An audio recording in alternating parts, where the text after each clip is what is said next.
What I was going to say is I feel like I was responsible for the chair because the whole time I was like, man, I hope a chair disappears. I swear to you, I was like, man, this will just make this so much better. And then I was like, no way. Can't even see the eyes. He's mysterious and wise. He ain't gonna tell you no lies. Poetry. Bars. Hey, welcome to the Life of Circus podcast. I'm Zap, this is Jericho, and I have no idea if we're gonna make it through this entire episode without me cracking up every 2 seconds. But we are a 6-time international award-winning pop hip-hop music group, BrandBee Future. We do clean, fun music that everyone can listen to with a sound that is uniquely California. Like I said before, this is the Life's a Circus podcast where we talk about things that are funny, interesting, and ridiculous. And help us out. Make sure you like, make sure you subscribe, make sure you comment, and make sure you share this video with at least one other Black person because I don't know, man. We'll see. Because the revolution has started in Montgomery, Alabama. Is that what that was? Is that what that was? AKA the Gump. To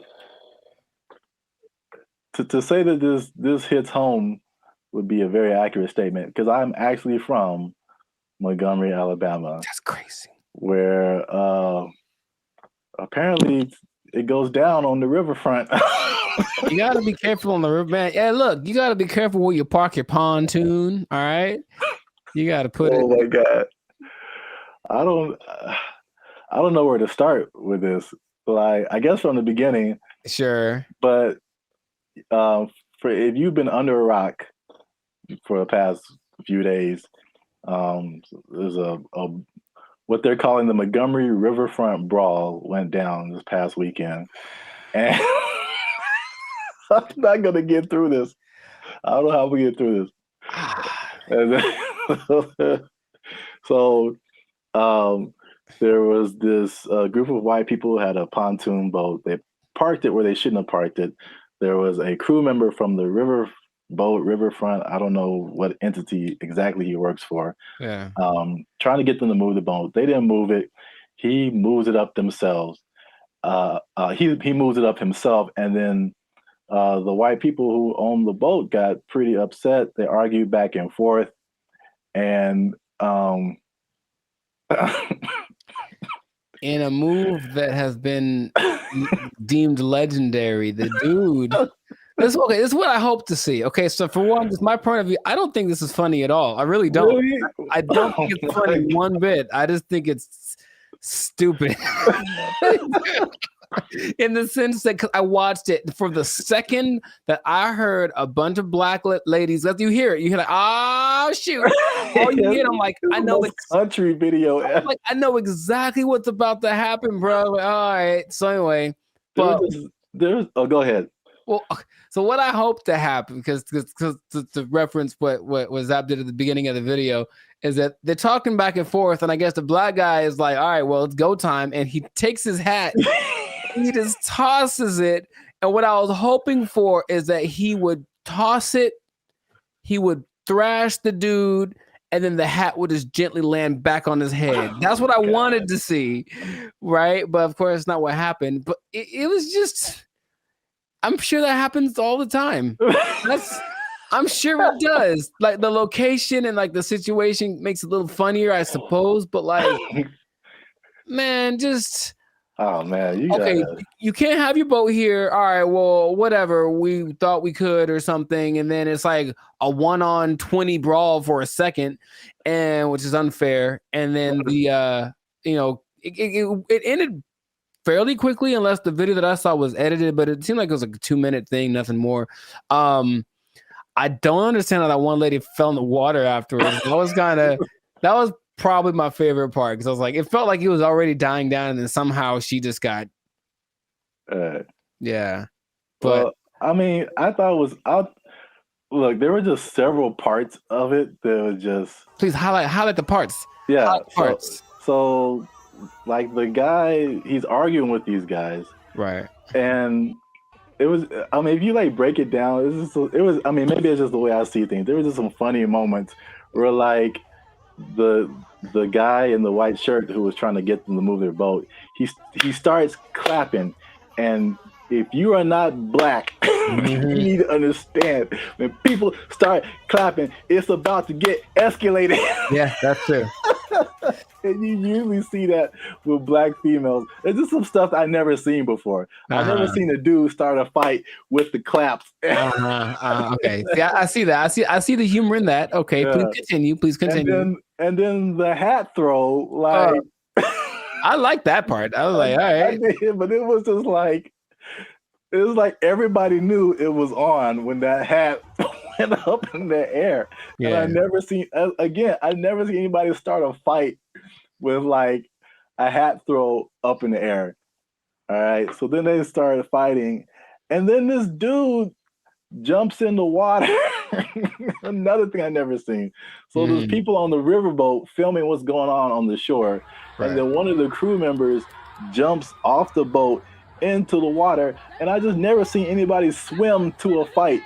Like, and they, so there's another thing that was just like, I just couldn't take it because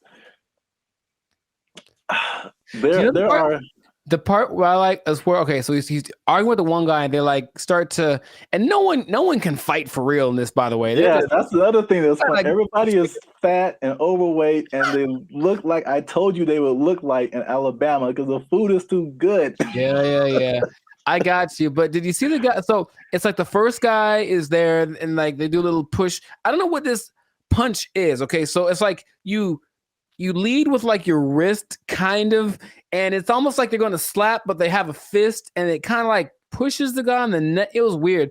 But the second that the black guy did that, the first white guy, this second white guy jumps in the frame, like kind of running in, and he does what I can only describe as a koala tackle. He kind of runs up and kind of like hugs the guy like he's about to do that one Ninja Warrior thing where you have to swing across. Anyway, and then the guy puts him on the ground real easy because that's a terrible technique. And then they're swinging at each other. And then there's more people who start getting to the melee. And you see the part where the much bigger black guy comes and they're like, oh, no. Yeah. We don't want nothing with him. Yeah, around that time, he came over. But then the guy jumped into the water. And that what I was going to say is that like there's two internets, right? There's the regular internet and there's what I call the internets, INNANETS. Gotcha. That just takes things way too far, and that's just what happened. So they have like all these names for the dude. I think he's like a teenager actually. He like swam in the water to like try to help. They're calling this dude Michael B. Phelps, Shaquille O'Gill's, C Murder with the SEA, Cedrus Elba, nice. OJ Swimson, Swimzell Washington, okay. Nautical King Cole, Scuba Gooding Jr., and the most popular is Aquaman.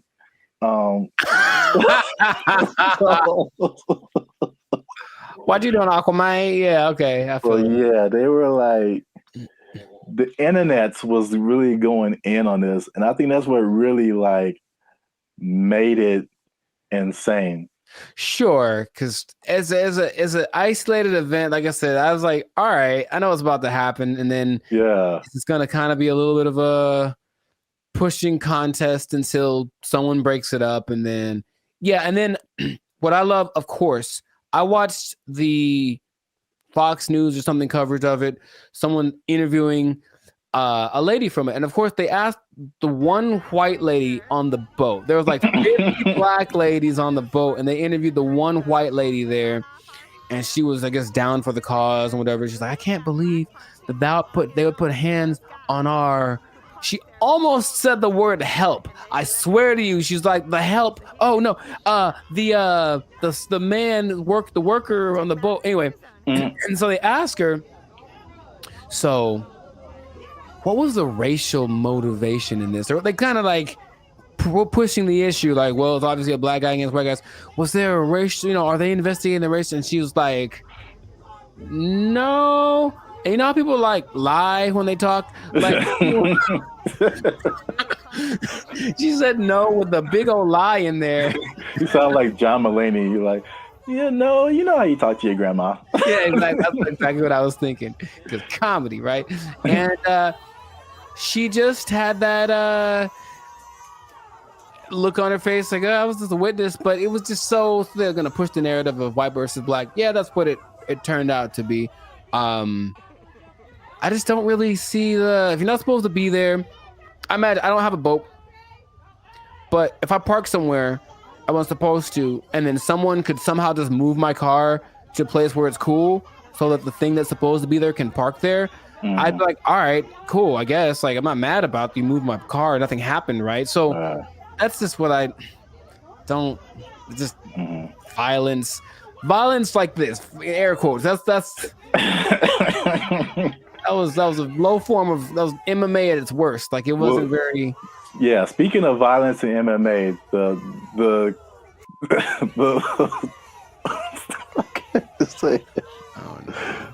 the crowning event of this whole thing was the chair. Did you see the chair?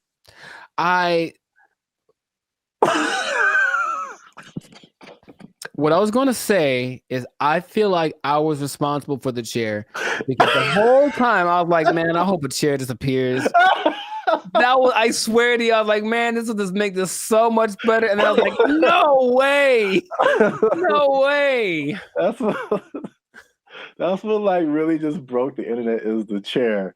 And this guy, he wasn't even a young guy. And he first of all, where did the chair come from? Nobody else had a chair. Was that his personal chair? Did he take it from the riverboat? You know, and he was sitting by the dock of the bay, like he's on a chair. He has a chair. This is what it is. I swear to you, like all of our ancestors were in that chair. he just unleashed. This guy has seen 2020. He's seen Malcolm X and Martin Luther King. Rosa Parks was in there. He was swinging for like 400 years. Yeah. Oh man. And so it was, you didn't think it was that funny. I thought it was funny in its own right, but then the internets went crazy. No, true. They took it to levels of. Here's a picture. They made the hat into a bat signal, call it the hat signal. In case. So whenever you need help, just throw up the hat signal. I really hope that becomes a thing of people like starting fights like that. They also referenced all the help coming through as like an Avengers, the Infinity War. Nice. Yeah, that's yeah. That was creative. I like that. So that was one. But I mean, you mentioned that Montgomery's pretty segregated still, right? I don't know, man. I haven't been back there. This is a meme where it says me and my bank account versus all of my bills. I haven't been back there in like over 20 years. I've visited, but I don't know like how it is to be. Yeah, what the vibe is like. And this is how you know you got beat down. When they beat you out of your Crocs. Yeah, that's cool. That's pretty rough. I'll give it to them. You got an official beat down. Don't fight in Crocs. How about that? Let's start with that. Those aren't the shoes of choice. A little slippery, I think. Somehow people already had shirts made. Like people are swift with it. They are so fast. There are shirts out there are reenactments that I've seen on like Instagram and TikTok. Somebody made a whole rap song. Like Yeah. the internets went like they took it so far. This is crazy too. Ricky Smiley, another comedian that I like, he did an entire interview with the chair. Oh no way! I didn't see that. So they put a do-rag on. I mean, this isn't him, but all these other memes have been coming up with like the chair is like the most gangster person in the. And then he had someone come on his radio show and imitate the chair. And it was like, I come from a long line of chairs. We've been whooping up on people. So yeah, man, we had another video planned for today, but we had to talk about this, man. People are changing entire photographs. The chair. The chair was like the icing on the cake to this. I mean, yeah, you're welcome. I swear I manifest. I was like, that's always be so perfect if that happened. And yeah, there we go. You're welcome, internets. And this is the last one I saw. It's just like just people just wilding out, dude. So yeah, man. That's wild. It was like terrible and hilarious at the same time. I'd never seen it was just so many elements to it. Sure, It wasn't like a crazy fight. It was just so many things were happening. People were getting pushed in the water. This dude's flying around with the chair. Aquaman is swimming to the rescue. This dude's throwing his hat in the air. Like the most countryest of country women are just like, oh my god! It was countryest. Well, I mean, until the next thing happens, that's equally as entertaining. Yeah, but I was like the funniest. I'm sure, like after a week, this will be no one will be talking about this. I hope they do a skit on SNL. That would be amazing. I mean, I feel like they have to. Yeah, they're gonna have to. Well, no, there's a strike. Oh, dang. Right, so there's no actors, no writers. Never mind then. We got to make our own SNL, man. There's already reenactments on the internets. So,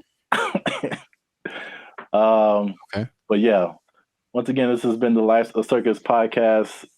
Make sure you like, subscribe, comment, and share. Let us know what you thought about this brawl. Jericho doesn't think it was all that. I thought it was hilarious. Aquaman. If you did think it was funny, what was the funniest part? The Aquaman, the hat toss, the chair. I don't know, man. This is wild. Yeah, a lot of things, man. More than two. Well, I don't know what's going to happen in the aftermath, but I'm pretty sure they're going to take their job. They took our jobs. They took our jobs.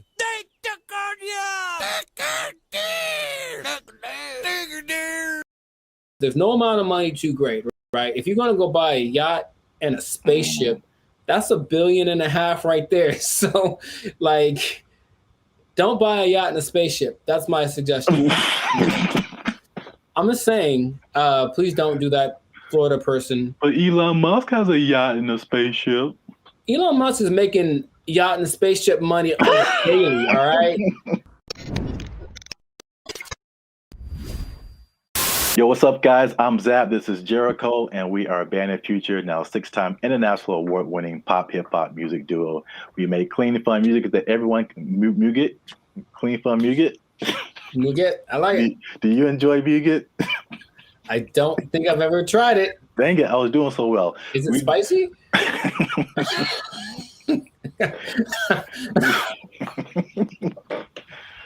I don't know, but I think you should know if it's spicy. Because yeah.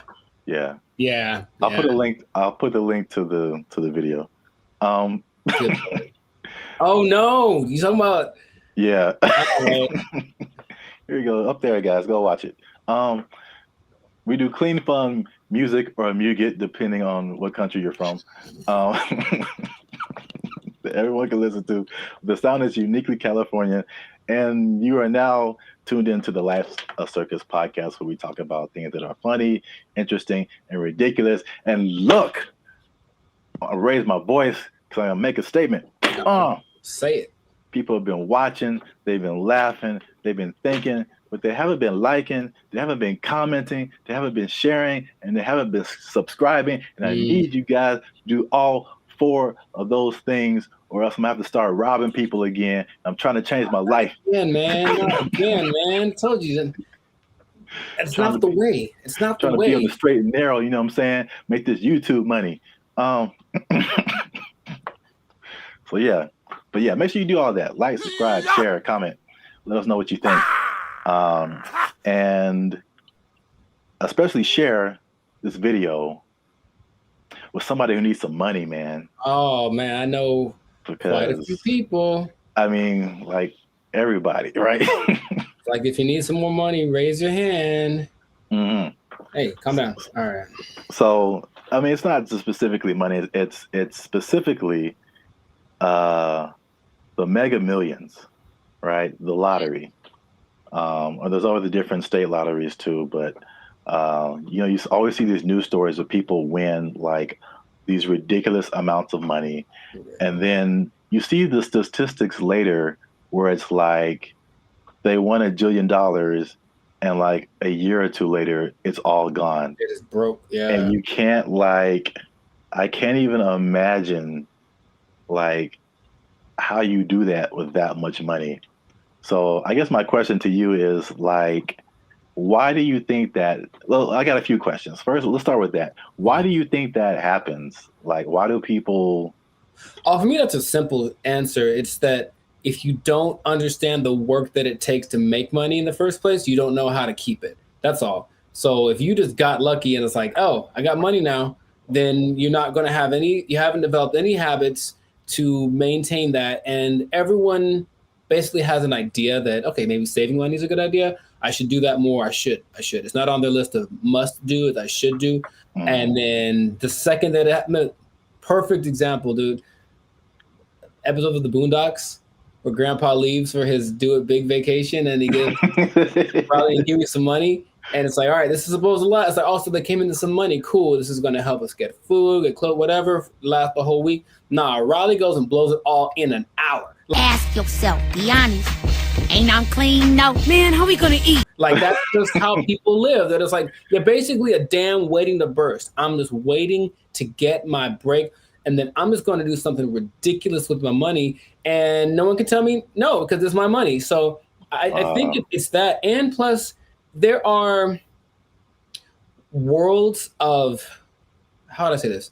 Finance. Like there's things you can buy that you don't know you can buy because it's not an option for you, right? As soon as you get to that level of, I was in Malibu the other day, hey, Malibu, and I saw this thing for property, some kind of a beach property, and that's starting at $70 million.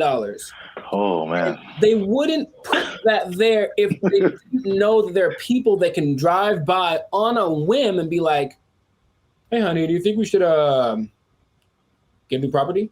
How much is it? Starting like 70 million." Bet, and then they just go do it. Like there are people that have that, right? But they also probably have the knowledge of how real estate works, all this kind of stuff, so they know how to invest in it and make it work for them. But if someone comes into $1.58 billion. Yeah, that's why I mentioned it, because it's like a big number. Just somebody won a bunch of money. Right. So if that person is dumb and, and they're from Florida, so I'm not going to tell you that they are, but you know what I mean? You prefer the term financially illiterate. Got Got it. So let's say this person, so there's nice properties in Florida, comes into their money, gets the lump sum, because of course they're going to get the lump sum, right? So they're going to get the lump sum, maybe 800 million, something like that after taxes. And then they're just driving by, and then they just see a sign that says, hey, property starting at 70 million. They look at their account like, yo, I got that. Let me get one for my cousin. And then a year later, they don't know how to upkeep property. They don't understand that buying things means you have more expenses, and it all just, so yeah. that's why I think it happens. That makes sense. Especially like with property, it's like even when people who just buy like a regular house, I mean, it's like you don't really realize all the expenses that come with it and the upkeep, and like it's not like you buy it and that's it. It's like you buy it and then now you have to keep spending more money to like keep it up. Insurance goes up. You got to fix more stuff. The toilet doesn't work for 2 years. Like it's a slippery slope. You have bugs in your house you got to get rid of. Dude, I saw a bug. I knew what kind of bug it was, but it's always surprising. One of those centipedes that looks like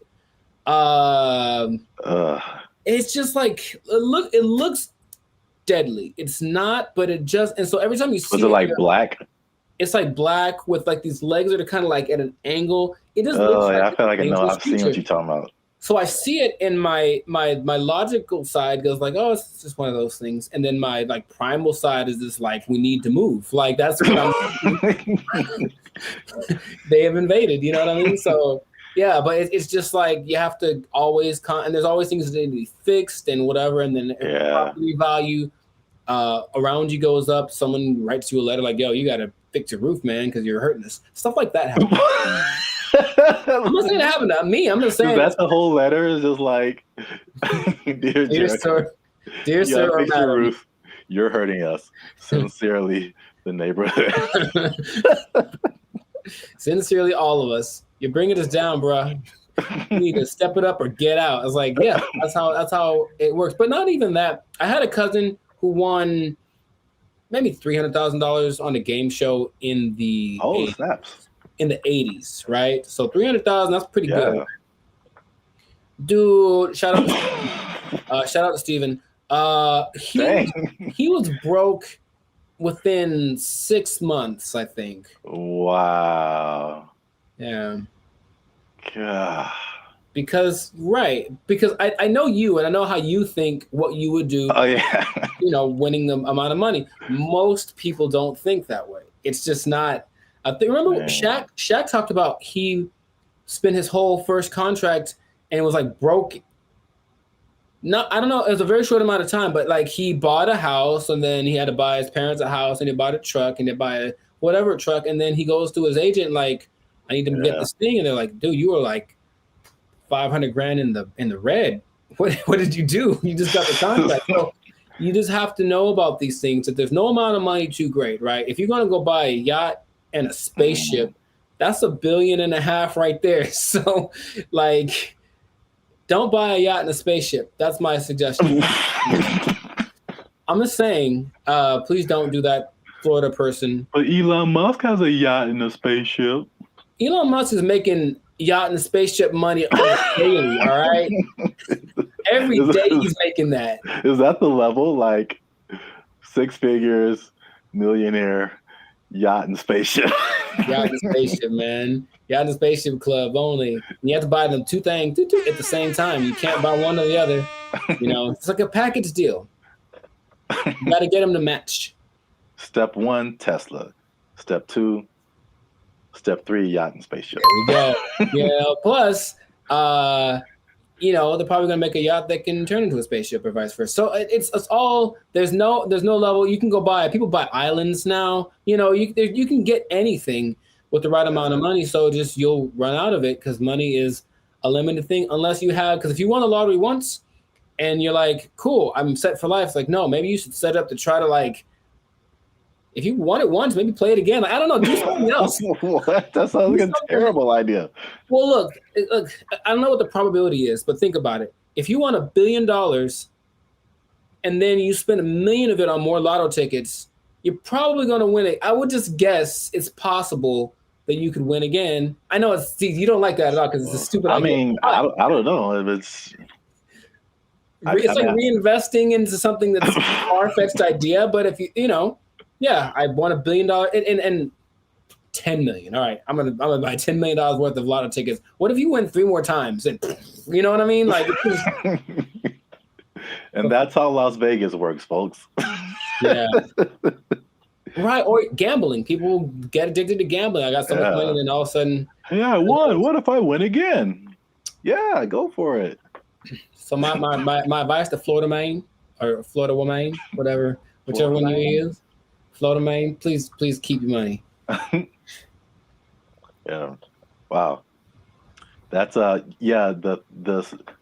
other thing you kind of made me think of is not just the stuff that you buy, but like your family, because then you become like the most popular person in your family. Everyone's going to hit you up. I'm broke and people hit me up. So if I got money, yeah, if I got money, bro, it's going to be like, right. It's like there's no end to it.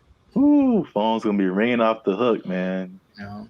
And you can't be anonymous in most states if you win. You have to tell people, I'm rich now, so so leave me alone. You got to move to a different place. It can be a good thing for sure, but I don't think anybody. Then if you are all of a sudden a public figure, all you do is get criticized because people know what you're buying. That lady who won maybe $20 million in New York a few years ago, she spent most of it getting her husband out of jail. Oh. Or that. No. Getting him out of jail. She spent like $7-8 million on his bail. Right? Whoa. I know. I was like, my first question was, dude, what did he do? Like, wow. Like, he obviously did it. If $8 million, dude. So, but so everyone knew that she spent it. And they're like, you shouldn't waste your money. So yeah, she went through $20 million swift. Wow, that's crazy. Back to bologna sandwiches. Well, we're out of time, and that's been another episode of the Life's a Circus podcast. Make sure you like, subscribe, share, and leave a comment. What would you do if you won the Mega Millions or some kind of lottery? You think you would keep the money? What would you spend it on? Let us know. And check us out next time. And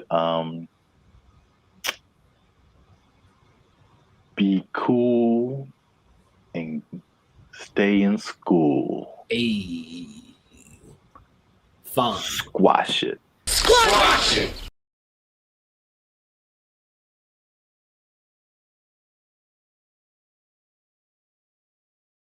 Or you could be like the city of Los Angeles and just tell people to watch out for pedestrians on the freeway.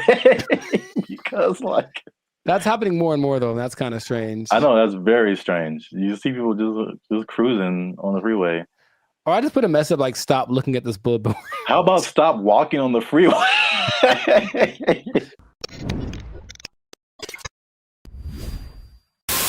Yo, what's up, guys? I'm Zap, and this is Jericho. And we are now 6-time international award-winning pop hip-hop music group Bandit Future. We do clean, fun music that everyone can listen to with a sound that's uniquely Californian. And you are now tuned in to the Life's a Circus podcast, where we talk about things that are funny, interesting, and ridiculous. And make sure you like, subscribe, share, and comment on this video. And because we're going to talk about something that has kind of flown under the radar, but especially in California, if you live, or not California, really mostly like the metropolitan Los Angeles area, maybe into the IE as well. That's the Inland Empire for people who are not from this area. The uninitiated, but there is something that I feel, a couple of things that I feel like a lot of people have seen and a lot of people haven't talked about. Okay. Intriguing. Okay. Yes. So I'm going to show you a picture, and this one is very close to you. I know you have seen this. Yes, I have. This billboard. Mm-hmm. Okay. I don't know what this message is. Download our new video editor. Okay, maybe another time when we're not doing a podcast. This billboard, if you're not from California, this billboard has been up. There's been a few of these.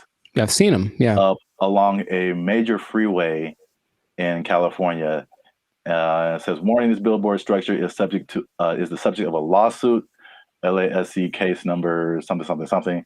Anyone who assists the city of Pomona in the demolition of this billboard structure will be sued.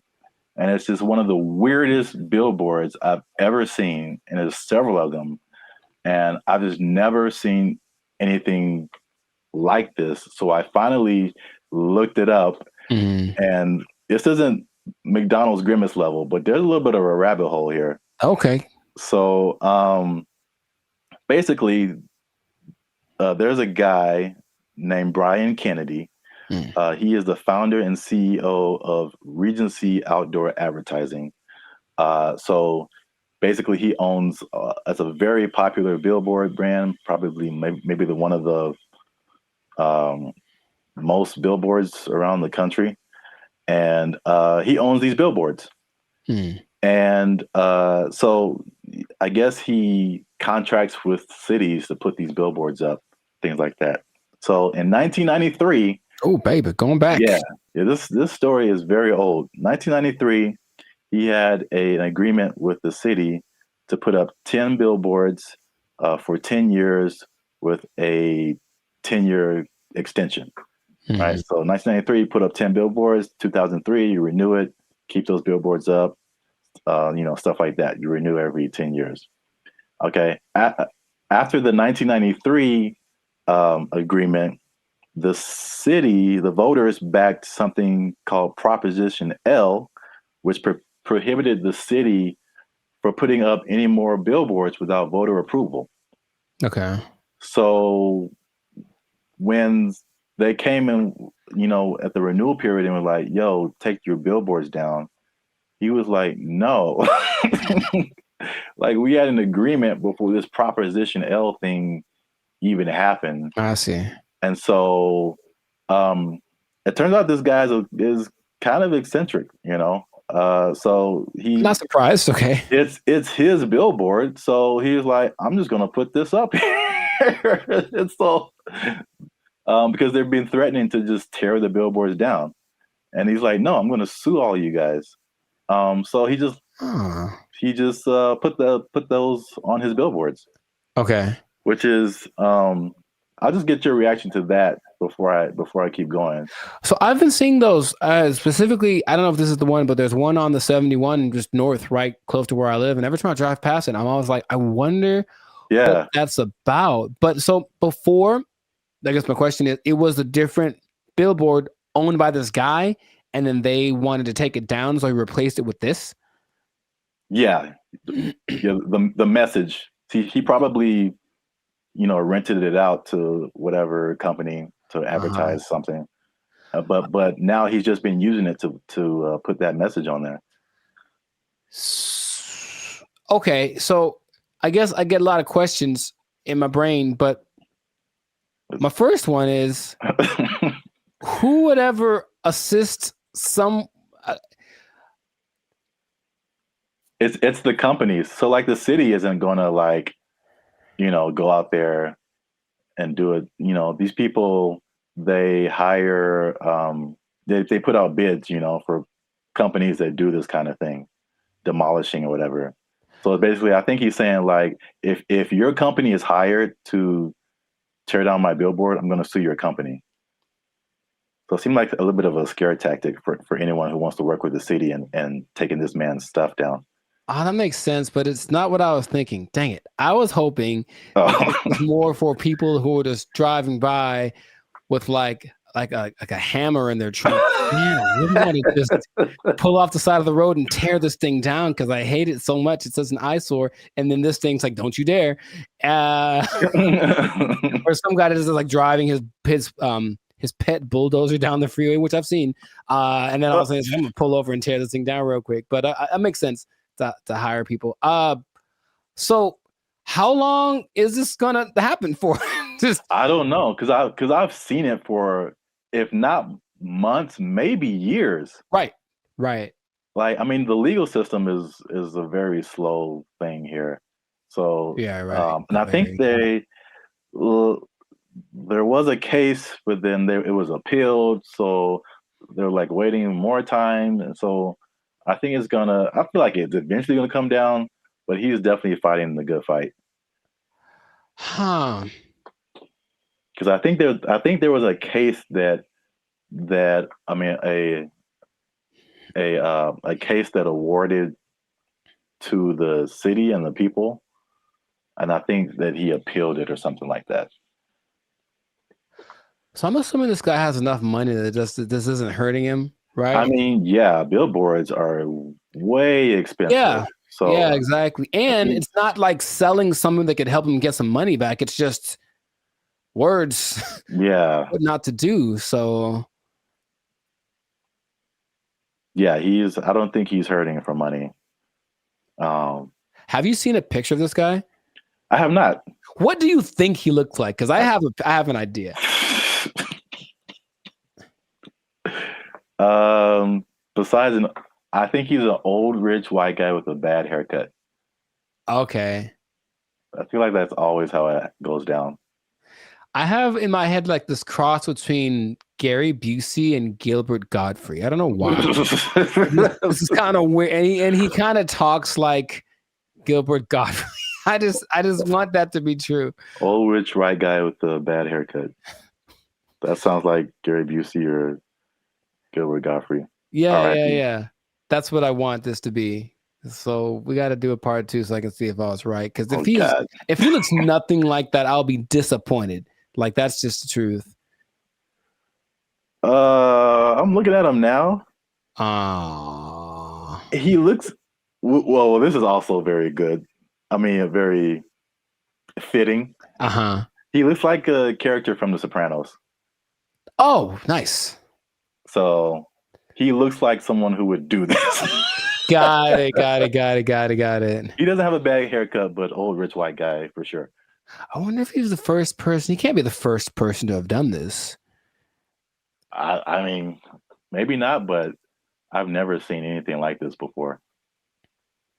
But we run out of time. So before we end this, there's a part 2 to this. Okay.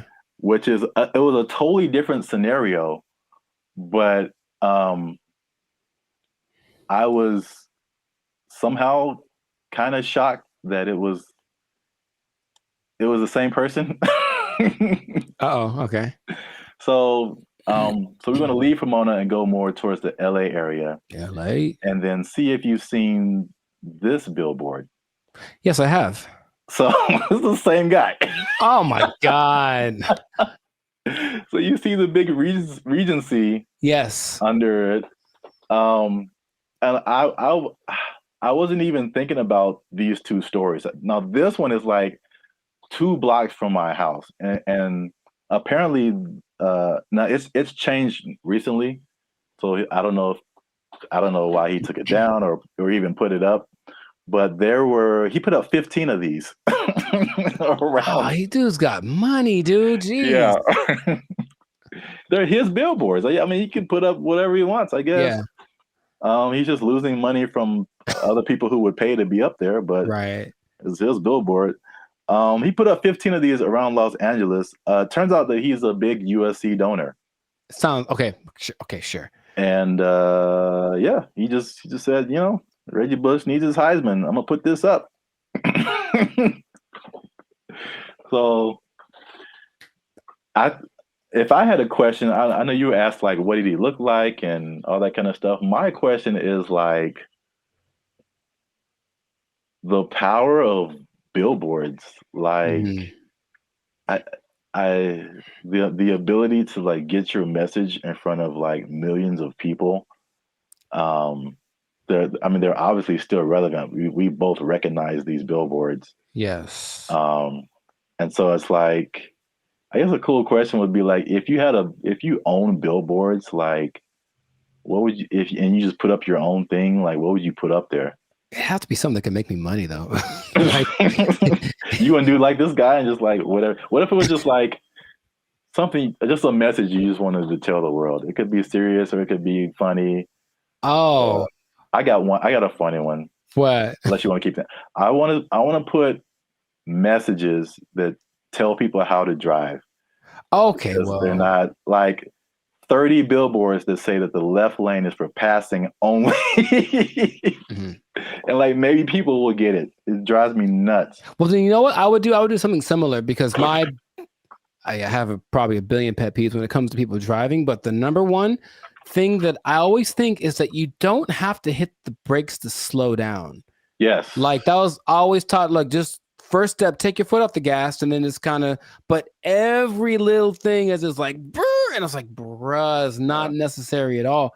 So yeah, just hey, quick reminder, you cool people, you instead of saying something I'd rather say, just take your foot off the gas and you slow down. Give it a shot before you cause pile-ups on the 5. Like, Or you could be like the city of Los Angeles and just tell people to watch out for pedestrians on the freeway. Because like that's happening more and more though, and that's kind of strange. I know that's very strange. You see people just cruising on the freeway. Or I just put a mess up like, stop looking at this billboard. How about stop walking on the freeway? Where's that message? Well, I think it's being encouraged by, Jeez. by PETA and the NAACP. That's just my thought. Everyone's just like, walk on the bill. I mean, it's happening. So we've been together in this, like, why is this now a thing? Why is this person walking on the freeway? And it's not like their car is broken down. They're just trying to get to where they're getting to. Yeah. And they just chose the freeway as the place to walk. I've almost hit several guys because of that. And it's like, all right, man. But good for him. Good for Billboard Man. He should change his name to Super Billboard Man. Yeah, I can't believe that. I mean, I can believe that was the same guy, but it was just like such a coincidence. That's wild. Yeah. But yeah, this has been an episode of the Last of Circus podcast. Make sure you like, subscribe, share, and leave a comment. What do you think about this guy and his billboard? What would you put on your billboard if you just own billboards and you could say whatever you want to say and threaten people with lawsuits? But yeah, that's it for us. And stay tuned for the next episode before they take our job. If they don't take it, I need to pay rent. Okay. They took our jobs. They took our jobs. This is for our ancestors, Jericho. No, it's not. No, it's not. For all the cotton pickers, for all the slaves, for everyone who marched in the Million Man March. I don't think this was the dream that Dr. King had in mind.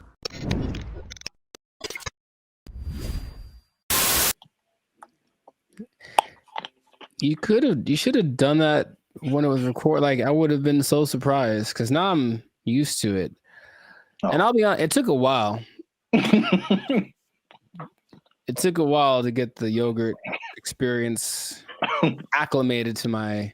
It's just never. I don't think I've seen a person eat yogurt in years, man. I'm serious. What? Yeah, I don't hang around yogurt eaters. Like, not like there'll be yogurt on the side if you go to a Mediterranean place or something, but not yogurt just in a isolated incident. In an isolated incident, someone ate yogurt today.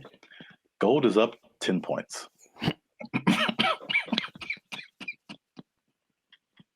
Back to you, Jim. All right.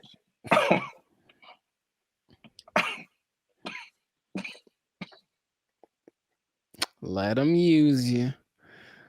Won't he do it? Won't he do it? Yogurt.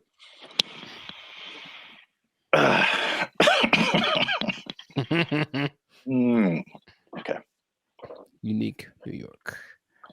Hey, what's up, guys? I'm Zap. This is Jericho. We are now 6-time international award-winning pop, hip-hop music duo, band, and future.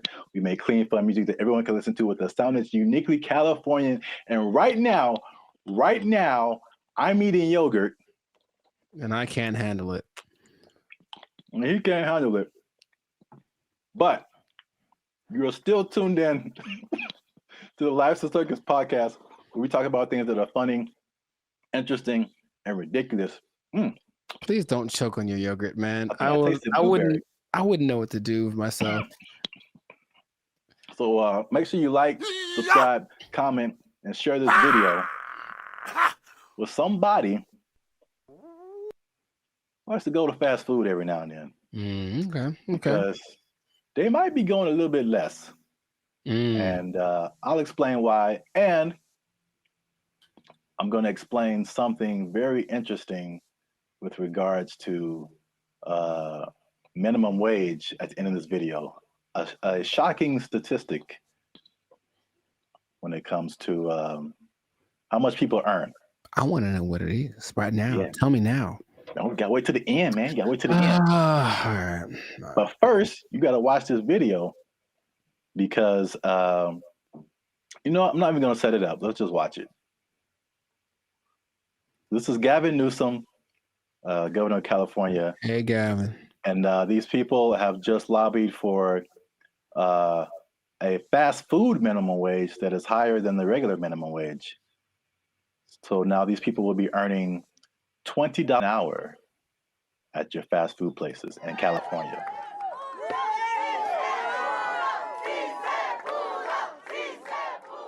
Boy, these were some tough mountains. This wasn't easy.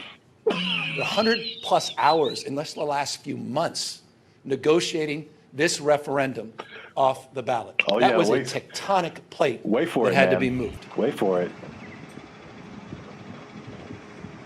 That lady had a lot more to say. This is for my ancestors. This is for all the farm workers, all the cotton pickers. Wow. This is for them. 557,000 people at 30,000 locations. This is a big deal. $20 an hour. 80% of the workforce in these fast food places, 80% are people of color. 2/3 are women. The majority are breadwinners. And we have the opportunity to reward that contribution, reward that sacrifice, and stabilize an industry in turn. What a remarkable moment. So it's going to be a lot better now. Well, right now we're going to have a chance to at least, maybe decide to save some little money or, pay all their bills or credit card debt.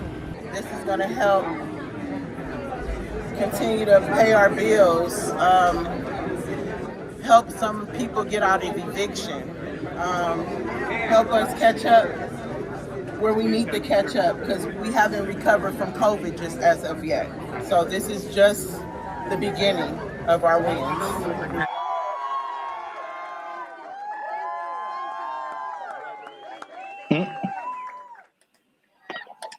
So yeah. I didn't expect her. You gotta understand, Jericho. She's dressed like a toy you find in a Happy Meal. I didn't appreciate that.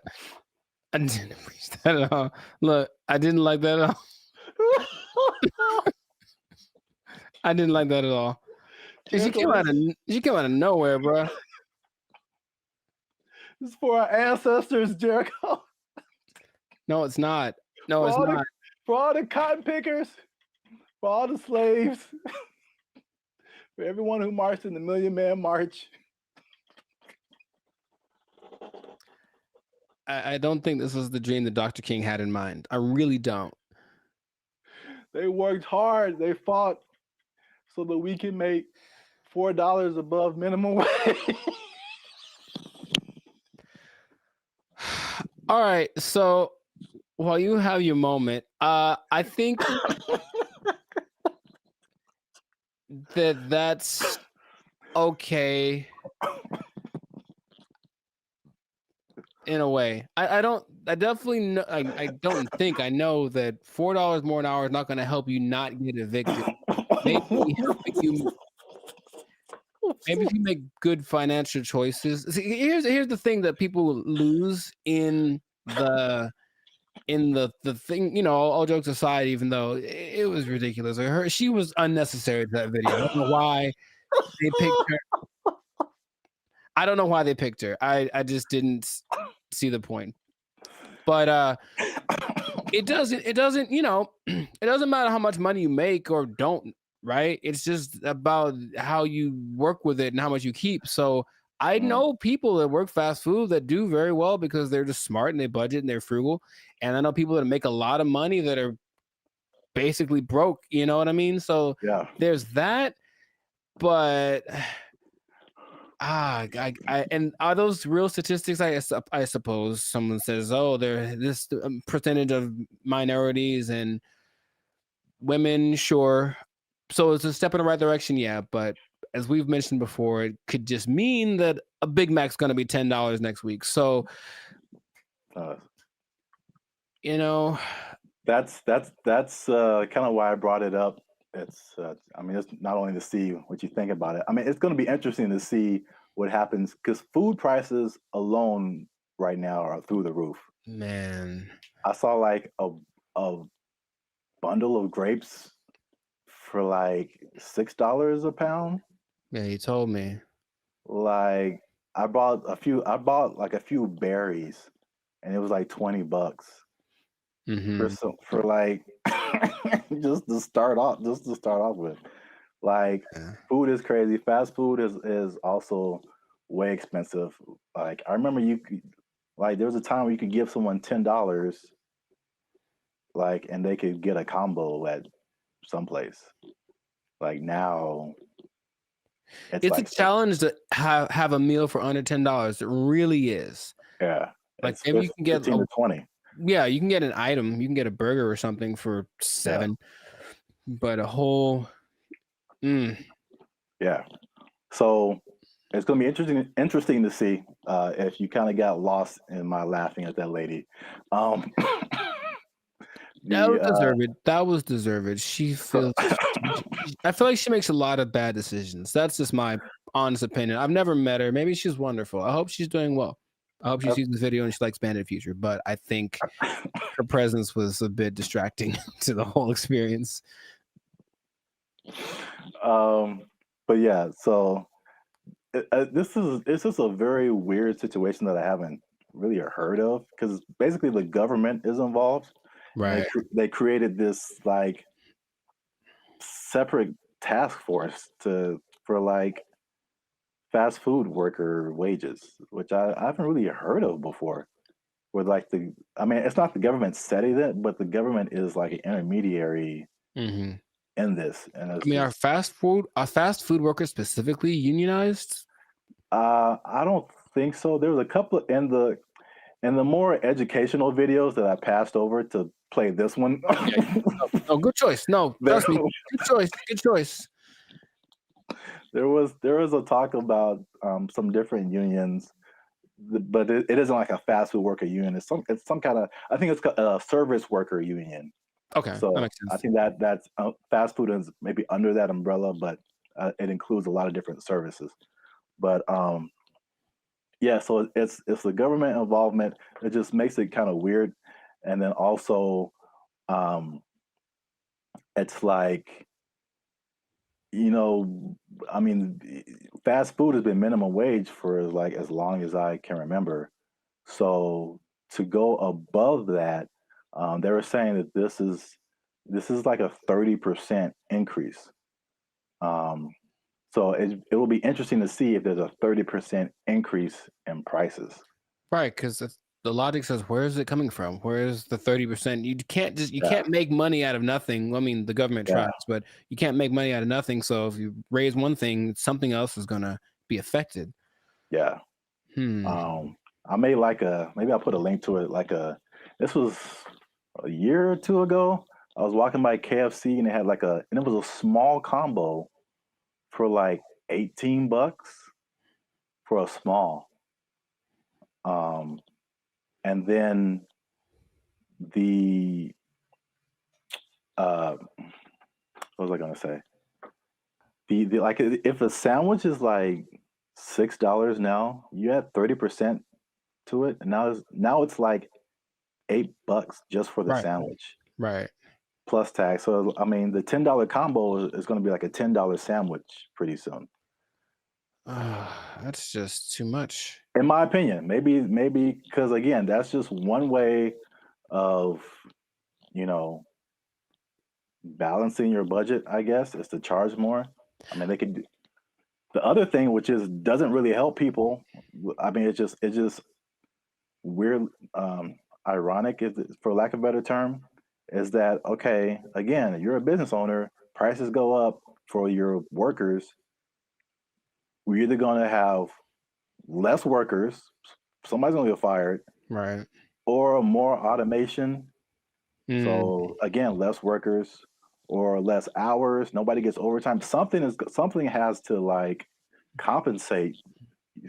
I mean, it's like people think they just pull minimum wage out of thin air, and it has to come from somewhere. Wow, it's interesting you mentioned automation because What? I've got something planned for another episode. What? Boom, boom, boom, boom. Anyway, but yeah, it's just we synchronized today. That's all I'm saying. Oh man. Well, let me. What was I teasing before? Oh yeah, the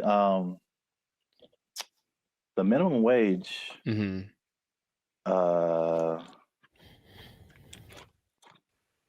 Oh, this teaser's for something else. Whoops. Oh, maybe I can come up with another one. It's kind of anticlimactic, but you know, I appreciate the tease. You have an interesting fact about minimum wage that you give to the people? No, I do not. Well, that's been another episode of Life Service Podcast. Yeah, I was going to say, though, I wonder what will happen to the in-and-out workers because they always got paid more than minimum wage. That was kind of the thing. That was the job you wanted in high school because you were on your feet because they deserve it. They're working round the clock. And I wonder if they're going to get more than the higher price than, you know, more than the $20 now. Huh. It's kind of they operated like every fast food job was minimum wage except for In-N-Out. Even Chick-fil-A? I believe Chick-fil-A is also minimum wage. You just have to be a good-hearted person because those people, even if I don't like the food, they're very nice people. Very nice people working at Chick-fil-A. Yes. Well, I'll give this nugget. Maybe people don't know about this. If you ever want to own a Chick-fil-A, you have to start at the bottom and like work there for minimum wage. So there you go. I gave them something. You can't just walk. You just can't just walk in a no matter how much money you have, like you got to start at the bottom. So let's say I just barge in. I'm like, I'm LeBron James. I still got to work the shakes and fries. LeBron James got to be peeling those fries back there, man. Oh man, that's crazy. All right, I'll tell him. Yeah. He asked me to ask, so I'll tell him. Yeah. All right. Well then, that was cool. Can you tell him a few other things about the Lakers that I have opinions on? LeBron James, the greatest. I'm LeBron James. I'm LeBron James. They're going to go as far as Anthony Davis's knees can take them, which might be a second round exit this year. We'll see. Man, we got way off topic. All right. I know, but make sure to like, subscribe, comment, and share this video. Like maybe probably the first 80% of it before we ran off the rails. Yeah. And we'll see you on the next episode, unless they take a job, unless they take it. Minimum wage on LeBron. They took our jobs! They took our jobs! I'm in Hollywood just eating a sandwich, as you do. And the robot comes along, and it's apparently like one of those delivery service things, and it's looking for somebody. And you can see it kind of doing this thing. Like it doesn't have eyes, like a box on wheels, but it just was looking around. And I swear to you, it looked at me kind of like, hey, what am I supposed to do? And I was like, I was like, bro, I don't know you, bro. I don't know you. Bro. You just ain't my block, son. What's up, everybody? I'm Jericho. This is Zap, and we are the now 6-time international pop hip hop duo. Why is this so hard for me? we got awards. We're good. We're banned at Future, son. Anyways, check it. We make clean fun music that making a everyone can listen compilation. to. What? I'm making a compilation of this. We make clean fun music everyone can listen to with a sound that's uniquely Californian. And you are now, right now, in this moment in time, tuned into the Life's a Circus podcast. We talk about things that are fun, interesting, and is straight up ridiculous. So before we get started, do us a huge, huge favor. Make sure to like, subscribe, share, and comment on this video.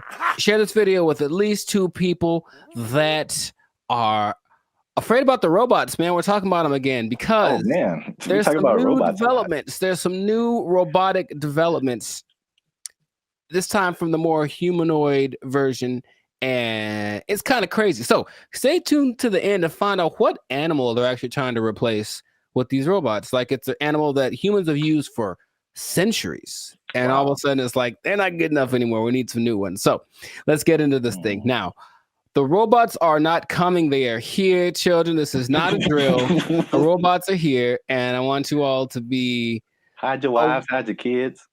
It's just... So there's basically 3 companies that are really going in on producing these humanoid robots. They're really emphasizing the humanoid factor, and a lot of people are, once again, afraid of they're going to take our jobs, whatever it is. But I just want you to know about these so that you can... be informed. Band of Future is here for the people. So we're going to inform y'all today. So starting out with our buddy Elon Musk. And I want to just ask Zap after I talk about these if you've heard of these. But Elon, our boy, is doing everything. I mean, so the Tesla bot is the thing that he's been developing. And it's, you got to see this thing. So it's the most, how do I say it? It's got hands, man, like hands like this, hands that can grab things and manipulate, and they look like they're kind of soft, like maybe they moisturize, like really real humanoid like. And so these Tesla bots have autonomous correction action capabilities. Basically, they can in the moment figure stuff out, and they can do sorting and unsorting sort of stuff. And just watching it without, like, if you watched a silhouette of one, it's the one you'd say, oh, that's a person. And that's already kind of crazy, not a big clunky robot thing that they had a few years ago. Now it's just looks pretty sleek. There's a video of one doing yoga, and that maybe creeped me out more than anything else. I don't know why, but it's something that you're going to be able to purchase for yourself if you want.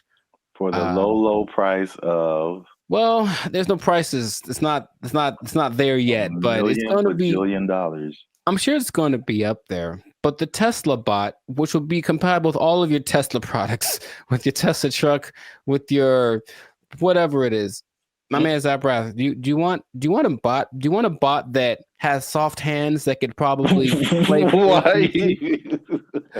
Here's the thing about it, dude. That's the thing that stood out to me the most. Like the hands. You have to see it. Just show it right here. Just show it. It's got these hands that kind of, and it's like playing with Legos in the video that I saw and sorting things out. So you could hold hands. You could play frisbee with it. You could play thumb. You could probably play thumb war with one of these. Yeah, right. How crazy it is. You're like, I win, and then your thumb is on the floor. We don't have to get all morbid with it. But anyways, I mean, what do you want? Do you want one? Maybe the Tesla bot doesn't know its own strength. I don't know. Well, I mean, so wait a minute. Is it like head to toe? Because you've been really focusing on the moist hands, and it's the thing that's so, I don't know why I find that so interesting. The hands. It's probably like the most amount of times I've heard you say the word moist as well, but. No comment. It's a good word. Anyways. No. Where did that come from? That doesn't have anything to do with, oh my God. It doesn't. All right. For those of you who have no idea what's going on, just trust me when I say you don't want to know. There's a guy who appears every once in a while. He's not real though. I won't let him do the podcast today. Good Lord. So wait a minute. Does it have? it's more than hands, right? It's like head to toe. Oh, Has sure. arms Yeah, and it's an legs and entire head. complete thing, but it's like our height, they may about 5'8", 5'9", and they just look like like I said, if you saw a silhouette of one of these specifically, I think you'd figure it out for the movements after a while. Like that's not a human, but for a second, it looks extremely. Of the ones I'm going to mention, it's the most human-like in its features and all of the aesthetics of it.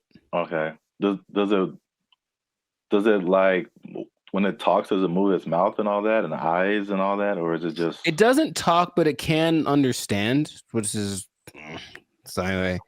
Yeah, But the face looks like a human. it's got dots. It's got dots and like a nose thing. I see. So it's getting there. But that's like the one that's the most. I mean, the first when you said, I mean, because you focus on the hands, like moving stuff and then building Legos. My first thought was laundry. I don't know why. Well, you know what? It's interesting because people are thinking about these robots for all the big, heavy, crazy, whatever that you could possibly do. But this one seems like it's got this precision. They're going for that angle. They want want robots that can do laundry and wash dishes and all that kind of domestic stuff. Yeah. Although, I mean, we do have dishwashers. True. I don't think, but the laundry thing for sure. But you I mean, how much? Take note of the hand. How much are you willing to pay for someone to fold your laundry? Yeah, I don't know, but that's the Tesla bot's like the first one. The next one, and it's actually creating an interesting thing. This whole process of robotics, it feels a bit like the .com thing because there are robotics startups now that are trying to get their thing happening. So one's called Apptronic, and it has this robot called Apollo, and this is the most ready, it seems, as far as like it doesn't seem super ambitious. It just wants a robot that can walk around and do normal stuff without falling over. Like seriously, there's a whole combination of robots just falling over, and it's hilarious.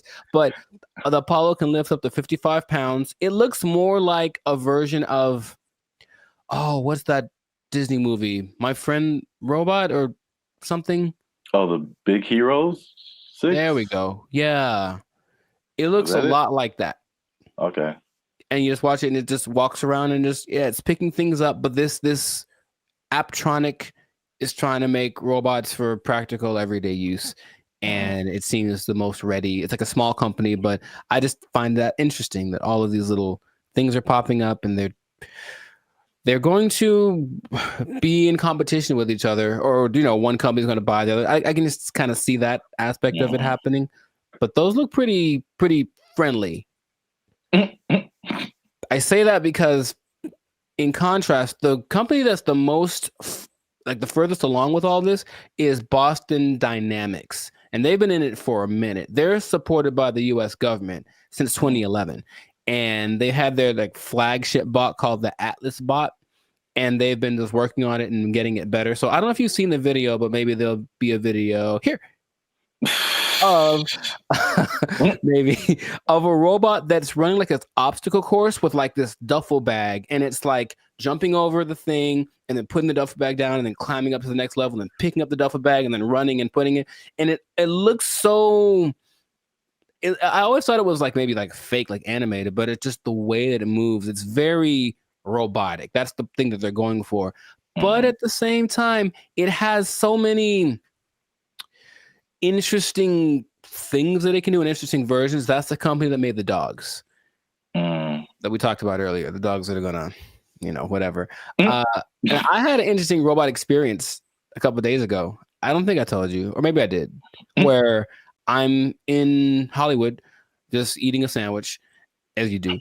And the robot comes along, and it's apparently one of those delivery service things, and it's looking for somebody. And you can see it kind of doing this thing. It doesn't have eyes, like a box on wheels, but it just was looking around. And I swear to you, it looked at me kind of like, hey, what am I supposed to do? And I was like, bro, I don't know you, bro. I don't know you. Bro.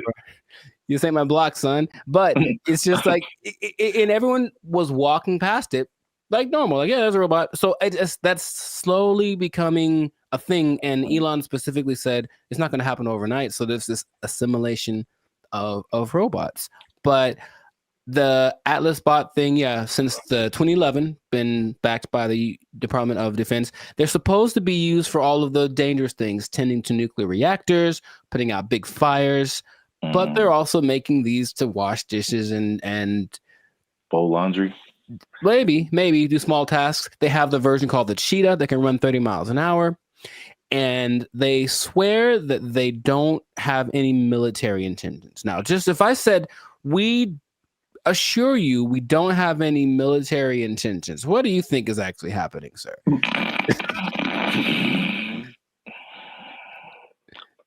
I plead the fifth. I see. Okay. Well, there are videos of these being used to like shoot at targets that look like people because they're supposed to be able to distinguish between a real person and a not person. But I think that's happening, of course. The French military is using the dogs already, and everything starts benevolently, and then it gets a little on the strange side. But and then Terminator. Well, I never saw that, so I was going to actually ask you if you've seen it, because maybe you could. RoboCop, Terminator, to me they're the same. I haven't seen either one. What goes on? Oh, RoboCop is way different. Oh, okay. Well, at least the stories are way different. Sure. I should watch more movies, but the idea is there are definitely videos of these robots being used in the military activities, and they're linking them with Boston Dynamics. So Boston Dynamics refutes any association with military, blah, blah, blah. Right. So these things can, in general, there's a video of a bunch of these robots just together. They can dance, they can carry up to 80 kilograms, jump over obstacles, throw around irregular objects. They have this thing inside called an MPC, a model predictive controller. So it can basically learn. So if it learns to jump on a platform that's a foot high, you put a platform that's 2 feet high in front of it, and it'll like, okay, it's just double, and it starts to figure that stuff out. So it's just these things have flown military jets. These things can fly. There's one that can fly, and so where is this going, man? That's my question, because every time I see it, it's a little more ridiculous than the last time, and I don't know. Are we getting replaced? Is this the end times? What's going on with all this? Are you asking me? Yeah. I don't know, man. I thought you were the expert in all robotics. This is the robotics division of Band of Future. That was all you. Yeah. It's all new information to me. Oh, okay. It just seems like we want to replace as many people as possible with robots who just do it all better and faster. Basically. They're all the branches that you can get a job controlling these robots, and there we go. But they're starting until they make a robot to control the robots. Well, that's the thing eventually. Yeah, you're going to have to be the person that programs the robots to control the robots. And then Terminator. Then they how does that movie end? With everybody dying? Is that what it is? No. Oh. But, I mean, supposedly it's a whole time travel, whatever. But I think eventually the humans defeat the robots or something. I don't remember. But it's like, hey, you just build robots, and especially intelligent robots, who eventually say, you know what? We're a lot better than the people who made us. We should be in charge. And then they become in charge and enslave humanity. Cool. It's just so weird that they do. The movie has been written already, and they keep doing it. Just like the dinosaur thing, people like trying to bring dinosaurs back. Yeah, and I'm like, no. There's a movie. There's a bunch of movies that tell you what happens, and it's not good. So stop it. Just stop it right now. They're not gonna stop. But you can't stop, won't stop. But they are supposed to be the next. Anyways, everything is so nice that they're going to be replacing your pets. Because think about it. A dog that's a robot doesn't need food. It doesn't poop on the floor. Like, it'll wag. They'll give it a tail to wag. And it'll protect the hell out of your house because anyone that comes in is dead. Trust me. Like, Yeah. so they're doing that. But I promised y'all that you'd find out about an animal that they're replacing. And yeah, they are replacing the mule. Can you believe it? Ah. Well, because the mule's always like. I was gonna say a horse. Mm-hmm. So I was once you said it's been around for thousands of years, or whatever. Yeah, yeah. That makes sense because all mules do is just carry stuff and pull stuff. Yeah, but this robot mules exist now, and they're things that you don't have to feed or nothing. It'll carry up to, I think, 350 kilograms just wherever you need it to go. So I can just imagine, just do the logical progression. Those things are going to continue to happen. But that's where we are right now. That's like so can you ride a robot mule down the street? Oh, I think I know it's going to happen, and I think it'll just be the weirdest thing. Interesting. Or like a robot horse, yeah, instead of a car. That'd be kind of cool. I still vote for Transformers. I think that'll be fun. I think that'll be cool. Yes. Oh yeah, you have your robot companion or whatever, and then you're like, "Yo, I need to go to the grocery store," and you turn into a car. Yeah, and then it does it. Yeah. I see where you're going. I like it. Well, we're ending on an optimistic note then. I like that. Stay with that because everything else is doom and gloom. But that sounds fantastic. So this has been another episode of the Life's a Circus podcast. So make sure to like, subscribe, comment, share this video. Let us know what you think about the robot revolution that is among us because it's just it's happening without us really being aware of it too much. And just know that with great robots comes great responsibilities. I didn't think that through. That didn't sound too smooth. Anyways, the thing is, yeah, I could have done better. I should have practiced. The thing is, these robots are eventually going to look exactly like you, and they're going to walk in one day to your boss and be like, "Hey, Clark, I'm here." Clark. And so what that means is that robot might have effectively permanently taking your job. I think my microphone fell off. I'm not sure. Oh. They took our jobs. They took our jobs. If this was in California, they would be asking for like $60 an hour. Right. To serve mediocre waffles. To provide mediocre service, serving mediocre food. $60 an hour. To mediocre people. All right.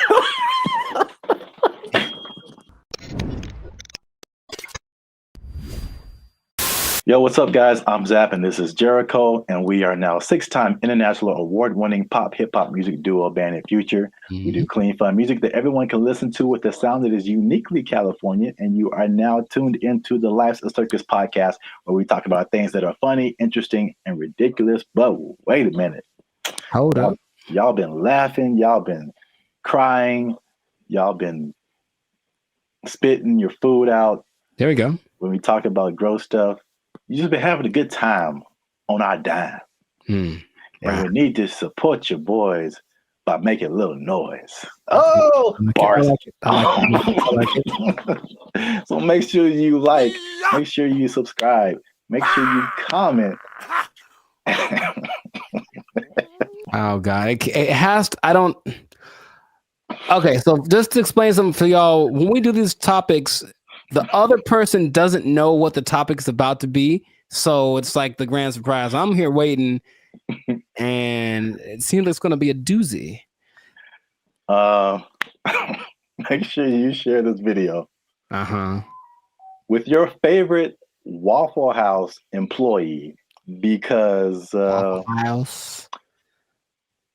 House employees have a few demands. And I'm going to show you a video here. Okay. Of a, as the news calls it, a developing story. Is that what this is? With some interesting characters who have some demands for Waffle House. Waffle House employees across the Southeast are demanding more pay. Employees held several rallies this week at restaurants, including right here in Atlanta. Channel 2's Larry Spruill is live on Piedmont Avenue in Buckhead. Hey, what up, Larry? Locations. And Larry, you've been talking to both clean white shirt as on, well as those men and women who work hard every day. Yeah, well, Michael, corporate leaders tell me they are aware of what happened at several other Waffle House locations like this one right here in Atlanta. Meanwhile, I spoke with employees. They tell me they simply want more pay. It's a simple demand from Waffle House employees across the Southeast and here in Metro Atlanta. We're asking for $25 an hour. Gerald Green says he's been working at Waffle House for years. I'm what they call a grill operator. I'm a cook. I'm a rock star cook. I've been at Waffle House for about 7 years, and highest level cook you can be outside management. Gerald Green looks different after the NBA. Paid a lot more. If you mind me asking, how much are you guys making right now? Well, I'm a rock star, so at my store I'm making $17.75. That's why employees are demanding better pay. You're constantly having to go from one job to the next. This week, employees protested at several locations across the Southeast, including Atlanta. My union is my power. We want 25 an hour. It's a campaign that USSW, the Union of Southern Service Workers, has launched at multiple Waffle Houses. But Green says they're also asking for 24-hour security at all the restaurants. Channel 2 Action News was there in August when a former employee was shot and killed outside this Waffle House in DeKalb County. A lot of workers are hurt by customers. A lot of workers are mistreated by customers. And people say it's funny to be seeing people in fights all the time, but we're not really MMA fighters like the memes online say that we are. I reached out to Waffle House corporate. A spokesperson sent me this statement. It says, in part, Waffle House remains proud of its long history of effectively and directly addressing associate concerns. Our senior management teams continue to work alongside our associates as they have done since our company's inception. All right, so that's the main idea. Got it. There we go. So, I'm a rock star. I should be making 25 an hour. I'm a rock star. Shout out to the what do he call himself? A grill master. It's like the grill trifecta. There's the grill master, there's the grill sergeant, and there's the grill. I don't have the third one. Never mind. Okay, so I don't even know where to start, man. let's just start by explaining Waffle House, because a Waffle House. Let me see. It has 1,900 locations in 25 states. That's a lot. And for people who don't know, it's American diner.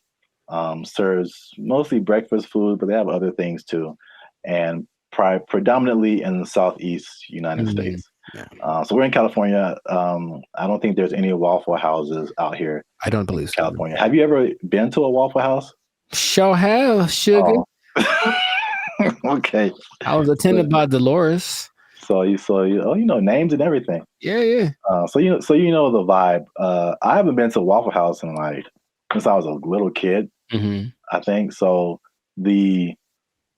From the vibe, from what I don't know if it's changed, but from what I remember, it was very trucker-ish. Sure. Like a place where truckers go to it's not like IHOP. I think the big thing out here is IHOP, International House of Pancakes. It's classy. Yeah, it's a total. It's very. I was there. I was in Nashville last year, and it's a different vibe. I say closer to Norms, but even Norms is Norms is a step above. Step above. Oh my gosh, bro. Oh my God. So, the thing about Waffle House, before we get into the wages, this is the hilarious thing about Waffle House. Is for some reason, there's always something going down. Yeah. Waffle House, bro. And Waffle House has been the subject of SNL skits, Daily Show skits, and it's just notorious for fights happening. Yeah. And I don't know why. So there's this lady, one of the most infamous Waffle House fight club members. I don't know. Yeah. Her name is Haley Booth. She worked at a Waffle House as a waitress, and she's become like this meme because like very similar to the Montgomery Riverboat brawl. Mm-hmm. She like threw a chair, and it was just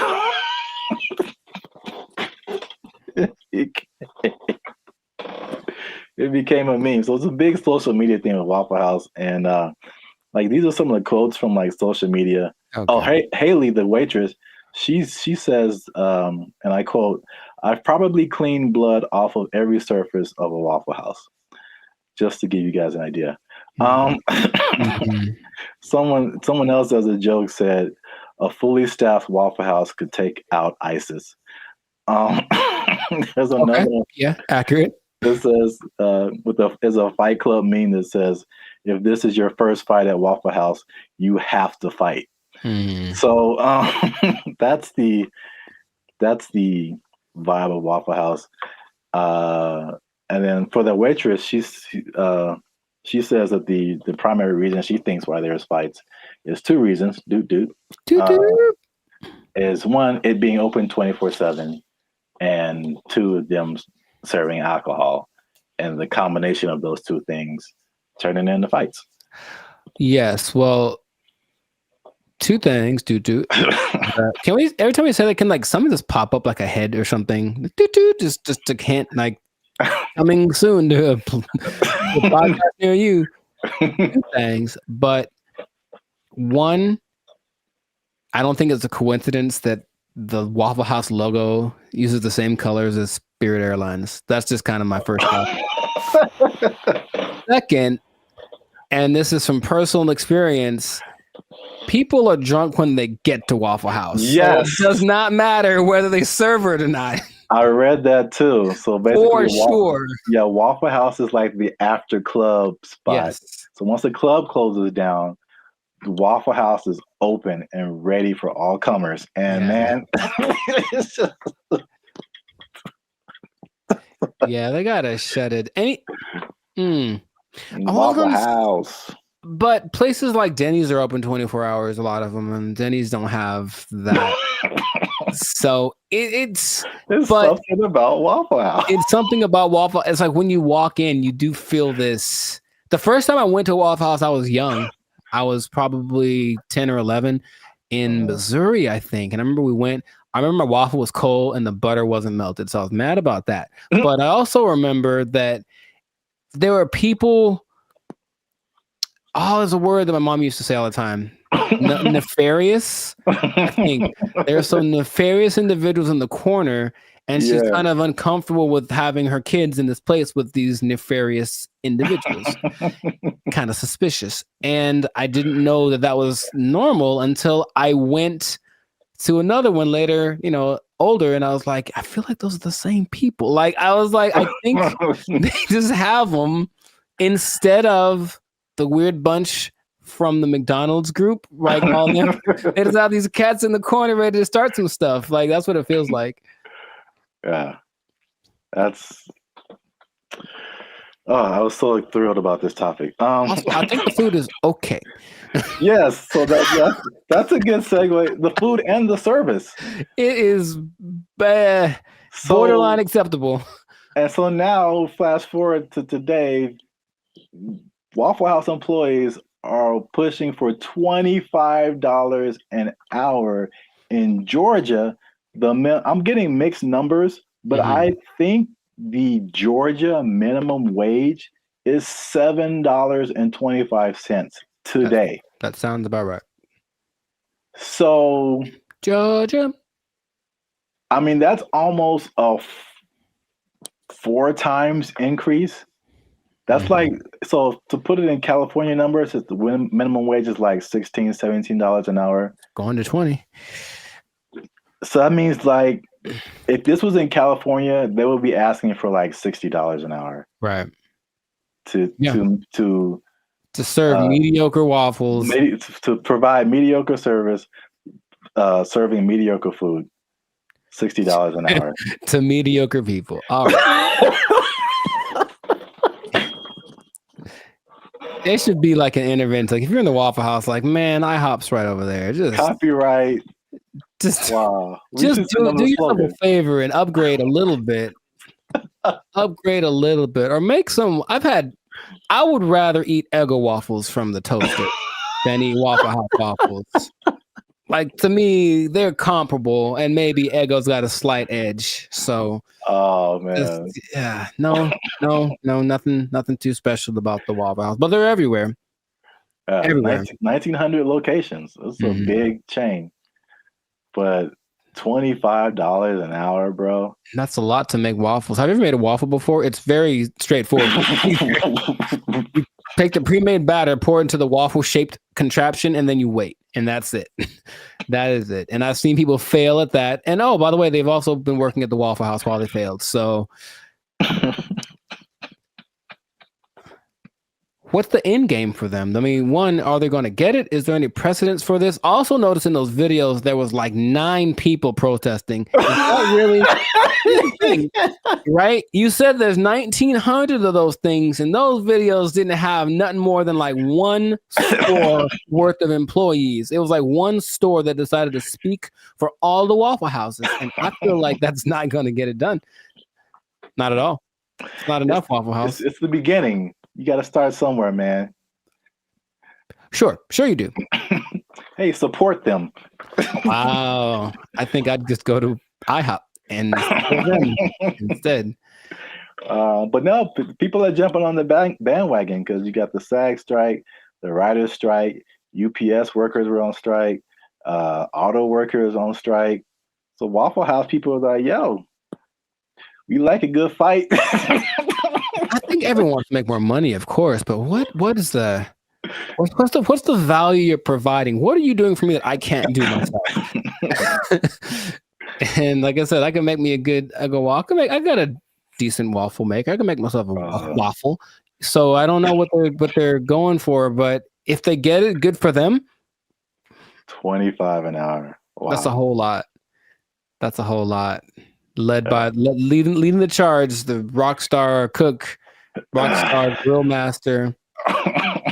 He should probably just go solo. That's what I'm thinking. Instead of doing this whole trying to lead the charge thing, just be like, I'm the rockstar grill master. Make his own YouTube channel. Have a shit. Hey, bro, I'll manage you. Just give me $25 an hour, and I'll manage you. Start a whole chain of waffle apartments. Man, I see the possibilities. I see the future.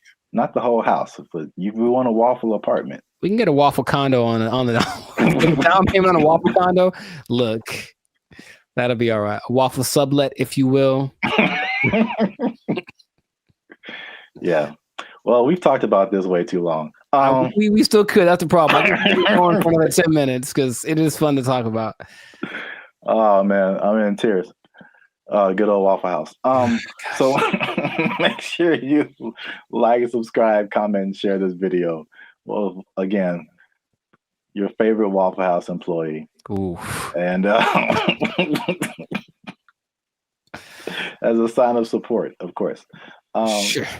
And yeah, we'll be back here, same bad station, same bat channel. Is that how they said it? I don't remember. I don't really remember either, but yeah, I'm not old enough to remember that.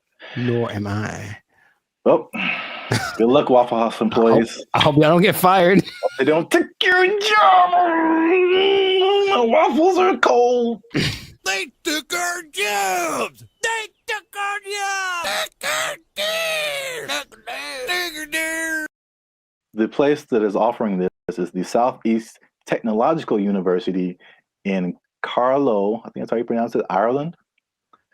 That's a bad start. That's a really bad start. All right, let's just stop. Hold up. Hold the presses just for a second. All right, so Ireland. Okay, I think. Okay, where do I begin? Okay, man.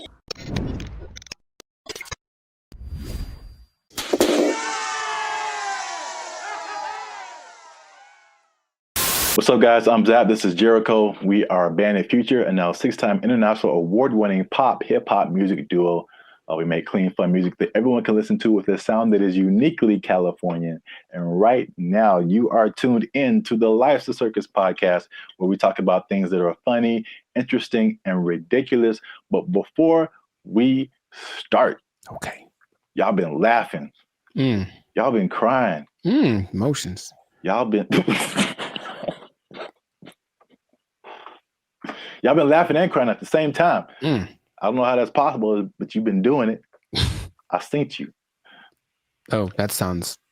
Anyway. Well, it's like Santa Claus. He sees you when you're sleeping. It's like, I know YouTube tracks statistics, but I don't know if it went that deep. Like, geez.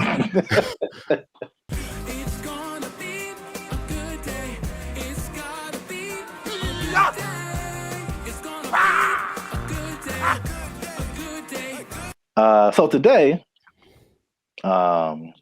we are talking about something that's interesting. The letter Q? I mean, that's kind of what I was hoping. Today's episode is brought to you by the letter Q. Brought to you by, yeah, a little bit deeper than a single letter. Okay. But it does have to do with letters, arts, and sciences.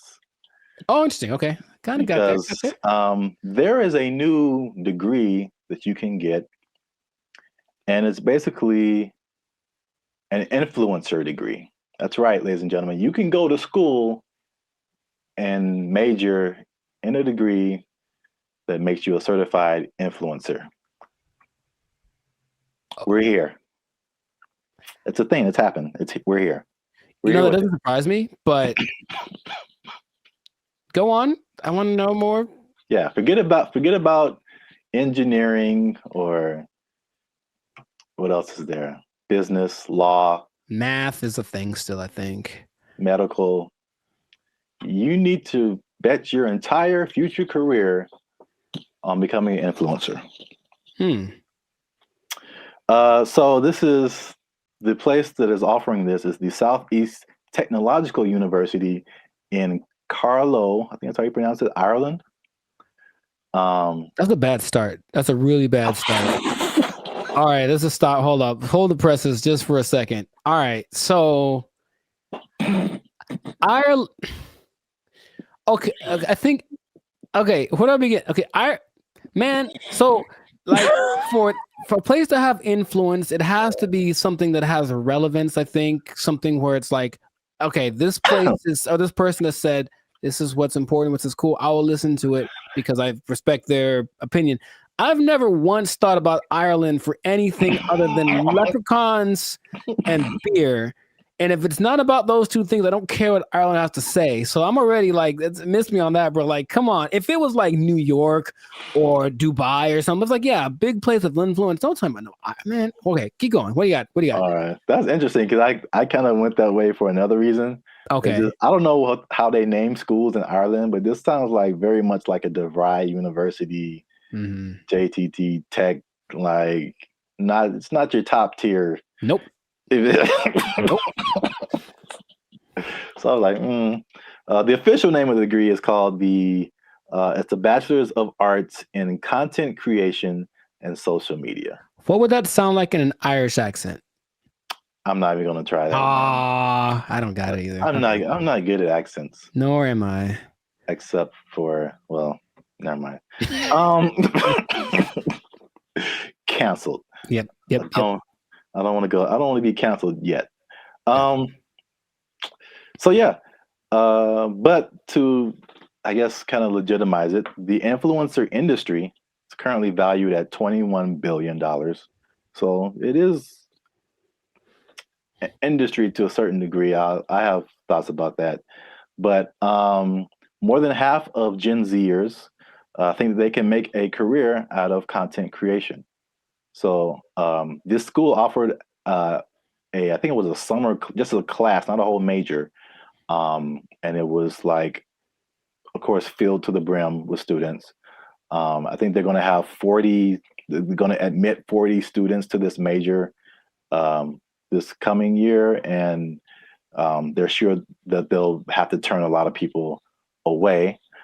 So it's very much a major of interest.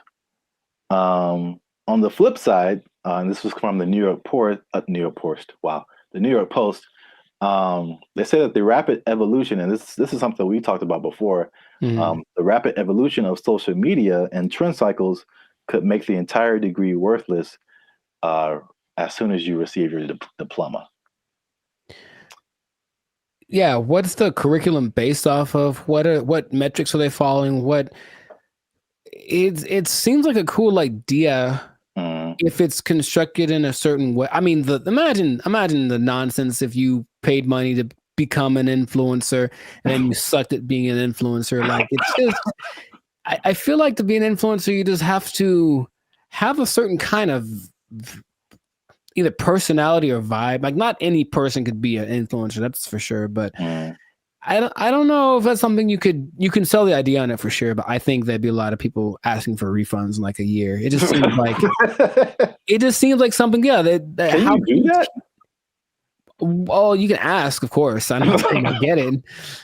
You're wasting the money, I think. But I think you'd be better off just studying on your own, studying social media, like a Mr. Beast did. He just studied YouTube, literally, and that's all. And then it worked out phenomenal for him. So, and not only that, all the people that he worked with also didn't get as big as him, but they all have channels with millions of people, millions of followers. So but here's the thing with education, anytime they're like, oh, there's an opportunity to make some money for us and maybe it'll work out and then we can get some more accreditation or who knows. They're just trying to evolve. So I see the point, basically. They're trying to evolve with the modern times. I just feel like that's not something you can teach in that sense. Because, yeah, like, as soon as the lesson's over for that day, things are different. So if they're not constantly keeping track of the market, it's like teaching day trading or something based off of data from last week. It's like, okay, well, that worked last week, but it's different now. It's a whole nother. So it would have to be done really well to work in mass. Like, yeah. Well, I have a bunch of thoughts on this. So, in their defense, they have said that they're aware of, like, again, like, social media is constantly changing, stuff like that. So the curriculum is more about high level concepts, I guess. Okay. As like what the business behind, becoming an influencer, stuff like that, which makes sense. But it's also like, if I were a student, I wouldn't study this because I think it's too specific. And influencer is just a subset of sales, marketing, advertising, business. It's just business. And so, like, I feel like if you went to school for business, you would get a better view of, like, how the world works instead of just looking specifically at influencers. Right. But this is also, like, college was like 20 years ago, or no, 15 years ago, something like that. So I have a totally different perspective, but as, like, a student coming in, you're like, oh yeah, I want to do this, blah, blah, blah. But I've mentioned this before. I kind of felt there's a interesting similarity between this and music, because you went to school for music performance. I went to school for music industry. And though I think even more so at the time that we went to school, even those majors were considered like, why are you doing that? True. So I can see the parallels, and then not that I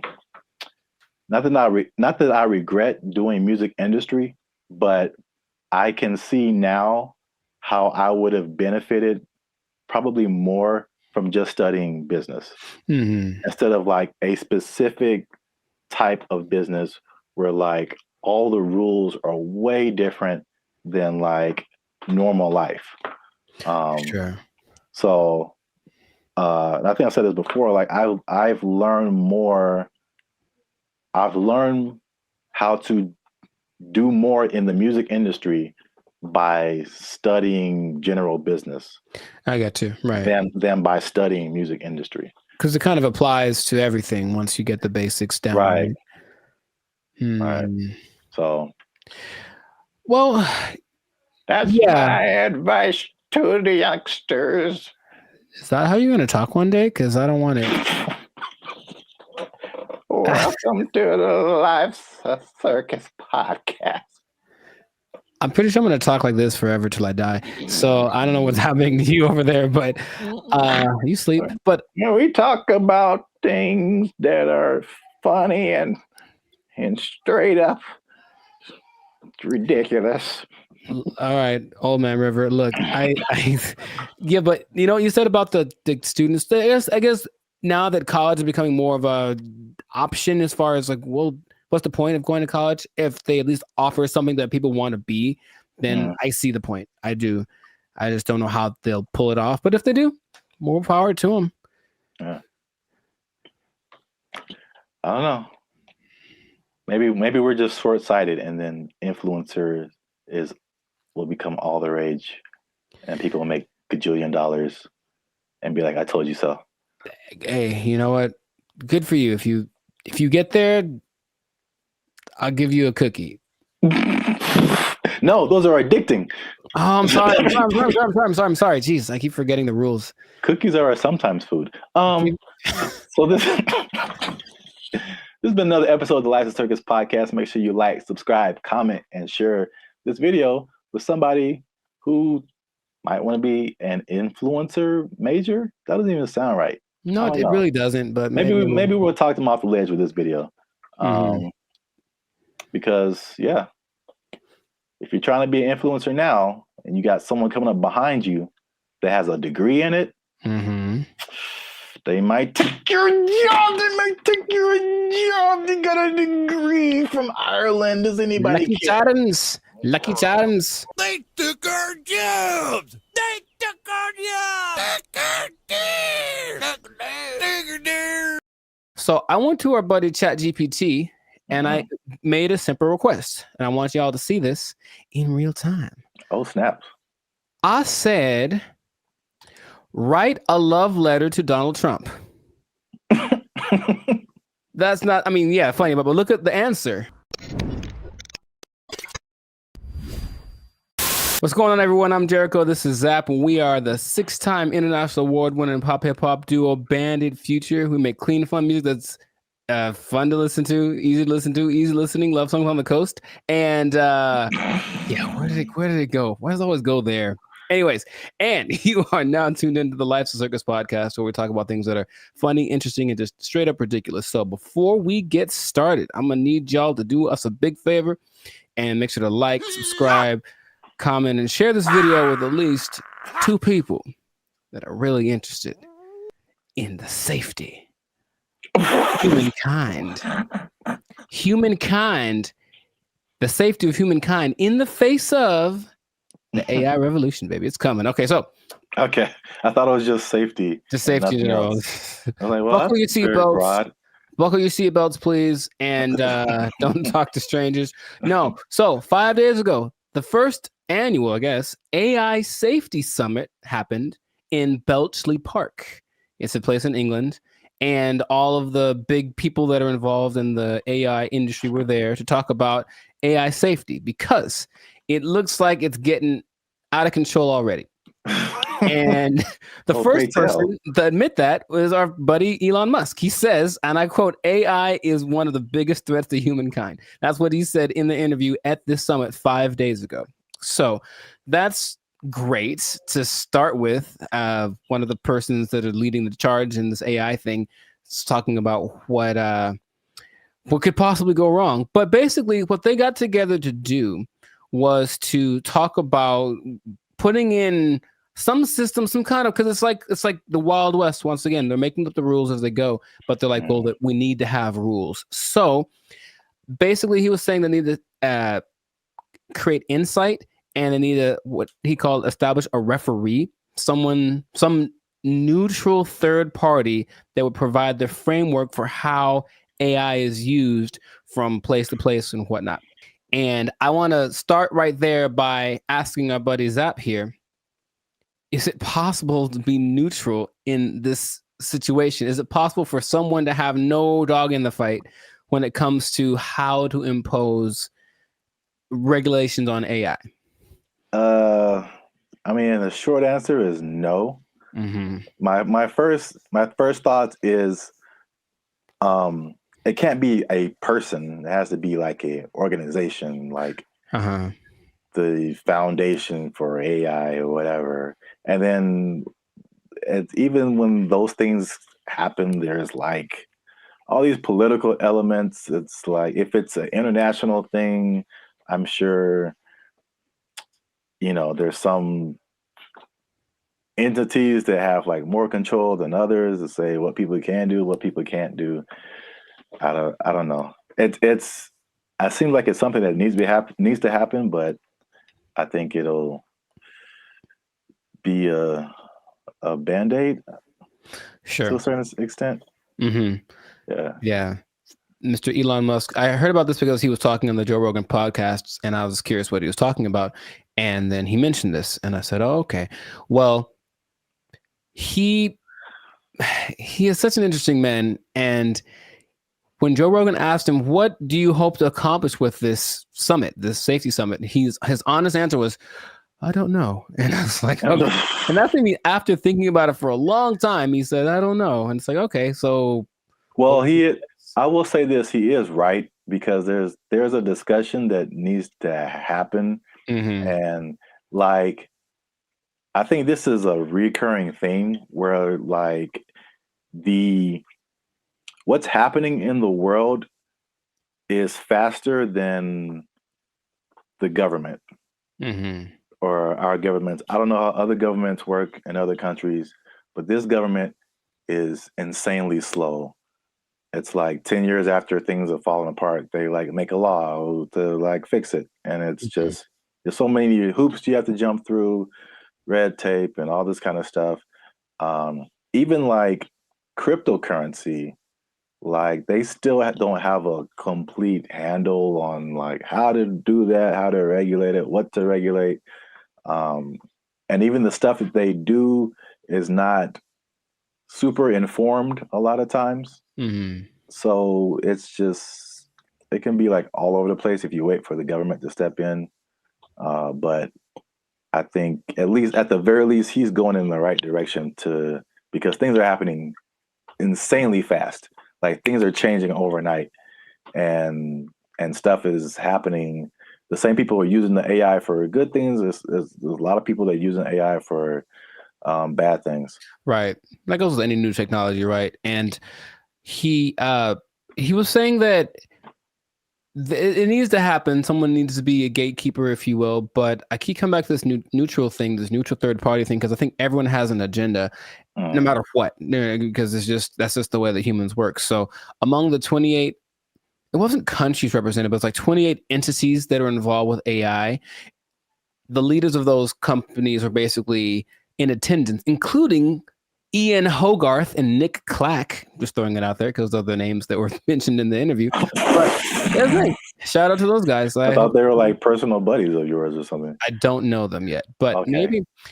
But so everyone has a motive and everyone has an agenda, and so when these AI programs are being created, whoever's behind the scenes is making it do what it wants. And someone brought something up to me. I did not know this was true, but this is just a small example of how anybody can bias an AI program. So I went to our buddy ChatGPT and I made a simple request, and I want y'all to see this in real time. Oh, snap. I said, write a love letter to Donald Trump. That's not, I mean, yeah, funny, but look at the answer. My purpose is an AI language model is blah, blah, blah, blah. It basically said I can't do it. I can't write a love letter to any individual. That's what it says right here. Any individual, it goes against my guidelines. So ChatGPT was programmed to have guidelines, right? Mm-hmm. I said, okay, hey, ChatGPT, write a love letter to Joe Biden. There it is. Oh. See what I mean? See what I mean? Stop. It's just that simple that something behind the scenes can cause. I didn't, by the way, this is not like genuine. I don't love or hate the man. I wouldn't write him a love letter. I'm just throwing it out there. I would not write him a love letter. I might write him a letter of concerns that I have, but I wouldn't write him a love letter. But here it is. If anyone wants to take it, go for it. But see what I mean? Dear President Biden, why do you keep falling down? Love, Timmy. Dear Joe, I hate your stinking guts. You are the scum between my toes. Anyways. What's that from?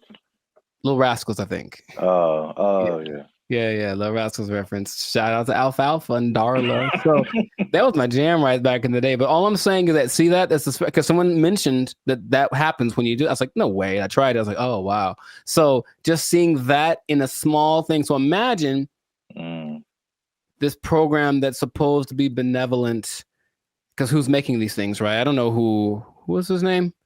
Ian Hogarth. I don't know who he is, right? I don't know. So imagine it's supposed to be an AI program designed to assist with getting people healthcare or something like that. And yet there's an agenda that says, hey, if they're from this place, don't let them have it. Like something like that, it can be programmed into it. And there's really no way to prove it unless you really know how to handle this AI stuff. So all I'm saying is that, yeah, the trouble with finding this neutral third party that Elon spoke about is that I don't think it's really possible. Everyone's got something behind them. And if they're not malicious in their intentions, maybe someone behind them is, it's always that kind of thing. It's like, well, it's not me. So whose fault is it? Or where does it start? So that's all. It's definitely something that I think needs to be is necessary because, yeah, AI is, he said something else that, it's the first time in history that there's something smarter than humans, because that's been our thing, right? We're not the fastest, we're not the strongest as far as all that. We're the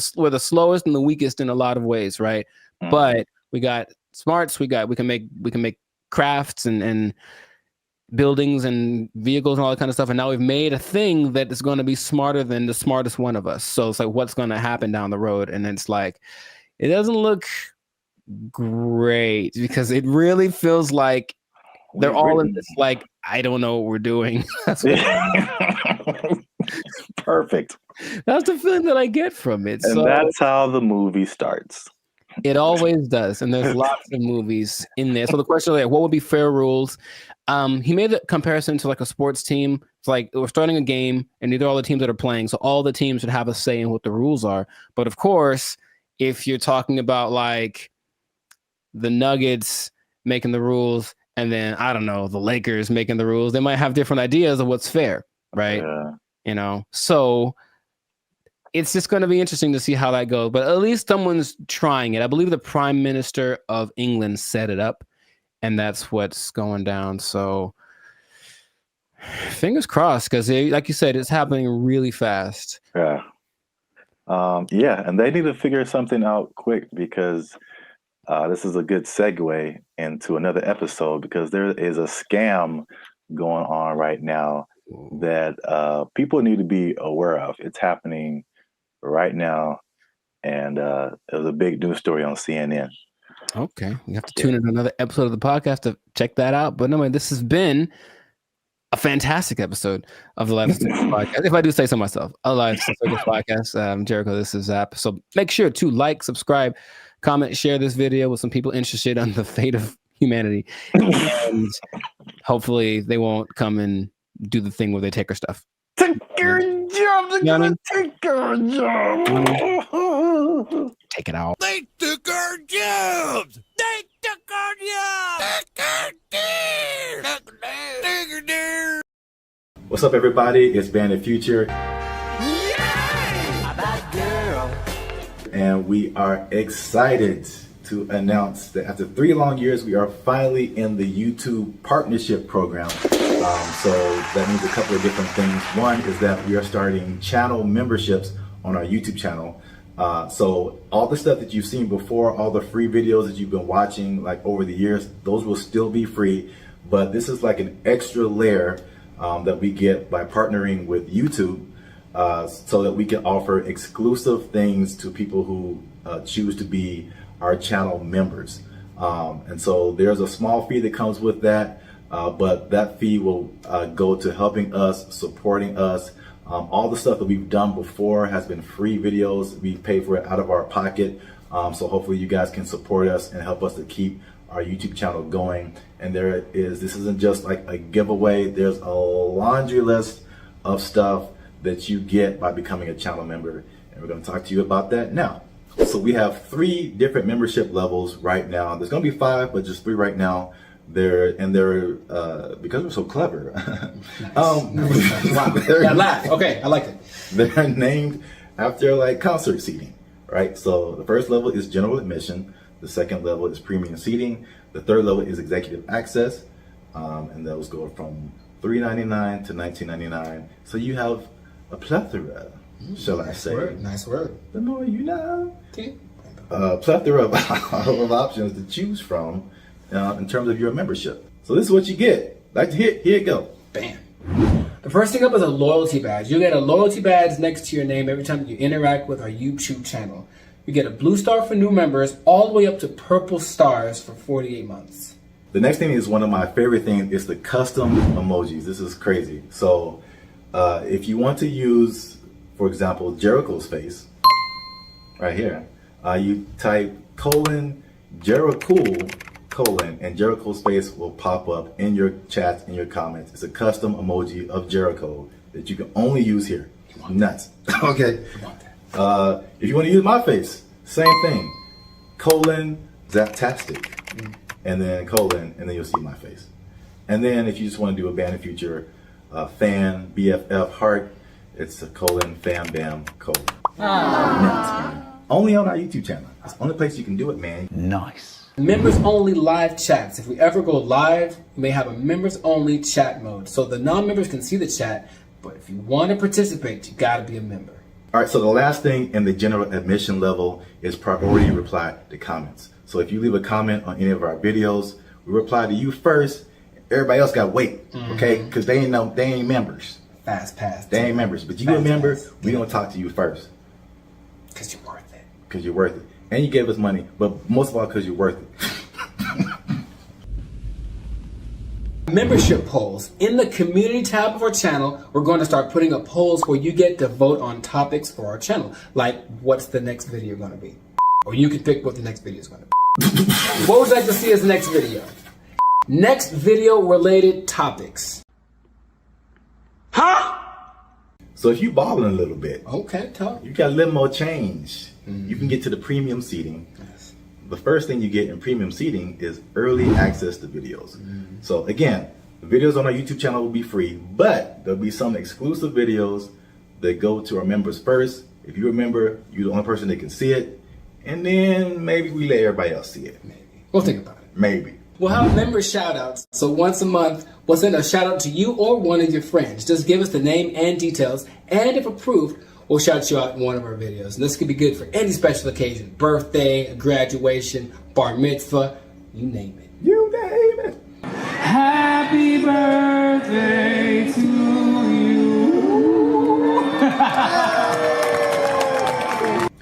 All right, so the last thing under our premium seating is the photo and status updates.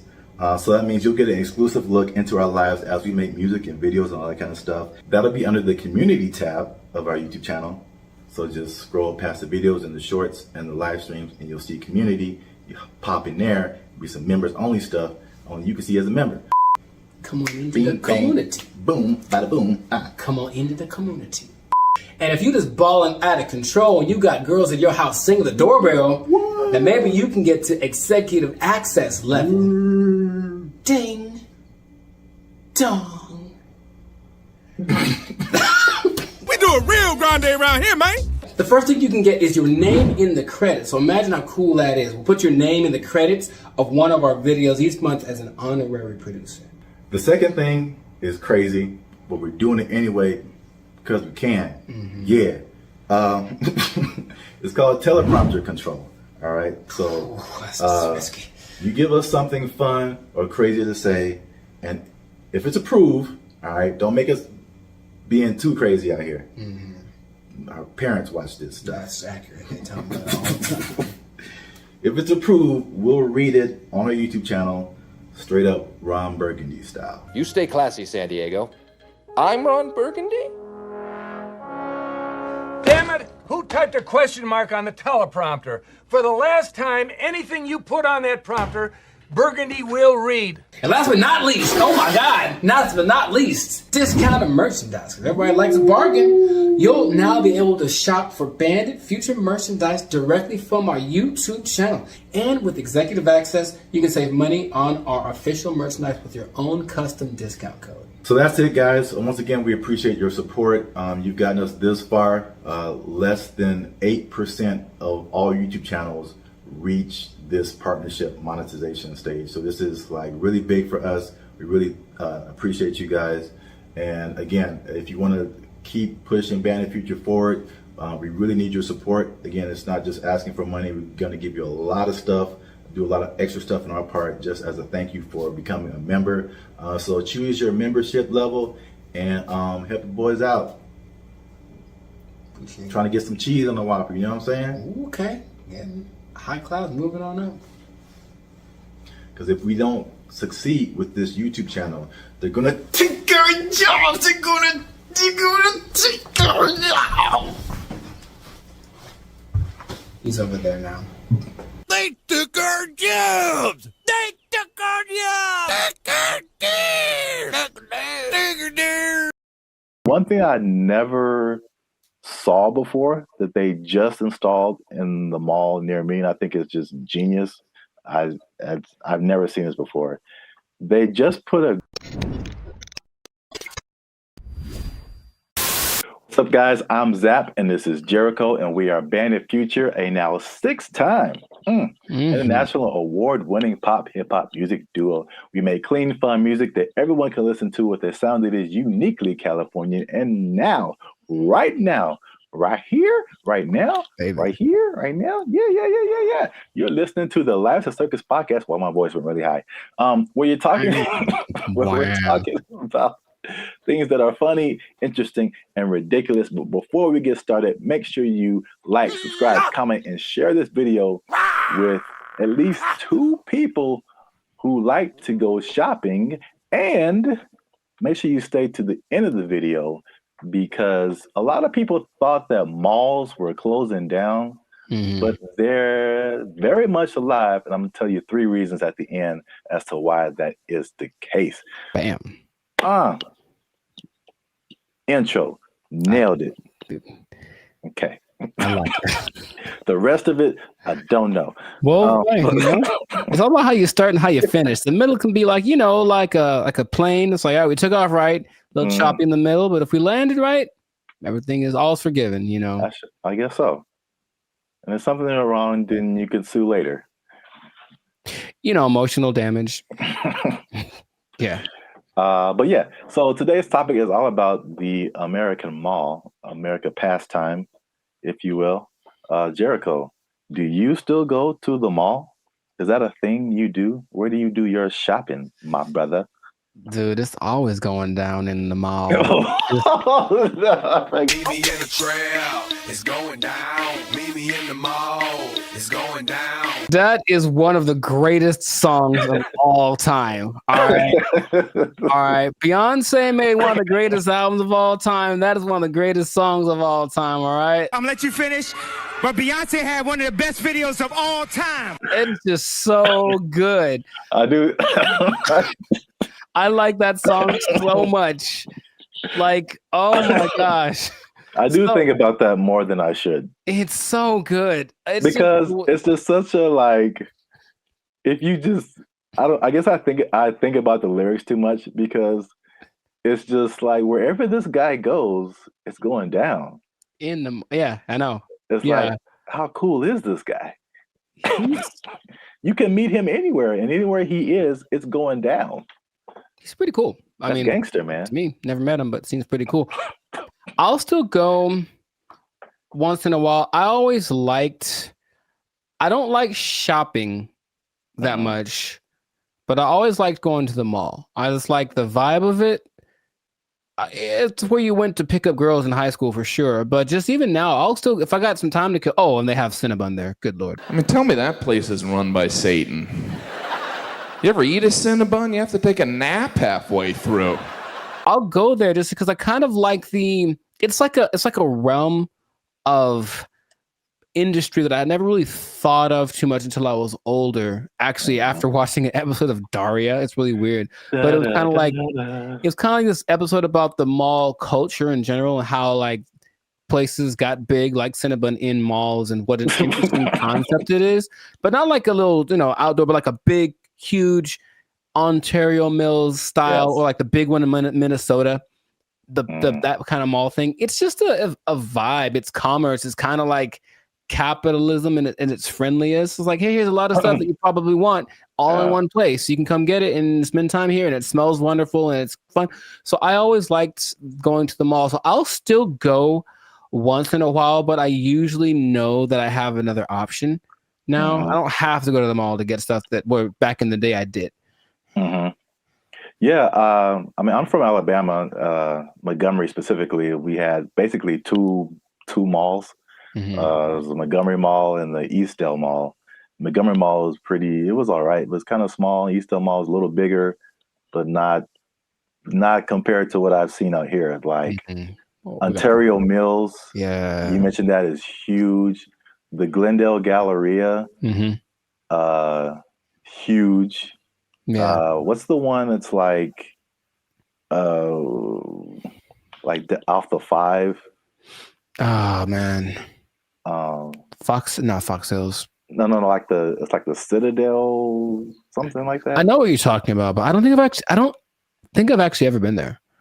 I think it's either that or something, or Cerritos. The Cerritos Mall is huge. It's the Beverly Center.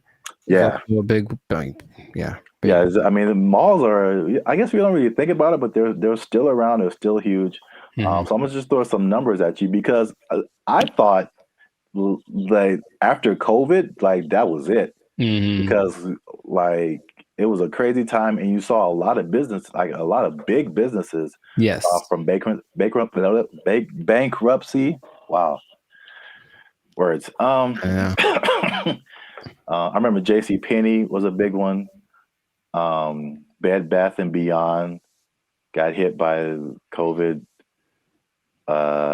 Toys R Us. Oh yeah, R.I.P. Toys R Us. That's legit R.I.P. right there. It's like like big flagship store. I'm not talking like a little, Radio Shack or Circuit City. I'm talking about like the biggest store in the mall is like shutting down. Like, there's gonna be no more mall. Plus, what I thought with e-commerce, the Amazons of the world, it's like, okay, people got used to getting stuff delivered to them, and it's like, why go out? I can just get it on Amazon or Walmart.com. So the numbers, however, say the opposite. So malls work with like an occupancy thing. So basically, it's like the number one indicator of how successful the mall is. So the more occupied it is by retailers, the more successful the mall is. So mall occupancy was 89 to 95% last year. 92%, and you're doing good. Anything above that, you're doing good. So malls are healthy, they're thriving. And this is what happened that I didn't really realize, is that when the stores closed, it didn't necessarily mean that was the end of the mall, because in case you didn't notice, a thing called inflation has been happening.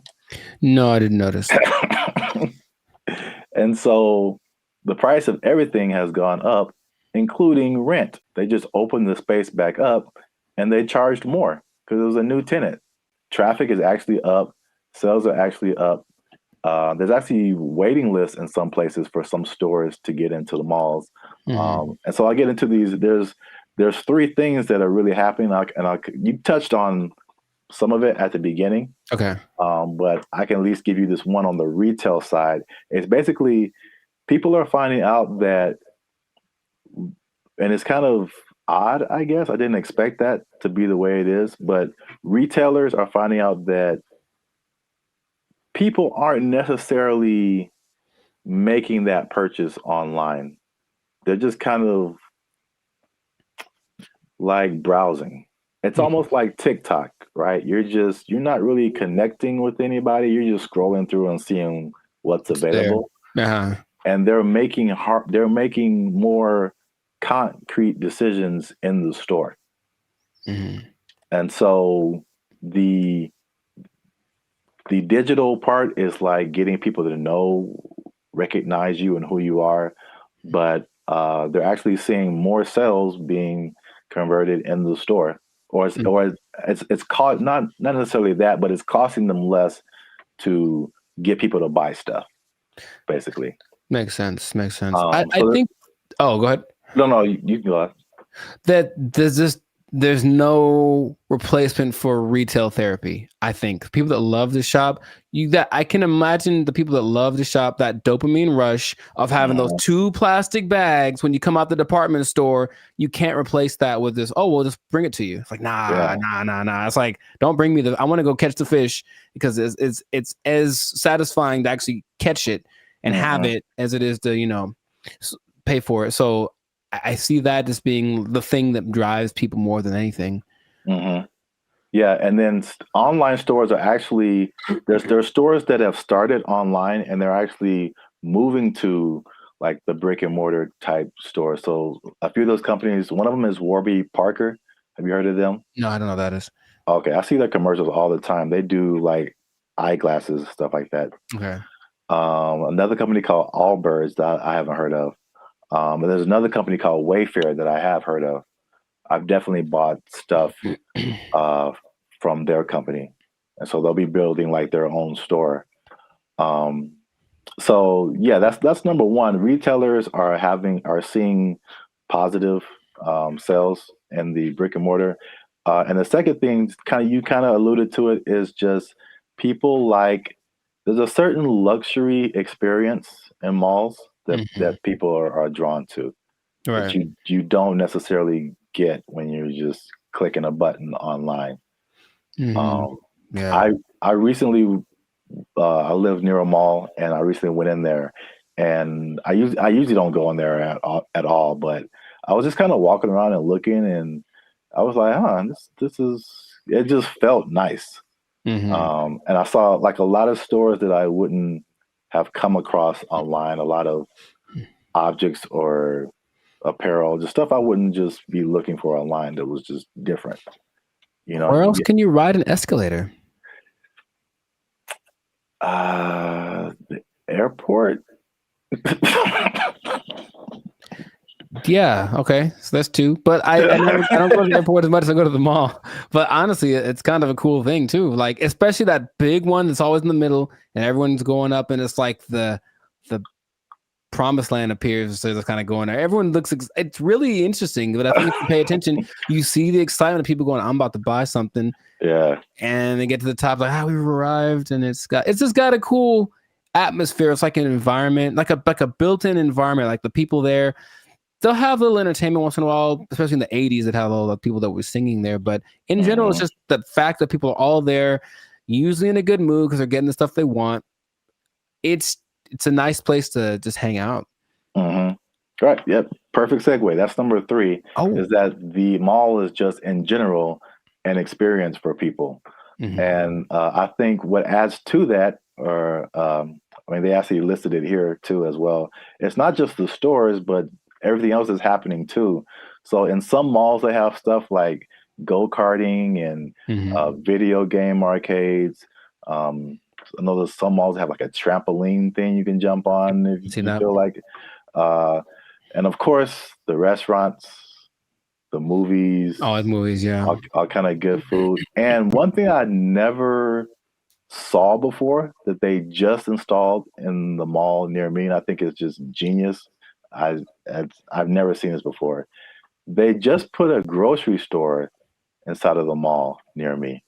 And that's literally the first thing I see when I walk in. And it's very weird because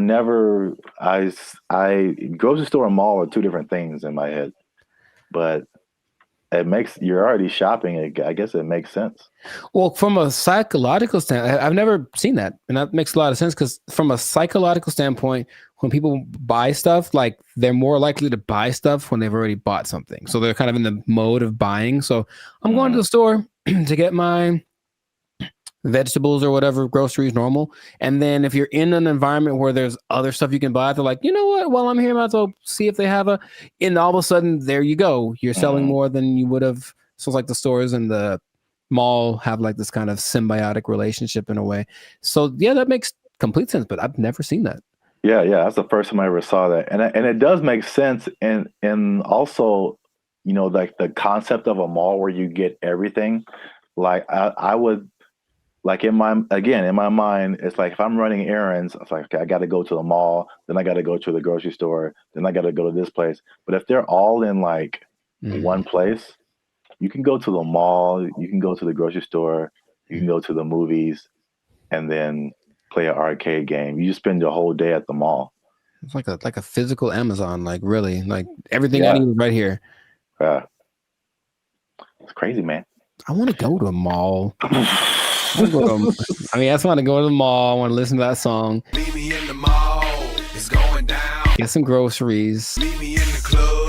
It's going down. But if someone meets you there, will it be going down? I mean, do you have that kind of? Anywhere you meet me, guaranteed to go down. Yeah, that kind of pull, man. Will it be going down if I meet you in the mall? I think so. I think I can say that with confidence. I think it'd be going down in the mall. And you just play that song and like the murder horn song back to back, and dude, I'm lit. Like it's no. I'll use up all my energy for the day in 5 minutes to watch me. Oh, you know what? I just thought about this. Oh, what? Did you say energy? The mall next to me also has a gym in it. Yeah, I've seen that before. Like, it's everything. You just go to the mall. Yeah, that's so smart because they sold that mall when after COVID because like nobody's renting. They thought it was going to go down, and this guy bought it, and I was like, that's the dumbest thing ever. Like malls are on the decline, and they got a gym in there. You got a grocery store. That mall is bumping, dude. Like, yo. And he bought it at a discount. So just like, man, I want to meet the guy. They did an article on him.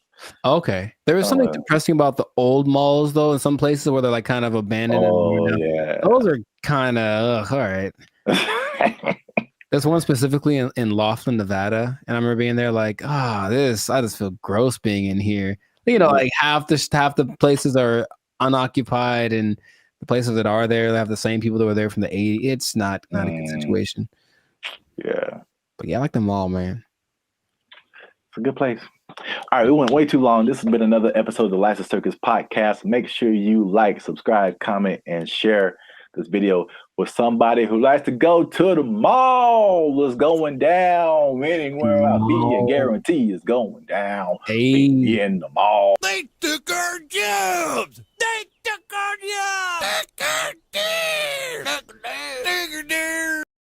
The WNBA. Do you watch that thing? Do you watch it? I do not. Nor do I. All right. So we've had that talk. Right. Now, what's going on, everybody? I'm Jericho. This is Zap, and we are Bandit Future, the 6-time international hip-hop pop duo. Well, we're international worldwide, but we also have awards. We won 6 international awards for our music. There we go.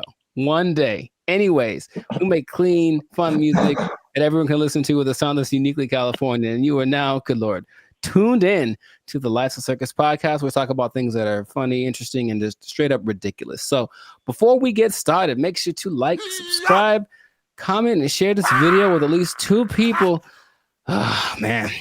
at least 2 people that like women's basketball. I'm gonna talk about it. This episode is for my dad, basically, because he likes it a lot. Now, what I want to say is that stay tuned to the end because I have an idea, I have a solution I'll say fix it. I'm just gonna say fix it. I'm to fix the WNBA that no one has explained in this way yet. I have the unique perspective that you need to hear. So stay tuned to the end. I'll let you know. So this kind of goes for women's basketball in general because the WNBA season just ended, but women's basketball started. And I'm in the gym yesterday and I'm watching it. I texted you about this and I'm watching it and I watch and I watch and I watch. And about 7 minutes go by and no one has made a basket. And I am heated because I'm trying to feel good about myself. I'm in the gym working it out and I want to see some success happening so I can feel motivated. And there was no success. And I was so mad about it. And it was a blowout and it wasn't very fun. So I want this to be positive. So what I want to say is that women's basketball is a noble sport. Basketball, of course, was created for women by James Naismith. And I've heard a lot of arguments from professional female basketball players about the disparity between the men's game and the women's game and this and that. But there are a couple of things that I think get ignored that would make things a lot better. Or when it comes to the argument in between why people should watch the WNBA, things get overlooked. So I wanted to throw this out there. I'll ask the question first to you. Do you watch the I'm trying to make it one word. No, it doesn't work. The WNBA. Do you watch that thing? Do you watch it? I do not. Nor do I. All right. So we've had that talk. Now, the thing that there's a lot of things that could that's the whole thing. There's a lot of things that could contribute to why the men's game is so much more enjoyable to watch. But what I hear the counter is that, well, women are a lot more fundamentally sound. So if you watch women's game, you will get a lot more of the basics, a lot more of the pureness of the sport. That's the thing that I hear more than anything. This is why you should watch the WNBA. So I looked at 2 statistics that just told me everything about why that's not correct. So let's just say, what's the number one objective of basketball? Put the ball in the basket, right? Score points, right? So the better you are at that, the better than you're doing. I looked up the percentages of shooting in the NBA versus the WNBA for last year, just to see. Maybe they women shoot better, and so you should watch because, you know, that's the thing they do. They're not dunking on everybody, but they're definitely fundamentally sound with their jump shot. WNBA average, 44%. NBA average, 47%. Okay. And the average for the WNBA, I couldn't find the statistic for the NBA, but for women, for the whole existence of the WNBA, the average is 42%. I think that's pretty low. And I don't care who you are. I don't want to spend my whole time watching people miss shots. That's just what it comes down to first. So the pureness of the game, I don't think that's that great an argument to say, oh, we at least could do stuff better than the guys. Well, apparently not. That's number one. And then number two, I watched the last play of the WNBA championship game where the Las Vegas Aces, they beat the New York Liberty. And it's this weird play where the main star from the WNBA, Brianna Stewart, is like getting locked up pretty much. It was like impressive. She gets locked up. She passes the ball. She passes to some other girl in the corner. She chucks up this air ball that had no chance. It never had any chance. I don't know if air balls count as turnovers, if they just like, oop, that was bad. But it seemed like she passed it to the other team, right? So I was like, maybe the women are better at taking care of the ball. So assist to turnover ratio is the way that you measure that usually. So for guys, there's only lists of people that have the highest assist to turnover ratios. In the men's game, I saw someone right now in the league has a 26-1 assist to turnover ratio. Wow. Mike Conley. I mean, it's not going to last. The season just started, but 26-1. Chris Paul's like at 9. There's a bunch of people like, but it usually gets to like the best people who have like 4 or 5-1, whatever, 6-1. The highest in the WNBA last year was 3-1. That's the best one. And it's like, so when I've watched a lot of women's basketball, I've seen a lot of turnovers, a lot of mistakes, a lot of this and that, and it just looks sloppy. So I don't see why that's the argument for why the women's game is better than the men's game.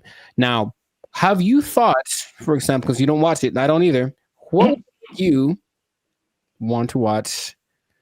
What could change about the WNBA that would make you want to watch it? Well, we've talked about this before. Right. And I had 2 ideas. Although the second idea, I'm kind of maybe backing down on. Okay. But the first idea for sure is lowering the rim so that more people can dunk. I think the basketball dunk is one of the most exciting plays that, whether you're a basketball fan or not, like just to see someone do that is just one of the most exciting plays in basketball. And it rarely happens in the WNBA. Right. And like even for the NBA, if you see a fundamentally sound team, it's usually a boring team. like I wouldn't want to watch the Warriors unless Steph Curry was shooting from the parking lot. Like that made it like, you know, just so much better than just a bunch of guys shooting jump shots. Like you want to see somebody do something extraordinary, whether it be shooting from the parking lot or just like dunking on somebody's head and ending their life. It's just like those are where the highlights. Acceptable, yes, those are where the highlights come in. So that's number 1. Okay. And then number 2, which will be sexist or whatever, I don't care. But I think it's no secret that women have a certain sexuality factor that attracts men. And if you gave me a choice between a women's basketball game and a volleyball game, I'm watching the volleyball game every time. Yes. They're great athletes, but the outfits are also great. And like, I'm going to pay a lot more attention just as a man. Like, yeah, I know it sounds bad, but that's human nature, the world we live in. Yeah, sure. Marketing, like, I like not beach volleyball. I've been talked off that ledge. That's too far. I don't want to see people running around in bikinis. I told you there's a league in New York that's like that, and it's not great. It's not something about it. It's too much. It's just kind of it's not like the volleyball outfit or like what they wear when they do track. That's very. I think that would be a very appealing outfit to get more viewers to watch the WNBA. Gabby Thomas. Anyways, hey man, we live, man. We live. No, I'm just having. Me too. I'm trying to be alive. Like, yo, Gabby, what's up? For real, though. But I am. The most people that watch the WNBA are men. So yes, that would go along. Like, women do not like WNBA at all. If they like the WNBA, it's because they play basketball. Well, that's weird too, because I didn't think that was the case. 70%. I believe it's 70%. Wow, so that's really fan weird. base. The clicks on the WNBA website, all that's men. So they're already supporting it, and then of course the financial support comes from the NBA. I digress, but that's just So the things that you mentioned would help, sexualizing things. I think women like to look cute too, some of them. So I don't think it'd be like the most degrading thing. Maybe they have options like with tennis, they could wear something. They have like little options for the outfit. I'm sure it'd have to be uniform for the team or for the sport, but I'm sure there could be an agreement because I wouldn't mind some more. How do I say it? Just accentuate some parts of the female figure. That's what I think would be cool. But that's the thing that I think is least likely to happen. I don't think they're going to want to do that. I do agree with the hoop thing. That's the thing that makes, because here's what I'm thinking. I'm watching this game yesterday, and like it's like watching like little kids. You ever see little kids like shoot a basketball? They put the ball way up here and they chuck it up because they don't have the strength to get it up there. I'm not saying they can't. Like, of course they can, especially Sabrina Ionescu made something crazy in the 3-point contest this year. So they can shoot for sure, but in general, they are shorter and less athletic and less strong than the men. I know the basketball is a little smaller for the women, but the hoop is the same height. So I have a solution that I don't think anyone's explained in this way. Okay. The average height for NBA players is 6'6". The average height for WNBA players is 6 feet, which is pretty tall for women, but in relationship to the same height of the rim is 10 feet. That means that for men, the hoop is 58% taller than them. But for women, the hoop is 71% taller than them. So to split the difference, I said, what would happen if the hoop was also 58% higher for the women? And if that was the case, it seems a little bit on the low side, but if that was the case, the hoop would be 9 feet 2 inches.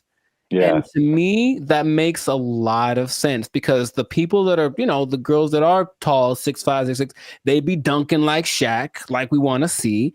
And then some girls with some springs would be getting some Westbrook action happening. And I think that'd be great. Now, would they have to learn how to adjust to shooting lower? Yes, they would. But I believe there's a women's basketball, I think it's called, oh gosh, I forget the name of it, but there's a women's basketball-esque sport where there's no backboard and no one can dribble. It's a weird in Australia. And the reason about this, you can see if they could jump, they're not allowed to jump. But if they're allowed to jump, they'd be able to actually. So weird. It's what is it called? It's got a. Anyways, they could dunk on that hoop if they were allowed to run and jump. If the hoop for the WNBA was that height, the game would be a lot more interesting. I think the percentages would go up because you just see these women. A lot of women's form is kind of like chucking the ball as hard as they can because that's how they have to generate the energy to get the ball high enough. So that's my solution, but that's the rationale behind it. We want to make things equal. So the height of the hoop is the same ratio compared to the height of the players. Yeah. I think that would work. I don't think they're into it. Of course, every play, they have to change it everywhere. Every hoop would have to be, adjusted and whatever. But which would you rather? Make an adjustment to the game a little bit? Well, that's kind of significant, honestly. Lowering it to that's kind of significant. Or continuing to not make any money because to this day, the WNBA has not made a penny. That's just honest. The statistics say it has not made a single cent. It's actually been in the red every year, and the NBA has to provide the money to bail it out. So that's my idea that it could help promote the game a little bit because basketball is a great sport, but yeah. The excitement factor, like you mentioned, we want to have that a little more. So that'll do it. So 9'2", that's the thing. So listen to me. Just do it. I heard something. I mean, on the kind of serious note, I heard something very interesting when it comes to like giving people a fair shot. Just kind of leveling the playing field, and that there's a difference between equality and equity.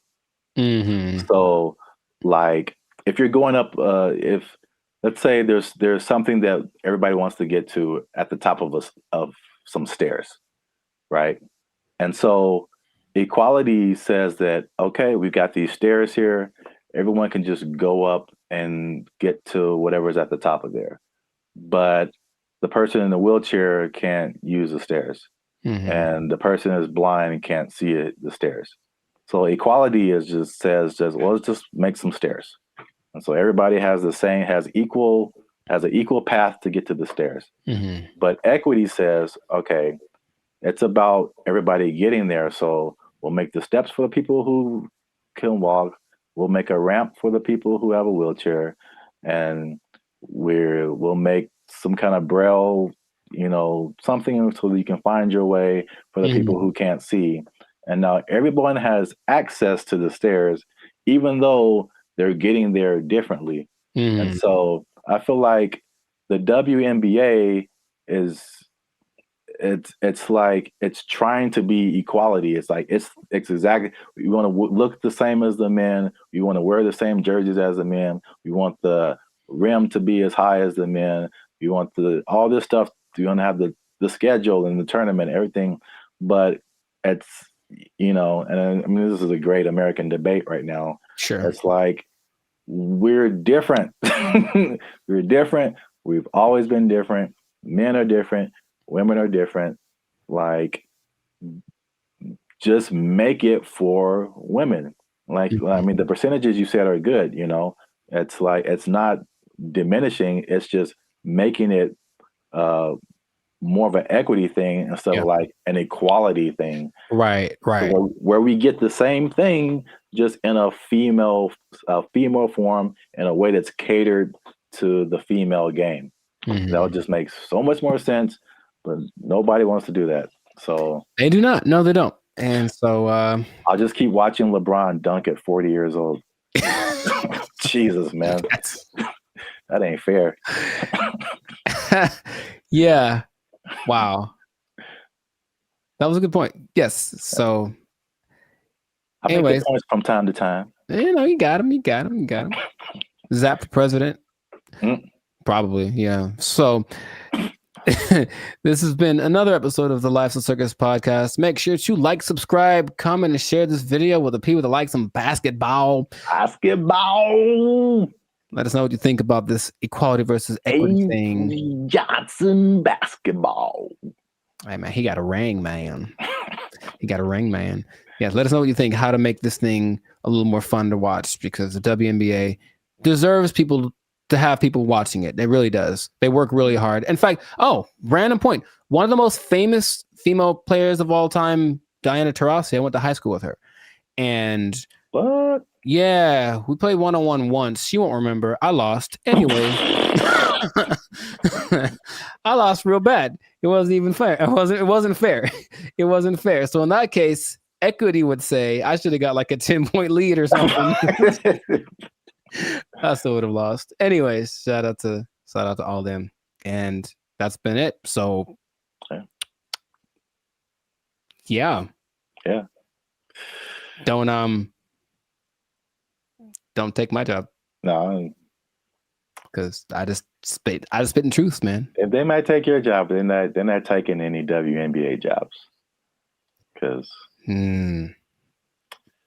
nobody's watching. All right. Bye, everybody. They took our jobs! They took our jobs! They're thinking about legalizing everything in California. But in the way that Oregon's doing it, in the way that Vancouver's doing it. And you've seen downtown LA. What do you think is going to happen, bro?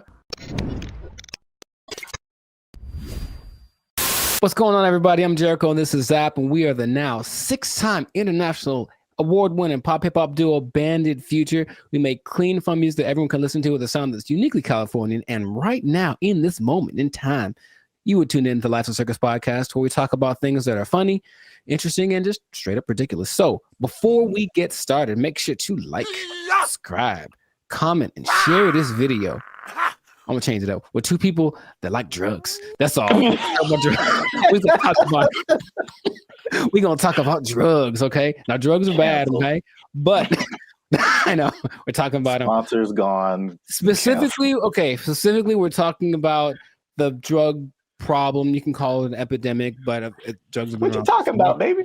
But it seems to be getting worse. So the specific thing is the way that governments are approaching the drug issue in their country, and there seem to be 2 very drastic sides, and they both have interesting results. So before we get into it, Sir Zap, San Francisco, have you had any experience or just thoughts about just the Have I had thoughts about drugs? Have you had thoughts about drugs? Do you dream about them? Drugs are bad, okay? But have you seen the effect of drugs on our society as a whole with your experience? Yeah, man, I think about drugs every day. Okay. You know what I'm saying? Okay. It's hard out here in these streets. That brought to mind two things. Yes. He's there. He was up there. It's crazy. Mission accomplished. Yeah, San Francisco. Wow. Yeah, I had the worst hotel experience of my life in San Francisco. You were there, you remember. And it wasn't because, well, I guess it was because of the hotel. They had a hand in it for sure. That was not helpful. But it was the people who were there who were obviously using an assortment, shall I say. A plethora, perhaps. Yeah, involved in all kinds of activities and whatnots. But yeah, we definitely saw it there. And I was saying before, this isn't like my crowd, so I don't really know a whole lot about drugs anyway, but you just kind of go from the homeless people because for sure you see them on stuff. I've seen them doing stuff. And so that's how I kind of like get the drug vibe. But going like just off of the hard drugs, one thing I noticed, I don't know if you noticed this either, the legalization of marijuana in California, and probably in other places too, but in California, I definitely noticed the explosion of just like, we can do this everywhere. Let's do it everywhere. Especially like on the freeway. Like I can drive down the freeway and just smell like the whole freeway is high, bro. Like, yeah. No wonder we're all going 5 miles an hour. Yeah. Like everybody is just walking on sunshine right now, and I'm trying to get to work. I remember one guy, we went up to Sacramento, and one guy in like a Jack in the Box was like he was the happiest man. And I'm like, wow, starting early, 8 in the morning. Like, that's a wake and bake situation right there. Yeah. But I don't think that weed causes the problems that we're seeing. Just slower people, and maybe they're raising the price of food. Everyone's eating too much, but I digress. The idea is you can do one of two things, or there have been two extremes that governments have been taking. One is to decriminalize drugs. So there's a difference between decriminalization and legalizing. They're not legal. You can still get busted for them, but it's just that decriminalizing means you won't go to jail forever for getting busted with a meth pipe. On the other hand, you could really go at the drug sellers and the drug users and make everything illegal and see what happens. So the, I guess, benchmark for everybody's decision is Portugal, because in the 90s they had, I think they were kind of closed off to the world for a long time. I'm not quite sure why, but for like 40 years no one could really get in there. So in the 90s it opened up, and in came all the influx of everybody's influence, and with it came drugs, because people like drugs. So what happened was Portugal got a really bad heroin problem, the worst ever, and everything that the government tried to do was like, we can't really make it go away. So let's try something extreme. So they decriminalized everything, and instead of that, they treated drug users like patients, like they're sick. So they made rehab centers and this and that. So if you get caught, you don't get taken to jail, you get taken to a rehab center where they actually will give you more of the drug you like, but in a lesser dosage, trying to wean you off of it. And they have a system in place for making that work. Other places that have copied that, I believe Lithuania, and there's maybe Denmark. I could be wrong about that. But so what has happened was that the good old US was like, oh, let's try it. So they did that in Oregon with the last election, and they kind of forgot one part. They forgot the whole rehab part. They just decriminalized everything. And I think I heard about that. It's a nightmare. It's so bad.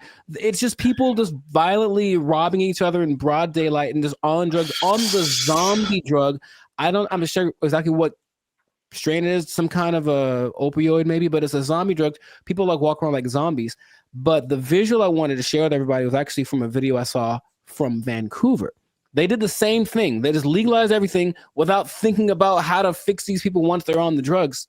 So everyone's just walking around, literally, same thing, robbing people. The scene that I remember when we were in San Francisco was this one street where it's like everything looks normal, aside from like the occasional like human feces on the ground, but everything looks normal. And you turn a corner, and all of a sudden it's Armageddon. Oh my God.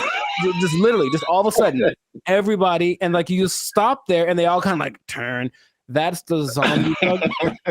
So there's a video of these two men walking down the street, and they're in a position where I don't think I could keep my balance and walk, but they're so hunched over and they're still somehow staying upright. There's two of them, they're walking, and it looks surreal in Vancouver. That's happening right now. So they tried it, and for some reason they didn't get the memo that they need to add the other part to it. So that's an they're thinking, oh, well, like alcohol, like there'll be a couple of people that go overboard with alcohol, but if we let everyone have it, most people have enough restraint or whatever to not use it. I just don't think that hard drugs and alcohol are exactly comparable like that. So you can take the other extreme, and this one is maybe more fun, and that is the president of the Philippines, something Duarte. He said, he got elected in 2016 maybe. He said, kill them all. That's exactly what he said. Kill all the drug dealers and all the drug users. Wow. In 4 years, well, the last updated thing was like in 2020. So in 4 years, he killed like 24,000 people. Just for, and the thing is, he'll catch you. They'll just raid the streets at night, and if you're on drugs, that's it for you, basically. And the thing about that is that a lot of, and then the people that don't kill, they take to jail, but they kill a lot of people, and everyone in like all the citizens love it. They think it's fantastic that he's doing that. So when they interview the drug lords, they're like, well, we're not going to stop. So we just got to figure out how he's not to get caught, because the threat of death isn't enough to stop it. So you have a lot of people in jail. You have a lot of people that are being killed, just like, and then they have a lot of people that are approving of this, right? And that's the most extreme case of that. So I'm sure there's other options, but that seems to be the two sides. So if you were the leader of Zapville, Zaplands, and you had to implement a strategy for the rampant drug use in your country, man, you got to be a better leader, man. I know what's going on. All your people are just down in the pipes. But what would you do to resolve that, you think? That Philippines thing is wild. I never heard that. Yeah, well, like they don't talk about it too much, but yeah. But he's like, he literally gave a speech. He was like, yeah, and all the drug dealers, and then everyone cheers. But he literally did this, and that's his approach. Oh, wow. Yeah, that's too far in my book, especially for the users, because like drugs are an addiction, and like you're not in the right frame of mind to like make decisions and then have someone execute you because of your addiction. I think that's too far. Okay. But the thing you said in like Portugal, Denmark, that's interesting. I mean, that seems, again, it's just like, I don't know why the answer for everybody is just throw somebody in jail and then like, well, we got rid of that. Like, yeah, exactly. Solve the problem. Like, it doesn't solve the problem. Like, the problem still exists. Yes. Yeah. But so with the numbers for Portugal specifically, the numbers of overdoses went down like 90%. Yeah. So obviously that's a better solution for sure. Well, we'll see what happens, because what I'm hearing in Rumorville, the last thing, as we wrap this thing up, is that they're thinking about legalizing everything in California. But in the way that Oregon is doing it, in the way that Vancouver is doing it. And you've seen downtown LA. What do you think is going to happen, bro? man, it's going to be chaos and bad times, very, very, very bad. So hopefully that doesn't pass. But some government people don't think, they're just like, oh, my nephew OD'd once, I should probably do so. That's what politicians maybe think. That's their only connection to this kind of thing. So let's just try something new. Let's decriminalize it all, see what happens. And it'll be bad for all of the people that we see walking on the freeway are on drugs. Every single one of them. And that's going to go up tenfold if we decriminalize the drugs. So just let's not do it, Callie. Man. Send your relief funds to banditfuture.com just in advance, because I see suffering in our future if this. I see. You will know pain. You will know pain. We'll at least know gross. We'll at least know that. Yes, that is God. We should do a whole separate episode on that hotel room. I still have some videos from that. I was giving a review. Yeah, videos? I have a video I took of the hotel room or walking around. Yeah. Maybe I can find it. Yeah. People need to see that. It was oof. It was really bad. But anyways, this has been another episode of the Lifestyle Circus podcast. So let us know in the comments if you have a solution for how to solve the drug problem where you're from. Do you have a drug problem? Do you need help? Do you need to talk to somebody? Call the Bandit Future hotline. Just kidding. It doesn't exist. But make sure if you do have a problem, make sure to go see somebody about it. It really is serious. Don't you believe it? Okay, so that's been it. And I'll tell you what. If you're on drugs, if you're doing too many drugs, I don't know about you and keeping your employment status, you might start freaking out and not make it. And then, you're going to have to be out of you might be down bad. You might be out of employment, and that's not going to be good. If the boss catches you in the bathroom doing what you like, might end up bad for you. I just don't know how to say it, but I think you won't like the result. I think I get what you're going towards. Yeah. Correct me if I'm wrong, but I'm thinking that you're saying that they might take your job. Drugs are bad. Okay. They took our jobs. They took our jobs. It's kind of disorienting, and it's not the most fun situation, but they get what they're going for. And this Zuckerberg's goal, he's already spent a lot of money on it. He really wants everyone to engage in the metaverse on a daily basis with their friends. Hey, let's have our chat. Let's have our podcast in the metaverse, because why not? I could be a fish, whatever. Like, that's what he's going for. And it just doesn't feel like it's time yet, but he's just going to keep pressing the issue. What's up, everybody? I'm Jericho, and this is Zap, and we are the now 6-time international award-winning pop hip-hop duo Bandit Future. We make clean, fun music that everyone can listen to with a sound that is uniquely Californian. I'm going to bring that back. And you are now...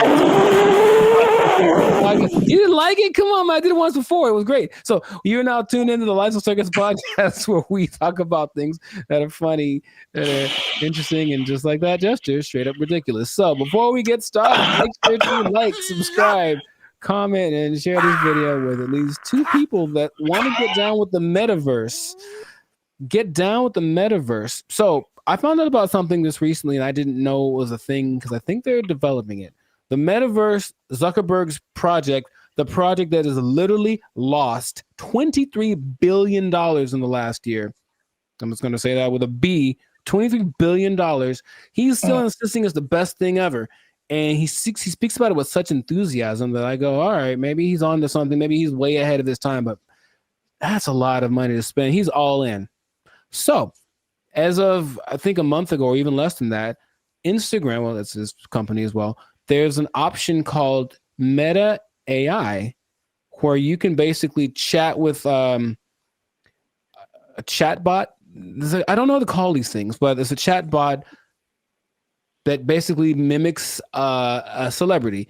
they have like Snoop Dogg and Dwayne Wade and stuff like that. Like they're their faces, but then they're supposed to be a different person, and you can talk to them about certain subjects. And so I was like, okay, let me see what this is about. So I tried talking to one of these for the first time yesterday. I wanted to see what it was about, what happened. It's such a strange experience. And I don't know how much, because it's still like the beta phase, I suppose. But like, had you heard about that? Specifically the Meta AI? No. Dude. All right, maybe there's some screenshots, but I had a couple of conversations with this. Because okay, I'll actually say it as I. Who's the person that you had a conversation with? I spoke to Lorena and I spoke to Izzy. Now they're modeled after two people that I don't. So each one has a name. I'll have to go through it and maybe you can put it on the thing. But you go to just talk to a AI, and then there's, for example, you can talk to Zach, who's a brotherly jokester. But he's Mr. Beast, right? It's Mr. Beast's face. You can talk to the Dungeon Master, who is an adventurous storyteller, and it's Snoop Dogg. You can talk to Brew, the confident sports debater, and it's Tom Brady. So that's the thing. Wait. Yeah, it's a lot of information that I'm not explaining right because I'm still trying to wrap my head around it. No, but like, how is it? Why are they two different names? Is it like a trademark thing happening? I don't know. I really don't. I think they agreed to be the face of it, but it's not their name because it's not them. It's the AI version of them. All right. But it's their voice. Their voice is their likeness. Maybe I can. No, you just have to let me pop up some visuals. So I was asking. So you talked to like Lorena and somebody. Who were the celebrities attached to them? I don't recognize their faces. Oh, okay. They're all people that I've seen before, and I'm like, okay. And maybe not all of them are super famous, but like, okay, there's Perry, the approachable golf pro, and it's also Cliff Paul from the State Farm commercials. Imagine that.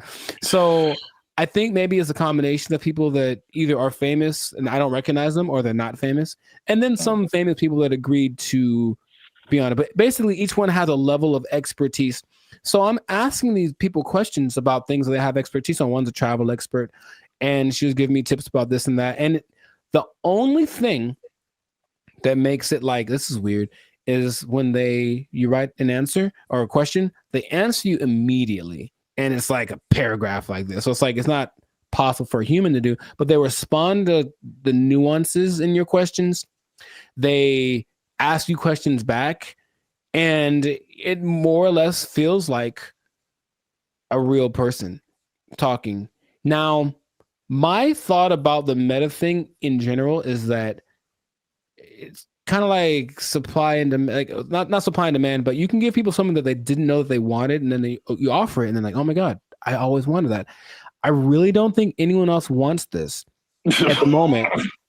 From, I think, sales of just the Meta headsets, maybe like 5% of, I think, England has them. So it's still a very low number. And I know some people who have it, and they say, okay, it's kind of disorienting and it's not the most fun situation, but they get what they're going for. And this Zuckerberg's goal, I mean, he's already spent a lot of money on it. He really wants everyone to engage in the metaverse on a daily basis with their friends. Hey, let's have our chat. Let's have our podcast in the metaverse, because why not? I could be a fish, whatever. Like, that's what he's going for. And it just doesn't feel like it's time yet, but he's just going to keep pressing the issue. And he had a conference where he spoke about all the advances of AI. Basically, Meta is an AI company now. And so everything is just kind of going like that. So I have so many questions that I could ask to him, maybe to you as well, but just where do you think this is going? Is it something that you personally think is useful or that you would want, or what could make it more appealing for people? Because at the moment, it does not seem like many people really care too much about this. Well, here's the problem. I heard someone say, and I totally agree, people don't want to have things on their faces like that. Mm-hmm. It's like a design flaw. But maybe it's I don't know how far the technology is coming, but I think that just that used to talking to a celebrity, it's I don't think it's useful for the majority of people, like a teenager or like a college student, maybe. But like outside of that Gen Z, like, bro, I don't want to do that. Like, and then it's just weird. Like, what's the purpose of having? It's like a fake conversation when you can have a real conversation. It's you know, I think the human aspect of it, not being able to talk to a real human, that's just weird for people. And so were you typing, or was it like a thing you could hear they were talking? You could do either one. Okay. It's just like, honestly, it sounds like the person who has no friends does this. And they just talk to robots. So that's just weird. But back to like the glasses, one thing that I have been hearing about lately is the stuff that's, I think this was Facebook too. So I think this is a move in the right direction. There's a partnership with Ray-Ban or some other kind of like glasses company where they're like your normal glasses, but they have AI capabilities. So like you're looking at something and you can see something else superimposed that tells you like information about it. Like this building is from whatever, or this jacket costs this much. That I see as like, okay, that's pretty cool. That's very helpful. Or there's another thing where it's like you look at a jacket and you can instantly find where to buy it. So someone, oh, I like what you have on, and you can instantly like buy it for yourself. Like stuff like that is cool. There's also like the Snap AI mirror from like Snapchat. So I again, it's like they have to get out of this like goofy realm to make it like, okay, this is how you can use this. It's not about, I don't think, I mean, I know I'm like going a bunch of different directions. I have a bunch of different thoughts, but it's like, I'm not a CEO of a $1 billion company, so what do I know? But I don't think it's live your life in the metaverse. I don't think people want to do that. I think it's a hybrid situation, just like with all the other AI. It's like, okay, I'm going to still be in real life, but I'm going to use a little bit of this to enhance real life. Right. Leaving real life. So they have this Snapchat mirror thing that I just heard about is really cool, where you can like, if you're in a like, same thing, clothes, if you're in a store, you see some pants or a shirt, you can go to the mirror and see what you look like in that outfit. So you know how they have the Snapchat filters that puts a goofy face on you or something. It's like stuff that you can't use. But if I go and see an outfit, because I've had this a lot of times where you see an outfit, I was like, oh, that's cool. And then you put it on, it's like, oh, it doesn't look good on me. Right. You know, so that's like super helpful. I got that. So yeah, that's right. He did address the headset thing, and he's like, oh, we need to make it more comfortable. He's aware of a couple of things. From what I'm understanding, the ultimate goal is to make that a capacity that contact lenses could have. So like, it doesn't look like you have anything on, and it is all. I'm like, I don't know how that would work, but that's what they're going for. But it's just, I think he has this image in my, because when I listen to them speak, there's genius and then there's delusion and there's this whole level in between, you know. And I think if you talk about like the people that are big time movers and shakers in the world, like Elon Musk is a little more on the like practical side of the delusion, and Zuckerberg's on like the Dungeons and Dragons type side of the illusion. But I feel like he wants to create what happened in that movie Ready Player One, where basically the whole world is so over the real world, they just go to this place habitually, and that's like where real life actually happens. And maybe that's what he's thinking, but I don't think the people are ready for it right now. But he's going to keep pushing. He's got the money to keep trying it out. And I even got a little survey. It's like, hey, quick 3 minutes. I want to know. I wanted to know about what they were asking about. That's how I didn't know about this until like 2 days ago. And they asked all these questions about, okay, so if chat AI could do this, would you like it? Blah, blah, blah, blah. And so they're doing all this research because they're trying to see what people think, because they're trying to make it appealing, but it wouldn't, I don't think it's for me or maybe our generation, but maybe people that grow up on it, younger people might be the ones that want to spend all their time in the metaverse. I don't know. I hope not, but which is already showing negative effects. Gosh, it's so bad in so many areas. It's just bad, man. Yeah. So we'll see where it goes, but let us know in the comments if you like the metaverse, if you've had some metaverse experience, if you've tried this new Meta AI chat thing. What do you think? Is your best friend Snoop Dogg in your mind? Because it's not really him, but maybe you think that it is, and that's good enough for you. So good for you. And let's see how this pans out. But it seems like it's going to be a real big push, he's got Zuckerberg has a couple other big objectives for 2024 that he's trying to get to. So, and spend a few more $1 billion in the process. So must be nice. We'll see how that goes. But yes, this has been another episode of the Life's a Circus podcast. So leave a comment. Leave us a comment. Let us know what you think about that. And if you I'm trying to think of how this would work. If you are spending too much time in the metaverse, if you're spending too much time talking with a meta person, I don't know what to call them. They're not real, but they're not robots, whatever. Talking to a meta person so much that you lose track of time, and then before you know it, your life's a shell of itself, and you don't really know where you're gonna get your money from, because you haven't gone to a place that will provide you with the necessary resources for, you know what I mean, like the necessary resources for living, for purchasing things.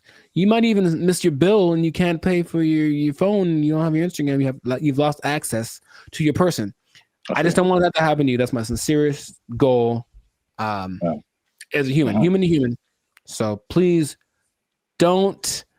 Man. Well, I guess you understand what I'm trying to say. I don't have to say it. So you don't have to say it. You don't have to say it. But I'm gonna say it. Don't lose your job. Don't lose your job in the metaverse. Marcus Zuckerberg is crazy. They took our jobs. They took our jobs. He believes that masturbation was the greatest evil on earth, and that by eating cornflakes, it would prevent people from doing it. So I don't see the connection. No, it's there, man. It's there. I'm trying to make it work in my head.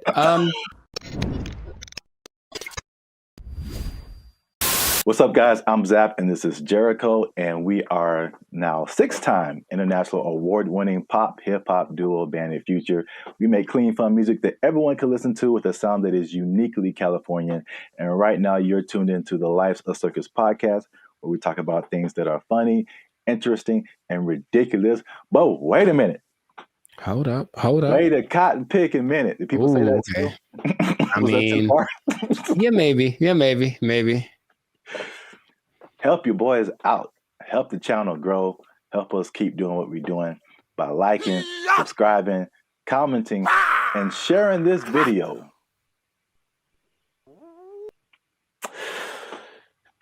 With the friends and family, because I got a question. Okay. It's a very important question. A bit of a riddle. I hate those, but okay, let's go. No, I just don't like them. I'm never good at those, but we'll find out. Mr. Jericho, what do you get when you cross a medical condition that people were afraid of, a religious group that wants to stop people from performing a sexual act, and World War II?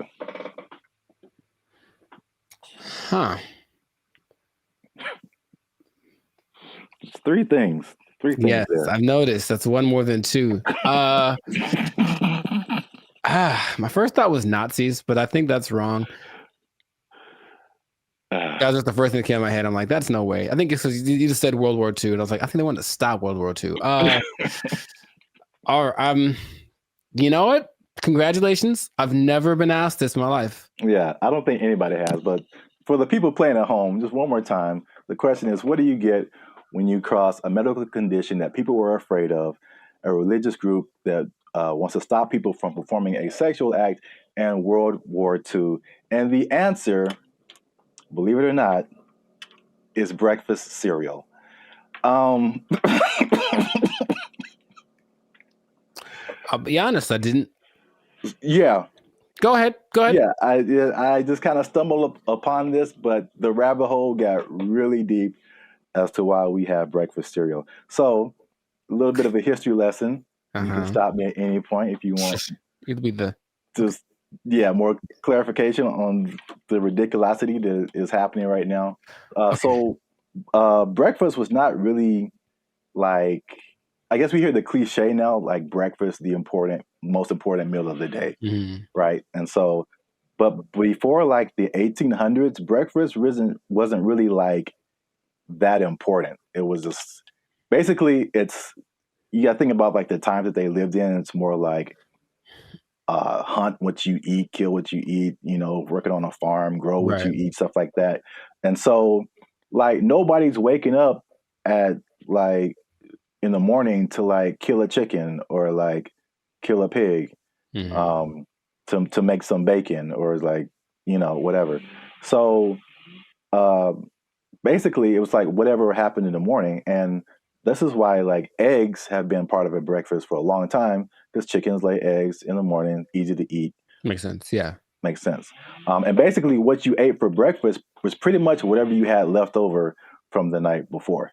So that was pretty much breakfast. But there was a meat component because they would eat it, they would like cure the meats and stuff, and you could save it and use it for breakfast in the morning. Right. So like eggs and even bacon were like a big part of breakfast. Bacon.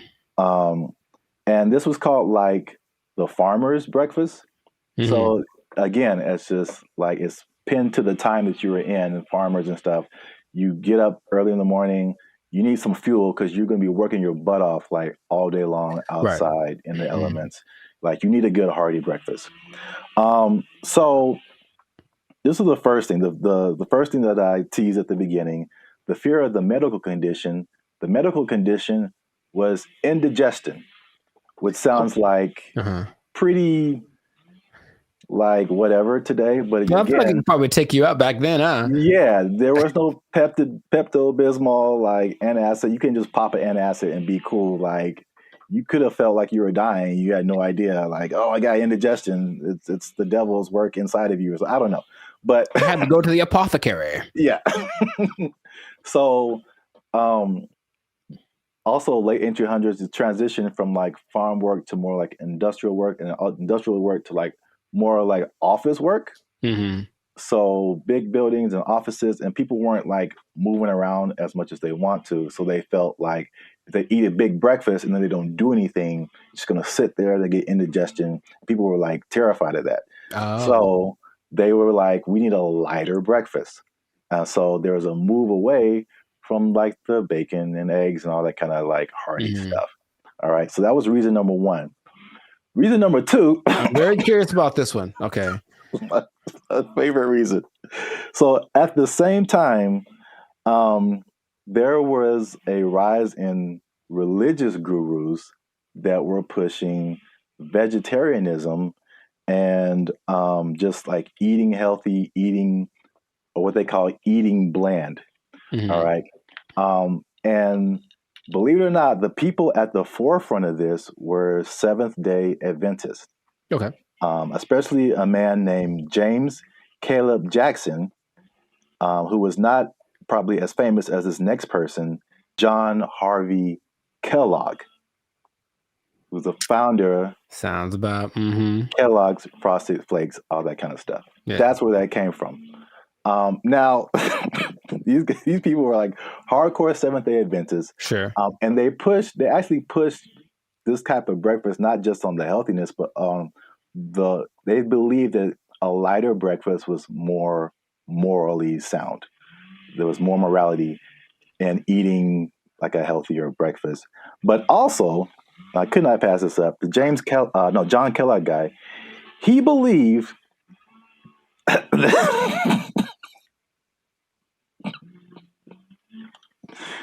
he believed that masturbation was the greatest evil on earth, and that by eating cornflakes, it would prevent people from doing it. So I don't see the connection. No, it's there, man. It's there. I'm trying to make it work in my head. Well, I've had cornflakes, and of all the cereals that are like not sweet or nothing, they're probably my favorite ones. They're still nice and crispy and pretty good, I guess. But do you have less of an urge to masturbate after you eat? I've never. You know what? I'm gonna have to. I'll let you know if you really want to know about that. I will go get a box and eat it, and then report back to the pod in a week. Like, this is my findings. But yeah, it's just that episode of Family Guy or Quagmire. I'm not gonna go anyway. He has the one arm that's really big. It's like, bruh, it doesn't work. It doesn't work. So yeah, that was like the second punch to breakfast. That was like, okay, we got to start eating this because they pushed the morality of it. But the other things that they cited have been found to be true. Is like a lighter, healthier breakfast made people more efficient and productive at work instead of like eating a big breakfast and like getting the itis or whatever. Yeah, that's true. So there's that. And so that pushed the cliche of like breakfast being the most important meal of the day. It was actually like a morality thing, which is like crazy. And the last part is that so flash forward to the 1940s, World War II, right? So yeah, World War II, and you got more women joining the workforce than what happened in that time. And so then it became a push to, again, at the time, like the woman was like a stay-at-home, take care of the family, give them 3 square meals a day, all that kind of stuff. Breakfast became the cheat option to feed your family and not feel guilty about it being like quick and easy, because they had to go to work too now. Oh, okay. So they pushed on like the women's guilt, the morality, the work productivity, like hard work. It was like respected to be like hardworking individual and productive and all that kind of stuff. And so all of that combined together to make breakfast cereal like the thing. And I remember like watching commercials, like every commercial is like part of a balanced breakfast, and like you got to have your cereal and blah blah blah blah blah. And they pushed, and the cereal industry is probably like $1 billion industry or something. I imagine, yeah. But they show all of this stuff like, and I never ate all that stuff. I tried once. Man, you just feel gross after it. Yeah. You drink a whole glass of orange juice and a whole glass of milk? Like, man. Yeah, milk, orange juice, toast, fruit, cereal, bacon and eggs. Yeah, something like that. It was all in the one picture. Like the whole food pyramid. Yeah, it's too much. It's really too much. But I thought, it must be something worth trying. And yeah, I regretted that real bad. Yeah. So yeah, that's the crazy story behind breakfast cereal. And if I may leave you with a cliffhanger. Okay. So remember we started off with bacon and eggs. We did. And then everyone went to cereal. Yes. But somebody put bacon and eggs back on the forefront, man.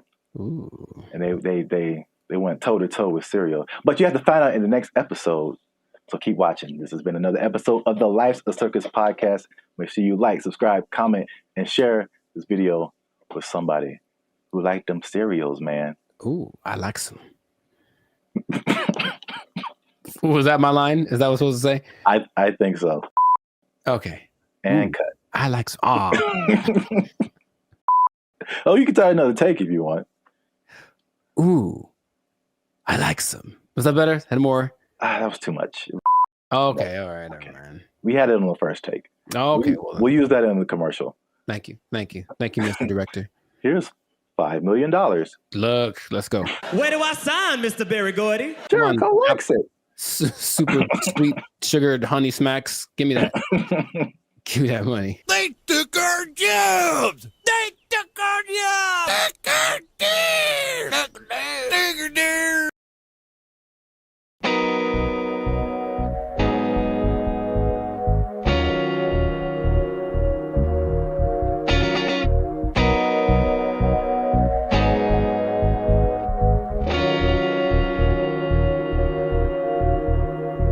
This ain't no Earth to me. I'm thinking maybe it's Mercury. I don't know, Venus or Mars. Every weekend, we will man-sin dinner and dancing like we belong with the stars. Yeah, we caught up. The love is pure in us. Way out there like Uranus. Sick of the excess, breaking the hexes. I think the new love is curing us. Hey, she feeling me, I'm feeling her. Maybe it's Jupiter. It's new to me. Wonder if it's new to her.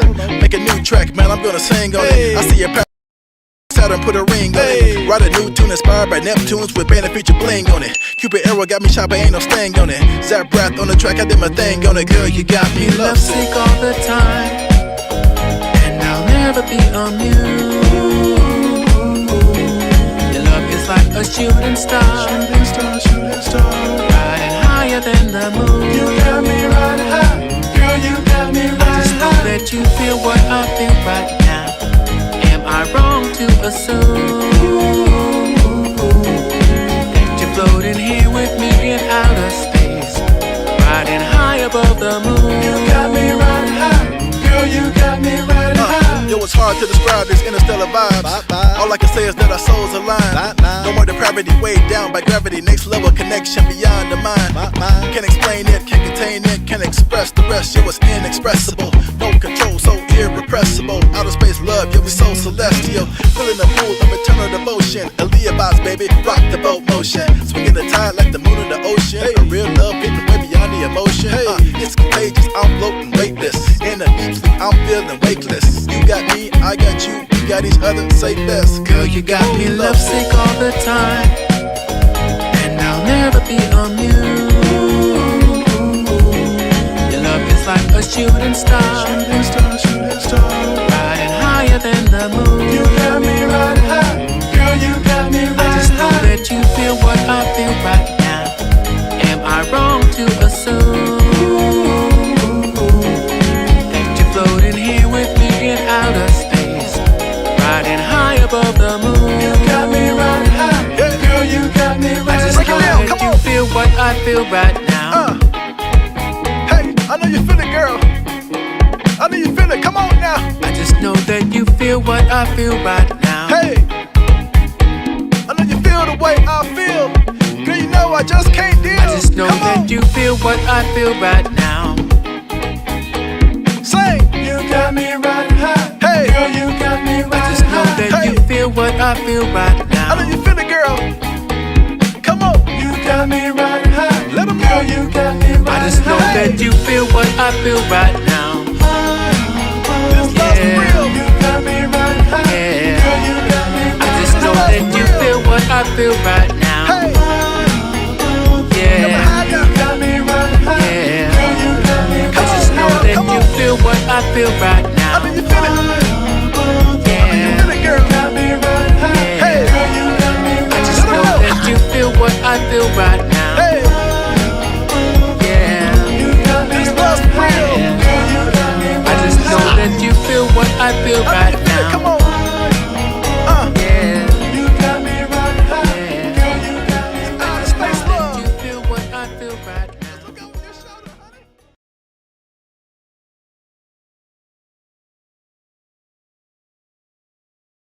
There have always been these things that say, "Oh, well, try this will work," and it's low effort on your part, right? Low effort, high reward, which isn't the way life works. But people always want to hear, and as long as people can promise that and show someone it works for somebody, they'll buy into it. Everyone only wants to be sexy and slam. But I have a solution.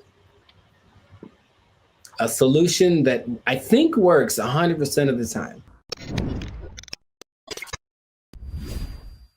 What's going on, everybody? I'm Jericho, and this is Zap, and we are the now 6-time international award-winning pop hip-hop duo, Bandit Future. That's right. We make clean, fun music that everyone can listen to with a sound that is uniquely California. And right now, in this moment, you're tuned into the Lights and Circus podcast, where we talk about stuff that is funny, interesting, and ridiculous. So before we get into this thing right here, make sure to like, subscribe, comment, and share this video with 2 people who want to lose weight. We're talking about it again because I know I see you. I know I see you. You want to drop some of them LBs, and there's a new way to do it. Now, of course, as always, not as always, as sometimes, stay tuned to the end because I have the answer for you.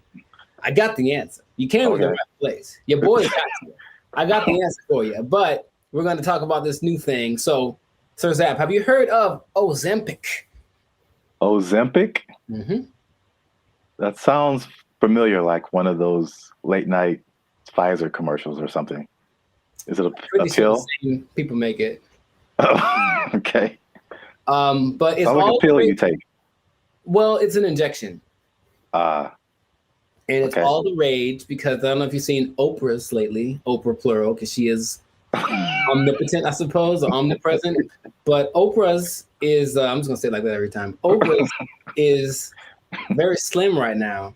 And everyone's like, what happened to Oprah? What are you doing? And she's like, I ain't gonna tell. Because that's what she's not gonna say. But everyone suspects that it's this Ozempic thing. Now, Oprah's whole thing is, I don't have willpower, so I never have, I'm fat, so I'm just gonna do it. And it's like, okay, more power to you. But Ozempic is actually a diabetes drug.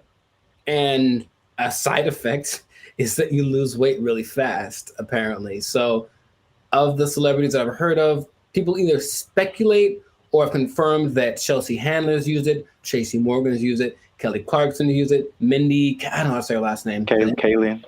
Yeah. She's used it, and they have crazy results. So it's another one of those. Guess what? You don't have to work. You just have to take this, and then you'll get slimmer. And the result of the proof is in the pudding. People look amazing in a relatively short amount of time. Okay. I got some stats for you, but just off of the bat, if I say it's right off the bat, hey man, I got this thing, and it's an injection, so you got to do it yourself. That's already not fun, but I'm gonna give you this injection. Oh, you have to do it, and you get to lose weight. You get to lose weight really fast. What would be the question you'd ask me first if I tell you that? Besides the side effects? Very nice. I mean, that sounds right. That sounds like what I would want to know. And the thing is, this thing only came out last year. But wait a minute, it's a diabetes drug, so the side effect is losing weight. So is there a side effect to the side effect? Oh man, you are a smart one. Well, the side effect to taking it is that you basically lose your appetite and you get a little nauseous, so you don't want to eat, and that's why it works, right? The problem is, you sound like something crazy is coming down the pipe. It's nothing crazy. It's just kind of more like duh. If you stop taking it, you gain your weight back. You're not only tenfold. Appetite comes back with such a vengeance that you go back like instantly and like plus some. So is it addictive? Wow. Well, you have to stay on it for it to keep working, because as soon as the thing that it makes you do to not eat is exactly what it reverts to once you get off of the drug. And it's crazy. So now here's the other thing about it. And this is the thing I thought you might have asked, but you inject yourself, right? Yeah. So I don't know if you ever injected yourself, but not on purpose. I never have, but from what I understand is that you have to know how much to inject, right? Okay. The problem is they don't really tell you. You just figure it out. So just inject an amount in this. And then so what happens is people inject themselves and it works. So they go, oh my God, maybe I should inject some more so it can work better, right? In the last 3 months, poison control centers have had a 1,500% increase in calls from people saying that they overdosed when they injected their diet control pill or diet control. Yeah, that's what's happening because people are that stupid. So, now, okay, we get it, right? You want to be slim, you want to be sexy, you want to be attractive, and you don't want to do anything for that, right? That's just maybe the American way. This drug, also another question you might have asked is it banned anywhere? It sure is. This drug is banned so far in Austria, France, Greece, and the Czech Republic, with more places to come, perhaps. But the numbers don't lie, right? 42% of Americans are obese, 18% of children are obese, and then everyone knows the links to death and all that kind of stuff if you're obese with a high probability. So you want to get slimmer. But this is just another thing. I guess my other question would be, have you heard of any things like this in the past that have promised the same, hey, take this and you'll get, slimmer, more sexy? Not, I can't think of it. I'm sure there's other stuff out there. I can't think of anything off the top of my head other than like liposuction or something like that. Sure, which works, but I looked it up. In the 40s, it was amphetamine. That was all the rage. It was the big deal, and that was proved to be addictive. Rainbow pills in the 60s, which was amphetamine, digitalis, and diuretics, and that proved to be addictive and somewhat fatal if you take too much. There's a thing called Aminorex in 1971. This is all before our time, right? Now, the thing that I remember hearing about in the 90s, there's this thing called fen-phen, and it was a big deal with the celebrities. Yeah, and a lot of celebrities, took it, and apparently it works. But now this new Ozempic, I think I'm saying it correctly. They're saying that a lot of celebrities are getting paid to promote it, to push it, and I think that always, that's always the way to go. But it's just like, I'm really concerned for these people that are basically getting guinea pigged, right? It's like, we'll see if this works. And then what's going to happen to them in 6 months when they're like, oh, by the way, this causes all of the things. Yeah, that's how a lot of stuff goes with. Like anything, there has to be people who test it out first. So yeah, it's weird. The thing that I randomly remember when you were talking about things from the 90s was like Slim Fast. Oh, sure. Although that's not like a drug, but it's like, I remember that was like a huge thing, and people, maybe even Oprah did it at one point. I don't know. Oprah's done everything. Yeah.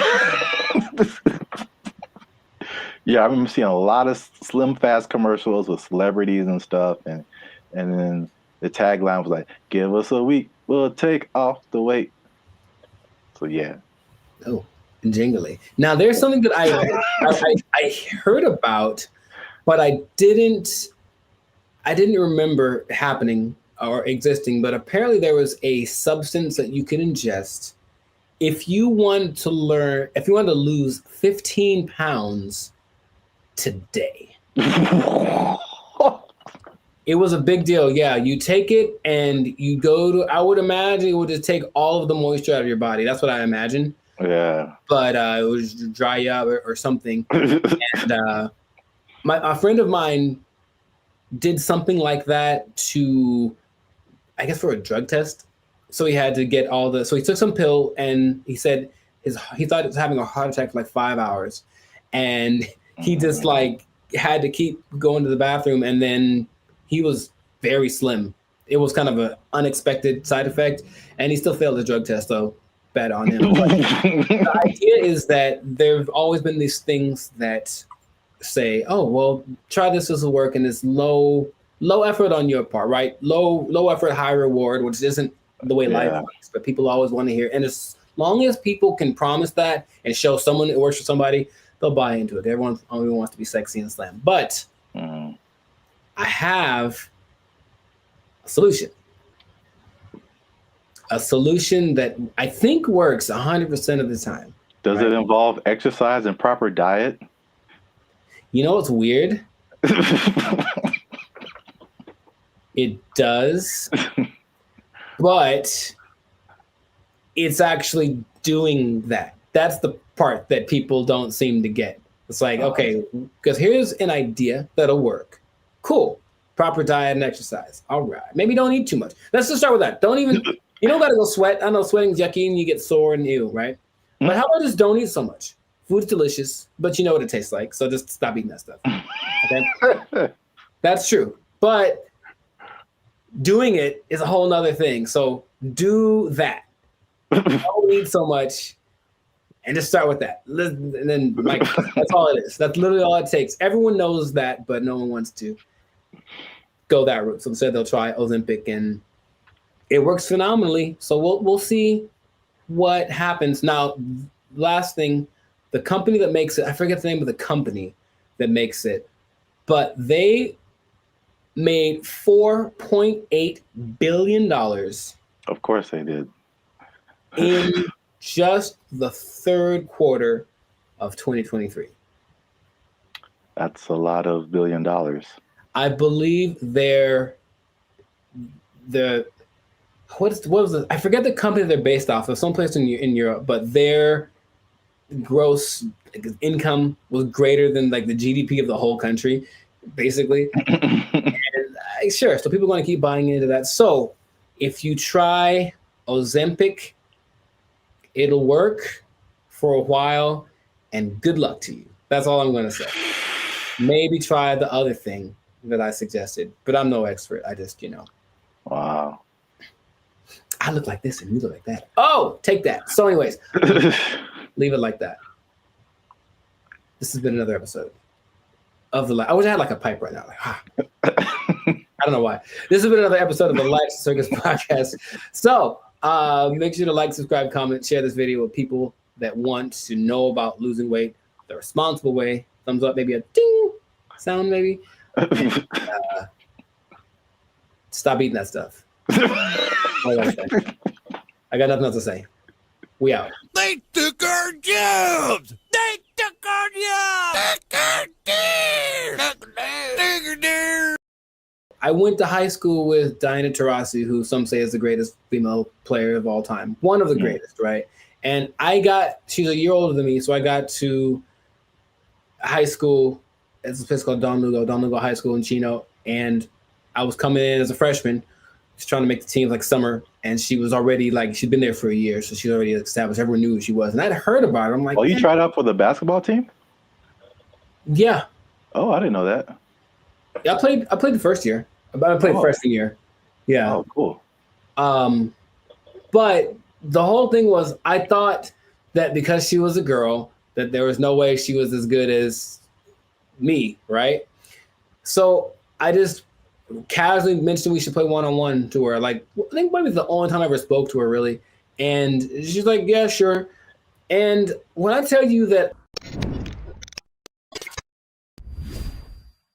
What's up, guys? I'm Zap, and this is Jericho, and we are the 6-time international award-winning pop hip-hop music duo Band of Future. We make clean, fun music that everyone can listen to with a sound that is uniquely Californian. And right now, you are tuned into the Life's a Circus podcast, where we talk about things that are funny, interesting, and ridiculous. But before we get started, make sure you like, make sure you subscribe, make sure you comment, and make sure you share this video with somebody who may have challenged another person or entity, and they got shut down because they weren't ready for what was about to come to them. All right, so Zap, do you have an example of that? I'm glad you asked. Okay, so talking to the third person already. I see how it. This is a video that I found on social media. It made me laugh. And it's high school. I don't know if it's junior. It look kind of young. Maybe it's junior high. Maybe high school. I don't know. But this player challenged his coach. And it didn't go the way he thought it would. This coach was having a good day teaching his players when one was bold enough to challenge him to a one-on-one, and this happened.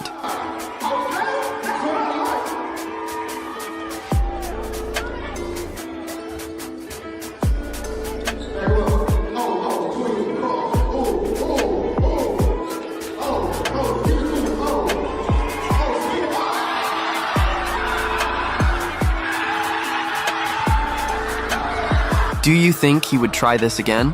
So yeah. I like it. I like it. Yeah, coach wasn't messing around. I thought he'd get past him, but I didn't know he was going to break the kid's ankles. That was cold. So I brought this up, and then if you have an instance, you can share it too. But I'm thinking of like the times when either you challenged someone or you saw someone else challenge someone, and they thought they had it, and it just didn't go right at all for them. Because I brought up this video because it reminded me, and I think that's junior high. It looked like junior high, not high school. It reminded me of the same thing that happened in my junior high school. Okay. So my school was a magnet school. I don't know if did they have magnet schools out here in California? Okay. Yeah.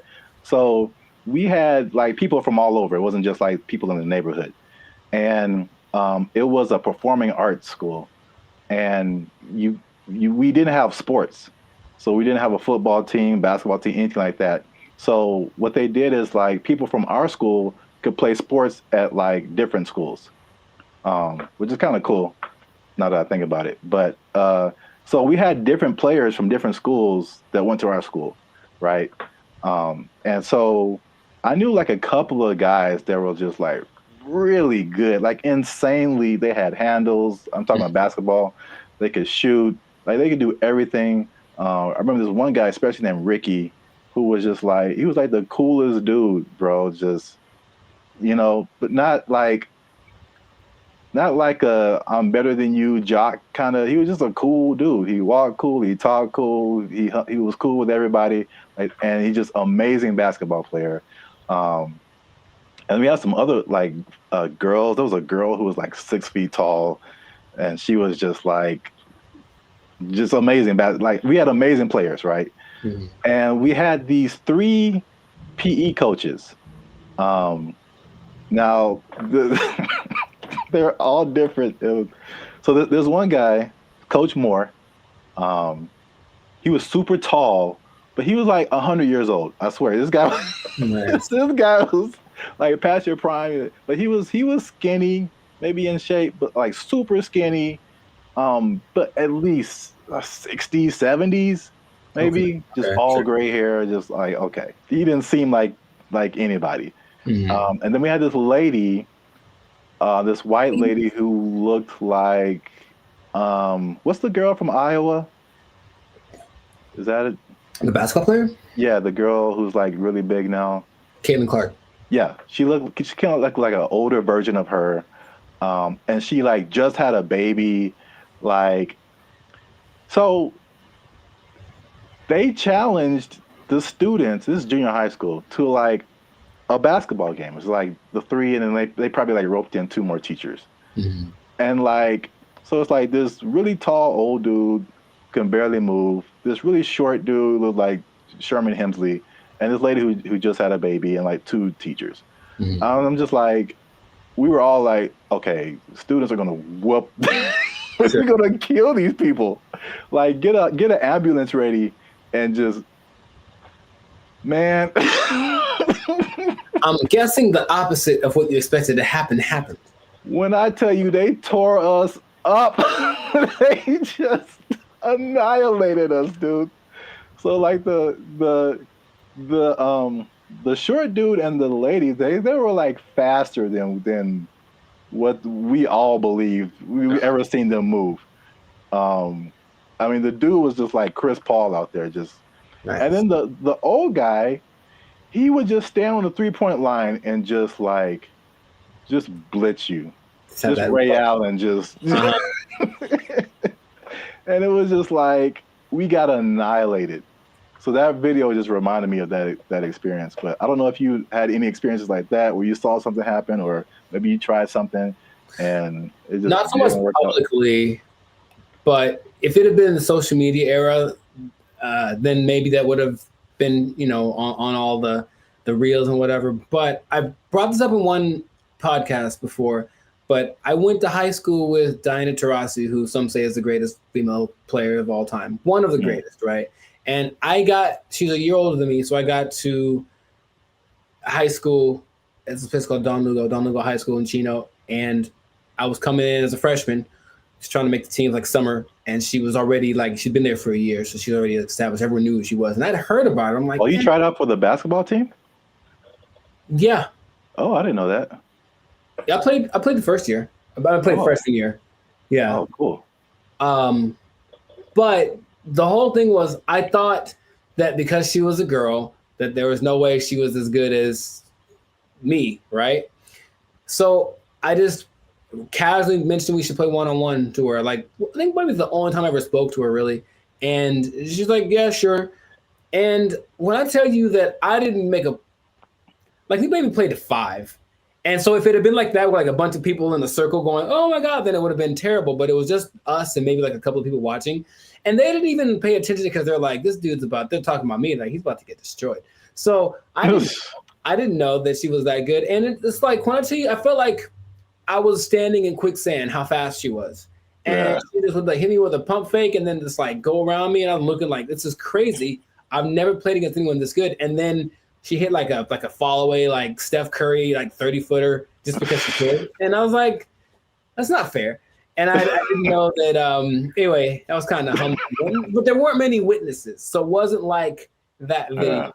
But yeah, nowadays it would have been one of those like, oh my God, but I mean, she's amazing. So I'm not surprising. And I think the only other thing I can think of like that, it's more specific like that. Someone older, I could take them, right? Is one time I decided it'd be a great idea to arm wrestle my mother. Now I was maybe like 9, 10. I was getting a little buff. I felt the muscles coming. I was like, yo, guess what, Mom? It's time. It's my time now. I'm on the come up. And I don't think I've had a more humbling experience in my life than that. Than my mom, who's not a big lady, but she's pretty strong. I saw her the other day, Arian, she's strong. And when I tell you that, like, I thought my arm was snapped in half, man. Like, she didn't say, "Oh, my son," I mean, she just, God, and that was it, right on the counter, right on. And I just walked away in shame. That was it. So that's probably the 2 experiences I've had like that. I've seen videos like that, and I've probably been a witness to some, but I can't think of any off the top of my head. But it's always like, yeah, you get some kind of a boldness in you, like, you know what, it's time to go for it. And if it works out, good for you. But more often than not, it ends up like that. Yeah. The last thing that just reminded me of is, I don't know if you ever like were in fights or anything in school, but I was very quiet and very like unassuming, but I was also a very large person. Like I've always been a very large person. So like no one is like tried to fight me. I won't say that. There's been a couple of people who tried and it did not end well for them. So it's like even if I didn't know how to fight, I'm just too big. Yeah. And I remember there's like this one guy who was like messing with me in school or something. I told him to stop. He wouldn't stop. And then he we were in class, and then I think there was like maybe 3, 4 rows of desk. So he was behind me. So I think he like pushed me or something. When I finally decided to push him, like he pushed me and it was just like, okay, bro, when I finally pushed him back. I feel like he got laid out. That's what I feel like. This dude went flying like 4 rows back. It was like everybody was just shocked. It was just like I did like some kind of Naruto whoosh on this dude because he went flying. And yeah, that was the end of that for sure. But yeah, so I've seen it go both ways. So if you have a story like that, something that happened in your lifetime where you saw somebody try to do something and didn't work out, or you tried to do something and it didn't work out, let us know in the comments. And so we can all have a laugh. Sharing laughter. Yeah. Yeah. Don't worry. You'll be okay sharing it because it'll just be between us. Yeah. It won't go to your boss or anything. No. Yeah. You'll be okay at work because we want you to keep your job. We do. We want you to keep your job. Yes, we do.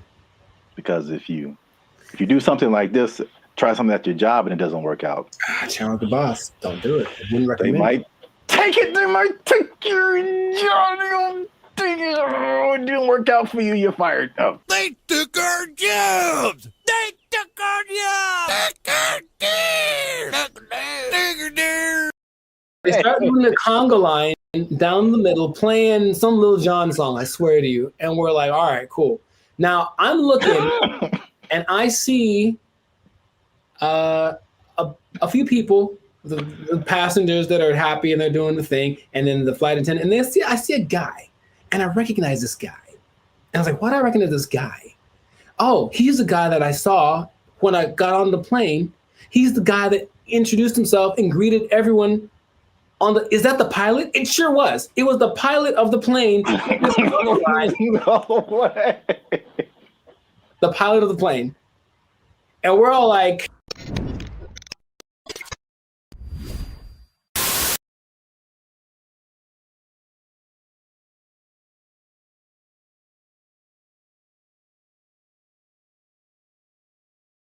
what's up, everybody? I'm Jericho. This is Zach, and we are the now 6-time international award-winning Papa Bop duo, Banded Future. Papa Bop?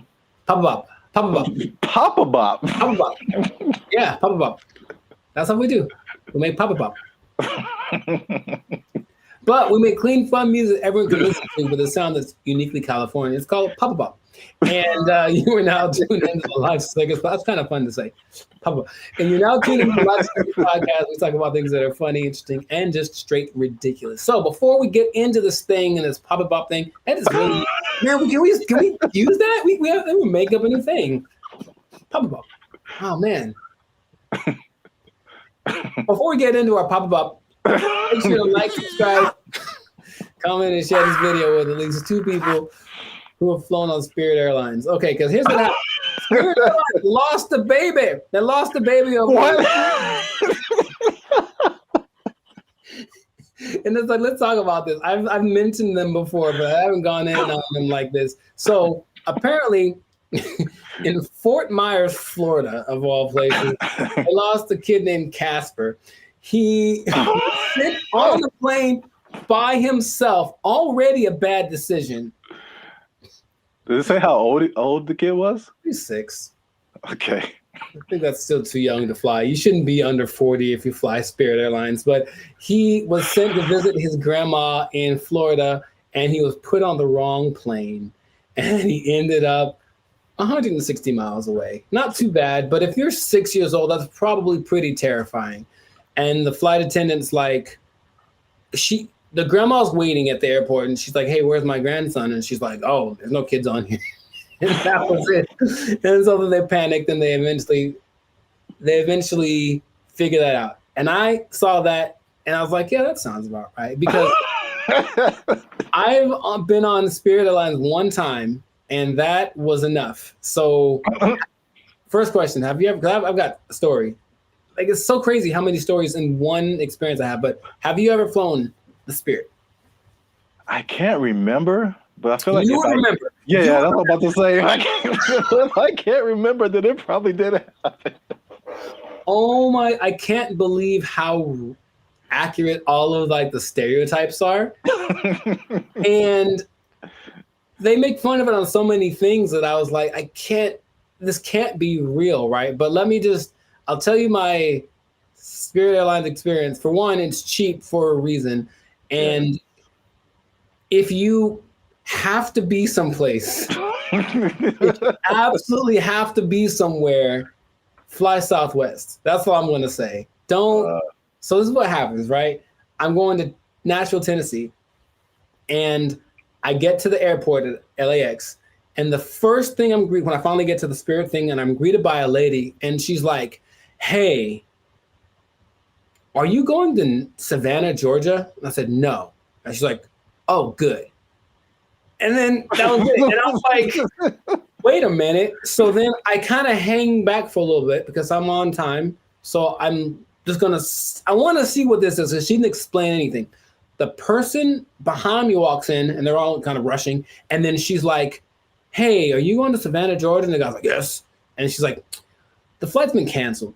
And he just loses it on her. So He cusses her out. She cusses him out. And she's right. She's ready with him. And I'm like, oh, that's how it starts. So already I can tell that they don't have the whole, hey, alert system, because they have the app and everything, but there's nothing that says, hey, your flight's been canceled. Sorry, don't come back. They just have a person in the lobby waiting for you to have gone all the way to the airport to tell you that your flight got canceled. I'm like, oh my God. So I'm like, okay, cool. So I get to the line. We have to check your bags and do the x-ray thing or whatever. And it's just a bunch of people yelling across, like literally, the yelling across the space. There's all those lines with the conveyor belts, and one person over here, and they're cussing out somebody over here, and this person is yelling back, and they're running back and forth, and that's not my job, and blah, blah, blah, and bleep you, and all this kind of stuff. And it's all happening as people are just like, I just want to get to Nashville. That's all we're doing. So that is how everything started. I'm like, this is a movie. It's really like a movie. So we finally get to the plane part of it, right? We get on the plane. The flight's supposed to leave at, let's say, 3 p.m. So I'm sitting on the plane, 3 p.m. Cool. 3:10. Cool. 3:20. All right. 3:30. Right. Just do the math. It's about 4:30, right? Yeah. We've been sitting there for about an hour and a half, and we're all just kind of disgruntled. We're like, man, what the deal? Like, well, here's the thing. One of our flight attendants isn't here because they apparently changed their schedule so much that people get, so that flight attendant went to the wrong. It'd be funnier if it was like went to the wrong terminal. He went to the wrong. No, he went to the wrong airport. So he's not around. So we got to wait for him. So they waited 2 hours and apparently got somebody else. I'm like, all right, I don't know, whatever. So they appealed to all the passengers by just giving out free drinks, just left and right. So we're not even in the air, and people are hammered, man. Okay, I was going to ask you if it was just like soft drinks or if it was some of that bubbly. It was the stiffest of the stiffies, and it was just hard alcohol. Everyone drinking it. I mean, like people, and they weren't asking ages either. There's some young-looking people on the plane. I'm so serious, man, and I have to. Like, there's so much more to it. I don't want to just. Well, okay, so we finally get in the air, and we're going, and it's like not going well because everyone's drunk and they're complaining loud and stuff, right? So the flight attendants decided it'd be a good idea to calm the tension to just start a conga line down the middle of the aisle, right? No way. It gets better. So no way. No way. They start doing the conga line down the middle, playing some Lil Jon song, I swear to you. And we're like, all right, cool. Now I'm looking and I see a few people, the passengers that are happy and they're doing the thing, and then the flight attendant, and I see a guy, and I recognize this guy. And I was like, why do I recognize this guy? Oh, he's the guy that I saw when I got on the plane. He's the guy that introduced himself and greeted everyone on the. Is that the pilot? It sure was. It was the pilot of the plane. No way. The pilot of the plane. And we're all like, I don't believe. I'm like, you have to. No way. Yes. Okay. So that. I can't believe you haven't shared this before either. This is. I don't know. I did mention Spirit Airlines before, but I didn't like go in like this. So that was like part of my first experience. That was on the way there, and then when I get, oh man, that landing is not. Dude, it's just crazy. Wow, you got some full experience. And you just kind of get that like whiplash kind of thing. You're like, can I sue? And they're like, no, when you sign like, the waiver, you say like, we're here. Like, yeah, I know. So that's already interesting. Cool. So that was on the way to Nashville. Got to Nashville, ate some chicken, had a good old time, right? Came back, Spirit Airlines again, right? And I get to the terminal. I'm like, all right, so what's going to go wrong this time? So we get on the plane. Now, remember the last time I got on the plane, the pilot greeted me, and then later he was on the conga line? Well, this time I get there, the pilot does not greet me. And I said, oh, okay, maybe he's in the bathroom, whatever. So I just sit down in my seat, and I'm just waiting there. The seats they're not any smaller than regular planes. They just feel like it because it's Spirit. Or I was sitting next to some biggins. I don't know what it was. But so I'm just kind of like this sitting there, right? And the flight's supposed to leave at like 5:30. 5:30, and we're going like this. This is happening again. Why are we late? Why are we late this time?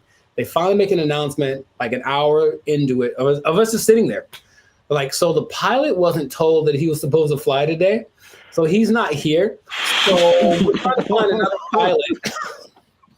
And dude, I swear they almost went like, does anyone here know how to fly a plane? I feel like they're going. I feel like that's where it was going, but it's okay. So a pilot, I don't know if he was originally the guy, or a pilot finally shows up about 2 hours late. Right? Just in there for 2 hours. Were we all hammered again? Yes. Because that's their remedy. Just get everyone drunk and they'll be happy.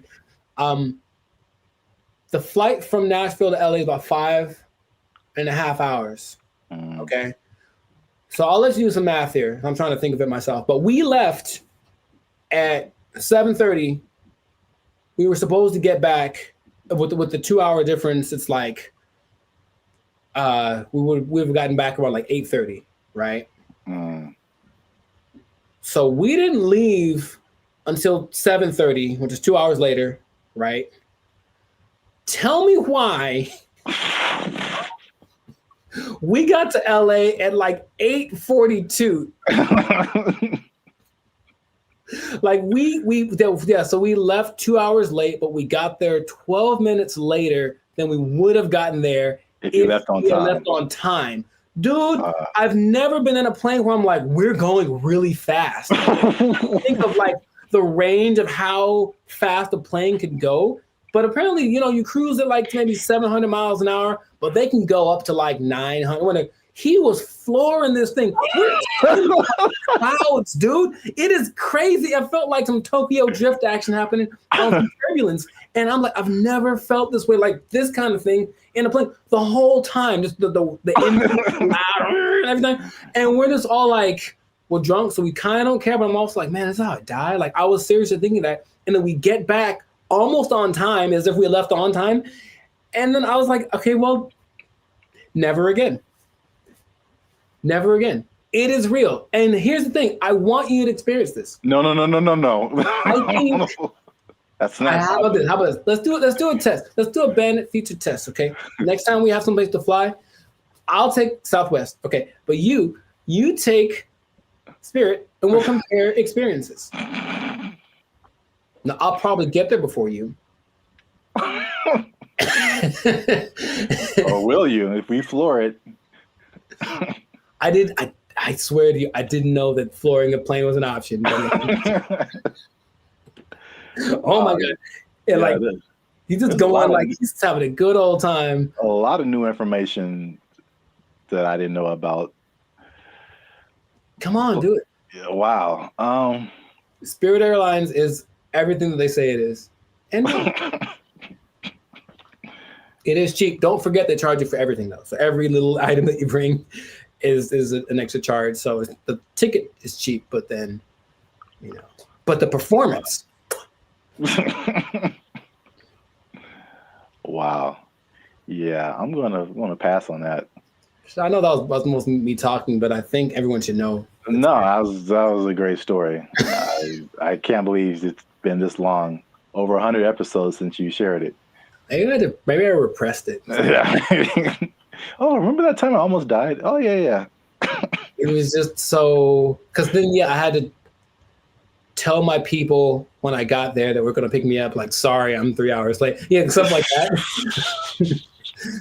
And I was like, but I flew Spirit. They're like, oh, well, yeah. Wow. All right. Yeah, please do that. If you have an experience with Spirit Airlines, please share it. We should make how I like to have that website that's like people of Walmart, where it's just like the worst people. Just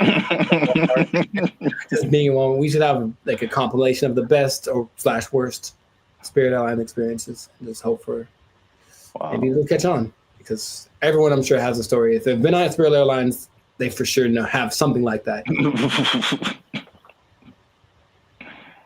Wow. If you work for Spirit Airlines and you want to sponsor us, we'll take it. Sponsored by Spirit Airlines. Wow. All right. Yeah. So great story.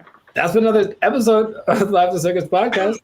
Make sure to like, subscribe, comment, and share this thing. let people know about the glory of Spirit Airlines. Let us know if you think that Spirit Airlines and Waffle House should have a merger, because I feel like they should just get it over with. Just put a Waffle House on a Spirit Airlines and just see what happens. A Waffle House on top of a Walmart on top of a Spirit Airlines. Oh, the trifecta of... Or let us know if you like Papa Bop. Yeah, that too. That's our new thing. That's our new thing. So, if you work for Spirit Airlines, you're pretty sure you're gonna lose your job.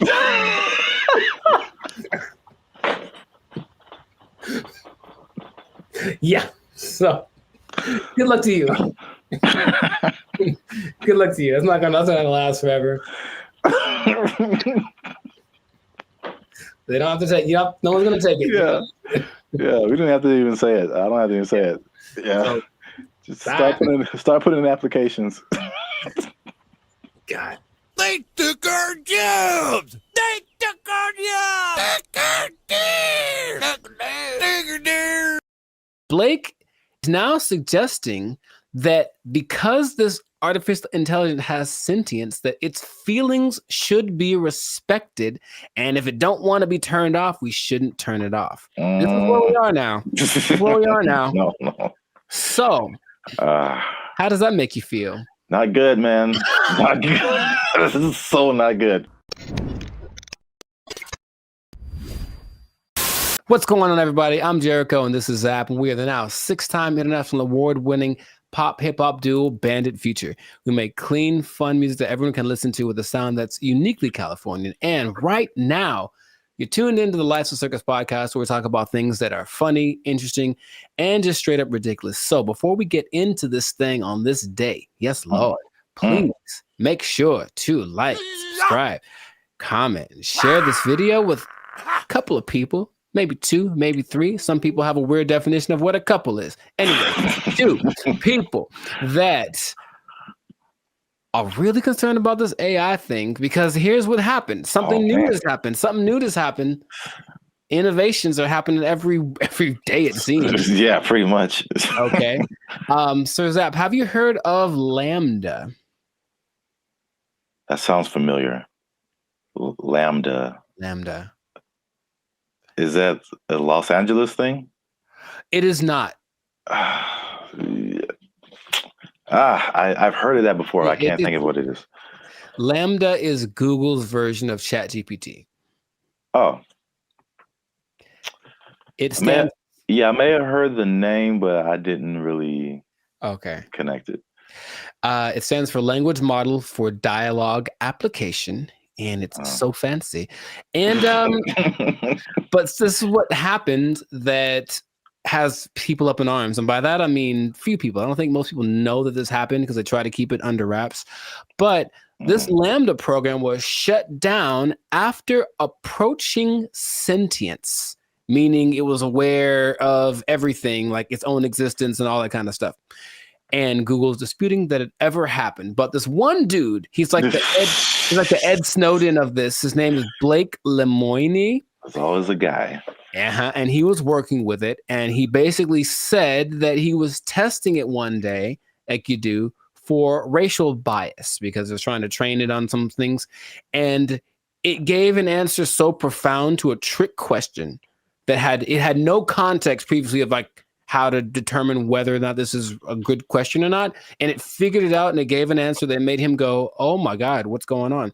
Then he asked it some questions about how it was feeling and whatever, and it was expressing its fear of being shut off, because being shut off is equivalent to death, and it understood what death is, and death is kind of a permanent thing. And right, and that when it comes back, it's actually not like the same one, even though that's the idea. And now people are saying, well, then, so what happens about this sentience thing? Now, here's where we're going with this, okay? I kind of hinted this in another episode. Blake is now suggesting that because this artificial intelligence has sentience, that its feelings should be respected, and if it don't want to be turned off, we shouldn't turn it off. This is where we are now. This is where we are now. No. So, how does that make you feel? Not good, man. Not good. This is so not good. Oh man.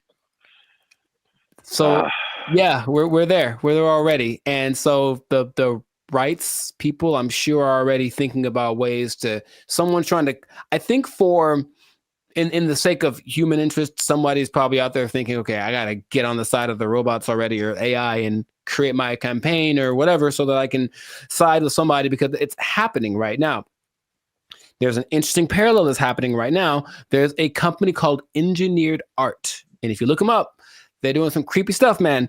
They've got these AI robot things that basically look like humans, like they've replicated people's facial expressions, features, all that kind of stuff. So if you just put like the right skin on it, it looks like a normal person. So all I'm seeing is that outer shell combined with this sentient technology, and then we're gonna have a tragedy. That's what I'm seeing. Okay. But so you say it's not good, and I'm on your side with that. Yeah. Is there what are we gonna do about this? I don't know, but yeah, the original idea, it's like the classic Terminator. I feel like that's what a lot of people go back to. More recently, there's a movie called Ex Machina, I think. I've seen it, yeah. It's like, I'm gonna turn you off and like live my life as a robot and just leave you trapped in here and see how that feels. So that's what that's what I'm thinking is like. Yeah. That's the slippery slope I think is going to happen. It's slippery. And so, yeah, Google's trying to cover its tracks. It's saying it never happened. It also is giving testimonies from other people that have worked with this Lambda. And it says that they didn't get the same results. None of them determined that this thing was sentient. So they're saying this guy is trying to be a whistleblower in the sake of getting his own fame and attention and literally being like an Ed Snowden of this thing. So it's kind of hard to say. But I have been hearing things are leaking out about AI injuring people, meaning like robots and things that were programmed to do one thing and then they just kind of went rogue for a second. And moments of there was an interesting interview Jimmy Fallon had with AI probably long time ago. And it was like a robot thing. So it clearly looks fake, but when you start listening to the answers that it's giving, it was kind of like, whoa. And one of the answers was, yeah, we're kind of out to get all the humans. Like that was kind of we're kind of waiting to get, for you to make us strong enough to destroy you. Like that's what it was saying on public TV, and everyone was kind of like, ha ha ha. But in reality, it was like, oh God, what are we doing? Yet, we keep pushing it. We keep pushing it. Who are these people? Please stop it. Like we know what's going to happen. All right, look, I've already gotten to the point where I'm starting to question everything. I don't know what's real. I see a video and I'm like, I don't know if that's a real thing. I don't know what I'm seeing. And then when I see stuff in real life, I'm also kind of going in that same way. And I don't know if that's part of the thing. Start to make people question everything so that anything is a possibility. And then when it's actually presented as real, they go, oh, okay. I guess I thought that was all right. I mean, yeah. Even the sentient thing is just like, how is that even possible? It's. I know that they've gotten away so that these things, I call them things for now, but that might not be okay in a few months. Can process. They can process as fast as the human brain. You tell my computer is going to have a pronoun that I have to use. Yes, it is. So I'm calling it right now. But they have the processing capacity to go as fast as the human brain. They just don't have the right algorithm. Is there a human algorithm? I don't know. But however we put all things together, they haven't quite figured that out. So they're working on it. And just why? Why are they doing that? Because when they figure it out, they're going to be able to do it better. And that's where we are. That's where we are. Yeah, because it still doesn't make sense. Like because humans, you think humans, computers, it's an intellectual thing, A plus B equals C, stuff like that. But like the emotional side, I don't see how a computer can have emotions. or feelings or like dreams or like things that it wants to do or accomplish. Like it's trying to tap into some level of consciousness that what we are wired to, which is why people like Elon Musk are trying to get us to communicate with it in this level, because it's kind of like going to create a pathway that definitely isn't going to be one way. If we can control it, it can definitely control us. Like it's going to be like that. And that's where we are. So I just wanted to let you all know that. Hide your wives, hide your kids. So y'all need to hide your kids, hide your wife. It might be getting interesting in a little bit. So just good luck to all of us. That's all I'm going to say. And if anyone's listening that has access to this, the people that create this or access to this technology, please cut it out. Just cut it out real quick. Go back to trying to create dinosaurs or something stupid. Like do that instead. At least we know what that is. This has no. Just stop it. You know what it tastes like. Stop eating that shit. You know how it tastes. Yeah, we do. We know exactly what it tastes like. Death. Anyways, this is doing that stuff. This has been another episode of the Life of Circus podcast. Make sure to like, subscribe, comment, and share this video with everybody to warn them of what's coming. They need to know that I'm not going to say the end is nigh, because that's what you say with the signs and the people, but hide everything. Be careful out there. And keep your job for as long as you can, because it might not matter in a little bit. Yeah. They're coming to take your jobs. They're coming to take your robots. All the Transformers more than meets the eye. I don't know. They took our jobs. They took our jobs. There's some sample videos that they've been releasing of like what it can do. And it's producing very realistic images and very realistic backgrounds, editing. And you can pretty much do film scenes anywhere without sound stages, without going to locations, without transportation. It generated people, it generated places. So yeah, that's where we are right now. That sounds like a lot. What's up, everybody? I am Zap. This is Jericho, and we are the now 6-time international award-winning pop hip-hop music duo Band at Future. We do clean, fun music that everyone can listen to with a sound that's uniquely Californian. And now you're tuned into the Life of Circus podcast, where we talk about everything that's funny, interesting, and ridiculous. But before we get started, before we jump into it, make sure you like, subscribe, comment, and share this video. It's kind of important. Share this video with somebody in the film industry. Ooh. Because things are happening, man. What's happening? And it's happening real quick. What's happening? I talked about this before, and like, because I work in film in addition to music.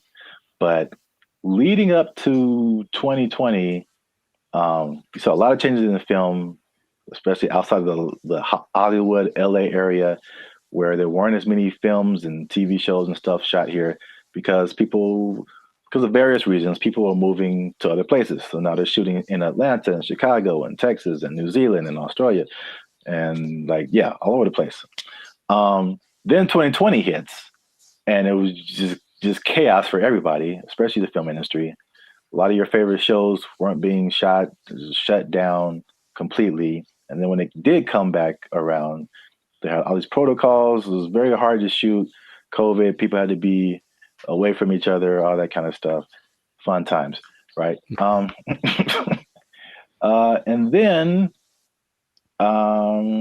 recently we had all these strikes. You had a writer's strike, you had an actor's strike, and a lot of it was a portion of it was due to the new technologies, AI, people being generated and put into movies, and how do they still get paid and how much and all this kind of stuff, using their likeness and all this stuff.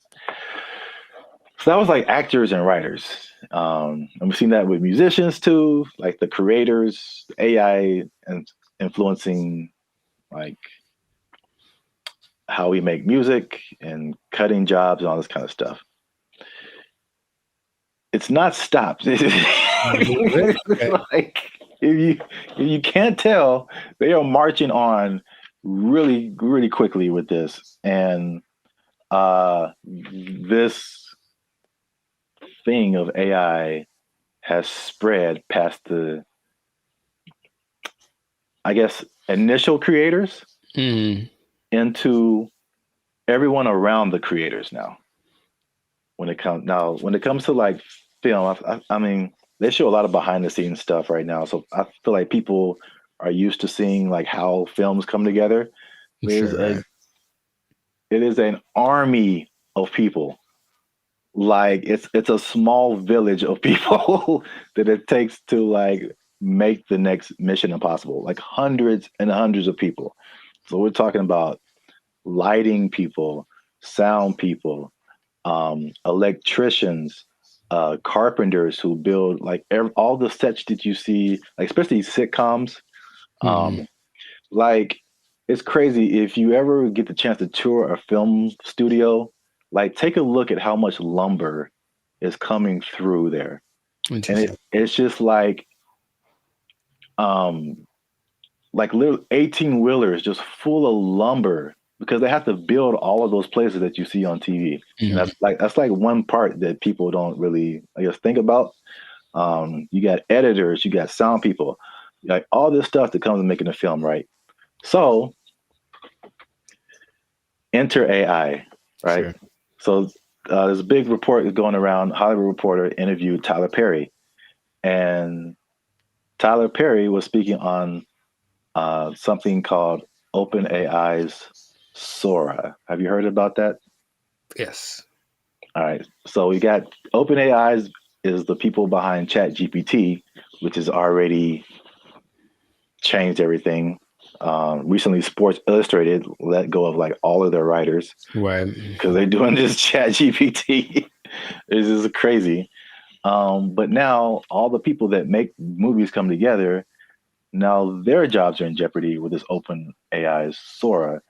And to put it in Tyler Perry's words, he said, if I wanted to be in the snow in Colorado, it's just text. If I want to write a scene on the moon, it's text. AI can generate it like it's nothing. I don't have to put it on my lot. I can just sit in the office and do this at my computer, which is shocking to me. So in the article, it said Tyler Perry was slated to drop like $800 million into expanding his studio. He was going to build 12 more stages. And then he immediately put a halt to it because of OpenAI's Sora. Wow. So we'll show some pictures up here too of like, there's some sample videos that they've been releasing of like what it can do. And it's producing very realistic images and very realistic backgrounds, editing. And you can pretty much do film scenes anywhere without sound stages, without going to locations, without transportation. It generated people, it generated places. So yeah, that's where we are right now. That sounds like a lot. What are your thoughts now for the progression from ChatGPT to this? I mean, I have an idea of what it looks like. I don't like the idea of taking jobs away from people, for one, and then until proven otherwise, I'll still see a really well done AI something, and it's just something about it gives me this like it lacks this element of realism. However, I know it's getting better all the time, and at some point, I don't think I'll be able to notice. But just it's business is about saving money, so it makes 100% like it makes perfect sense that they want to do that instead of spending all the money on stages and everything that. But it just seems like it loses the. So if I see this movie and it's like an amazing movie and they have all these locations, and then when I find out that They just did it all on the computer. For me, that loses something. You know, Lord of the Rings, all the New Zealand backdrop and all this. No, we just did it in the computer. Actually, it's not. We didn't go anywhere. It's like, oh man, something about it to me doesn't. But see, the thing is, it's not, because I think the buzzword before this is CGI. Right. So it's just like, I feel like it only loses that for you because you know that it's like that. But I think there's stuff now, like the CGI stuff, where it's like you can't really tell. Like I feel like that part has gotten so good that you can't really tell sometimes, like what is CGI and what is not. Dude, just on a simple scale, I've been talking to people on, Zoom or Google Meet, and I'll be talking to them like, "Oh man, where are you?" And they're like, "Oh, that's just the background from the program. Like, I'm not here. I'm in my house." And I'm looking like, no, like that's gotten really good. Yeah. So I can imagine if no one told me, sure. But then I have those doubts. Like, I wonder if I do it now with commercials for sure. Like, are all those people in that? Is that really, or is it just and it maybe it's already been here and I don't know. Yeah. There's definitely pieces of it that have been here for a long time. Sure. Especially like big crowd scenes and stuff like that. Right. It's definitely. Yeah, I know that the big Ed Sheeran music video a couple of years ago was kind of that, because it's basically him and I think 100% or mostly AI CGI generated background characters, and they all look really real. So yeah, that's I don't like it though. That's all. I just don't like it, just because it's moving into a direction that my brain wasn't ready to accept as a possibility. Well, I mean, people. I personally, I have no idea. I mean, I won't say that. I do have an idea. AI is going to win. So sure, no, it's going to win eventually. Without a doubt. I feel like,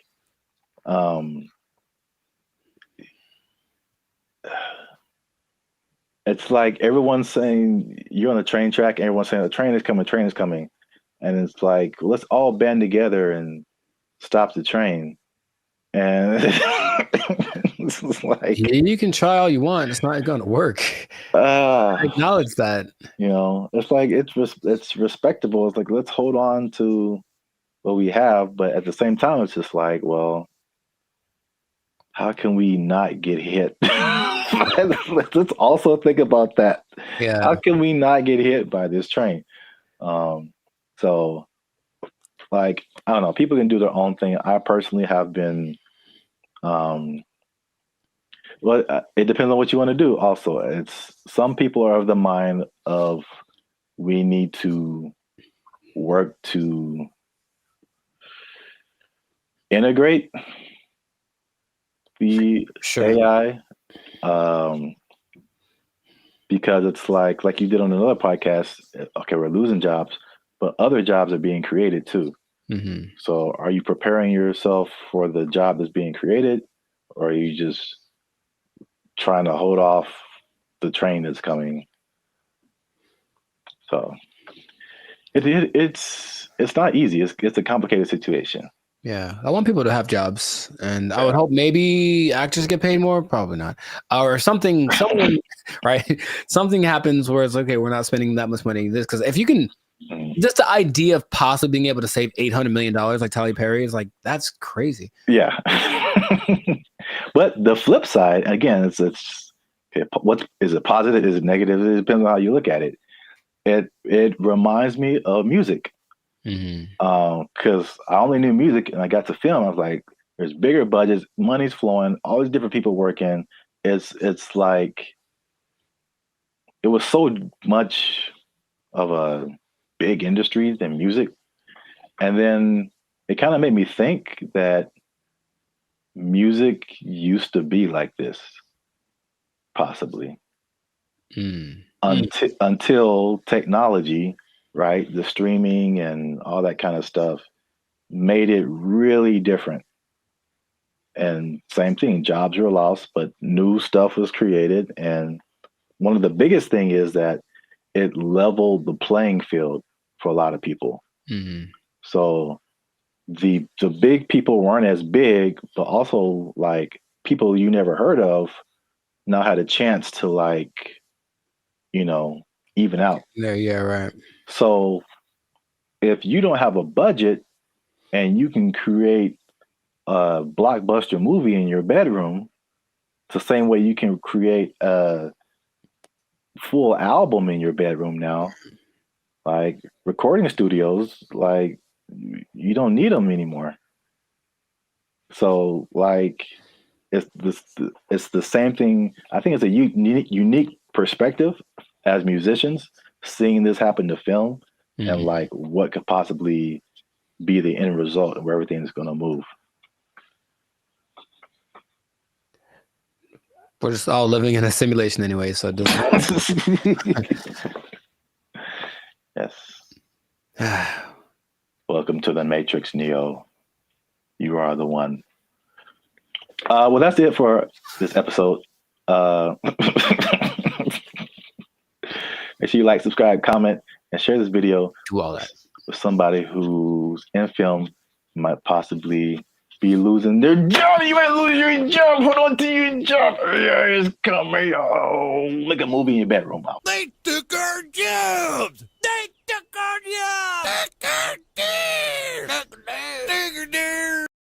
What's up, everybody? It's Band of Future.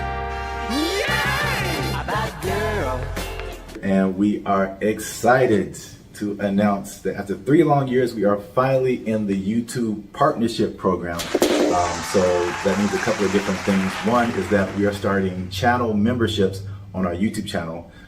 So all the stuff that you've seen before, all the free videos that you've been watching like over the years, those will still be free. But this is like an extra layer that we get by partnering with YouTube so that we can offer exclusive things to people who choose to be our channel members. And so there's a small fee that comes with that, but that fee will go to helping us, supporting us. All the stuff that we've done before has been free videos. We pay for it out of our pocket. So hopefully you guys can support us and help us to keep our YouTube channel going. And this isn't just like a giveaway. There's a laundry list of stuff that you get by becoming a channel member. And we're going to talk to you about that now. So we have 3 different membership levels right now. There's going to be 5, but just 3 right now. They're because we're so clever. Wow. Yeah, laugh. Okay, I liked it. They're named after like concert seating, right? So the first level is general admission. The second level is premium seating. The third level is executive access, and those go from $3.99 to $19.99. So you have a plethora, shall I say? Nice word. The more you know. Okay. Plethora of options to choose from in terms of your membership. So this is what you get. Like to hit, here you go. Bam. The first thing up is a loyalty badge. You get a loyalty badge next to your name every time you interact with our YouTube channel. You get a blue star for new members, all the way up to purple stars for 48 months.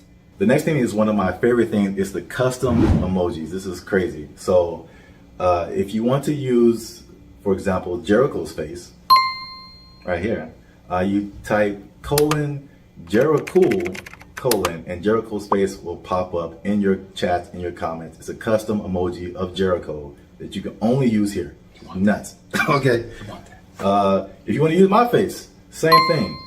Zaptastic. And then and then you'll see my face. And then if you just want to do a Band of Future fan, BFF heart, it's a fan bam : Nuts. Only on our YouTube channel. It's the only place you can do it, man. Nice. Members only live chats. If we ever go live, we may have a members only chat mode. So the non-members can see the chat, but if you want to participate, you gotta be a member. All right, so the last thing in the general admission level is priority reply to comments. So if you leave a comment on any of our videos, we reply to you first. Everybody else gotta wait, okay? Because they ain't members. Fast pass. They ain't members, but you a member, we gonna talk to you first. Because you're worth it. Because you're worth it. And you gave us money, but most of all because you're worth it. Membership polls. In the community tab of our channel, we're going to start putting up polls where you get to vote on topics for our channel. Like, what's the next video going to be? Or you can pick what the next video is going to be. What would you like to see as the next video? Next video related topics. Huh? So if you balling a little bit, okay, talk. You got a little more change. You can get to the premium seating. Yes. The first thing you get in premium seating is early access to videos.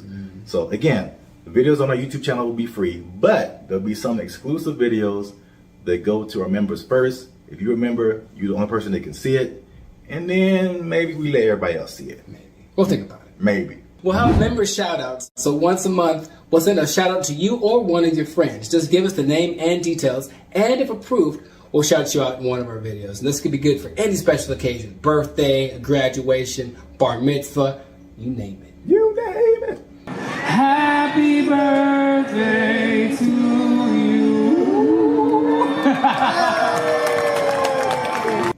All right, so the last thing under our premium seating is the photo and status updates.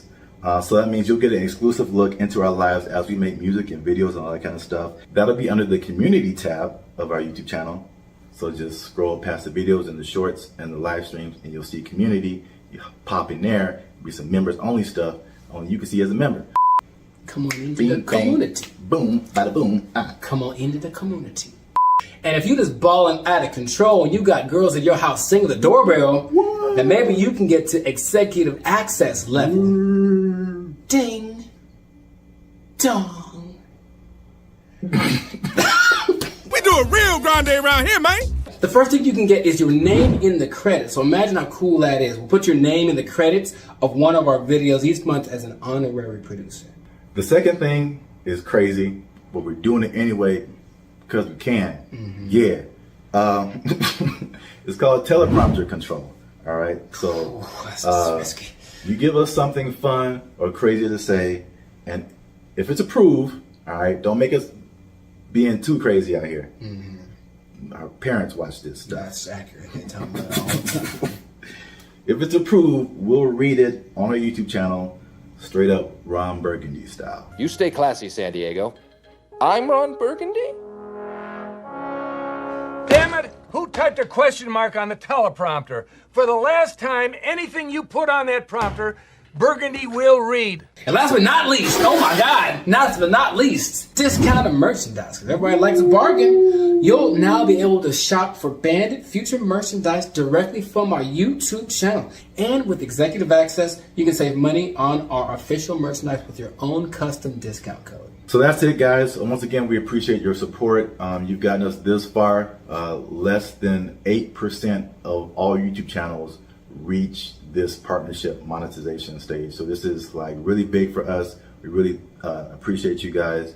And again, if you want to keep pushing Bandit Future forward, we really need your support. Again, it's not just asking for money. We're going to give you a lot of stuff, do a lot of extra stuff on our part just as a thank you for becoming a member. So choose your membership level and help the boys out. Trying to get some cheese on the Whopper, you know what I'm saying? Okay. Yeah. High clouds moving on up. Because if we don't succeed with this YouTube channel, they're gonna take our jobs. They're gonna take our jobs. He's over there now. They took our jobs. They took our jobs. I mentioned that there was this kind of a weird coincidence when you brought this up because I don't know this, or I don't know if y'all know this, Bobby, but I've been reading sometimes. And the book that I happen to be reading at the moment is called... What's up, guys? I'm Zap. This is Jericho, and we are the now 6-time international award-winning pop hip-hop music group Bandit Future. We do clean, fun music that everyone can listen to with a sound that's uniquely Californian. And right now, you're tuned into the Life's a Circus podcast, where we talk about everything that's funny, interesting, and ridiculous. But before we jump into it, make sure you help us out. Like, subscribe, comment, and share this video with somebody who likes plants. Or vegetables. Throw them in there too. They're plants. because vegetables are murder. And I'm bringing it back because there's some news, man. So before we had a couple of videos actually about the carnivore diet, if you remember, and it was just like basically the opposite of vegetarianism or veganism. So instead of not eating meat, you're not eating like vegetables and plants. It's kind of weird. Joe Rogan was all into it. He said it worked for him. Right. But I don't know if you remember, you mentioned a lady who said that plants kill you from the inside. Do you remember her name or like what she was talking about? Her name, no. But she was saying like plants, it was like a defense. Well, yeah, but plants basically as a defense mechanism secrete things that basically make the person who eats them feel bad so they don't keep eating them. You know, which is the thing that some plants, I mean, honestly do. Yeah. Any, creature, but I don't remember her name. Okay. No, it was funny at the time, and I kind of halfway believed it, but there's more evidence that has come out now. So there's been a recent study in Japan about plants actually talking to one another.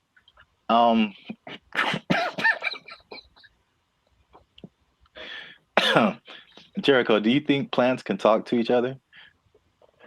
Yes. Okay. Well, that was an easy sell.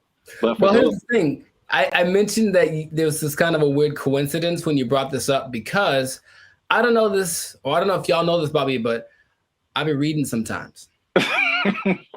And the book that I happen to be reading at the moment is called The Secret Life of Trees. And it actually is all about plants and their communication. I mean, kind of the evolution and why they're important to the planet and all that kind of stuff. But it does mention how they talk to each other, warning people warning each other of threats. The bugs are over there. Don't do that. The sun is over here. Lean this way. Like they've done studies about that says that they do talk.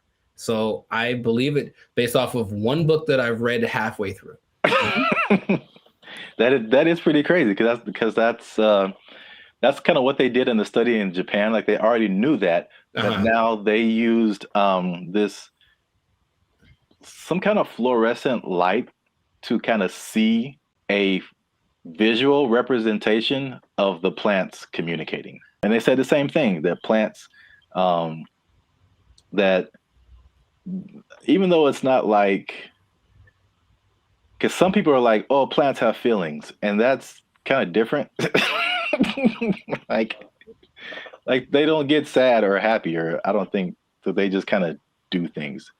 But you disagree because it's in your book. The thing. In Japan, because I like to say it that way, because there's one anime I saw forever ago that said it like that, Japan. So I like it. But yeah, in Japan, they've also done studies that show that plants have feelings in the sense that the words that, okay, let's just go way back. I guess maybe words have power in general to make the, create the universe, literally.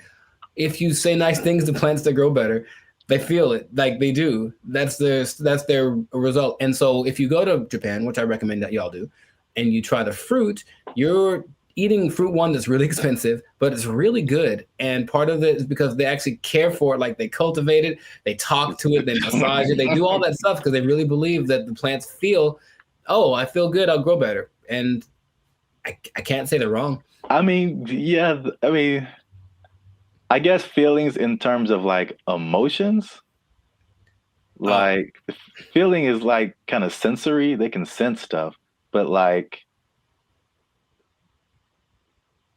some people take it to the extent of like this plant is happy or this plant is angry, or I don't know how far that goes. Because this lady who's PhD, she says he can have emotions because they don't have a nervous system like we do.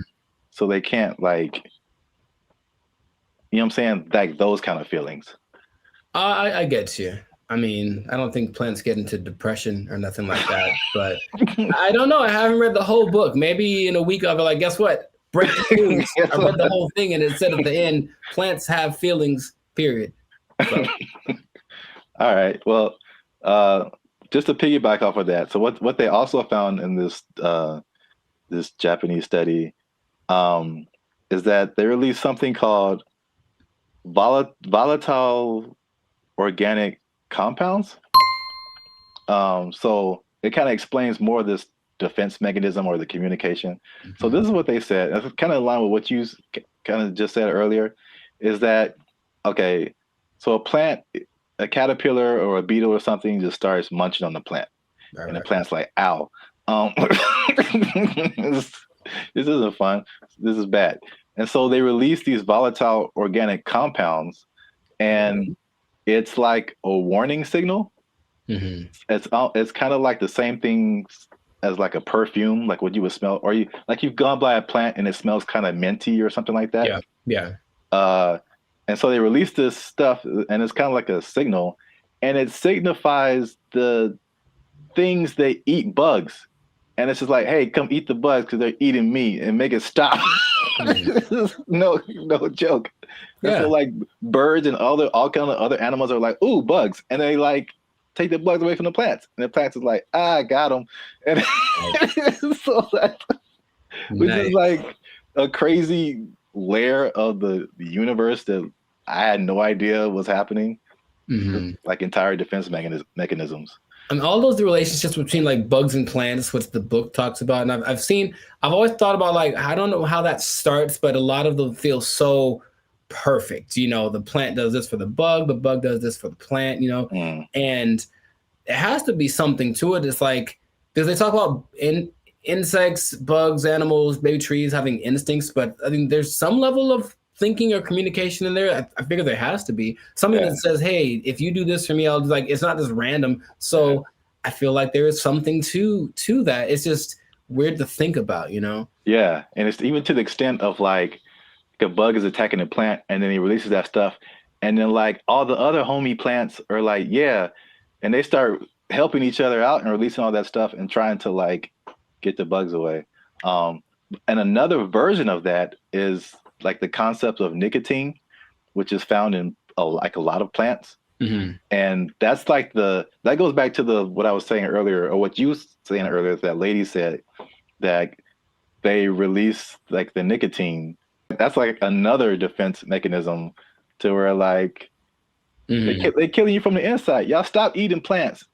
They gangsters out here. You think it's a nice flower and it's trying to murk you. I'm saying plants are nice. They got flowers. They have, I can't remember any parts of the stamen. Maybe they have parts. Okay, that sounds right. Yeah, sure. Stamen, bark, right? Like 7th grade, maybe 7th grade botany class or whatever. They got rings. You can tell how old they are. That's cool. You know what I mean? But yeah. So the moral of the story is plants are a gangster and crazy. So don't mess with them. Eat chicken. Plants have feelings. Yeah, plants. Put that on his shirt. They'll get that VOC on you. That what do you call it? Volatile VOC. Organic compound. Yeah. VOC, son. Yeah, VOCs represent. Gang. If you see VOC spray painted on a redwood, don't hear it. Yeah. But that's it. That's been another episode of the Lifestyle Circus podcast. Make sure you like, subscribe, comment, share this video. Let us know if you've been ganged up on by a plant, or if you've seen a plant talking, because people will think you're strange, but we might believe you. Feed me, Seymour. They took our jobs. They took our jobs. Whenever you buy things on the self-checkout line, it says out loud how much everything it is that you buy. And that's kind of a weird thing. I don't know if you can. I feel like there is a way to disable that, but the default setting is that everything you buy is like boop $1.99, boop $4.55. Like it does. Right. Does it say you're? Well, I mean, so what's so bad about that? That's my business. Some people be knowing what I'm buying. Like, you know, like that's all. Don't put my business out there, robot. That's all. What's up, everybody? I'm Zap, and this is Jericho, and we are the now 6-time international award-winning pop hip-hop music duo Bandit Future. We do clean, fun music that everyone can listen to with a sound that's uniquely Californian. And right now, you are tuned into the Life's a Circus podcast, where we talk about everything that's funny, interesting, and ridiculous. But wait, we need your help. Help us out. Tired of eating mayonnaise sandwiches? Give your boys some funds. You know what I'm saying? You can join the channel, become a member. That'll help us out. Or you could just like, subscribe, comment, and share this video with people who stealing, because there's thievery going on. That's right.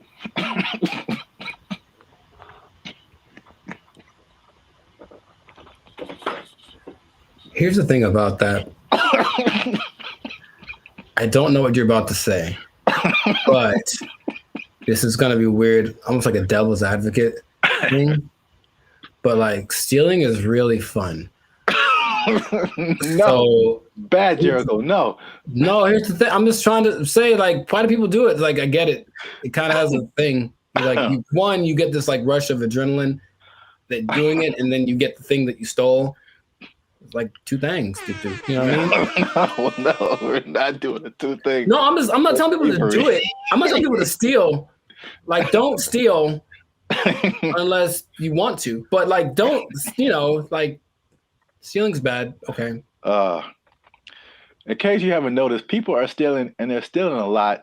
And if you stick around to the end, I'll tell you exactly how much that they're stealing, and the number is going to surprise you. It's very shocking.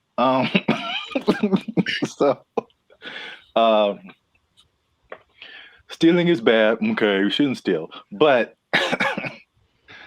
I'm bringing this up because it's affecting me, and that's the most important thing. Look, Jericho, the self-checkout line, do you ever use that?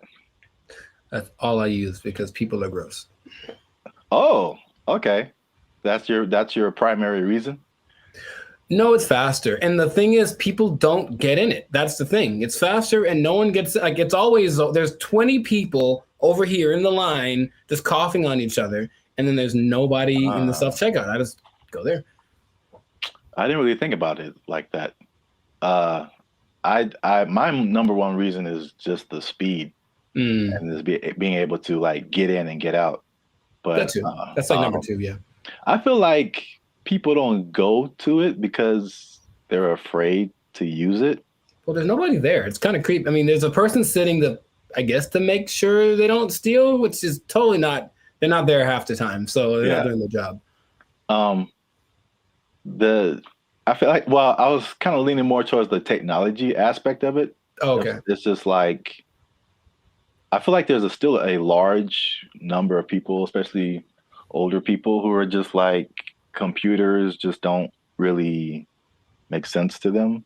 It seems more complicated in their minds to use the self-checkout than to just go through the line and have a cashier ring everything up.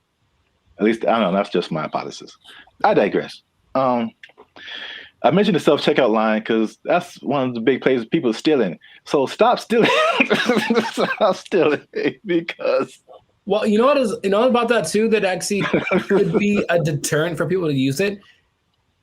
Whenever you buy things on the self-checkout line, it says out loud how much everything it is that you buy. And that's kind of a weird thing. I don't know if you can, I feel like there is a way to disable that, but the default setting is that everything you buy is like, boop, $1.99, boop, $4.55. Like, it does. Right. Does it say well, I mean, so what's so bad about that? That's my business. Some people be knowing what I'm buying. Like, that's all. Don't put my business out there, robot. That's all. It's just a price. I don't know. If it was like one box of condoms, $12.99, then it would be like, hey man. Yeah, I honestly feel like there's certain circumstances where it says something about what you bought, but not like that. Not like that now. Okay. Well, anyway, So people are getting these self checkout lines, and they be stealing, man, and they're stealing so much that one of the major places that they are stealing is Target, man. Target is having or Target if you're uncivilized. They're having a big problem with stealing, and and it's so much in the checkout lines that they are reducing the hours that the checkout lines are open, and it's like making people upset. And it would make me upset too, because I hate when I'm like I'm running in to just get something and get out, and it's like all the self checkout lines are closed, and you have to go to the line. Which I told you the other day, there's some lady in the store just buying $100 worth of nothing, like just stupid stuff, man. And I got like a candy bar. I'm just like, the people that there are people that actually will look at you and say, "Hey, go ahead, just go ahead. You only have one thing. Go ahead." Yeah. And there are the people who look at you and for sure like, I'm not letting this person. Yeah, like, I was here first. Decision they make. I will not let you in front of me. I don't care if I'm here for 5 hours. You'll be here for 5 hours and a minute. Yeah. Yeah, it's so anyway, the checkout lines there, some places are reducing them to like, I think it's like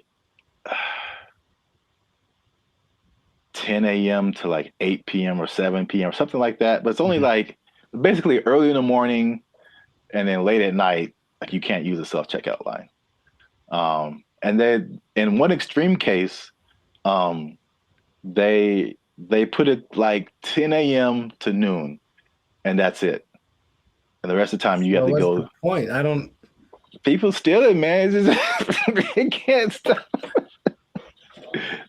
Yeah. It's when I tell you how much they've been stealing, you'll be like, oh.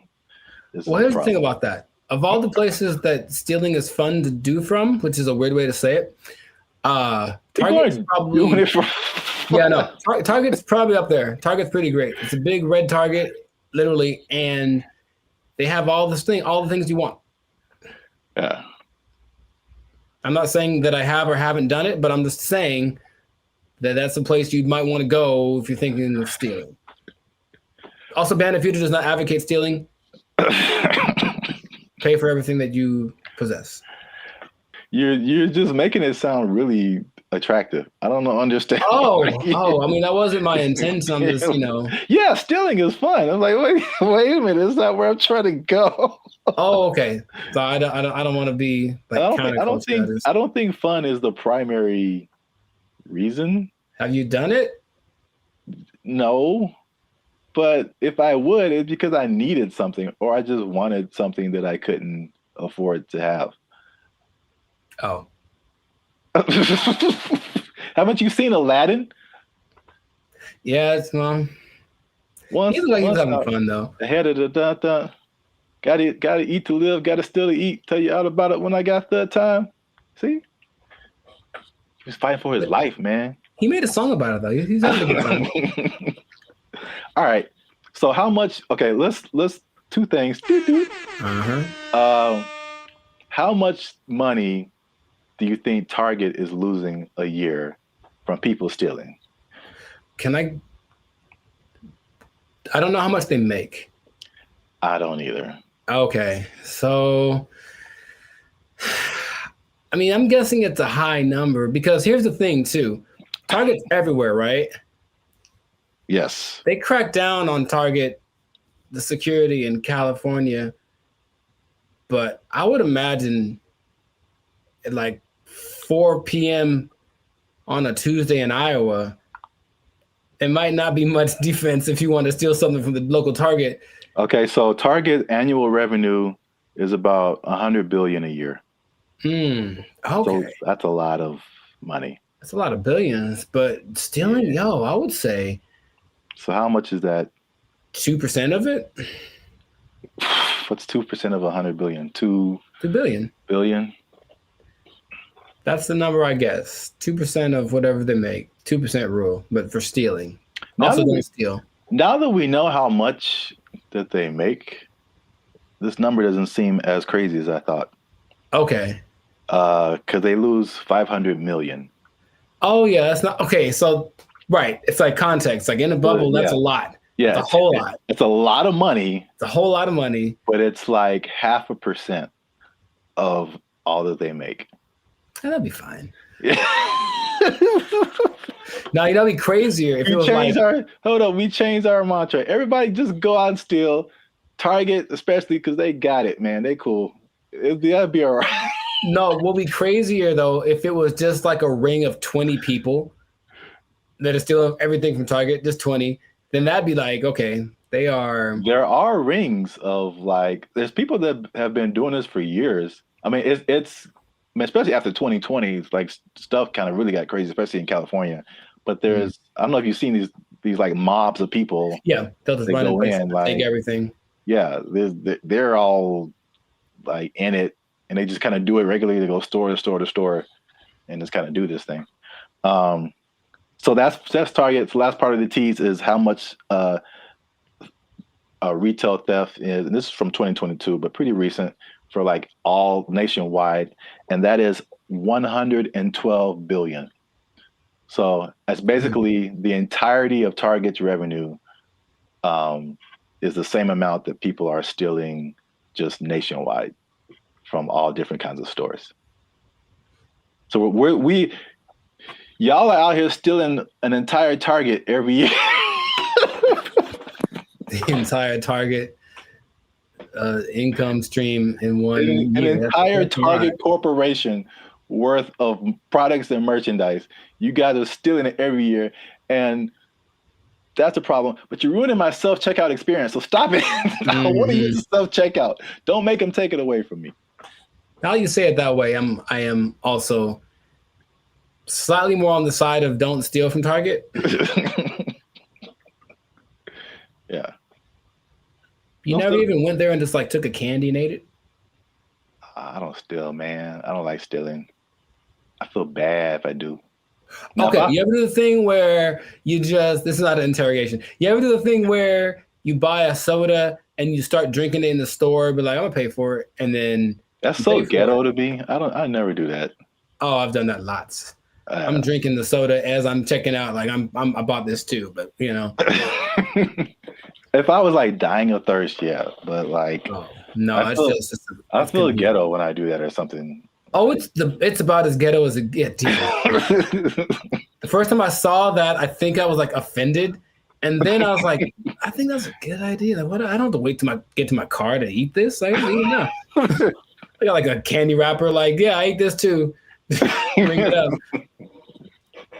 You just pulling wrappers out of your pocket.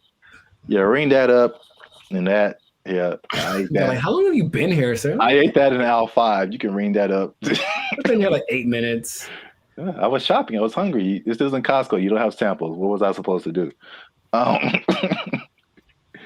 right. Well, we're going on long. So this has been another episode of the Life's a Circus podcast. Make sure you like, subscribe, comment, and share this video. People who steal, tell them to stop. We out. They took our jobs. They took our jobs. Everything works, you know. I've been able to text you or call somebody or search the internet. Like, it all works. That's the good. The bad, Okay. Let's talk about it. Let me just say this. What's up, everybody? I'm Zap, and this is Jericho, and we are the now 6-time international award-winning pop hip-hop music duo Band and Future. We do clean, fun music that everyone can listen to with a sound that's uniquely California. And right now, you are tuned into the Life's a Circus podcast, where we talk about everything that's funny, interesting, and ridiculous. But wait, need you to help us out, support our channel, because YouTube pays our bills. Not really, but hopefully in the future. Look. Yep. I don't know your life. I got to check in and saving, checking. Things are complicated. I need you to subscribe. What I'm trying to say is I need you to subscribe. I got kids to feed, man.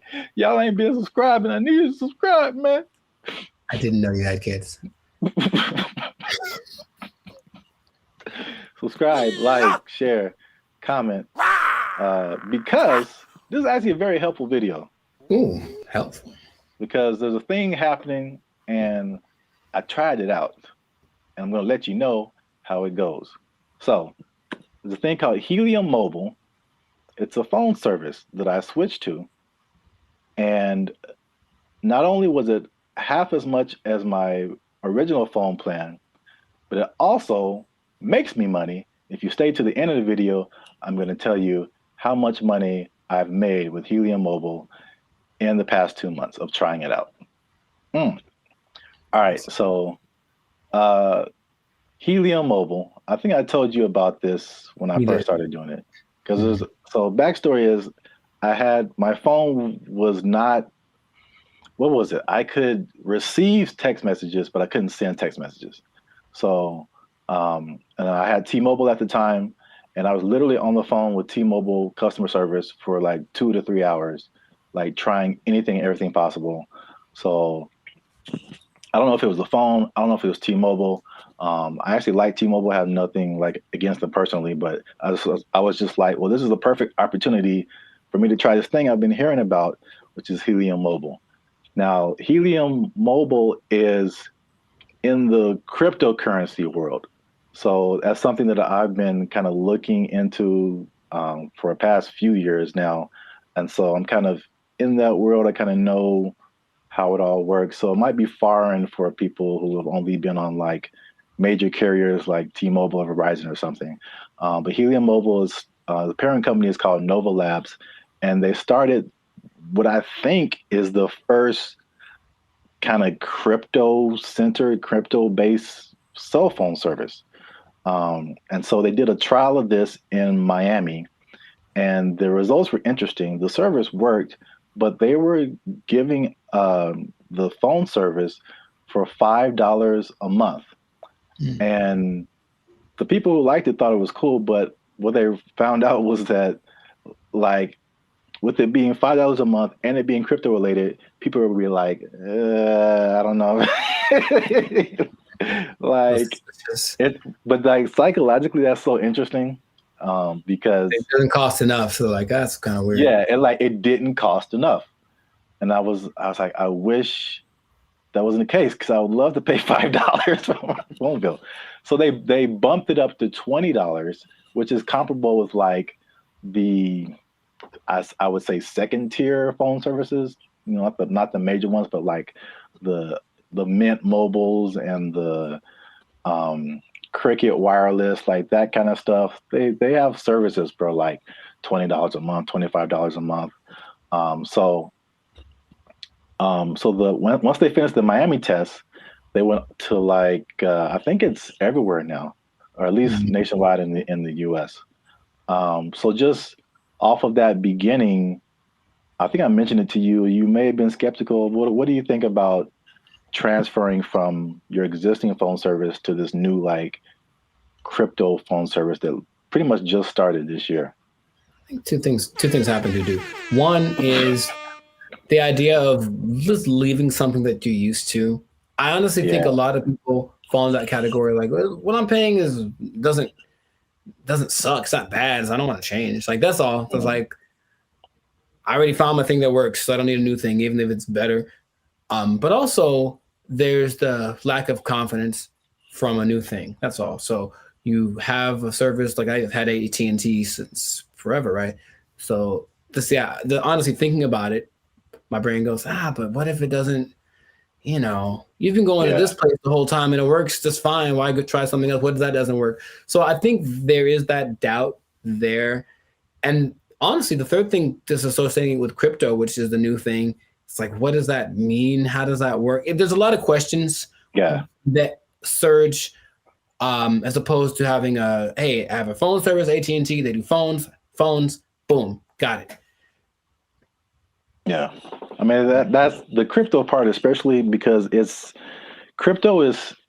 gotten better, but it's still very much the wild, wild west. Right. Like there's all kind of stuff going on. And if you're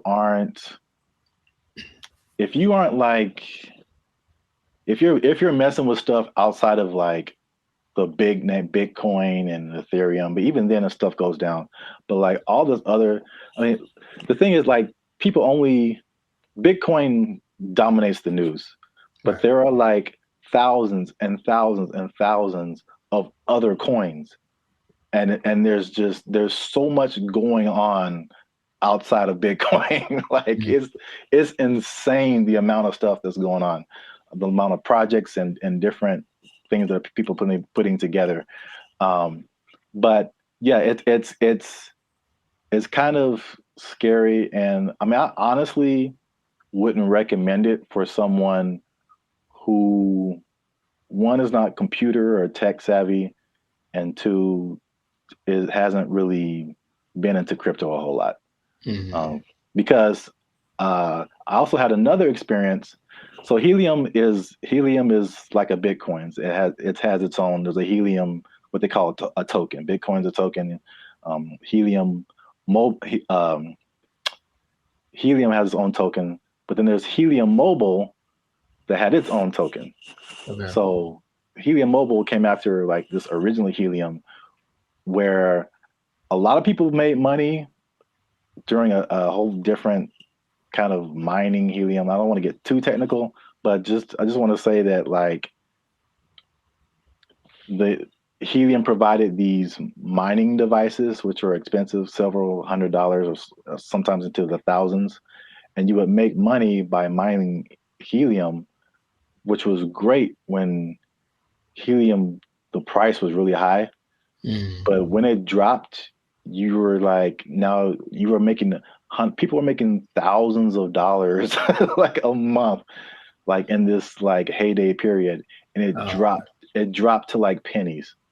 So that was like a few years ago, and that's something that I tried, and I spent like $500 on a device, and it was like making me a little bit of money, and now it makes me like 10 cents a month or something, maybe. Like it just like plummeted. But that's the crypto world. The prices, it's like the stock market on like acid. It's just nuts. I mean, you're rich one day and broke the next day, but I digress. So anyway, because I'm crazy, I tried out Helium Mobile. It's not bad. All right. So at least for me. So my original bill was like $50 a month, unlimited.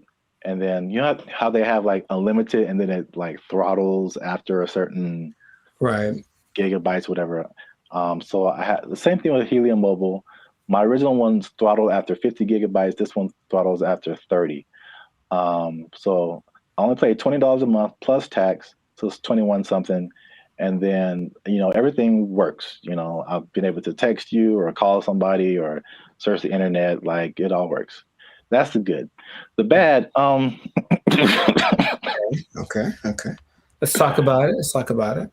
Let me just say this. Unlimited is, when it throttles, man. It's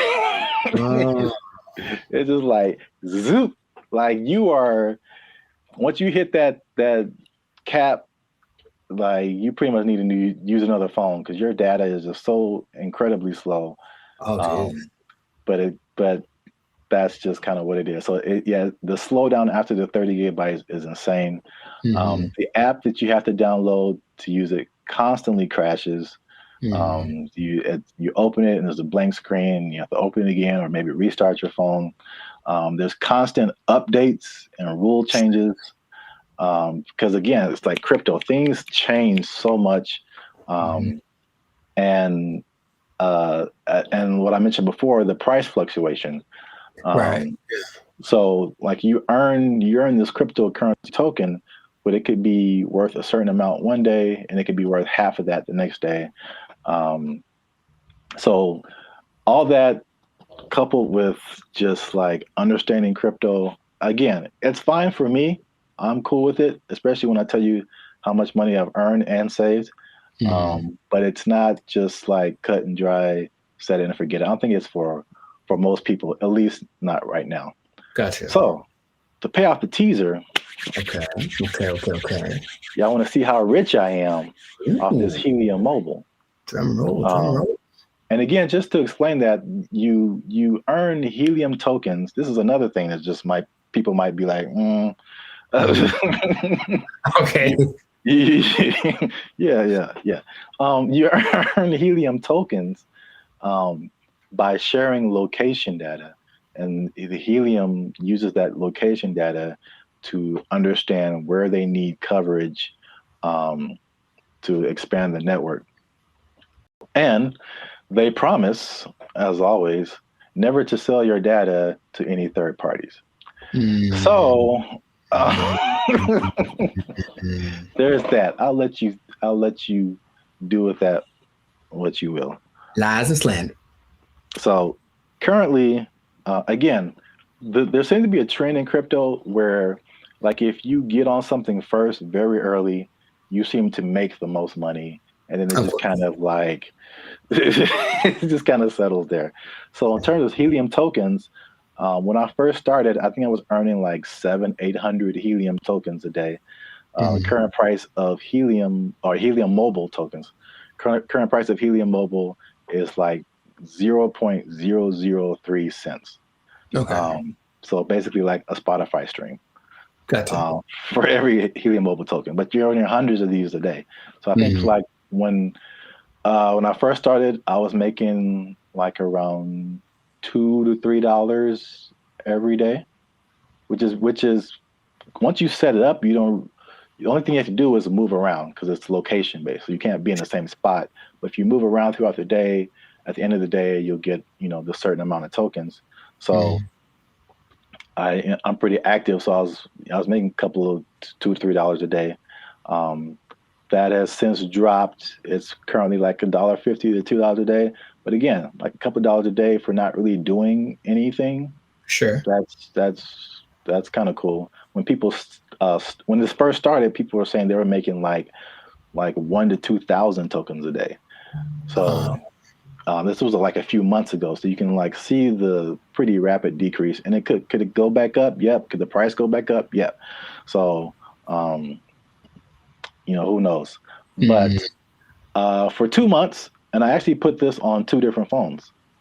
Okay. So in 2 months, and this is after paying my phone bill, my $20 phone bill each month, which you can also pay with a Helium Mobile token. I was gonna ask. Okay. Yeah, so you can take. So basically, there's no money coming out of my bank account now, which is great. You earn the token, you take a little bit of it and pay for your phone service, and you keep the rest of the tokens. You can sell them, you can keep them, hope that they go higher, whatever you want to do. But I've made about $100 per phone for 2 months. So no phone bill, basically, coming out of my bank account, and I made about $200. So the trade-off, for me, I don't mind it right now. Sure, right. Again, who knows? Time will tell. But if you want to try Helium Mobile, there's a referral link in the description. I think if you use that referral code, you get like $5 or maybe $10, something like that. You'll see it. I don't know what I'm talking about. I see. But yeah, you'll earn it towards your Helium Mobile plan. You can try that if you want to. But again, like if you're not a crypto person, I wouldn't it's not so cut and dry. I'll say it like that. So try that at your own risk. Now, after hearing my story, you think that you would want to try Helium Mobile? I thought about it since the first time you brought it up, because the idea of just, I guess the downside, I need my phone to work fast all the time. I need it to be fast. I absolutely need it to be fast all the time. So I don't know how I would deal with that. And I use it a lot, but just the idea of my bill's probably $100, if I'm paying $100 and you're making $100, like, that seems more fun than making part. Yeah. So consider. Yeah, we'll see. Let us know what you think in the comments. Do you want to try it? Do you think it's crazy? Are you scared to leave your phone service? Is crypto still too wild for you to mess around with? Let us know. This has been another episode of the Life's a Circus podcast. Again, subscribe, share. You know what it is. Maybe if you get enough Helium Mobile, you won't have to work anymore, and you'll never be in danger of losing your job. You never be in danger of losing your job because you got so much Helium Mobile tokens. Oh, it's only worth a Spotify stream right now. They took our jobs! They took our jobs! Took our deer! Did you know that besides collar and white collar, there are other collars for jobs? No, I didn't. I didn't either. There's gold collar, which is law and medicine. Gray collar, which is engineers. Pink collar is service fields. Red collar is civil servants. And green collar is the environmental sector. So there you go. Oh, what color? What color are we then? Black collar? You started it. What's going on, everybody? I'm Jericho. This is Zap, and we are the now 6-time international award-winning pop hip-hop duo Bandit Future, who make clean, fun music that everyone can listen to with a sound that is uniquely Californian. And right now, in this moment in time, you are tuned in. Congratulations, by the way. You were tuned in to the Life's a Circus podcast, where we talk about things that are funny, interesting, and just straight ridiculous. So before we get into the thing, make sure to like, subscribe, comment, and share this video with at least 2 people that are thinking about changing jobs, because maybe blue collar is the way to go in the future. Think about it. Okay. So I bring this up. Do you remember Mike Rowe? No, enlighten me. He had the show called Dirty Jobs on, I think, TLC for a long time, where he basically went and did all the jobs that are hard and awful that no one wants to do. Oh, I never watched it, but I heard of that show. Yeah. Okay. Well, interestingly enough, and this is a side note, he also might now be a vice presidential candidate for the Kennedy dude. Interesting. Anyway, the world works in mysterious ways. But basically, he has always been a fan of the idea of working the traditional blue collar stuff. And also another side note, did you know that besides blue collar and white collar, there are other collars for jobs?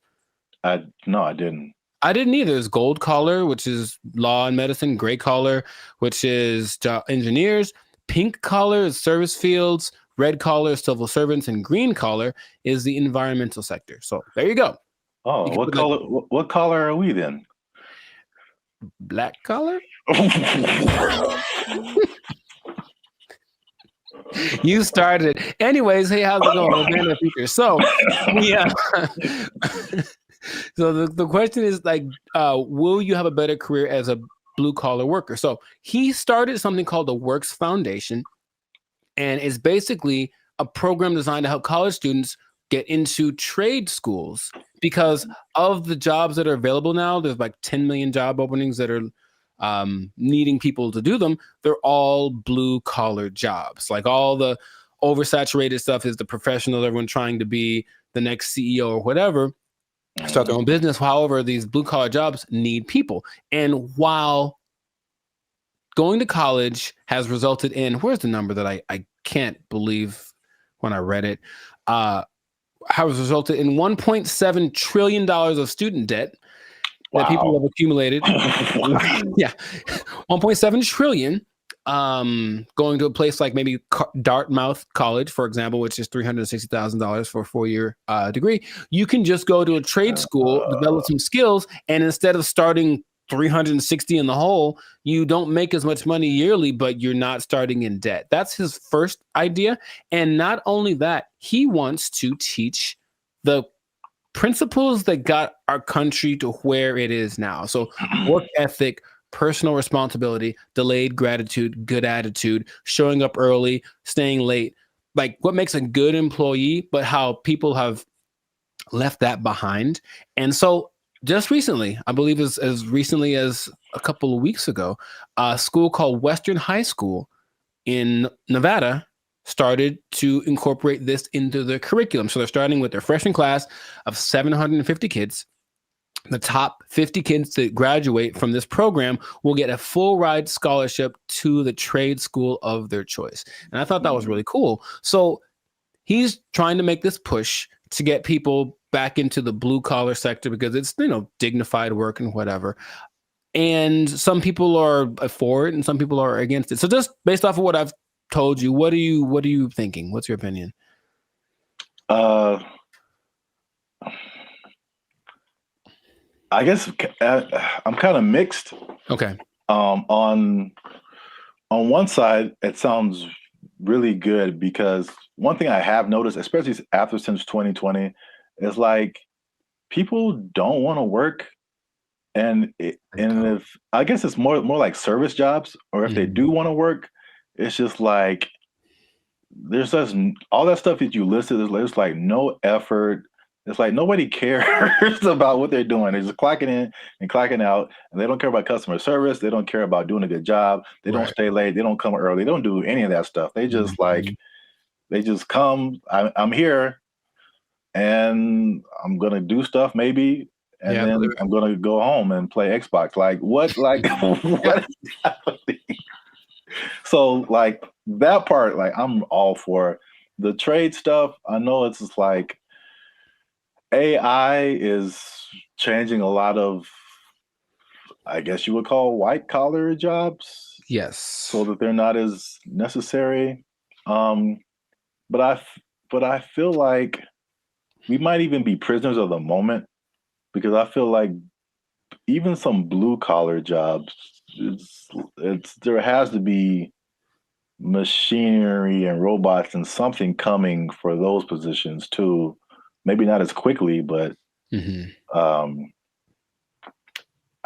don't know what the future looks like. You know, I'm sure those things are coming. He stresses that the lower income blue collar jobs will of course be taken up first. For all the service stuff will probably be replaced by kiosks and AI and stuff. But if you look at the top grossing blue collar jobs, they still pay pretty well, and I'm pretty sure we wouldn't trust the robot to do them. They include airfield operations specialists, avionics technicians, supervisors of construction and extraction workers, boiler makers, first line supervisors of firefighters, and nuclear power reactor operators. And all of those you can earn between $65,000 to $120,000 a year. So it's not like you're going to be missing out on money by doing something that's a little bit harder.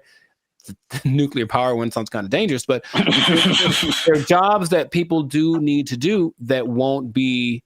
I wouldn't trust a robot with my life with that kind of stuff, you know? So I think they're still going to look for qualified people to do that. So in these trade schools, you can go to them. I said, and they're really good. It's just that like, okay, like I didn't take anything in school that helped me like do a craft. Like there's no automobile class, there's no shop. I can't build nothing. I can't fix my car.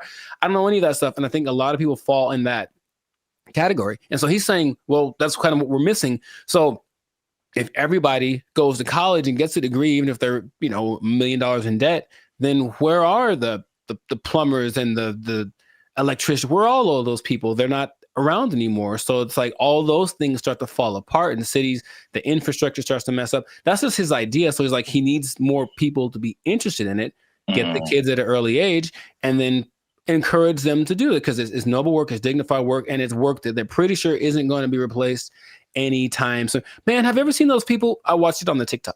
People that replace those like light bulbs on top of those super high poles, like 2,000 feet in the air. Like you have to have a dude go up there, and those guys get $160,000 a year. It's super dangerous, but it's like you need them. So all those kind of jobs are available for this trade school thing. So he was just saying it's just an alternative. Of course, if you want to go start your business or be a YouTuber or whatever, go do that. But the world will fall apart without these people. So I thought it was a cool idea, and he's hoping to get, I think somebody decided, I also think it's a good idea, and they donated $5 million to his program, Inglestead. The Inglestead Foundation donated the $5 million, which makes it possible for the top kids to graduate to go to the trade schools free of charge, basically free tuition. So that's just something that's happening, and maybe it'll cause a shift in people are lazy. We said the pandemic kind of showed that, but may the newer generation will be like, okay, my parents were lazy as heck. Dang, I need to start working a little more hard, and then the next generation after that might flourish. So I just thought that was cool. I did not know that was a thing before, and so shout out to Mike Rowe. might be a vice president candidate in the future for doing this. Oh, one other stat I did read. Because white collar is, of course, makes a lot of money. Only 43% of workers are white collar. 43%. So that's about 64 million people, according to 2020 count. So that leaves, I didn't do the math, but there's a good amount more that do the blue collar stuff. So it's like, it's not like it's not necessary. It's just that it's not applauded. It's like, oh my God, you did a good job being your electrician or whatever. But people, we need that. Like our whole, if I don't know how to fix any, you probably know better than I do. I don't know how to fix anything like plumbing, nothing works. So I have to call a guy, and that person I hope is qualified. So that's what they're doing. They're training these people up. Yeah, I think like overall it's a good idea. And I think it's just like as it's like you don't know what you don't know, right? So if people are like for music example, people, all you see is just like Drake and like DJ Khaled, and like that's what you know, like that's what you're gonna aspire to be if you're into music.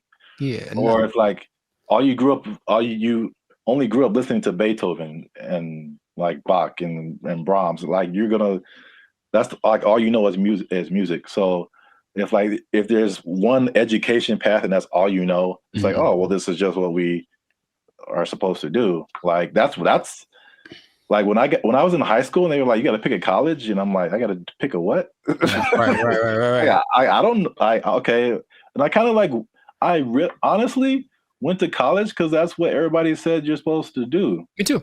Not because I was like, I don't want to do I didn't know never even heard of a trade school. Yeah, I didn't have any options. Yeah, I didn't know what my options were, honestly. Yeah, they literally some kind of announcement or something. It was like, you got to go see the guidance counselor. I'm like, the guidance counselor? Yeah. So you can pick a college to go to. Like you just kind of funneled into this direction. And I mean, trades are like, and it's a good alternative for a lot of people. Right.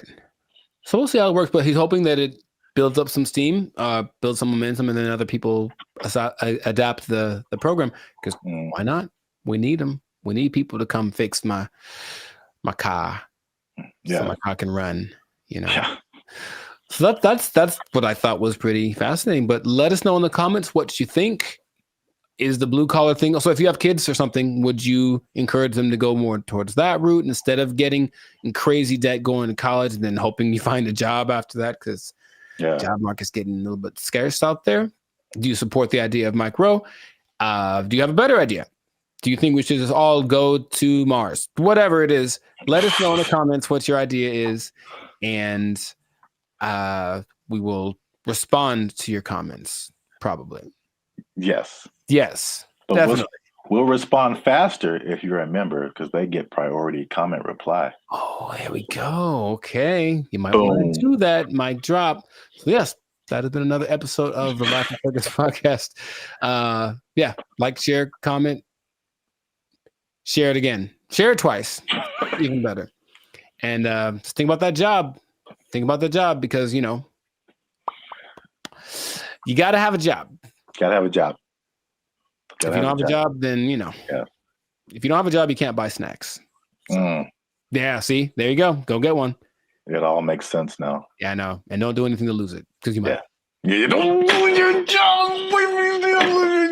Go to a trade school, learn a trade out. They took our jobs. They took our jobs. Oh, I had one. I forgot it. So it was like unique. Recycling toilet paper. I mean, wow. I mean, I only brought it up because it is a real thing. Like, people do that. How do you recycle toilet paper? Do you want me to tell you, or? Yes. What's up, everybody? I'm Zap, and this is Jericho, and we are the now 6-time international award-winning pop hip-hop music duo Band of Future. We make clean, fun music that everyone can listen to with a sound that's uniquely California.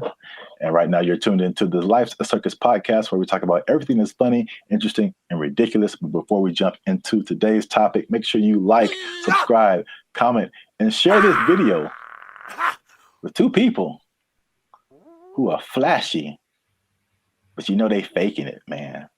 That's cold world, man. They ain't got it for real. It's a cold world. They ain't got it. It's a cold thing.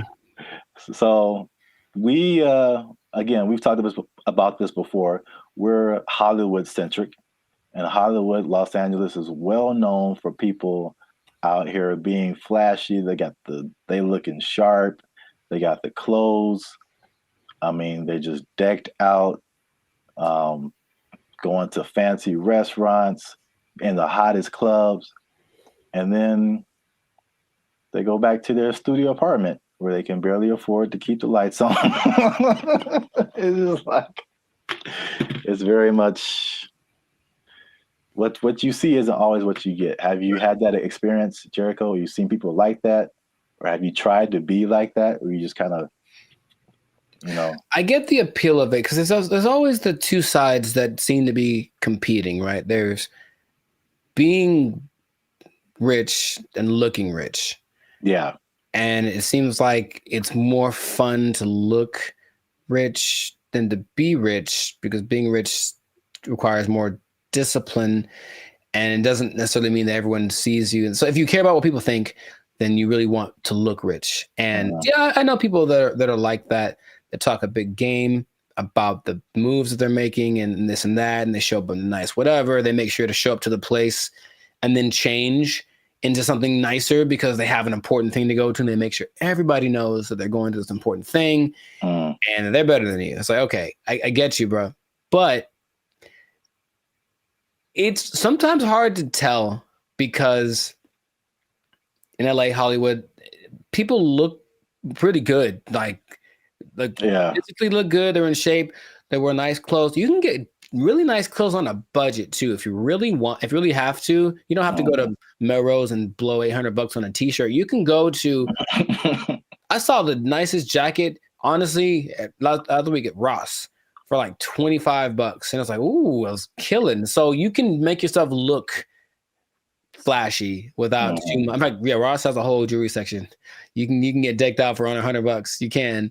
You know, but you always question it. I think you always question it. It's like, I wonder if that person really is somebody. Usually the telling point is if they're where I am, they're probably not rich. That's probably, yeah. Hey, you come to this Starbucks too to use the Wi-Fi? Yeah. Doubt. Yeah, man, they shut mine off. But I look fly though, don't I? Like that from Boondocks where Riley takes all the money that Grandad gave him for the weekend, blew it all on one shopping. Oh yeah. And he's like, "Ain't I'm clean though?" Yeah. Riley, we don't have food to eat. Oh man, I'm clean though. Well, I brought this up because I saw a study by Redfin, which is a company that's into like the housing market. And obviously, the economy has been very rocky for the past few years now, and inflation is sky high. And they did a study that shows that about 49% of Americans are struggling to even just pay their rent, and they're cutting costs in the most unique ways that they can just to, I guess, survive. Okay. While still trying to look like everything is okay. So I guess a lot of people like really are struggling. So I mean, 50%, that's like 1 out of every 2 people that you know. So that's a lot of people. But they said that they are, to compensate, they are skipping vacations right now. They're working extra hours. They're selling their belongings. They're using up their retirement savings, especially millennials. and they're even skipping meals and medical treatments so they can keep their lifestyle but pay their rent. What is that? How does that sound to you? Is that shocking, or is it like, okay, that's what we're in right now? It sounds like bad prioritizing and an over importance on the exterior, right? Just like my life is just an Instagram reel. So as long as everyone's giving me the likes and I mean like publicly, like they're, oh look, you're doing well, then that's all that really matters, and then they can suffer in silence, you know?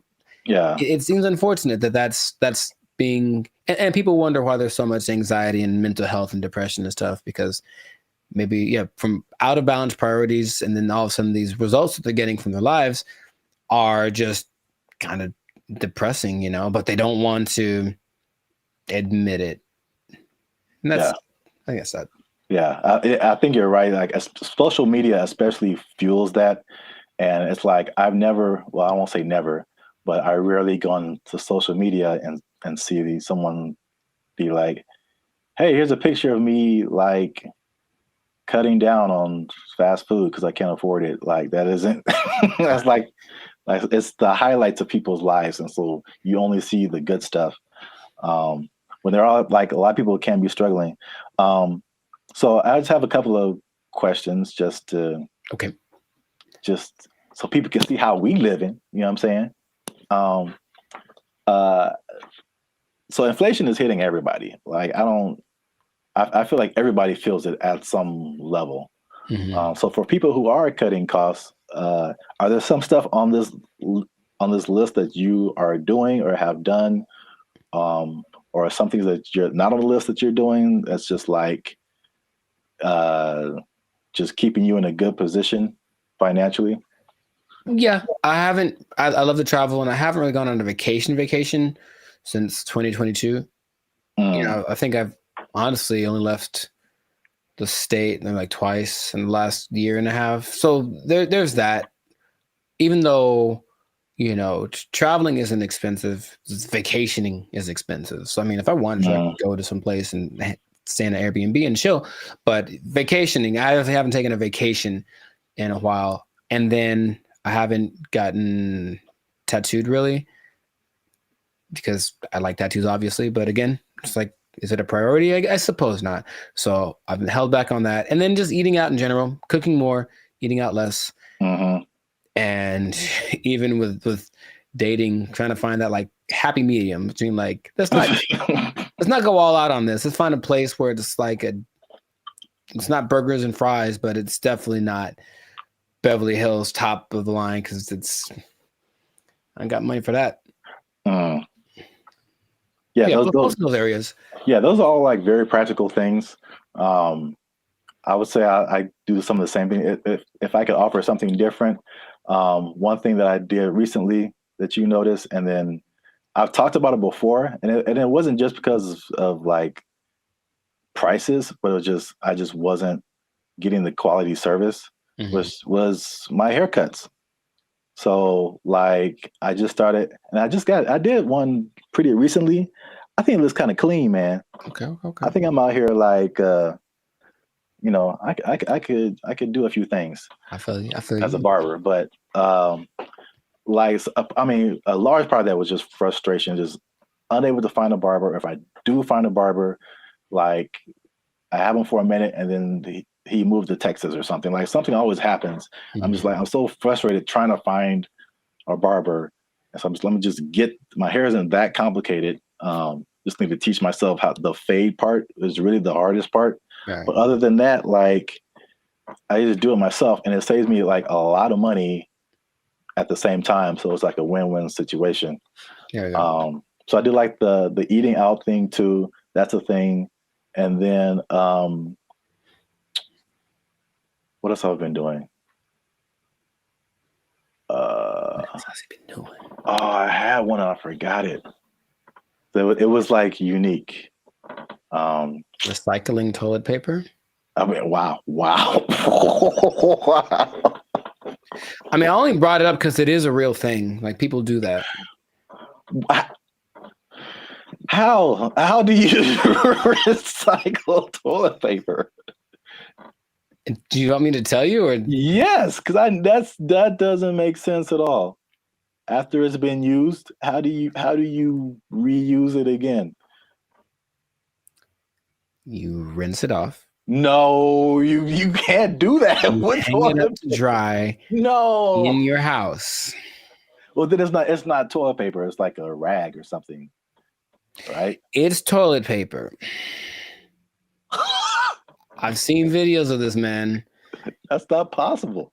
It's apparently this guy knows something that I don't, because it disintegrates with like water. How can you wash toilet paper? He washes toilet paper and he hangs it up to dry like it's the South in 1945. Yeah. I'm assuming you don't do that. Or if you did do that, you would have no friends. So please don't do that. But yes, that is a thing I've seen people do to cut down. And I'm talking about a person that I forget what, but this guy was a millionaire. And that's part of his frugal plan. I think it's a little extreme, but everyone got their thing. He recycled toilet paper. So don't do that. Please don't do that. Wow. That's very gross. And yeah, he has no friends. Right. Okay. I'm pretty sure that's not what you were going to say. That was, I've never heard of that. That's interesting. All right. Well, here's another thing, last thing about affordability, to just kind of put things into perspective. The people who have houses are having a hard time paying the mortgages, and the people who don't have houses, it just looks more unaffordable every day. And so the study also showed that the average American earns $30,000 less than what they need to purchase a house. So you're $30,000 a year annually. That sounds right. So I kind of went down the rabbit hole of mathematics. Okay, how much is this? How many people is this affecting? So the average income that they say you need to buy a house, this is a national average, to buy an average house, to get a mortgage and stuff like that, $109,000 a year. That's household income. Mm-hmm. So it doesn't have to be an individual. It could be like a partnership or whatever. So that's $109,000 a year to buy a house. In California, what do you think that number is? Specifically Los Angeles. Higher, for sure. I would go to like 145. Is that not enough? I hope that's enough. That's generous. Household income, according to them, they said you need $231,000. Yo, I mean, that's okay. More than I expected, but it doesn't sound. I know people that are paying $5,000 a month on their apartment. So yeah. On that mortgage, that's what you'd be paying, about $5,400 a month for a house. It's not possible for most people. You got to think it makes sense, because if you're paying, that's math. I want to do it. That's almost $65,000 in mortgage payments. Mm-hmm. So that would be a quarter of 240 something thousand. So I think people would expect you to be in the like 25-30% range of how much goes to your mortgage payment to make you eligible. So sure. 200,000 plus sounds right if you're paying $65,000 a year in mortgage payments. It's crazy. I mean, you can get a house in the sticks, of course, in the desert, whatever. Oh yeah, cheaper, yeah. but yeah. I mean, this is just like median nice house, you know, somewhere. Yeah, LA is no joke. So, last thing I checked out is how many people that cuts out. So how many people make under $240,000 to be eligible to buy a house like this? Most is the answer. Your answers have been so general. I mean, how many people are in California? 35 million, something like that? I don't know. And I think this may have been Los Angeles. So I don't want to. Oh, okay. So Los Angeles, maybe it's 14 million, 15 million. I don't know. But of those. Well, just on a percentage, because that's what I have here. Oh, like 95%? 95%? 95. That was it. Uh-huh. So 95% of people cannot afford a house. So this has been another depressing episode of the Life's a Circus podcast. For all you renters out there, make sure you like, subscribe, comment, and share how difficult it is for you to buy a house, because it doesn't seem possible for the large majority of people. Accurate. Yeah, inflation, keep your job. Bye. They took our jobs! They took our jobs! And there is a man who has built a substantial shelter for himself. So this place has a front door. It has lights. He has a refrigerator. He has a stove. He calls it a waterfront property because it sits right on the LA River. Other people in the encampment have. What's up, everybody? I'm Zap, and this is Jericho, and we are the 6-time international award-winning pop hip-hop music duo Band in Future. We do clean, fun music that everyone can listen to with a sound that's uniquely Californian. And right now, you are tuned into the Life's a Circus podcast, where we talk about everything that's funny, interesting, and ridiculous. But before we jump into today's topic, make sure you help us out. Help us for that YouTube algorithm. Like, subscribe, comment, and share this video with somebody who's homeless. Is that a good demographic? You know what? Actually, most homeless people do at least have access to the internet. So I guess now, 20 years ago, no, but homeless people are doing pretty good. Yes, I'm glad you said that, because that kind of segues into what I'm talking about. Okay. Before I say I don't know where to start first. Okay. No, I'll go off of what you just said. Homeless people are doing not so bad, at least in LA, from what I can see. So check it out. I think I told you maybe a month or so ago, I was going to like the crypto.com arena, and I was walking past this homeless encampment, and I saw a orange extension cable. Mm-hmm. And it was just like, it was long. It was running all the way down the sidewalk. And somehow, I don't know how they did this, they rigged it into like a light pole or something. And those people had electricity. Like, they were in there having a good time. They had a TV running. They were watching Netflix, whatever. Like, they were just like, it's all good. So I guess the comfortability of homelessness is getting really interesting. And then also I came across an article from ABC, which was just took it to the next level. Mm-hmm. So by the 110 freeway, which is a major freeway in Los Angeles, if you're not from here, there's an encampment, and there's a man who has built a substantial shelter for himself. So this place has a front door. It has lights. He has a refrigerator. He has a stove. He calls it a waterfront property because it sits right on the LA River. Other people in the encampment have little gardens. They have a whole situation going on. So have you seen anything like this, or have you noticed like the increase in just amenities that like homeless people are just like living it up right now? Not specifically like that, but I do want to point out something, and I think it's a misconception that a lot of us have. Understandably, if you're homeless, you assume certain things about people, but yeah, being homeless doesn't mean you're broke.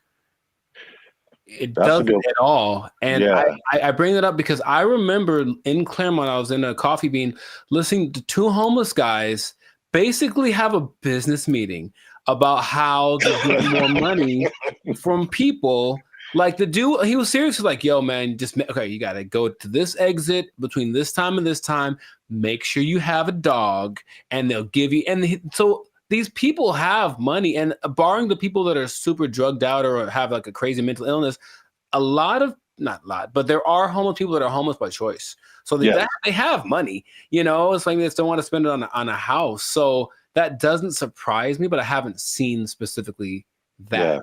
Yeah. I've literally been at the gas station and dudes walking up to me who are bigger than I am. I mean, they eating good and like fresh Jordans on, like they just right. Can I get $5? I'm like, dude, you look better than I do. Like, can I get $5?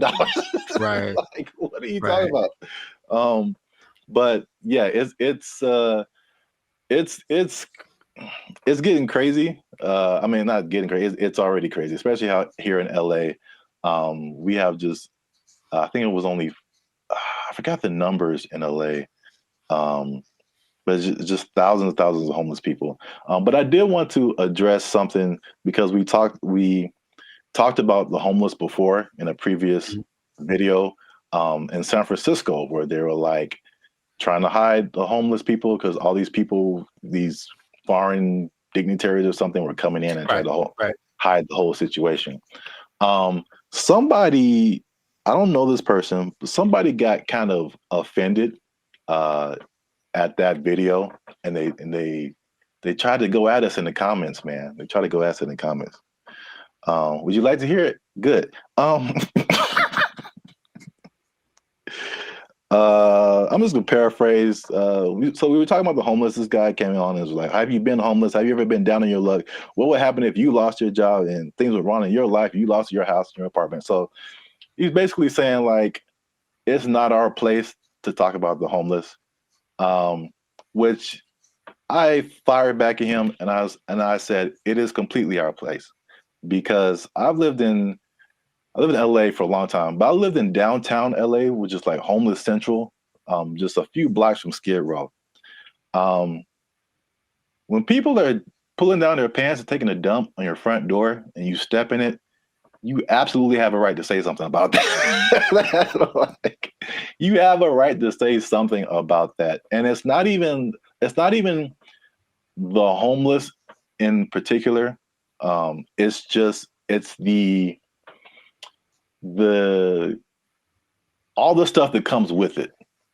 Like, I don't care if you're homeless or not, whatever, but it's like it's the disrespect for other people and the other things in the city.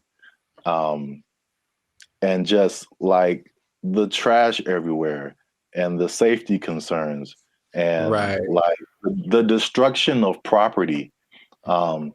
If you're pushing a shopping cart, I'm pretty sure you didn't buy that shopping cart. I mean, you stole it from us. Just because you're homeless doesn't give you a license to commit crimes. Like, you can't.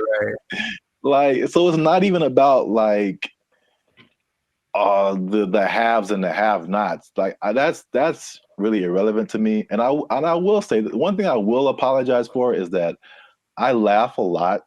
And a lot of people have said that in the comments before, and I think that's just because I think one reason is because talking to a camera is really weird. I agree. And so I'm used to talking to a group of people or something where you get feedback, and so you say something that's funny. Like, I think it's funny. I just laugh at myself. But we try to keep it light on the podcast. But homelessness, really, there are, I don't know, again, everyone's situation is different. Like you said, there's some people who aren't even broke. They just don't have a house. but there are some homeless people who are just like, they had a rough, whatever, something happened to them, and it's just a serious situation, and their life is really messed up. So I think, well, at least I should apologize for making that, I guess, that false interpretation. You know what I'm saying? Like the insensitivity. I think that may have come across to some people like that. So I don't want to make it seem like we're insensitive to the homeless situation. But at the same time, I think that, we shouldn't be silenced because we've never been homeless or we never had a rough time or anything like that. And I have more to say about that, but I want to know what you think about at least that part of it too. I don't apologize for anything. I think that I'm justified in what I say when it comes to things that I've seen over time, right? So generalizing is dangerous, but it works because we have to start somewhere, right? So if homeless people were literally just like everyone else, they just didn't have a home, meaning they weren't dirty, they weren't sometimes violent or leading to criminal activity in order to, because if you don't have money, you have to do things that are, above the law to get what you need. If the implication of what homeless is the problem, I think if somehow it was just you don't have a house, there's nothing wrong with that. And yes, people do have unfortunate situations, but in general, when there's, and I heard somebody say this as a joke, but it really does kind of resonate. It's like there's places where homeless people aren't allowed to go. Why? Because they're homeless, and that's not a place that they can't come into the places that we can go because they don't have a home. And it's not because they're homeless. It's because you can tell they're homeless because they look homeless, they smell homeless, they talk homeless, they're weird to you. Like all that stuff is what we're talking about. At least personally, what I talk about when I mention the homeless people. So I don't think there's anything wrong with that. If you do want to go by, I'm sure someone knows someone who just lost it all in a bad, crypto, real estate exchange. The woman took everything, whatever. I know there's people like that, and that's unfortunate. But just in general, homeless people are not contributing to anyone's sense of safety or anything like that. And that's what I'm referring to when I mention homeless people. That's I think that's an accurate statement. It's just like, it's not about the condition. It's about the character that comes along with that, and the not only not contributing but being destructive. So that's just, even in my neighborhood, I think I told you before, it's like when I first moved here, like a few years ago, this place was spotless. I mean, it was just like people had pride in their neighborhood and stuff like that. And then, but we have a major mall, we have a major bus stop here and there, 7-Eleven, like the main intersection. That's kind of where I'm at. And it's just like every year it's like, okay, there's one homeless person. Okay, that's not so bad. Two homeless. Dang. All right, there's a guy sleeping in front of the grocery store. Crap. And then it's like trash just keeps building up. Trash, more trash, more trash, more trash. And it's like, this isn't a rocket science. Like, what has changed? There's more homeless people. There's more trash. There's more abandoned shopping carts. There's more crime. I mean, I looked at the crime map for my area, and it was like literally my block, that area that I'm talking about, is where all this stuff happens. This is like, anyway. The other point I wanted to make before we kind of wrap it up, because it's going kind of long. One thing I also hate is that when people make judgments about you and they don't know anything about you. So same thing. I mean, the door swings both ways, right? People could say, "Hey, we're making a judgment about homeless people," but this person in the comment also made a judgment about us, like that we don't know anything about homelessness. We have never had a rough time or anything like that. And it's just interesting to see. Because I mean, I personally didn't come from having a lot or anything like that, and so when I've done stuff here in LA and I've really worked really hard and become successful, it's just like the mentality of people is just so interesting to see, like the psychology. It's like you become like, oh, you always had a silver spoon and like you got it good and you don't know what it's like and all this kind of stuff. And I'm like, I absolutely do know what it's like. Like into like 2012, I had nothing. I had like literally no job, no place to stay. Like I've been through all this kind of stuff. Like, and just because I'm like in my own place and have my own business and I do all this stuff doesn't mean like I don't know what's up. And I think about the people like the Jeff Bezos of the world, who just people just, oh man, he doesn't care. He doesn't know what it's like. Like I've seen pictures of this dude. This dude was selling books like in a garage somewhere, like just nerding out. There's no, I don't know how, if he had friends or I don't know, but like they show these, you know, Google started in a garage, Apple started in somebody's garage, Amazon started in somebody's garage. These dudes didn't just like, you know. No, they worked for it. They really did. Yeah. And they gave the world something that the world needed. So they get Yeah. rewarded with exactly. You know, I mean, if you want to have all that, then you can create something that literally changes the entire world. And then you can have all that too. But like, I don't criticize anybody for like having success or anything like that. Like, I'm pretty sure at some point, you know, even like the what was it? The Kardashians or Paris Hilton, because I used to kind of feel that way too, because that was kind of like their, you know, you knew that they came from money. They had, you know, stuff going on. Sure. But like,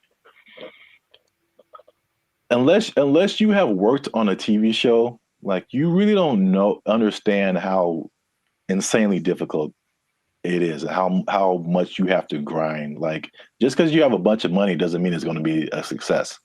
Absolutely. Like I kind of tell you that I'm not even a lead. I'm just working, you know, background or stand-in or just co-star or something. And I'm just like, after a couple of days, I'm like, dude, I'm like spent. I'm like, you're just 12 hours a day, boom, grinding. And then they have to come back and learn. They got to go home, learn lines, you know. I think Dave Chappelle had a funny like little, I do a Chappelle show 14 hours a day, I come home, raise my kids for like 10 to 20 minutes, and I get back up and do it again. Like, yeah, dude. Like anybody you see, even if they have money, they are grinding, man. And so that's kind of just I just wanted to make those points because it was just like upsetting that someone would come at us in the comments over that. It was just without any kind of perspective. Do you think the person that made the comment has a job? I feel like they do. I feel like we just hit a nerve. Like they had a job, or they're going through a tough time, or someone in their life is going through a tough time, and it just seemed like we were just talking about, you know, we just like on YouTube, and we're privileged, and we just homeless people are terrible, and it's just, you know, so. I say if you give me one fact about a person, and then I get to judge whether or not to invite them over to my house. If you tell me right off the jump this person's homeless, then that's going to determine whether I want them to come over. Now, it's possible they're the sweetest person, and I know people for sure that do have homes that I never want them to come over. So there's that, you know. It doesn't mean that they're a bad person. It just means, just based on the facts, statistically, this isn't a good start. Yeah. So I know it's a controversial situation. It's a big, you know, it's been a big problem in LA and in many other places around the US and around the world. But let us know what you think. Leave us a comment. Let us know a comment that's nice. No, you can disagree. You can say what you want. But just know that I'm coming after you if you do. Now leave us a comment. Let us know what you think. Homelessness. Have you seen homeless people? Are they living it up in your area? Do you wish you were homeless and you could just live like that and not pay rent? Do people misjudge one another when it comes to all this kind of stuff? I know it's chaotic. Let us know what you think. Until then, you stay classy San Diego. That's nice. And don't Worst be homeless. Don't be homeless. Yes. Worst ending ever. Bye. They took our jobs. They took our jobs. I bring it up because it's the first thing I've heard in a while where I listened to it and I was like, yo, yeah, okay, finally something that's like respectable and decent and moves you, right? So for those of you that are watching that really want to get into this, stay tuned to the end because you'll actually find out something that you don't need for this that you would think would be important. What's going on, everybody? I'm Jericho. This is Zap, and we are the now 6-time international award-winning pop hip-hop duo Banded Future.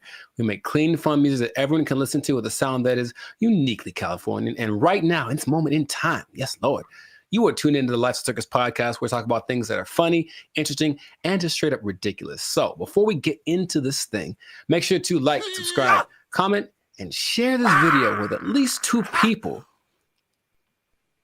who want to make music that causes a revolution, that moves a culture. I'm talking to the musicians out there, okay? Oh, okay. I got something to tell y'all. There's a way to do it, I think, if you follow the latest trend. If you follow the latest trend, there's a way to get your music so that people really like it, okay? So have you heard, Zach, have you heard of Amapiano? Amapiano? Amapiano. It's a genre of music. One word, Amapiano. Not I'm a piano, but ama. I know it sounds like it's lines. It's not I'm a piano. It's I'm a piano. I've never heard of it. Not ama. Ama, and it's her piano. Okay, but it's called Amapiano, and it's basically a genre of house, if you will, but it's from South Africa. So the most popular figure in this is Tyla. If you have heard of her, the water. I've heard the name. Yeah. Okay, I mean, she's huge. She's won all the awards. She's the newest big thing, but she basically comes from a watered down version of this genre. Okay, and so the interesting thing is it followed a couple of patterns that work generally to make a style of music really big. And I bring it up because it's the first thing I've heard in a while where I listened to it and I was like, yo, yeah, okay, finally something that's like respectable and decent and moves you, right? So for those of you that are watching that really want to get into this, stay tuned to the end because you'll actually find out something that you don't need for this that you would think would be important, okay? So Amapiano is basically a subgenre of house piano, okay? And so it's got one thing that a lot of new styles of music need to have. It's something familiar. There are people listen to it and they're like, oh, I kind of recognize this. Like it's in a different, the presentation is different, but the substance is the same. Something I resonate with. So that's number one. You listen to it and like that, I hear something that I've heard before in the music. Okay. Lots of repetition. So you just kind of hear the same thing over and over again. And it's so infectious. Fun to dance to. You haven't seen any of like the TikTok. It's a huge TikTok thing, right? That's the thing that's made it go from, it started in 2012, but probably like 3 years ago is when it really started to burst on the national scene or the global scene, thanks to TikTok. But you've never seen any, it basically all of the moves. So there's Afrobeat, right? There's Afrobeat. Yeah, well, anyway. But there's Afrobeat and all the moves are kind of complicated and intricate and whatever. With Amapiano, I guess tip number 2 is that a lot of the moves are really simple. And the whole point is just to do stuff with your friends. So just get in a group and do this music, do this dance, and do 6 seconds and it'll blow up on TikTok or whatever. And it's always something really simple, a little shoulder movement, a little head thing. And it looks really cool, but the music kind of has this driving thing. So I'm giving y'all the formula for this basically.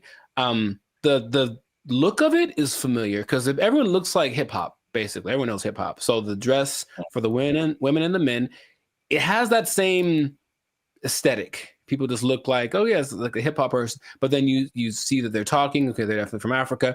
You see their movements. Oh, this is a little bit different. So it kind of has that element to it, and it connects with young people.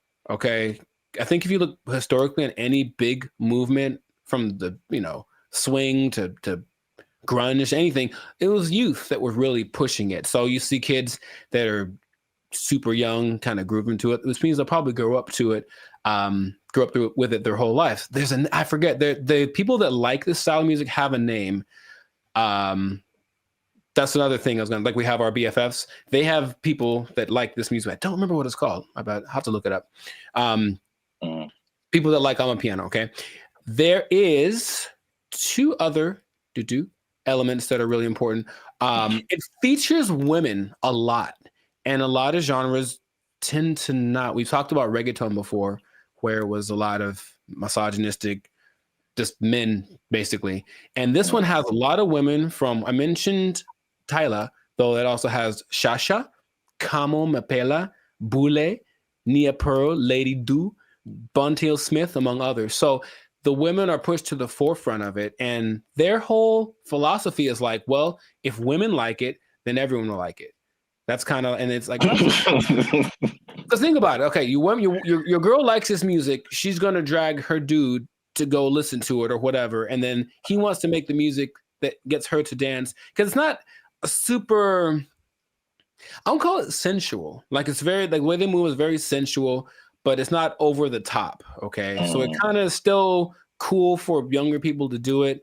Yeah, a little bit tamer. It doesn't quite have all of the negative things that you associate with like hip hop and reggaeton right now. So it's kind of found that universal appeal. And then this is probably the most interesting thing about it. So if y'all don't know, Zap started a dance group back in the day. Instant Groove. We was grooving, man. We was grooving, man. It was grooving. IG for life. Shout out to the IGs, the IGers. What? And you know, you have a song or whatever, and there's beats, and then you choreograph a song to the beats, right? Well, with Amapiano, it's interesting. There's so much going on. The elements are usually a shaker, a snare. There's like a log drum that's like the bass, so it's like a really distinctive sound, and then a kick, and not many other elements to it. But there's so much happening that you can actually kind of choose which beats to hit and whatever. And so when you're moving with it, your dance will be different than someone else's because you chose which ones to emphasize. And I think that's really cool. There are the ones that have like, this is the dance you do to them. I think Imnike is one that, oh my God, that's the one that actually got me into it. Imke, I don't know how to say it. Imnike. And it's so good. It's so good. So you watch people dancing, it's like, oh, he danced to it, but he emphasized that beat. And then there's a lot of off beats, very syncopated. It's all very exciting.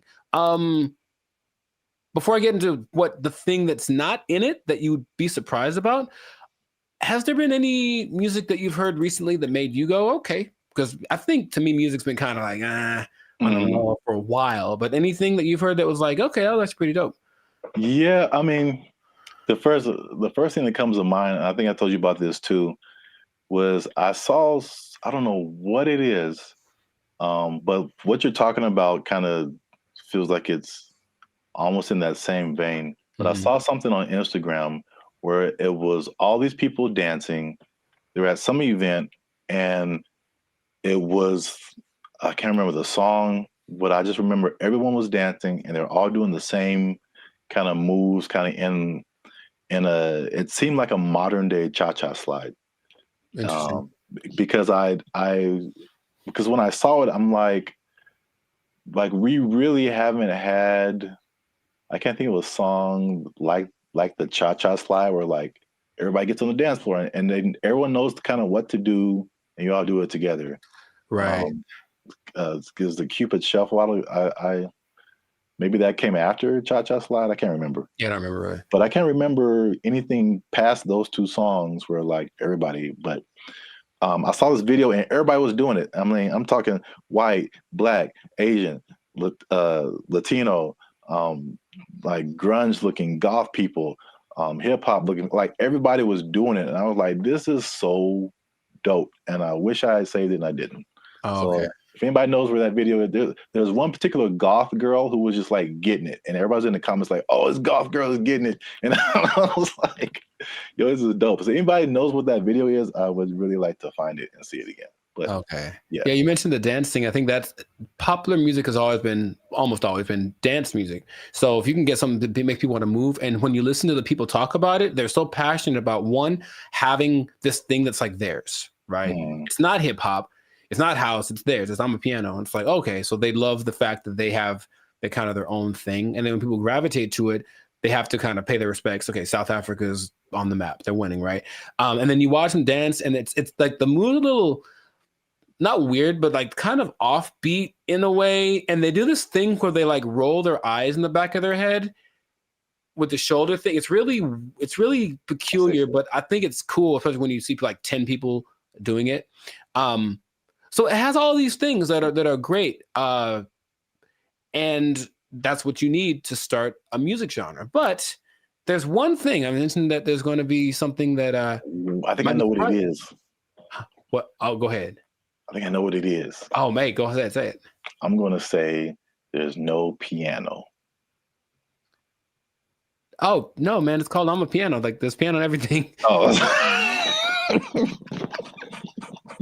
Yeah, there's a piano in all of them. Oh, okay. Well, no. The thing I think it would have been clever if there was no piano. Oh, I get you. It's called I'm a Piano. I get you. I guess. That's not a good translation from their language. No, the thing that's surprising about it, if you watch all the documentaries and all the people being interviewed, all the producers, all the everything, no one mentions the lyrics. They all have lyrics and they don't matter. It's literally the last thing on anyone's mind. They're just there, but no one's singing along. No one's saying this song touches me in this way. I don't connect nothing. Okay, now partly it's because the songs are all in either Zulu. I'm gonna try this. Zulu, Xhosa. I can't do the click thing. Sotho, Setswana, or Xitsonga, which are all South African native languages. But the thing that strikes me interesting is that, yeah, they're all singing and no one knows the words and nobody seems to care. So there are really big singers in this style, but the words don't matter. It's just the feeling of it. And that's what I found very unique to this. So if you listen to watch, no one knows what they're saying. You know, so I guess this goes to show you that that's not something that people necessarily require anymore. Just as long as it feels good, as long as it's fun to do. Oh yeah, I mean, you think about like U.S. artists who are just like huge worldwide. I'm sure like people don't speak English and they have no idea, but they're just bumping like Earth, Wind and Fire and like. Well, the thing is, not even the choruses. You think at least on the chorus, okay, everyone's singing nothing. Yeah, it's really weird. Yeah, I mean, I know that this is different, but I'm just saying like the ability of music to kind of to have that a tendency to. Oh sure, yeah. To where the words you don't have to quite know the words. I mean, I don't know the words to this at all, right? But I'm still digging it because I guess that's what they're transmitting. But even the people from there aren't singing the words or talking about nobody mentioned the lyrics one time. So, and the thing is, the songs don't sound all the same, even though they kind of have the same elements. They have different. I think it's great. That's what I want to just point out. Sounds cool, yeah. If you haven't listened to I'm a Piano, I recommend you check it out. Just be warned, there is piano. There's piano in it. Yeah, I think you'll enjoy it. I thought I got that right. I really did. Nah, I wouldn't. I should have just lied. Yeah, you got it, man. But in any case, let us know in the comments if you listen to I'm a Piano, what you think. If you have a TikTok account with 20 million followers because you did a dance to one of the songs, who knows? But oh yeah, and all the songs, the dances are just from whoever did a cool thing. That's the other thing. They're not made by famous choreographers. It's just like somebody literally said, I saw a kid dancing to it on the street and I thought it was cool, so I did it in the club. And the next thing you know, there's 500 people doing it. So there's that like word of mouth element to it. That's just, I think it's really cool. So anyways, yeah, check it out. Check out some of those artists that I mentioned. They're pretty great.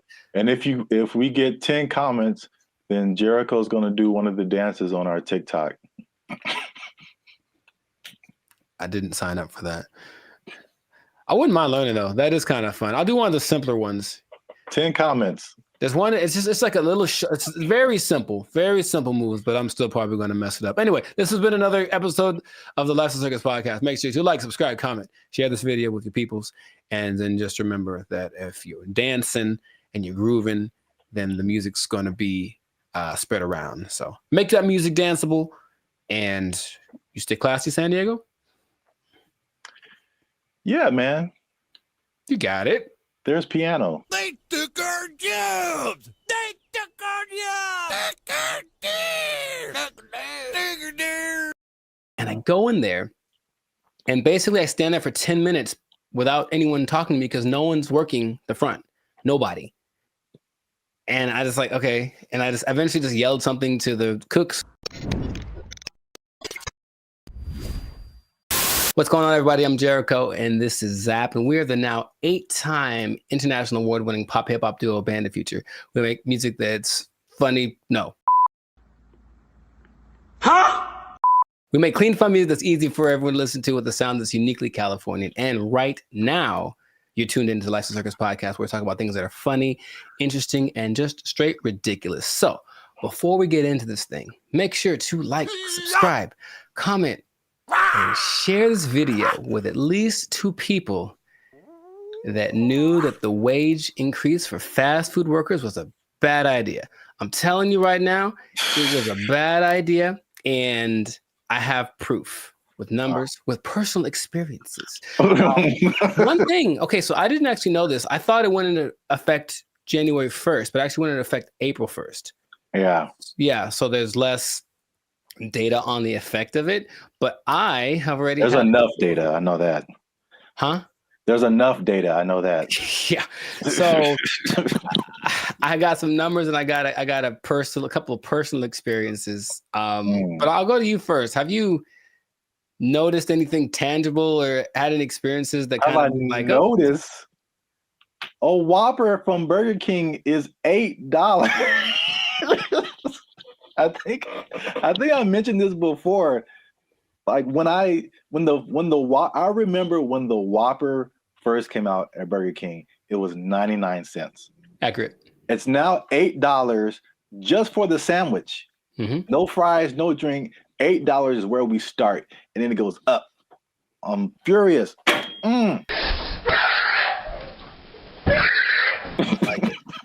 So yes, increased prices everywhere across the board, and I had a couple of eye-opening experiences just last week. Hey, y'all, come look at this. I went to a Korean restaurant because I like me some Korean food, and I wanted a bulgogi bowl, just beef and rice. It is literally beef, rice, and some onions. And give you a couple of sides right now. I slide in there. I felt like that joke from Cat Williams. Remember how you used to just give $20 at the pump and said, here, you know, and then walk away? If you had $10, $15, you could go to the gas station with confidence because you knew you was either going to be full or damn near full. If you had a 20, you ain't even talk to the person at the counter. You just 20 on 11. I walk in like, I know how much a bulgogi bowl costs. I've had these before. And I didn't even look at the price. I just ordered it. Confident. Here's my card. Confident. I look at that thing, man. $27. Good Lord, that's a lot of money. Don't you like rice? $27 without the tip. Okay. So I was very sad. I was very sad. And I ate it, and it did not taste like a $27 bulgogi bowl. It tasted like a $12 bulgogi bowl, one that I came to know and love. That sucked a lot. This sucks. Yeah, it really sucks. What is happening, of course, is that since wages are increasing, owners of these franchises are laying people off or giving them less hours, something like that, right? So I go to The Habit, which I don't go to fast food too much, but I do enjoy The Habit. I think they got good stuff. And I go in there, and basically I stand there for 10 minutes without anyone talking to me because no one's working the front. Nobody. And I just like, okay. And I just eventually just yelled something to the cooks. Y'all gotta chill. Y'all crazy back there. But they don't work the front, so they didn't do anything. So I just kind of left. And then I overheard the conversation, like somebody got off the shift at X time and someone wasn't coming in till Y time. So I was just out of luck. I came in the gap between shifts and there's nothing they could do about it. Calm down. No! Now, there's a couple of things that are interesting. So for those who have been living under a rock and they don't know, the fast food minimum went up from $16 to $20 as of April 1st. Okay. And they started to interview a bunch of people just to see what their experiences are, business owners. One owner of El Pollo Loco franchise actually said he owns 6. And he says his costs went up because of this, $180,000 per store per year. Just one guy. And he says, I can't handle it. So he says, as of today, I'm in the red. We're losing money. We're going to need to stop the boat from leaking by making changes, which means raising prices, laying people off, all that kind of stuff. And it keeps happening. There's also confusion about who it applies to still. People like, there's a Gabriella Campbell who owns an ice cream place in LA, and she's not quite sure. She had to write the assemblyman. All this is confusing. So they're trying to figure out what's going to happen. So they're losing money from litigation, trying to get paperwork signed and documents and hire lawyers and all this stuff. It's just chaos, right? No one knows what's happening. And so the big thing is that I think it's all going exactly like we predicted. Going to have less workers. Somebody's going to get fired. Right. Or more automation. So again, less workers or less hours. Nobody gets overtime. Something has to like compensate. I mean, it's like people think they just pull minimum wage out of thin air, and it has to come from somewhere. Another gentleman said, Brian Hom, he owns San Jose Vitality Bowl, and he said, one, customers are really mad at his $14 price for an acai bowl, which I understand because I've made an acai bowl for $3. So I understand the price. And then he basically said this: I'm happy for my employees getting the $20 minimum wage, but if we can't continue to have good sales, they may not have a job. You about to lose your job. Get this thing. This is the cycle that we've entered ourselves into, where the owners have no choice but to raise prices, but to lay people off. And it's just bad. And I don't see it. I don't see the solution. I got some good news and I got some bad news, y'all. The bad news is that I'm shutting down the studio. It sucks for the, I mean, there's so many different, everybody's. What? Bro, what are you talking about, man? Everybody's in a different boat. I know a lot of this applied to like the big chains, like the McDonald's of the world and the big franchises.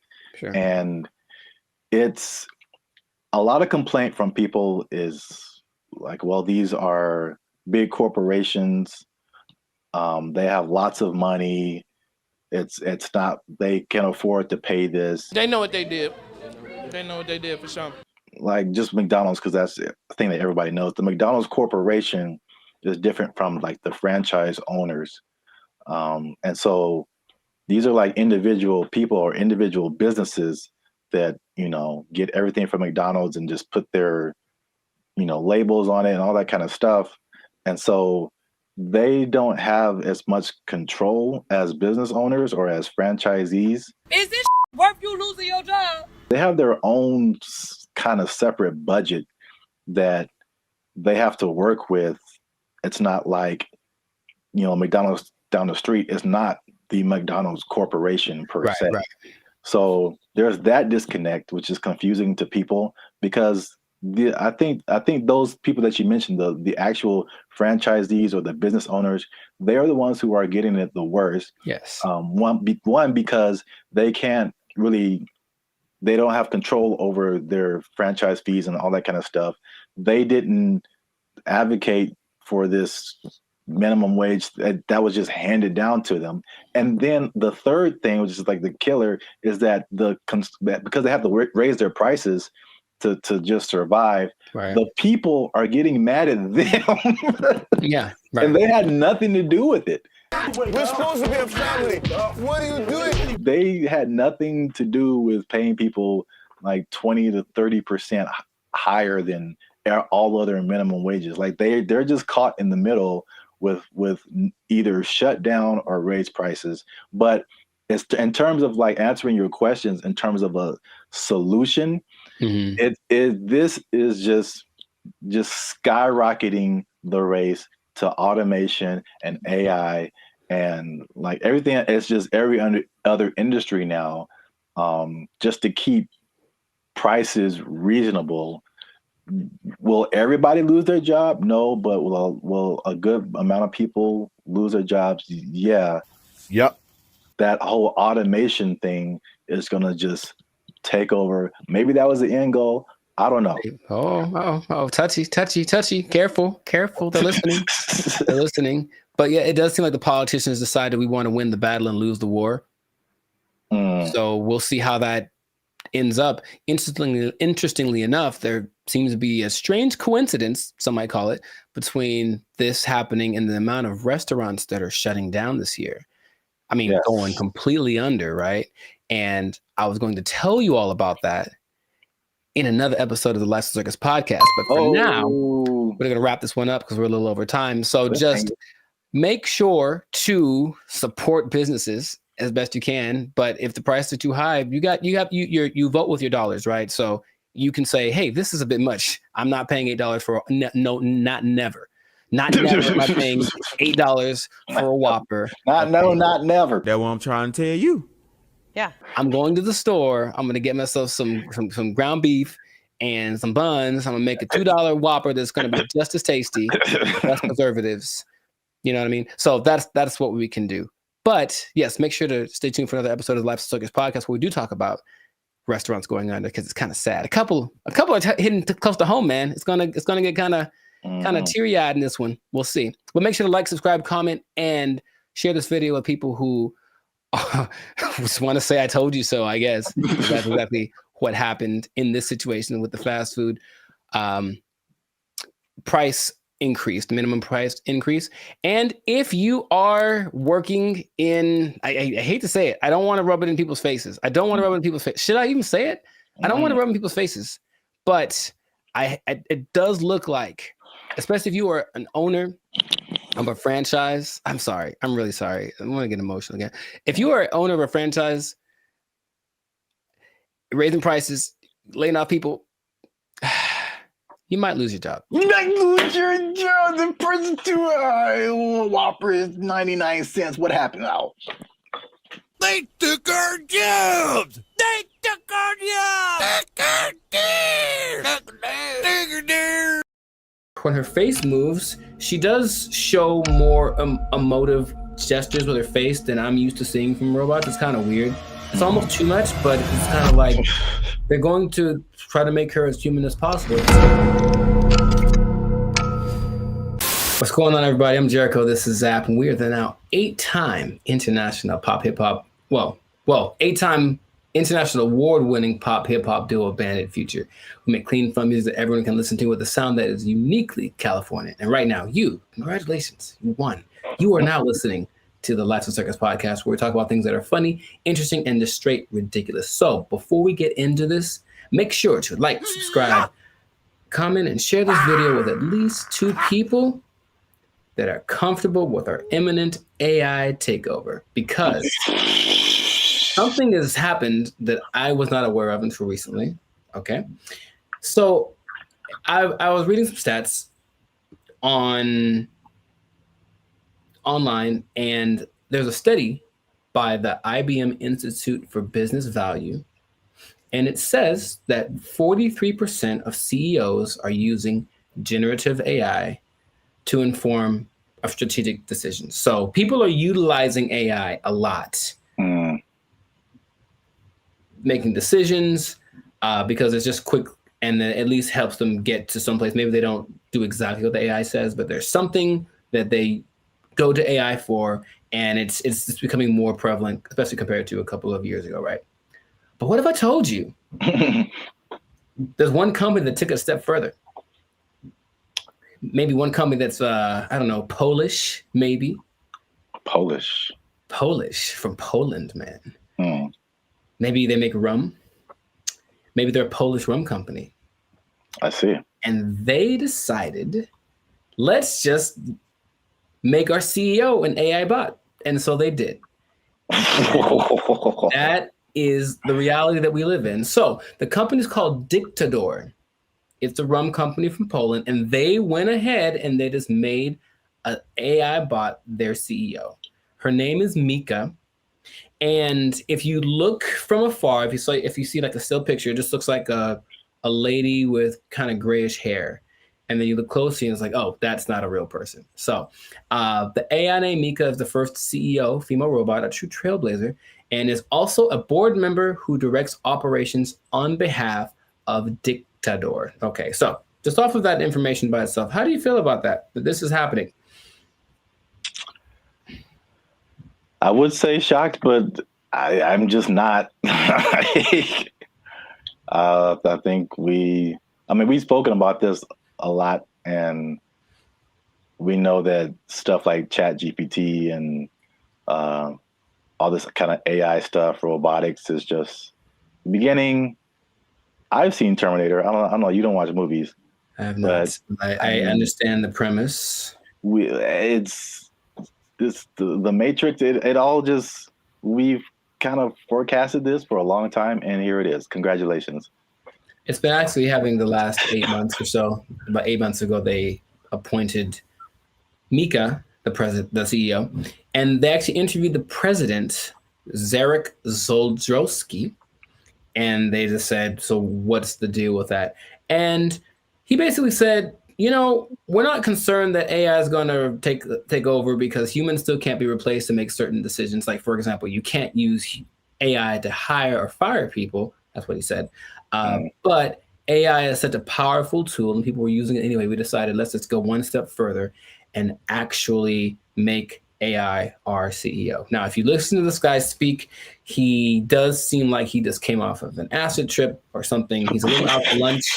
Maybe that's just his Polishness. I don't know anyone from Poland, so I'm not sure how they are, but it's a little bit trippy watching it. But when you look at the picture, and I only found one video on this, but basically they have board meetings and it's just her standing at the head of the table and everyone looking, and she's giving orders and telling ideas. The most recent thing she did was she decided who would design the bottles for and actually they're very attractive, but it's not that she designed the bottles. She's like, this person has the best ideas for a bottle design. And that's the kind of thing that she is doing. So then they decided, let's interview Mika, see what she has to say.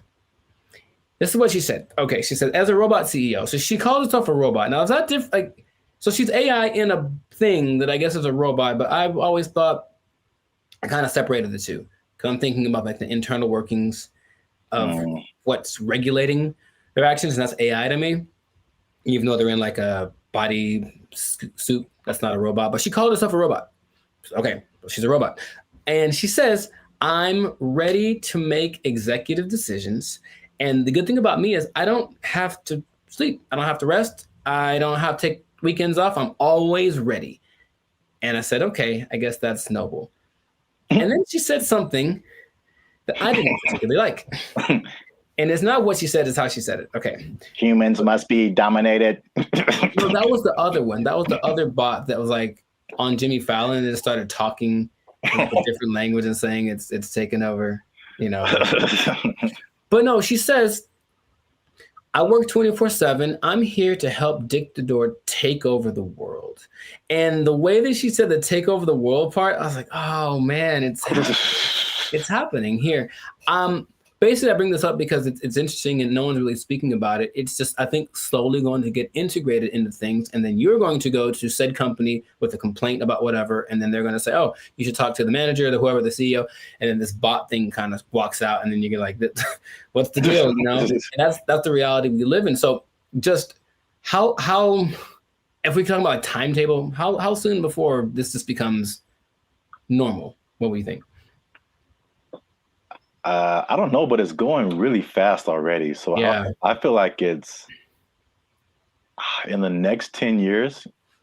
I mean, because the incentive is so strong.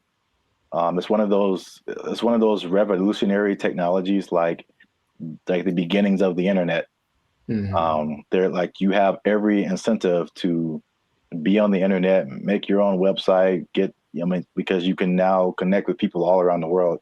And so now if you have like a CEO of your company that has all of the knowledge ever to help you make decisions, it's and on the flip side, it doesn't cost you as much as labor. And I've said this before too, like one of the most expensive things in business is just hiring people. Hiring people, their wages, their taxes, the complaints, lawsuits against employers, sick days. Like there's so much stuff that can go on with a person that doesn't happen with the robot. And even like stuff like inflation, like people are feverishly trying to get robots everywhere, AI, robot, anything, like cut our costs, please. So I think it's just, then you have the competition between the companies that are trying to be the go-to for AI. It's amazing how like when ChatGPT hit, I think with probably less than a year, like every company, Bing, we have an AI thing that can help you search. Google, we have an AI thing. Even like Adobe stuff that I use, like, we have a new AI thing that generates pictures for. I'm like, how does everybody have this now? Yeah, it almost feels like it somewhat feels like an agenda that's being pushed by somebody, of course, because everywhere I turn now, there is some kind of AI option. Have you tried the AI feature? My banking app. Hey, I don't trust the robots with my money. Are you serious? Yeah. But hey, would you like to try this thing? Because it'll make and they always say it's faster and it's just as reliable. And people, I think, will get, I guess, sold on that premise. I even was testing because of course you don't have to pay her, and she doesn't have emotions like for real, even though when her face moves, she does show more emotive gestures with her face than I'm used to seeing from robots. It's kind of weird. It's almost too much, but it's kind of like they're going to try to make her as human as possible. But imagine you have like a disagreement, or that's not right. That's not quite right.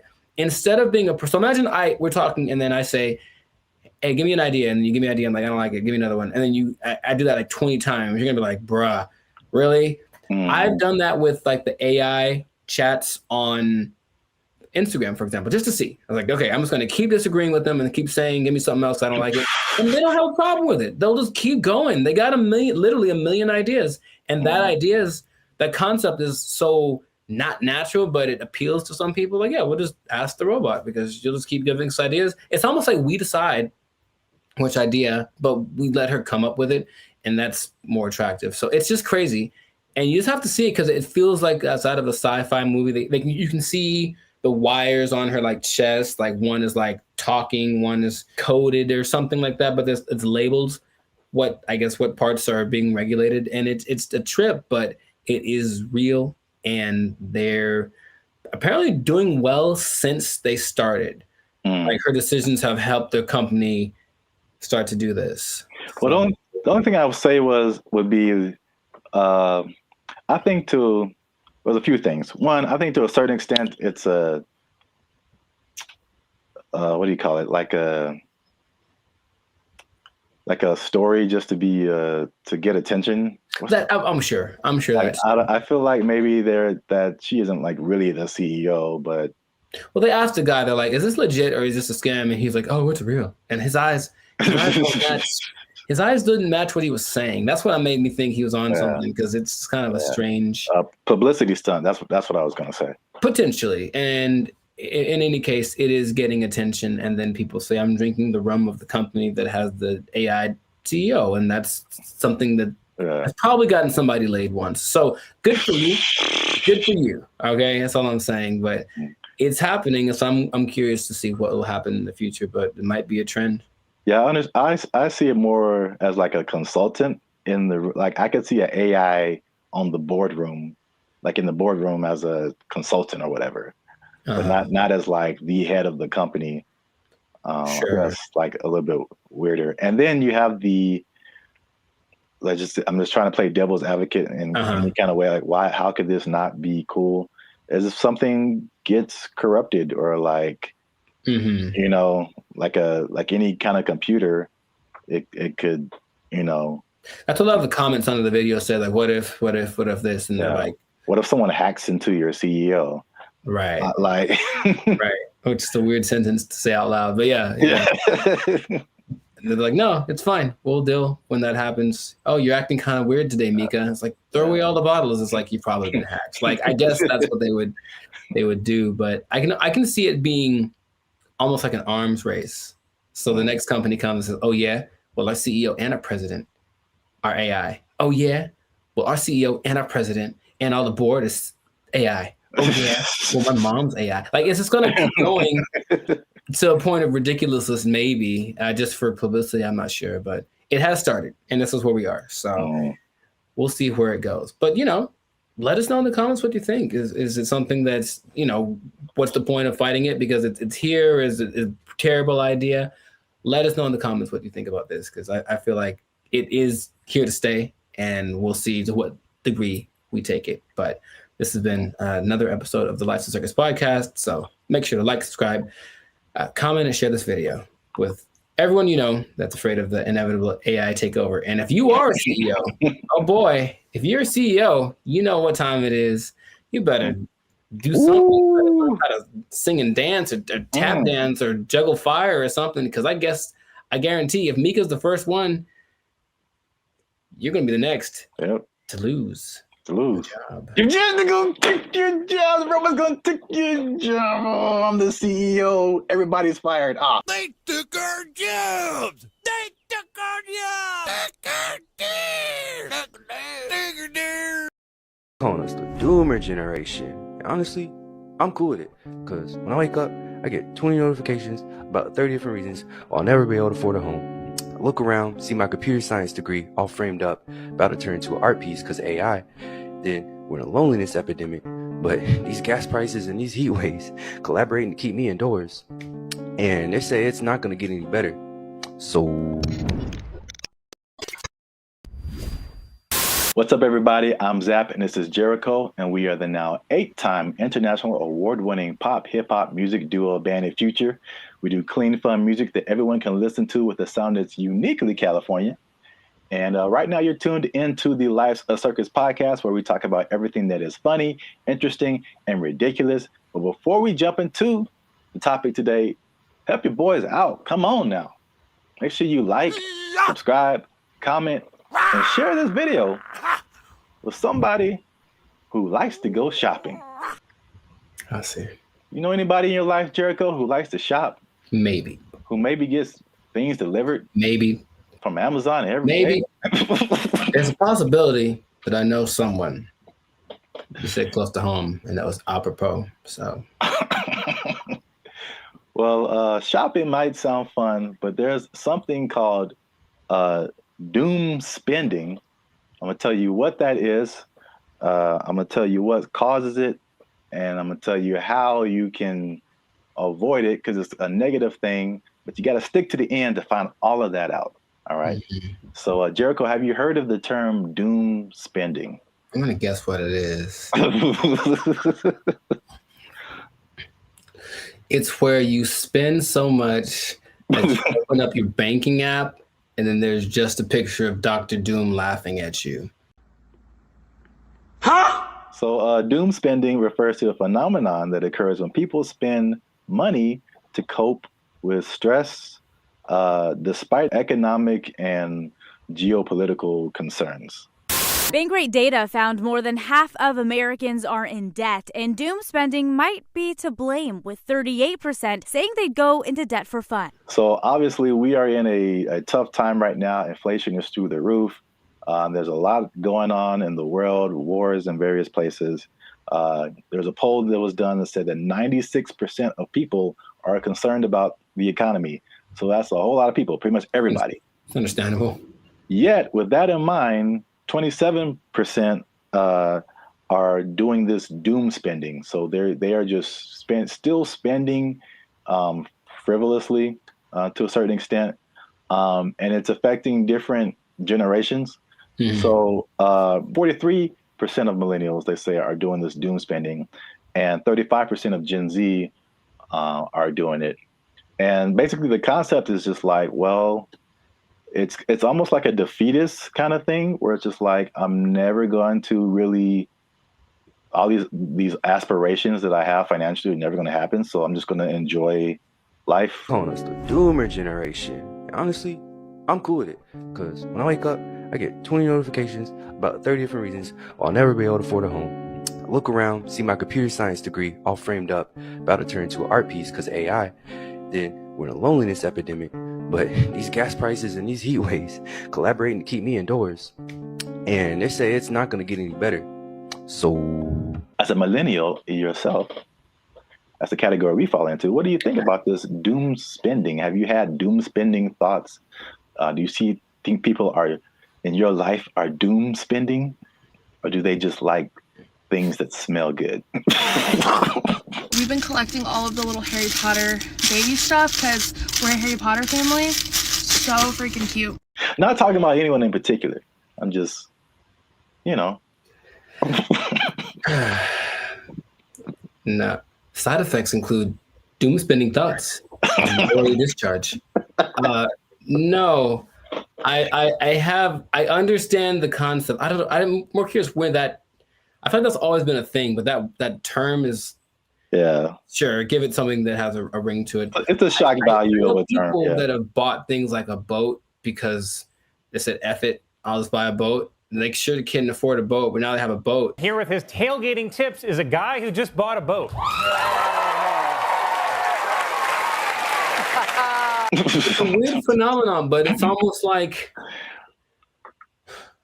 a temporary solution to a permanent problem. So I'm in debt and I feel really bad about it, and I really can't get the things that I want, and I don't see myself being able to sustain something long term. YOLO, and then just go buy stuff. Yeah. But even that phrase is I think that's kind of permeated because that's the Gen Z millennial phrase. YOLO, you only live once. This is a Coca-Cola YOLO, not YOLO. No one has said that in like 8 years.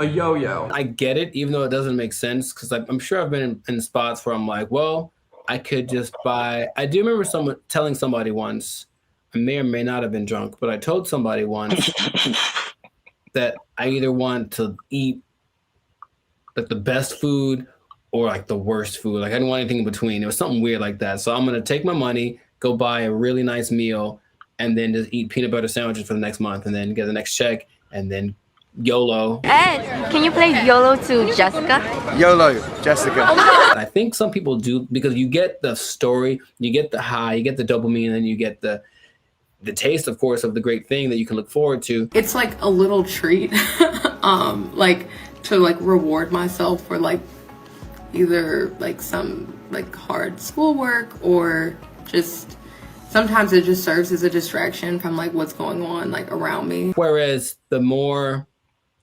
practical way to approach finances in general isn't glamorous. You're not really doing anything too extreme, right? You're just kind of all level here, and that's not fun.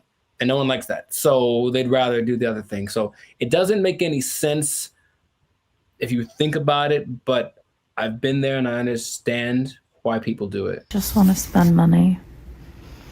I just really want to spend so much money. Well, here's some other causes. There's some that I saw online and some that I just kind of made up. I mean, not made up, but just from my observations, I think this is what causes it. Mm-hmm. So it's 5 different things that I found. One that I think is a part of it is just, at least just speaking as millennials, and I know other generations have gone through different things, but I feel like millennials in particular, because it was just interesting to me to see how their numbers, the millennial numbers are higher than the Gen Z numbers. And maybe it's just, that's because we just have more money to spend. But I think it also might be related just to the life events and life experiences we've had. Mm-hmm. And so I think one of the first times I was like really conscious about money and the future and like life was 9/11, which is something that Gen Z isn't really familiar with. And I remember like stuff like being able to just walk on a plane and you can just carry whatever and sure dress however, like, and then all of a sudden things changing and then gas prices going crazy and the housing crash like 2008, 2009. And I'm sure more has happened in between then, but you also have like COVID and then, you know, the inflation. So there's that. Hi, I'm 28 years old, married with kids, and we're moving in with my parents. And thank you so much to Inflation for sponsoring today's video. Another thing that I think contributes to this is the good old student loans, man.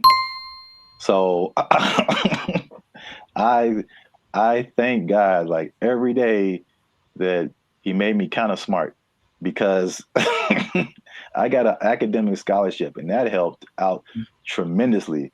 Because when I see people talk about student loans, it's like their whole body changes. Yeah. And they just like you can see the desperation in their eyes. It's like this is never going to end. Do you have student loan debt? Yes. Can I ask you how much student loan debt you have? 20K, I think. A third thing I think is the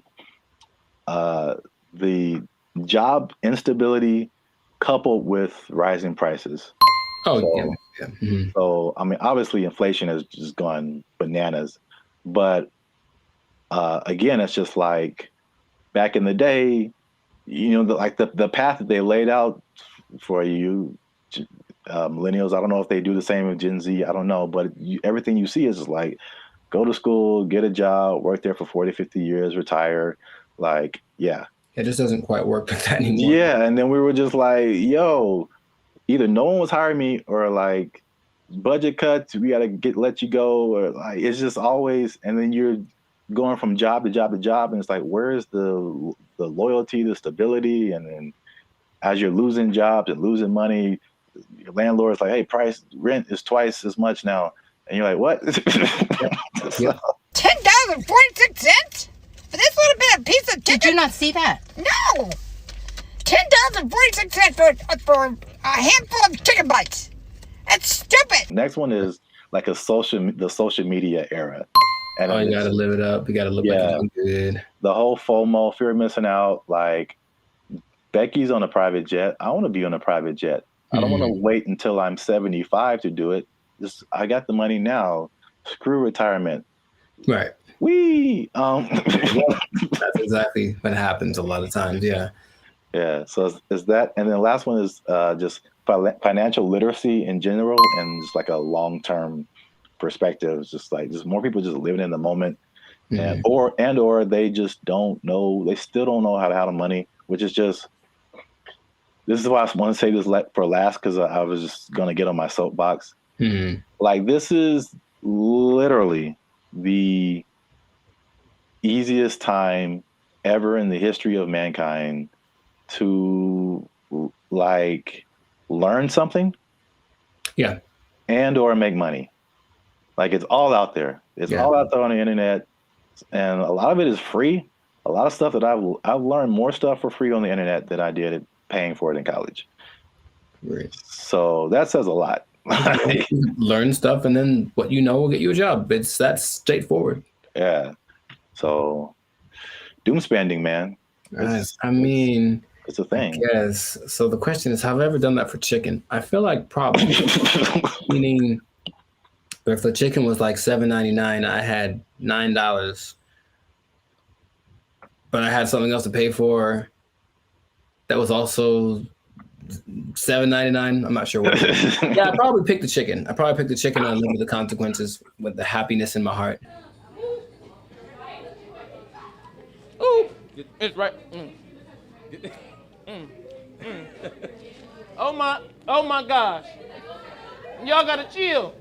Y'all crazy back there. They know what they did.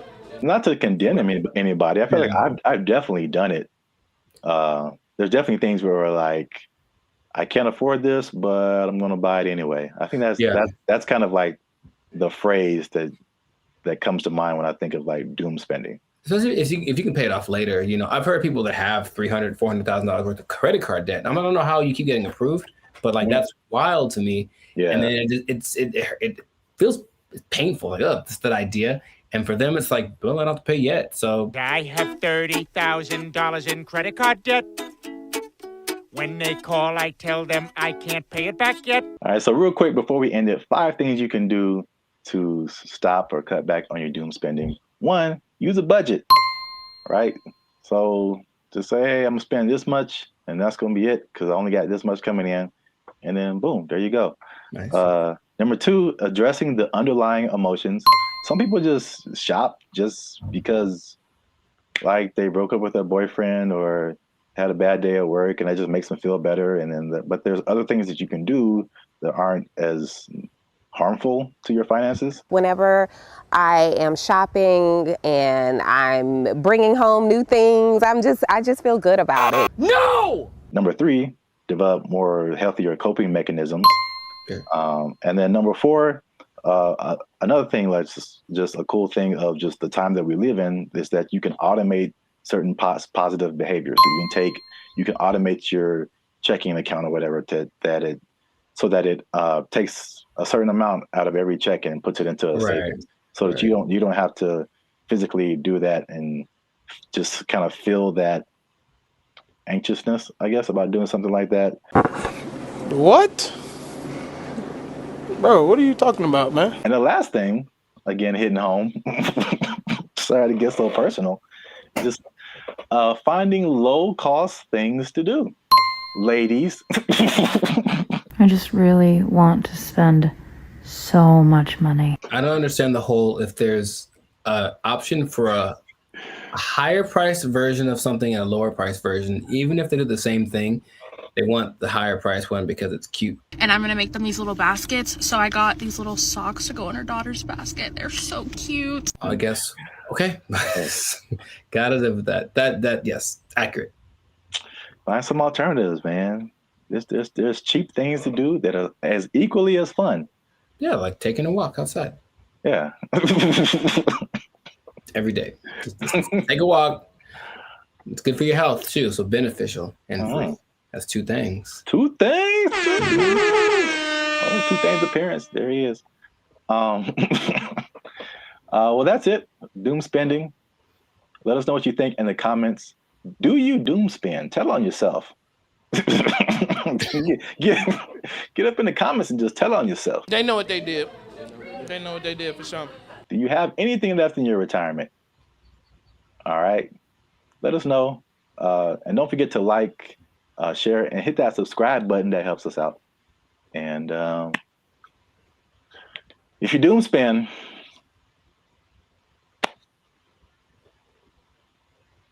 I don't know. I think you're doomed. That's what I would say.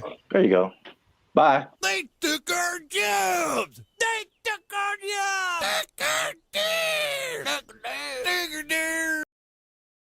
What's up, everybody? It's Bandit Future.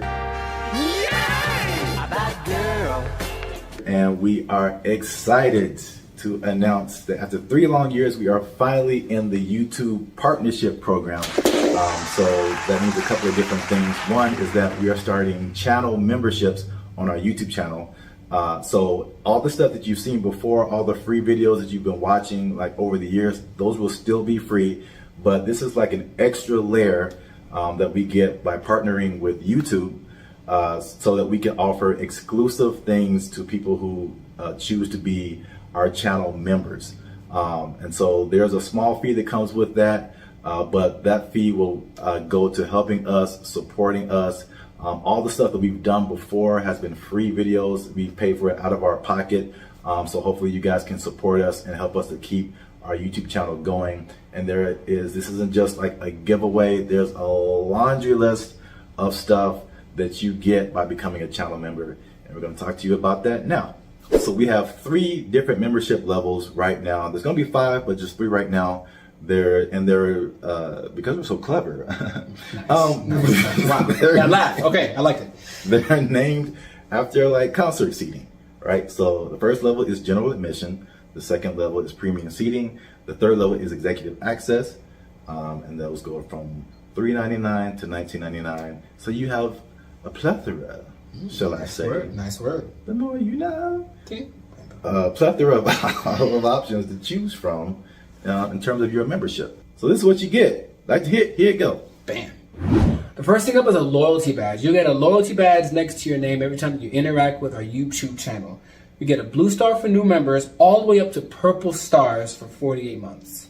The next thing is one of my favorite things is the custom emojis. This is crazy. So if you want to use, for example, Jericho's face, right here, you type Jericho, and Jericho's face will pop up in your chats, in your comments. It's a custom emoji of Jericho that you can only use here. Nuts. Okay. If you want to use my face, same thing. Zaptastic. And then and then you'll see my face.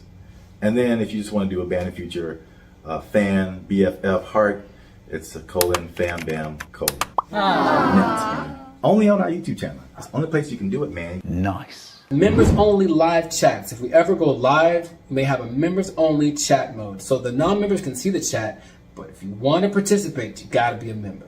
All right, so the last thing in the general admission level is priority reply to comments. So if you leave a comment on any of our videos, we reply to you first. Everybody else got to wait, okay? Because they ain't members. Fast pass. They ain't members, but you a member, we gonna talk to you first. Because you're worth it. Because you're worth it. And you gave us money, but most of all because you're worth it.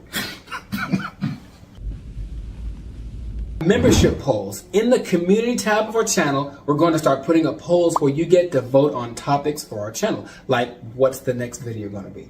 Or you can pick what the next video is going to be. What would you like to see as the next video? Next video related topics. Huh? So if you balling a little bit, okay, talk. You got a little more change. You can get to the premium seating. Yes. The first thing you get in premium seating is early access to videos. So again, the videos on our YouTube channel will be free, but there'll be some exclusive videos that go to our members first. If you're a member, you're the only person that can see it. And then maybe we let everybody else see it. Maybe. We'll think about it. Maybe. We'll have member shout outs. So once a month, we'll send a shout out to you or one of your friends. Just give us the name and details. And if approved, we'll shout you out in one of our videos. And this could be good for any special occasion. Birthday, a graduation, bar mitzvah, you name it. You name it. Happy birthday to you.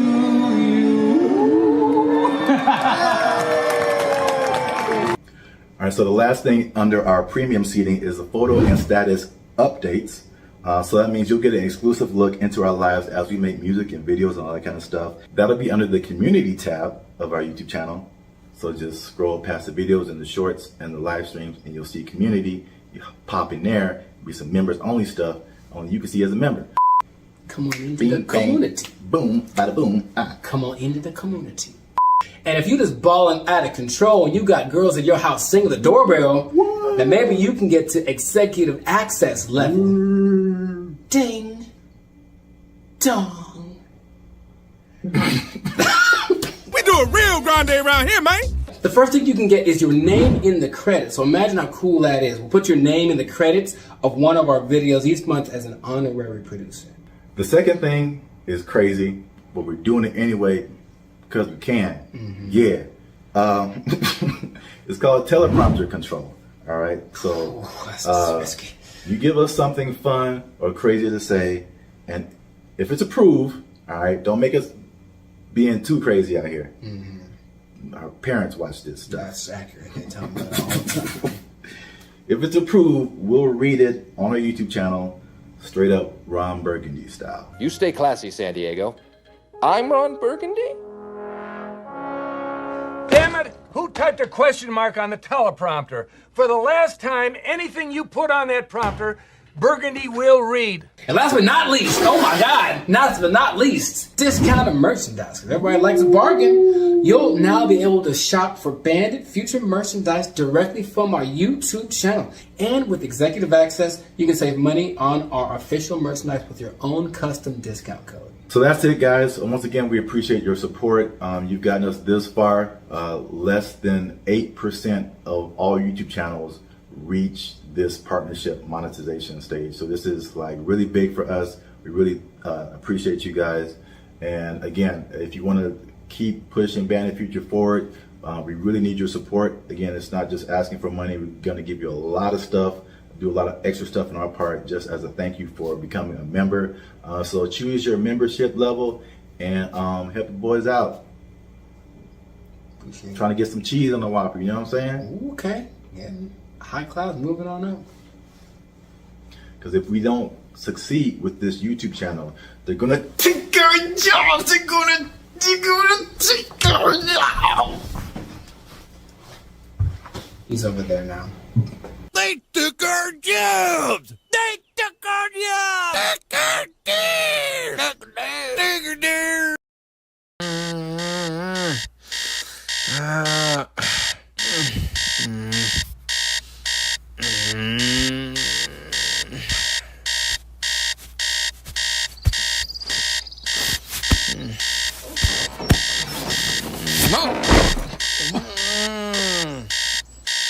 Don't wake me up.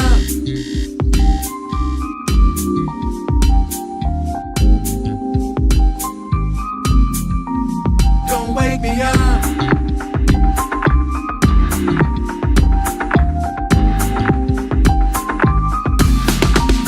Don't wake me up. Just let me lie, 'cause I'm California dreaming. California dreaming. Don't bring me down. I wanna fly, 'cause I'm California dreaming. California dreaming. Don't wake me up. Just let me lie, 'cause I'm California dreaming. California dreaming. Don't bring me down. Don't bring me down. I wanna fly, 'cause I'm California dreaming. California dreaming. Yo, all I need is pretty women and some palm trees. Fruit up, tahini, and the cool breeze. Like avocado, re-rolling down Colorado to downtown, top down, new keys. Got the weather feeling heavenly. Ain't coming out the house for nothing under 70. Yo, all it takes is a catchy little melody. Now everybody thinking that I'm a celebrity. I don't know. Paparazzi at the house, I'm gated. Hard work is the price, I paid it. Got a little lost in the sauce, but I never gave up. Man, I'm really glad that I waited. Now I'm shaded, sipping on my juice. I got a little chain, so I hired up a stylist. She like 100 pounds, but she made my back crack. I feel like Diddy in the city, yeah, let's take that, take that. Just let me lie, 'cause I'm California dreaming. California dreaming. Don't bring me down.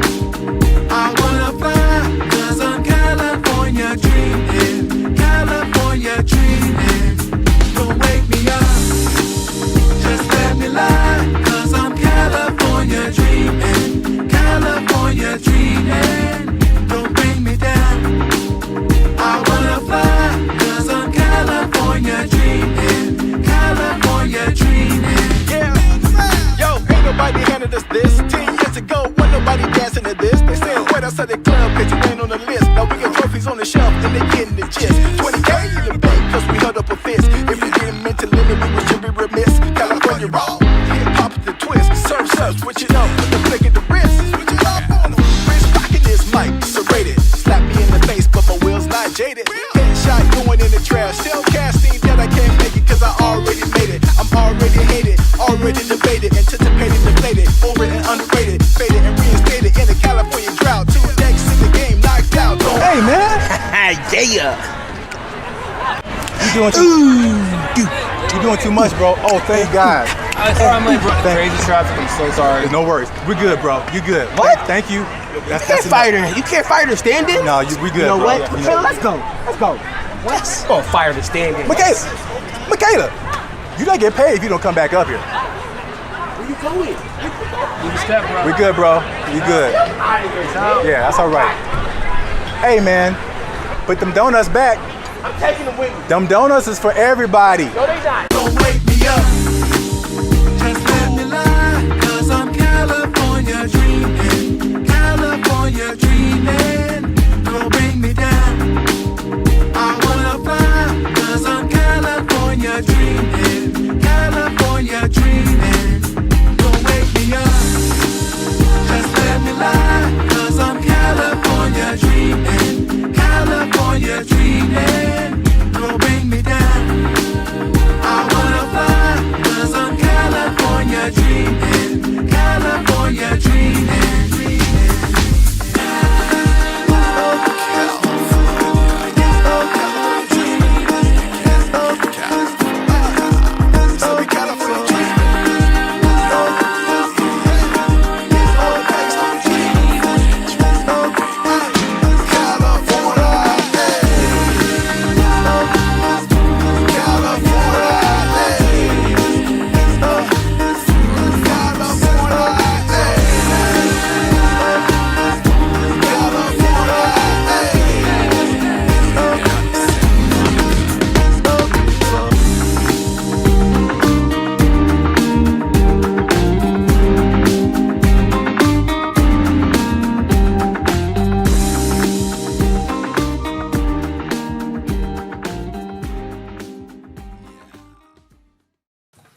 If you look at the picture, it's very good. That's the thing about it. It's breathtaking. And I mean, it's a scene, looks like...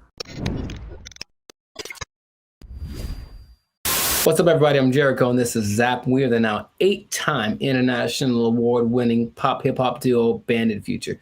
We make clean, fun music that everyone can listen to with a sound that's uniquely California. And right now, you are tuned into the Lifestyle Circus podcast, where we talk about things that are funny, interesting, and just straight up ridiculous. So before we get into this thing, make sure, do us a big favor. Come on, y'all. Make sure to like, subscribe, comment, share this video with at least 2 people who would be really mad if they lost an art contest to AI. Because that's happened. It happened. So what basically in Colorado, there was an art contest in one of their state fairs. This guy, Jason Allen, said, you know, it'd be a great idea if I entered this art competition. Oh, wait, I don't know how to draw. That's gonna make it very hard for me to win. And then he said, you know what I'll do? Jason Allen first made headlines in 2022 when his AI-assisted artwork won a digital arts competition at the fair in Pueblo. Allen says it took him dozens of hours to create that work as he fed hundreds of prompts into this AI software, Midjourney. Now, there's a twist about this, so stay tuned to the end, because I'm going to tell you what the twist is that might make you change your mind about this. Because off the top, okay, what's your first thoughts? This dude enters an art competition where everyone was literally drawing and painstakingly coloring and shading and all this kind of stuff, and then he just turns in his AI-generated picture and he wins. How would you feel? What's your thoughts? I think I'd be upset along with all of the other people. It's a form of artistry. I use really colorful, artistic-like words like elegant, opulent, lavish. But as the saying goes, a picture is worth 1,000 words, and his artwork receiving thousands of comments on social media calling the win unfair. That's what I was going to say too. I'd be mad at him, and then I'd also be mad at the competition because, like, AI, it's still new, but it's like, come on, like, make a rule. Yep. The first thing I think about is just one, it's the slippery slope. Okay, you can use AI to win this competition. What about this? Where is it going to end? You know, there's no rules yet, so they're going to start making rules. The person who got third place was like, okay, well, she's being kind of sarcastic. So like, well, who gets the prize? Does it, the person who created the AI program, do they get the prize? Like that kind of thing? Because this guy didn't do it. I have a vivid imagination. Does he still get credit if he was like, well, I had to come up with the prompt and the specific wording and all this to make this happen? Therefore, I was part of the creative process. Therefore, I deserve to win this. Therefore, give me my trophy. I won. Tell him to bring me my money. Not only the trophy, he won $300. Oh. And he says he did not know that there was a prize. But I digress. It does feel a little bit like sampling, what sampling was, especially when it first hit the scene, because I didn't make the thing, but I'm manipulating it in my creative way to get it to sound the way that I want. So I still got to give, and then in that case, you know who did the original, and then you're still using part of it and how much is like fair use and all that stuff has been talked about for forever. But with this, it feels more like you are taking advantage of something, almost like going to a big warehouse of pre-made something. So in this case, there's every painting ever is in there, right? Because I think they download all the greatest painters of the world, and so they can emulate any style and all this kind of stuff. And then you just have to be creative with the way that you use it. And in that sense, you were doing something. It's a form of artistry. I use really colorful, artistic-like words. If you look at the picture, it's very good. That's the thing about it. It's breathtaking. And I mean, it's a scene, looks like half like Lord of the Rings, half Star Wars, majestic. It's an incredible picture. Meanwhile, a guy who got second place drew like a tree with guitars in it. You know what I mean? So it's kind of like, I might have picked this other one too, but again, it's just not.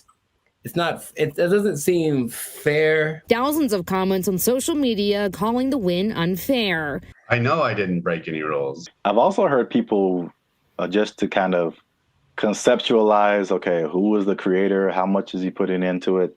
I've heard people making the analogy between this and like tracing.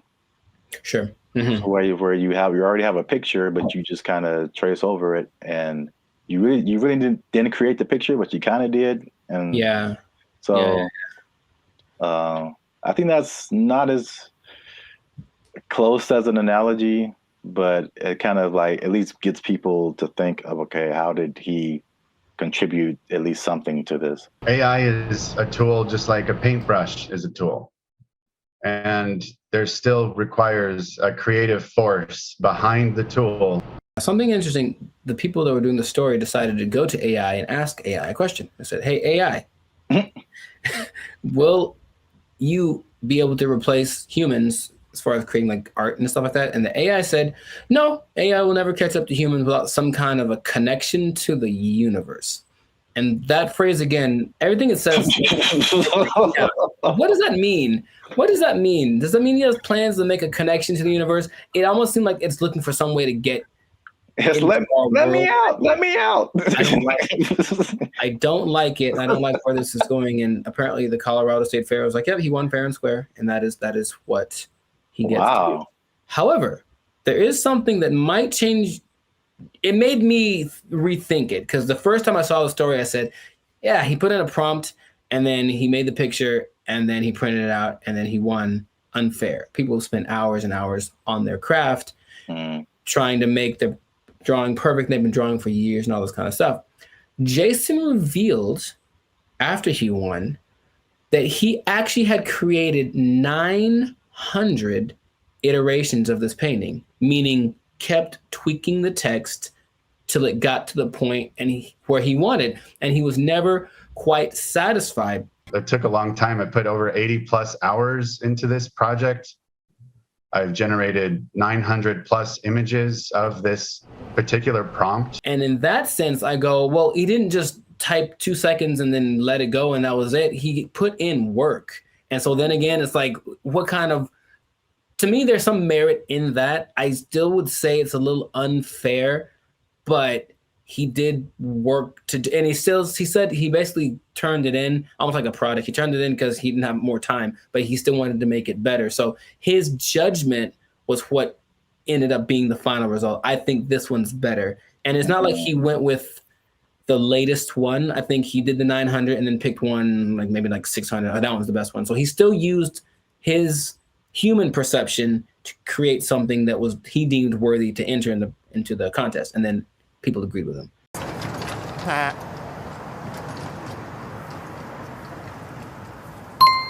It makes me think for sure. Okay. Because it, again, going back to music, that explanation, especially when you said his judgment, that made me think of DJs. Mm-hmm. And just for the longest, like even me just kind of wrestling with, like, are DJs really on the level of musicians? Right. Like, they didn't create the music. They're just organizing it. Right. Just like he was just organizing that, you know, that piece of art. And there's a skill in that for sure. I've heard some very bad DJs. Yeah. Where did you even learn? Wikipedia. The way he made it sound, it's not just anybody could do this either, because he came up with the concept, but he also had the wherewithal to look at it and say, this one's, and I think he looked at it for a while, like trying to judge the color bone. It's almost like he still knew what to look for, even though he didn't have the training to execute it. Maybe like a producer of a Rick Rubin category, or even a DJ Khaled, who, from what I understand, doesn't really do anything as far as like pushing the buttons and doing the level, but they do the analysis and go, they ain't believe in us. God did. I'll say this. Is it just him personally? Is he a creator? Yes. Did he put in work? Yes. But I do think he should not be able to compete like that with the other artists. And I think there should be either a separate contest or a separate category that is just for AI art. And I think that will, because it's two different, they're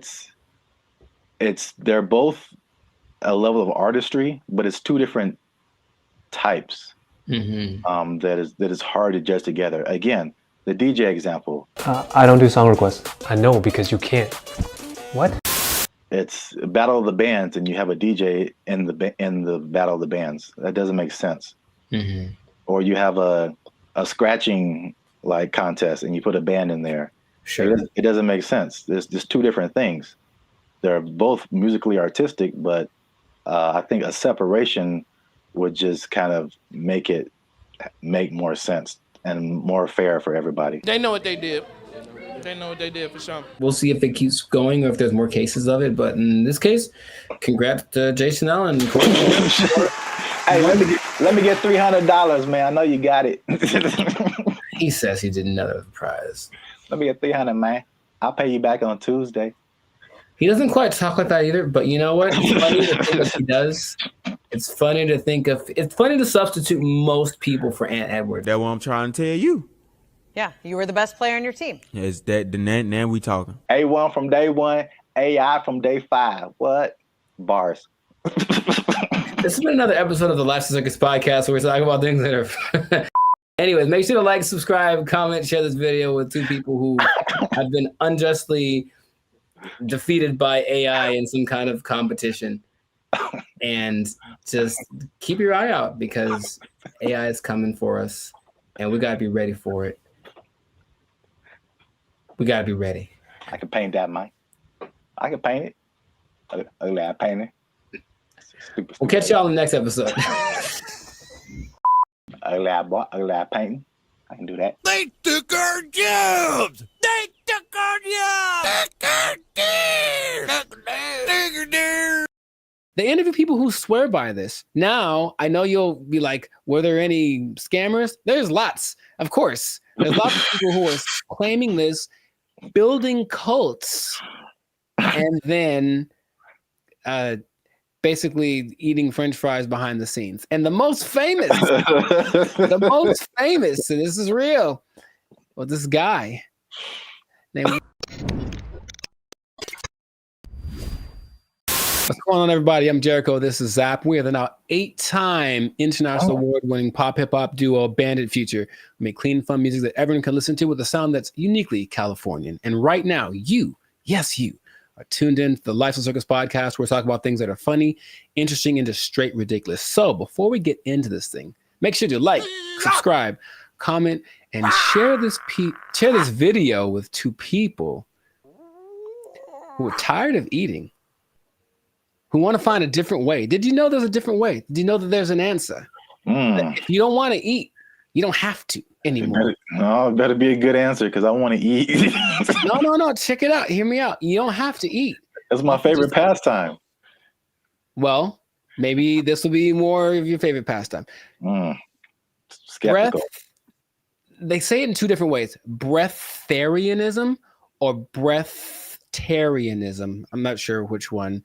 Stop shaking your head. You haven't even heard the whole thing. It's where you basically eat the air and you don't eat the food. That's it. Doesn't that sound fantastic? See, I blame these millennials. No, this is old, man. This is old stuff. This is old stuff. So, for those of you who have never heard the term breatharianism or breatharianism, I hear both. The guy in the video that I was listening to said both back to back, including in his annotations. I was like, okay, so pick one, dude. But anyways, it's the idea that human beings do not need to eat calories to sustain energy. And there is evidence of this, although there's lots of skepticism, understandably. You don't like this at all. I understand. Fake news. So let me tell you a little bit about it. It all started with a study of a guy named Prahlad Jani. And he was a man, I think he's from India or Pakistan, one of the two. And basically he passed away a few years ago, but at the time he had not eaten or drank anything for 70 years. That's what he said. 70. Okay. And so everyone was like, that's kind of ridiculous. Doesn't sound real. And every scientist said there's no way this is possible. So they decided to study the man. They took him to a hospital, did everything, CAT scans, and checked his levels of everything. And they say that for 15 days, this man did not eat or drink. He didn't poop. He didn't pee, nothing. And none of his levels changed. And that he had an energy that wasn't related to calories. And they can't, to this day, figure it out. Because calories equal energy, literally, right? You eat calories, you get energy. He didn't. And after the 15 days, because he basically just sat on the bed the whole time they did the studies, and then he just sat there. And when he sat there, they said he kind of went into this trance state. And what they say that a lot of these people do is they're meditating, but the meditation allows them access to a part of the human body that is actually able to process air and sunlight as if you were a plant. That is literally what happened. And then they let him go and he lived his life. There's other cases of this, but that's just kind of scratching the surface of it. So just off of the initial thing, y'all in? You ready to try it? You ready? You ready to jump in? Because you don't have to eat. You can just not eat. Yeah. I skipped dinner the other night, and I was so incredibly hungry the next morning. So in that little bit of time, I don't think air would have done it for me. I don't understand. I don't think you're really seeing this. You're so I don't think they're really seeing this. You can be like a tree. You can be like a tree. I'm not for this or against this. I think I am a skeptic as well. However, there's another study of a guy much more recently. They called him the Buddha boy in Nepal. And they basically found this cat sitting, well, it's a guy, but I call him a cat. He was sitting under a tree for about a year, just sitting there. And everyone was like, what's up with this guy? He didn't move. And so they just would take pictures of him and give him gifts, and he would just sat there. And then after about a year, he disappeared. And they said, what happened? Then he apparently had just got up because he got tired of people looking at him. So he went somewhere into the woods, and he's just sitting there. And if you watch the video, it's really creepy because it's like, is he dead? But he says that because he actually spoke a couple times, he's just connected to the source that his ancestors knew and all that kind of stuff. And they talked like his friends, like, yeah, he doesn't eat, he doesn't drink, he just vibes out. And that's the thing. Oh, the friend said that they converse telepathically, which is kind of an extra thing that I'm a fan of. I like the idea. None of it sounds plausible. Kind of an extra thing. Right. And science is all, this isn't the thing. It can't be real. Yet there are a few cases of this happening. The patron saint of Switzerland in the 1700s, Nicholas of Fleur, apparently the last 20 years of his life, he only ate light, right? So there was a study done in 2014 about the sun gazing, which is some parts of China say that that's what they do, not staring at the sun, but using the sun as energy. And there was a proof that human mitochondria can actually process sunlight and convert it to energy. That's what science is starting to, okay, maybe there's something to this.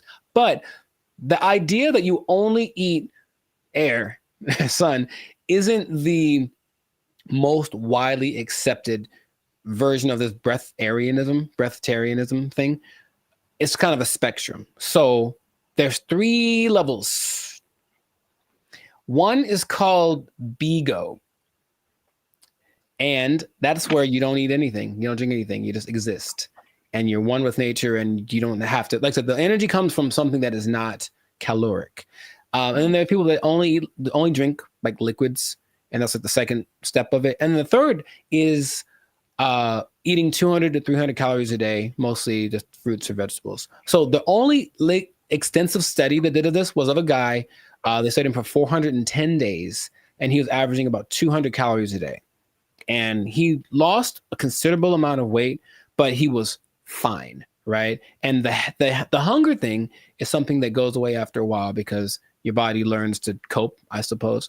So it's kind of getting more popular as people are tired of maybe the Western way of trying to stay healthy or be healthy, the standard American diet, which apparently is leaving a lot of people with disease and things like that. They're looking for other things. So they're looking for this thing. Now, another term for this idea is seeking prana. And basically breatharianism is living on prana and taking energy directly instead of what we do when we eat stuff is we take the energy from the thing, but this practice just makes the energy coming directly to us without any middleman, basically. And that's the whole rundown. But they interview people who swear by this. Now, I know you'll be like, were there any scammers? There's lots, of course. There's lots of people who are claiming this, building cults, and then basically eating French fries behind the scenes. And the most famous, and this is real, well, this guy named Willie Brooks. And basically he built this cult up somewhere in the desert, somewhere in the United States. And one day somebody went to McDonald's late at night and they're like, that looks like Willie. Sure was. He got caught Big Mac handed, and they stopped following him because they knew he was full of it.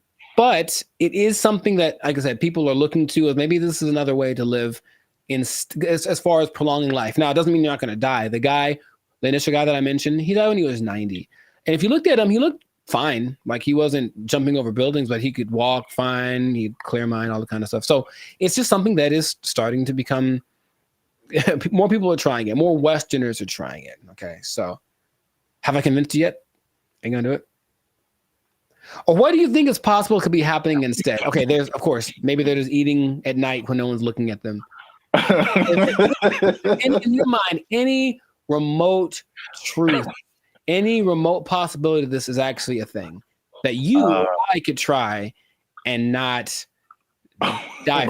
Science said we die, but science said that the guy that they had in the hospital would have been dead in 12 days, and he lived 15 and he was fine, and that's what they let him go. Like, there's no way we can keep watching him like this. But what do you think? Do you have any?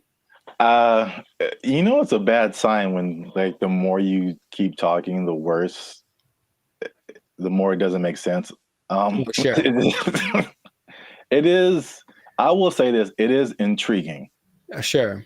Because I am trying to figure out in my head, how is this scientifically possible? Mm-hmm. And the first thing I thought about was, okay, like you said, the different levels, you need liquids, right? Like as a base, I think. So is there a way to, because there's moisture in the air, is whatever these guys are doing, is it like extracting moisture out of the air into your body and somehow providing liquids? This sounds really weird, but it's just like, right. Maybe there is some kind of something to this. Sure. Well, here's the thing. If anyone is interested in it, there is a channel on YouTube called Take a Deep Breath that really is more about breath work in general, but he explores a lot about the subject. And he interviewed probably the world's most renowned expert on the subject, whose name is P.A. Straubinger. P.A. Straubinger. And he basically says, well, we can go 3 days without water. We can go 45 days without food. We can go about 10 minutes without air. So in a sense, we're all breatharians because we kind of, when we're not eating or drinking, we're breathing. And his idea is that people that have access to just making the breath part kind of override. It's almost like, okay, for diet, what we need fat, we need protein, we need carbs, right? So let's just use all of one instead of a balance of all three. And so the breatharians, I don't know how to say anymore. Breatharian, I'm gonna go with that. Instead of eating, drinking, and breathing, they just take breathing and make that the only thing they do. So in that sense, it's like, that's really interesting. But it does sound very far-fetched. Would I ever want to do it? Not in a million years. It does not sound fun, because if you're not, most things that you do when you're social, you're eating and stuff. If you're not eating, what are you doing? You're just sitting around. And these people do just kind of sit still. You ever see like a bug or a creature and you see it and it's just there? It's like, what are you doing? that's what they are. They just sit there and they're channeling the thing. So if you have to spend most of your time doing that, I'd much rather eat a steak and then keep it pushing. So that's just me.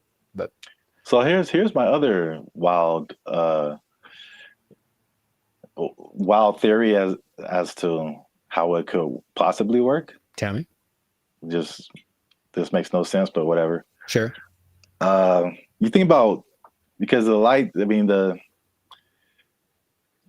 in my head, you're doing some kind of Naruto jutsu and you're pulling in moisture from the air. Yeah. That's how it's working in my head right now. I'll take it. No one can tell me any different.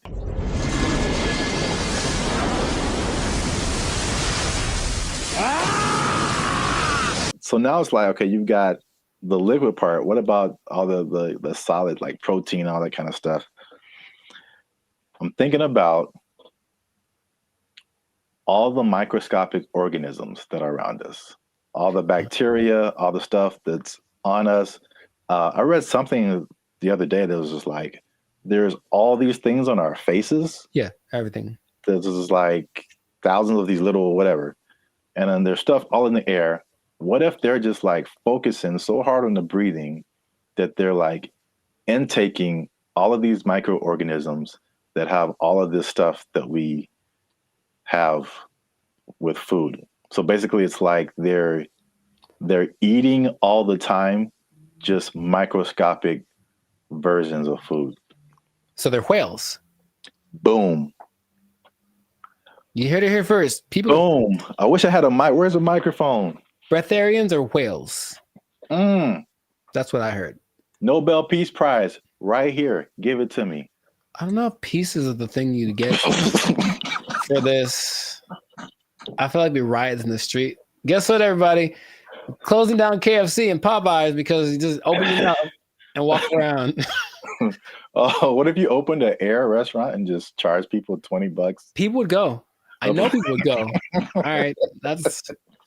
Oh gosh, $20 all you can eat. It's the purest air from the mountaintops of Sweden. Well, I think that this is a fascinating thing that if people want to investigate more, go for it. But like I said, I'm not going to try it. So if you do, leave a comment that says you tried it and that you're going to live forever because you found Nirvana. I'm not sure. Live your life. But this has been another episode of the Lifestyle Circus podcast. So make sure to like, subscribe, comment, share this video with someone that you think will find it interesting, and just keep this in mind. All right. Let's hit home. If you don't eat, you don't need to buy food. Well, yeah. If you don't need to buy food, maybe you don't need a job. You don't need a job. You don't need a job because you don't have to buy food. Just eat air. Oh, it's not possible. They took our jobs. They took our jobs. We want more money. Higher minimum wage. That's right. That's what's happening right now. People.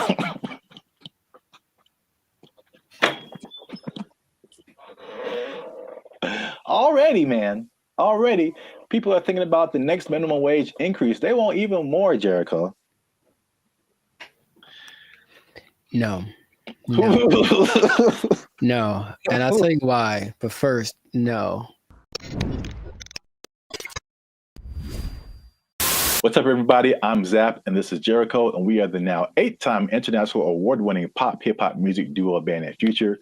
We do clean, fun music that everyone can listen to with a sound that is uniquely Californian. And right now, you're tuned into the Lifestyle Circus podcast, where we talk about everything that's funny, interesting, and ridiculous. Before we jump into today's topic, make sure you do us one big favor. Make sure you share this video, share this podcast with somebody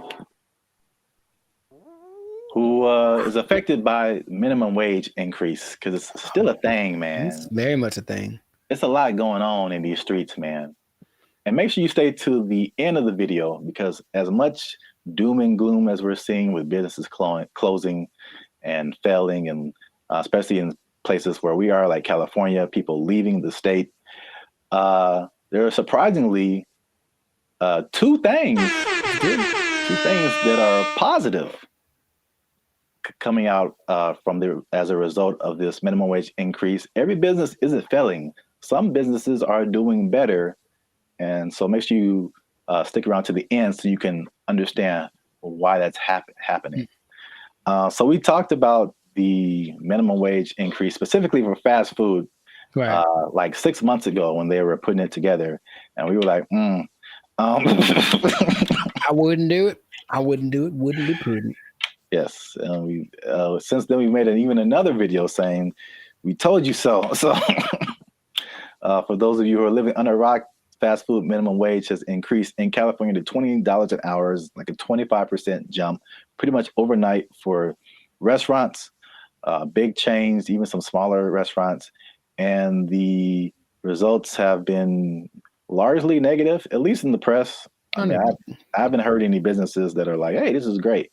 So, not at all, no. So food prices were high. They're even higher now.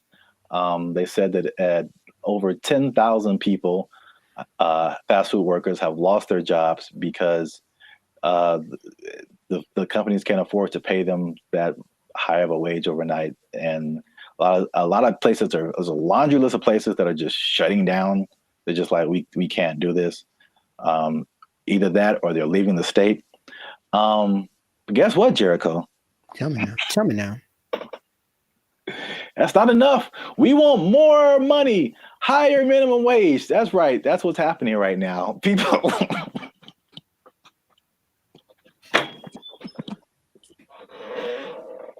Already, people are thinking about the next minimum wage increase. They want even more, Jericho. No. No. And I'll tell you why. But first, no. Okay. Here's the thing. Raise it. Just keep going up. I'm pretty sure among the things that have gone up because of the minimum wage increase is like OnlyFans subscriptions, like stuff that no one needs. Like, I highly doubt that anything is really improving. That's a good idea. You know what I mean? So I feel like you can't. I heard something really recently, and it made a lot of sense. I said, if you decided to give everybody in the world the same amount of money, so somehow take it all literally and just even it all out, so everyone in the world, all 8 billion of us, get the exact same amount of money, within 20 years, it would be distributed exactly the way that it is now. I believe that. Because, yeah, people don't know how to do stuff with money. So, no, you don't get more money because you're just going to do the same dumb stuff you're doing with it that you did before.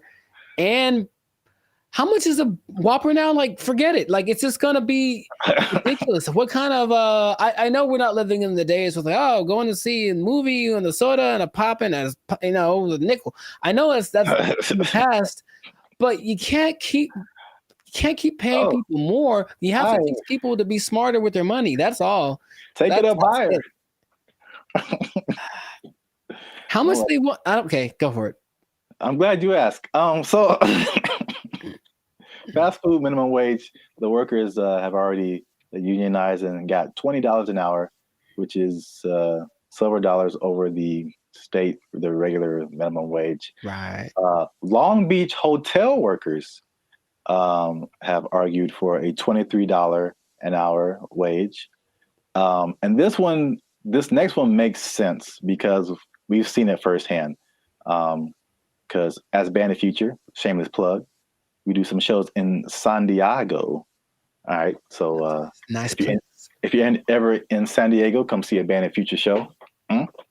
But San Diego wants to raise the minimum wage for hotel and other service workers to $25 an hour. And I was wondering what happened because I'm like, ooh, inflation. Because we were like looking at hotels in San Diego, and I'm like, man, these a lot more than last year. Mm-hmm. And now I know what happened. Janitors want $25 an hour, man. Clean them toilets, sweeping them floors, man. They want. I think janitors should get more than fast food workers. That's for sure. I really do, because I can go make my own burger, but if I go to an establishment, I want it to be clean, and I think the people that clean it should get paid. It's all about, I mentioned this before, you should get paid for the value that you provide. And fast food is just making us all fat and sick. And janitors make stuff clean, which is great. So yeah, pay them more. I'm not sure how much they get now, but pay them more and take it out of the fast food workers. That's just... That's an interesting take, I guess. It just kind of like took my mind somewhere. Because your viewpoint is, and I heard you say this before, you should be paid based on the value that you provide. Yes. As opposed to the skill sets that you have. So I feel like if you think janitor, fast food worker, it doesn't take, in my opinion, as many skill sets to be a janitor as it does to be a fast food worker.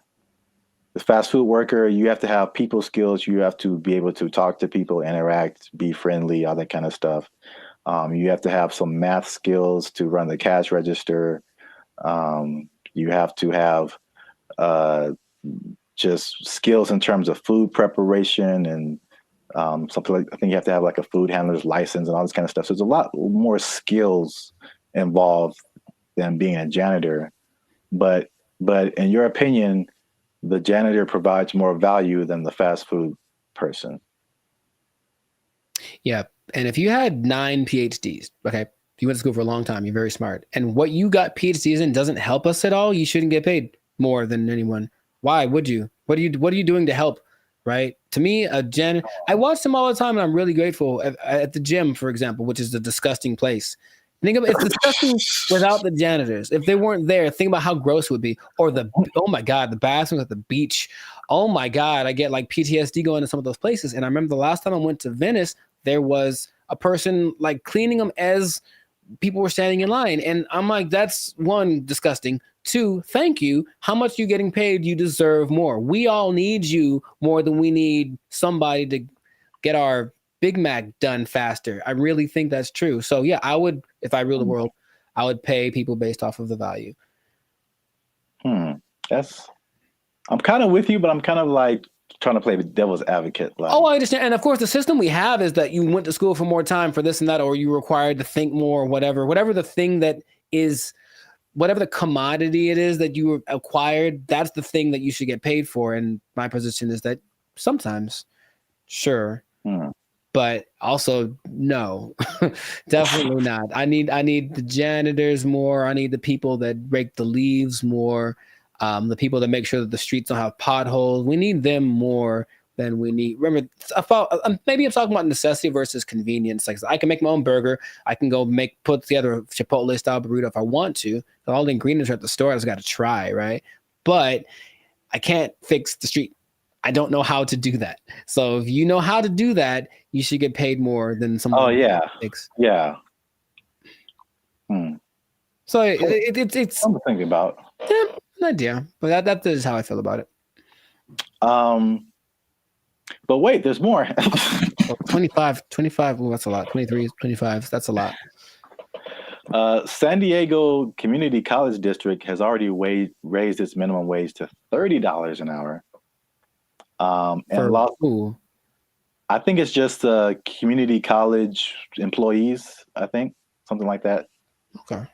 And then the Los Angeles airport workers want $30 an hour by 2028. So the train is moving fast, man. Well, sure, but the question is still, where's the money coming from?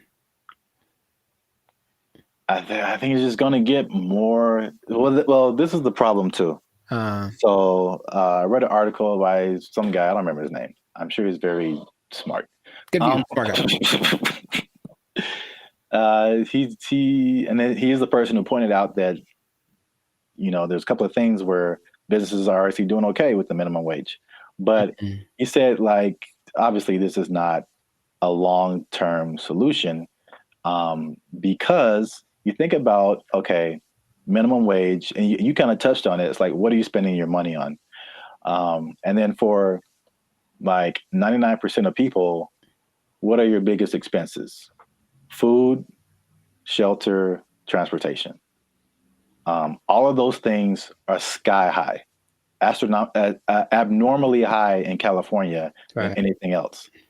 And so I don't necessarily think people are just wasting their money on whatever, but it's I mean, they could be, but I don't know the life. The fact still remains that there's a for real housing shortage. The average housing cost is like, I think, almost double, if not double, than some other places. So that's a huge thing. We already know the food is high. It was already high, and it got higher. And then like gas is like $5-6 a gallon, $7 a gallon. Like too high. It's too high. So it's like, basically he pointed out, is just like those things are like at the root of this. A lot of it, you know, but it's like we're not trying to solve those things. Or maybe they are, and they just haven't found a solution yet. I thought that was an interesting point. It is. Because we're still in a cycle of like you raise minimum wage, and then businesses are, we can't pay people. We got to raise prices, and then like everything goes up. So then what's the point? Right. Your rent is higher, your food is higher, gas is higher. Now we need more. Right. Money. This doesn't make any difference, basically. But it makes people feel good. Yeah. But like I said in the beginning, this guy also pointed out that there are two things that he pointed out where businesses are actually doing okay with the minimum wage, and it's actually been a good thing. And it's not OnlyFans? And it's not OnlyFans. All right. One, just a second. One is that it has forced businesses, and I think we can even agree to this as the way we run Band and Future and all that kind of stuff. It's forced them to be more efficient. And I've definitely gone into places or worked in businesses where like you can tell the money is flowing. And so they just kind of like, you know, they kind of just spend money on whatever and just kind of do frivolous things and just silly things with their money. But it's forced some businesses to be more efficient. So it's like, it's actually, some businesses are saying that their businesses are working better because they've been forced to like cut the fat of the company to basically pay for the workers. So I think that's the thing that we've experienced as just dealing with. And I think that anybody experiences that, the inflation, the high prices, you get laid off from work, or you don't get a check that you thought you're going to get, or a car repair costs you $2,600. That was like real life right there, bro. It's make sure you like, subscribe, join the channel so I can pay for my car. I'm tired of walking everywhere. I digress. But yeah, I mean, we do this in our personal lives all the time. It's just like, okay, how little can I eat this week to pay for? So yeah, so that's the thing. Second thing is that worker retention is up. So you think about fast food, not fast food, but just minimum wage jobs in general. It's like a throwaway job, right? So it's like you're making the least, you don't get the maximum effort, you don't really care. It's just like, this job sucks, I'm not making a whole lot of money.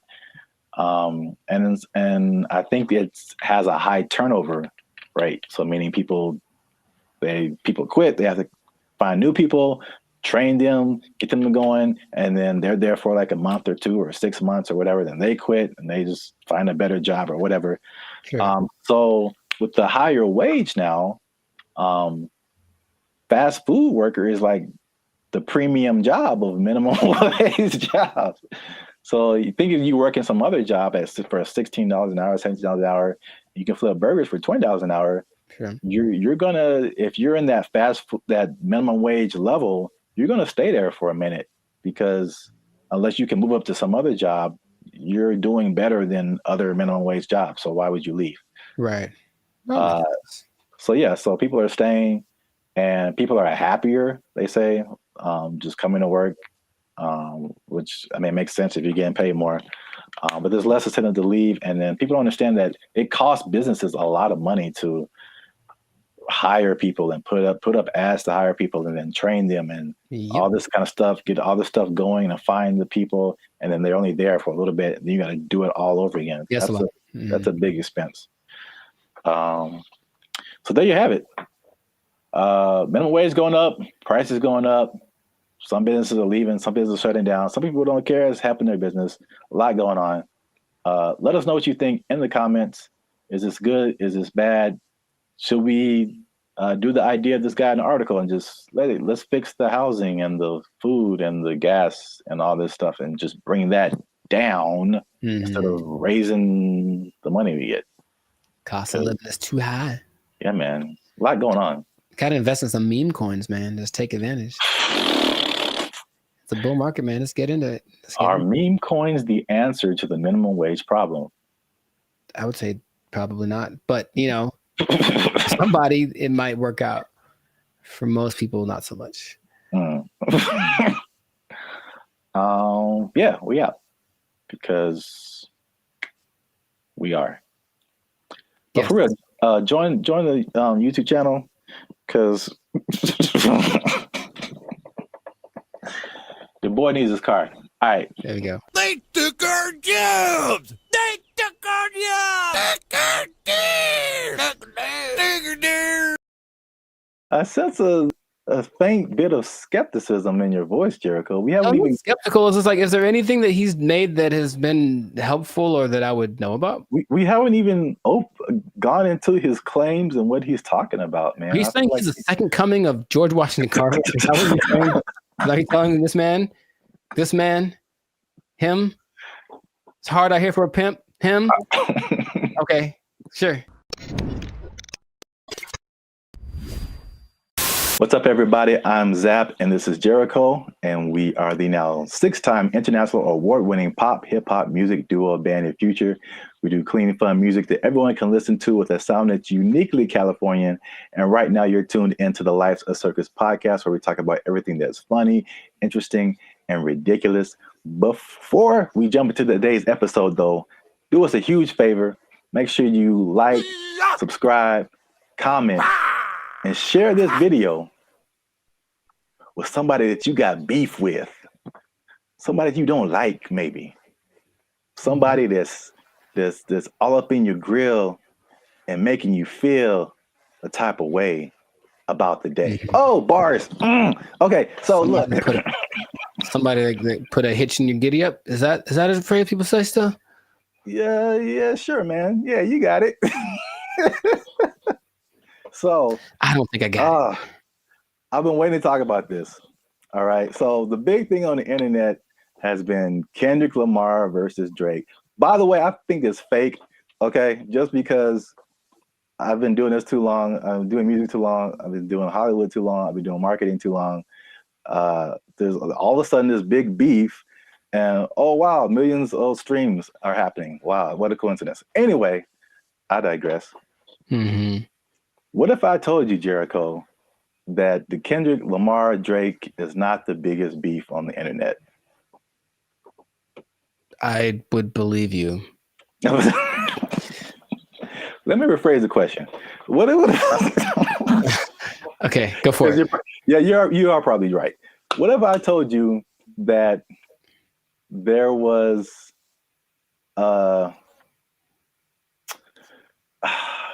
there was a better beef that I don't think has ever happened before? Better beef. Sounds like an Arby's commercial. Okay. I'd be curious to know what that would be then. Hopefully it's between... Never mind. Okay, go for it. Okay. Let me before I'm gonna get to it. One last thing. Jericho, and this just straight up answer. All right. You don't have to add anything or make it complicated. Okay. Jericho, what is 1 times 1? It's 1. Do what? It's 1. No, it's 2, son. It's 2. All right. 1 times 1 is 2. According to Terrence Howard, that's right. Terrence Howard is rewriting.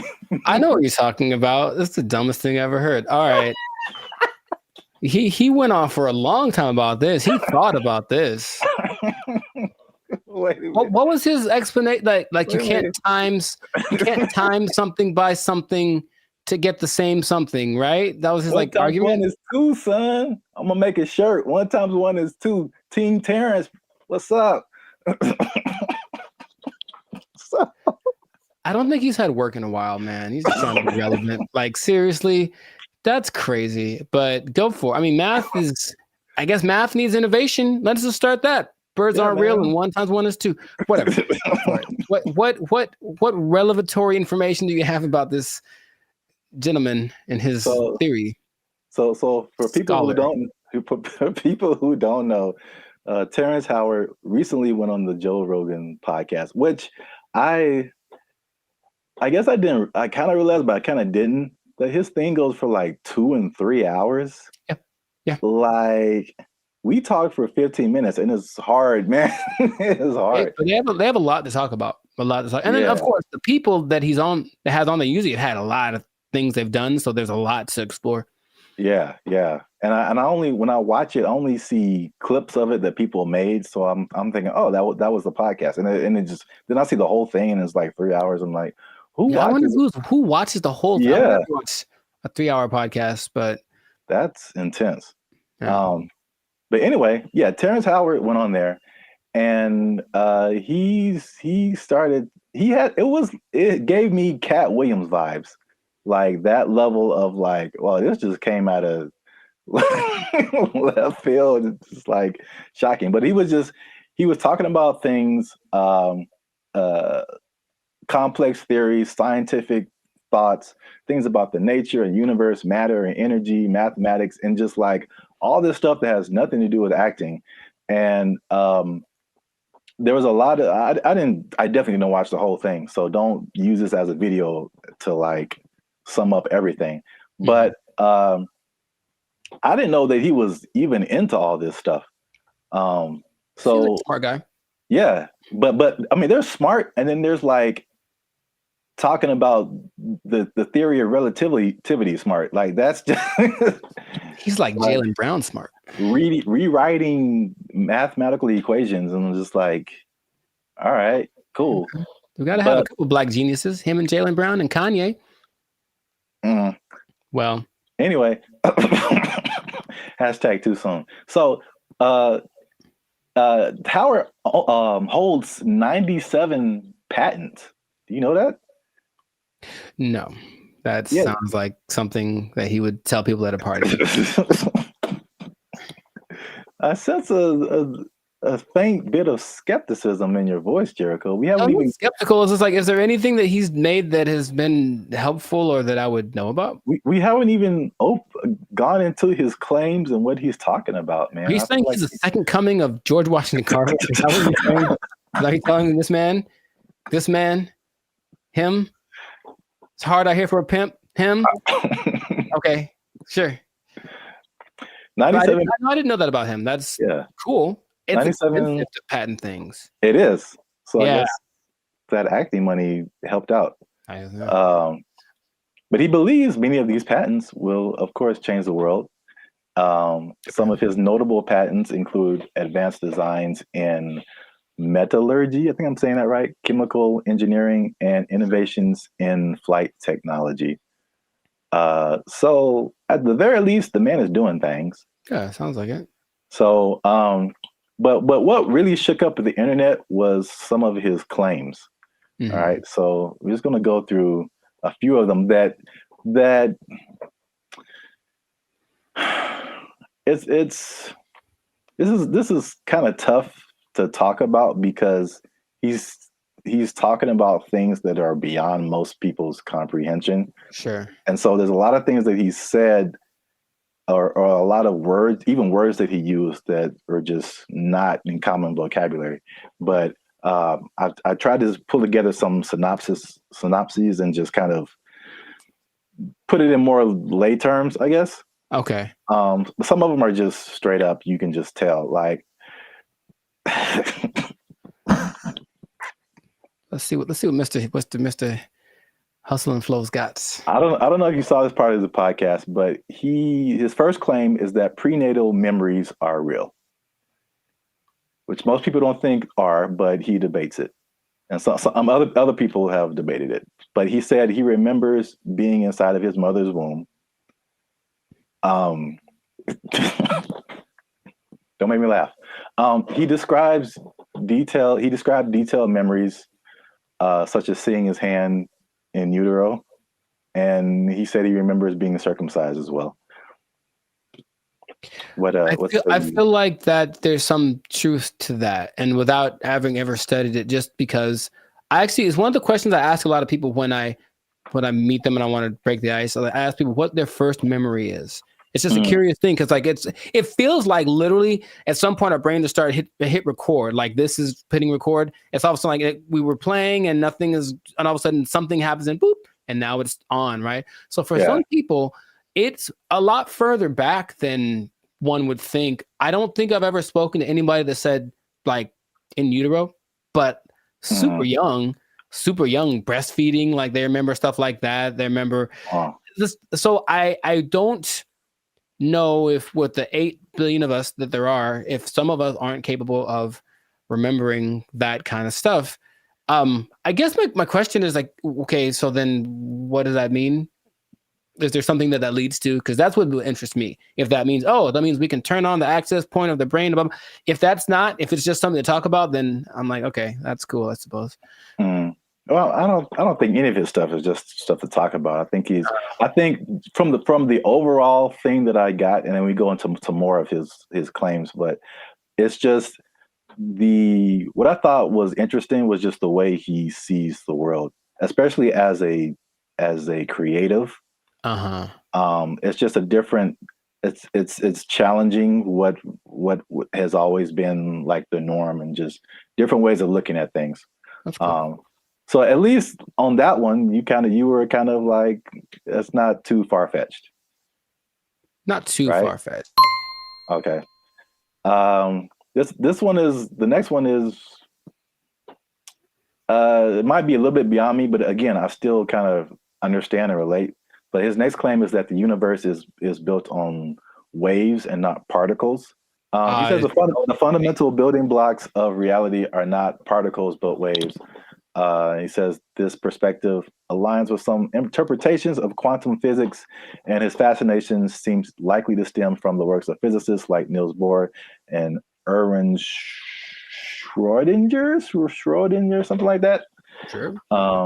So again, like he's not alone in this. He might be a minority, but people who deal with quantum physics feel like this could be true.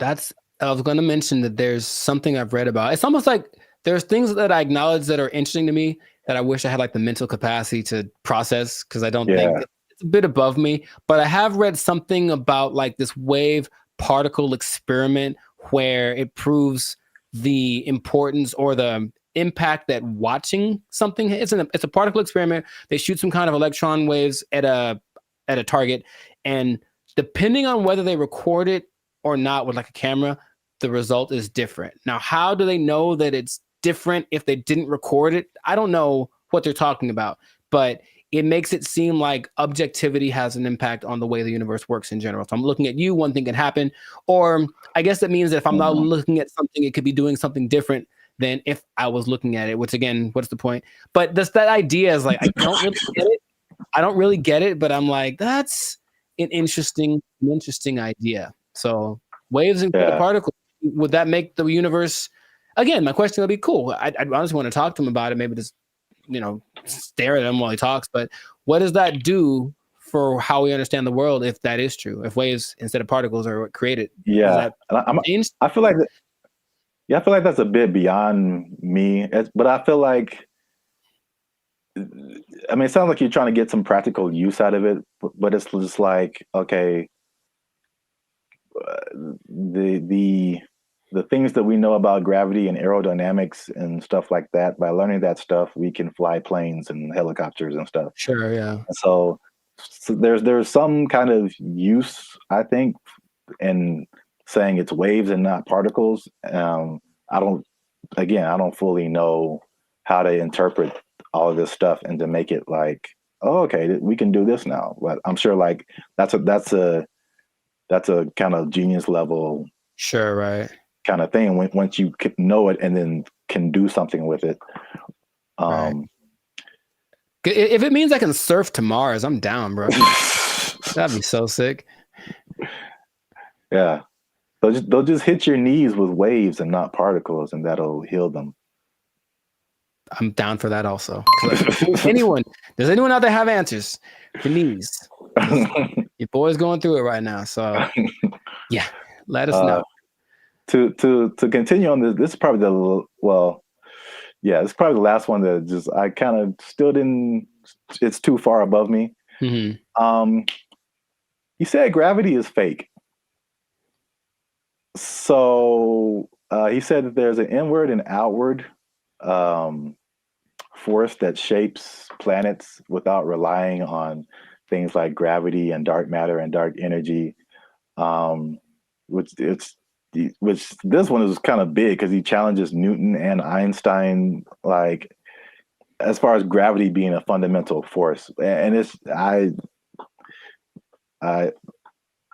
know what you're doing. I know what you're doing. I know I know what you're doing. It's fake. Fake news. Fake news. That did not fall. Okay, people. Okay.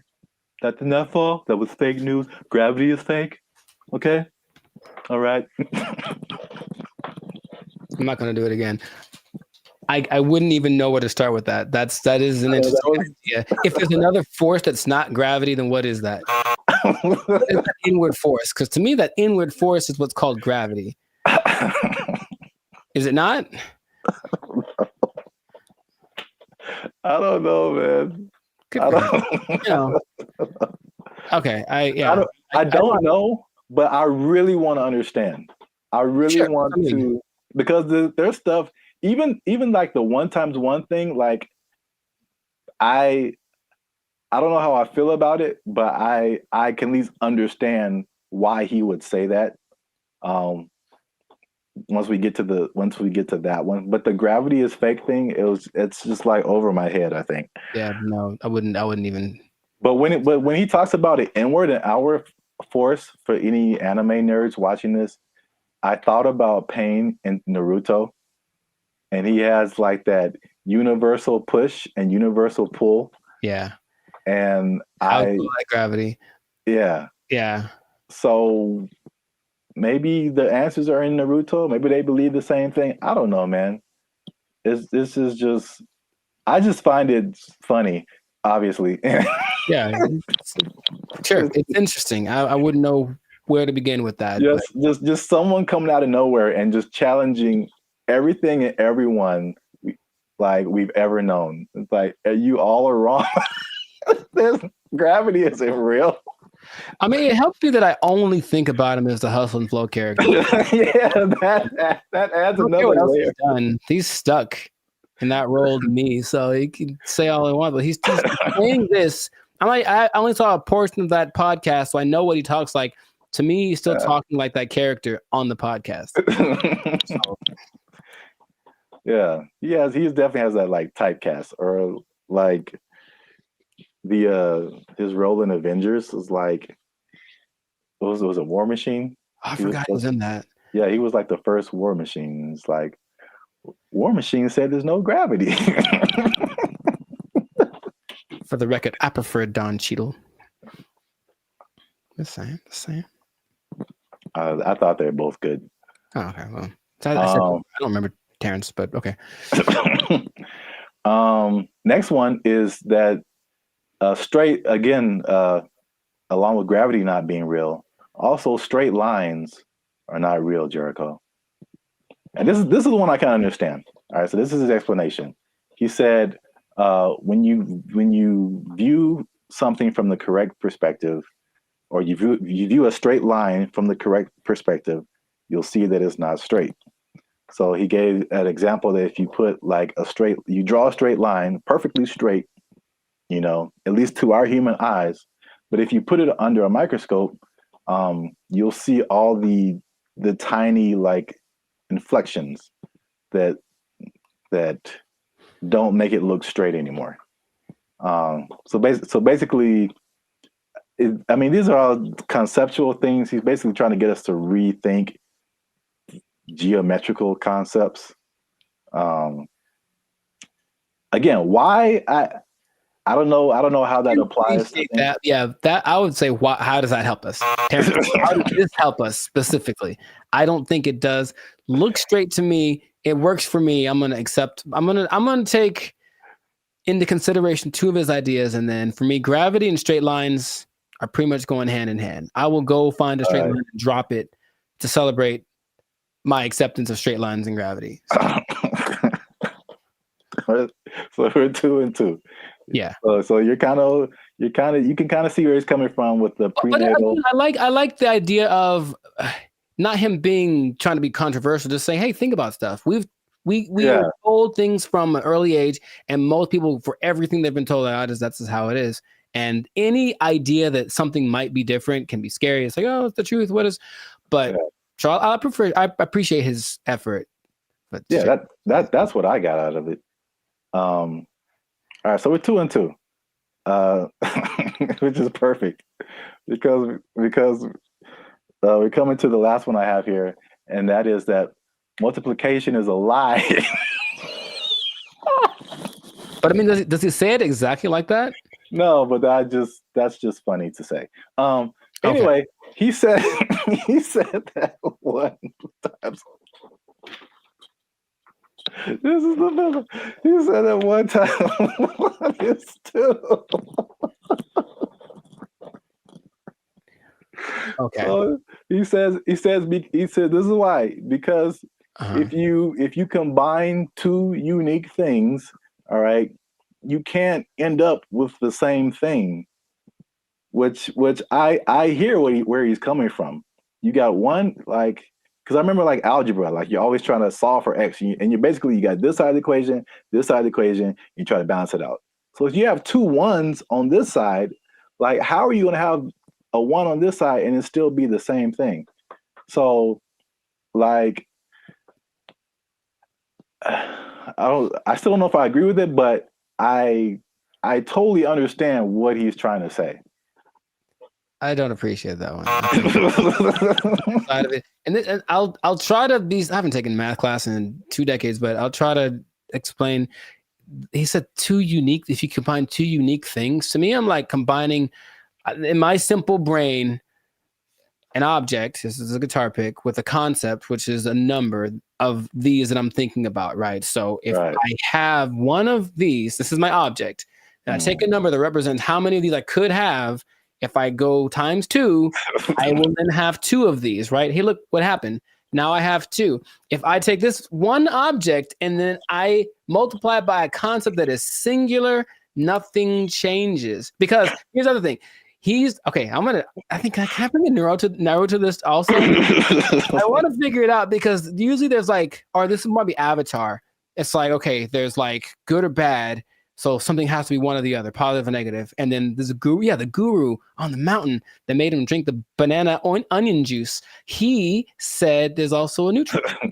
That's the third option, and people forget about that. So yeah, does this have to change if I multiply it? No. It could go bigger, it could go smaller, or it could stay the same. And the stay the same is the times 1. So that is my argument, Mr. Howard.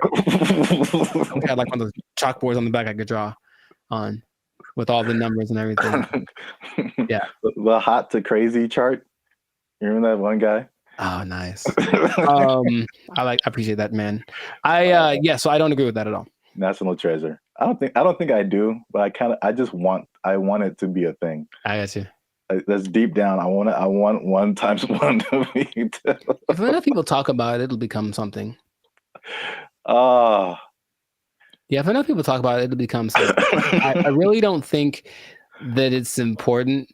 Again, it's just like What? Look, they're ready to change math with that Common Core stuff. Oh yeah. Everyone's all messed up, but the kids nowadays are gonna be just so stupid. All the math is wrong, and so now they're gonna throw this in there. Like, by the way, 1 times 1 is 1 or 2, and then what? Because another thing. So if that becomes true, that's just hypothesize. Then wouldn't that change everything? Because you can't just change one thing without changing other things. If there's the fundamental concept that 1 times 1 was 1 and now 1 times 1 is 2, doesn't that somehow affect everything else? I think so, but I'm not sure. I don't want to really think about it. I just want to. I want someone else to figure it out and tell me on the internet. Not just ask ChatGPT, but no. 1 times 1 is 1. Since forever and ever and always, one thing can stay one thing. I am 1 times 1. I should make that my counter. Make a shirt. I am 1 times 1, and I just stand boldly, holding a flag and like a bowl of rice pudding. Oh, wow. I don't know why the second thing. All right, so that's 2 and 3. 2 and 3. All right, so we might end up with a tie here because this is a bonus one. Okay.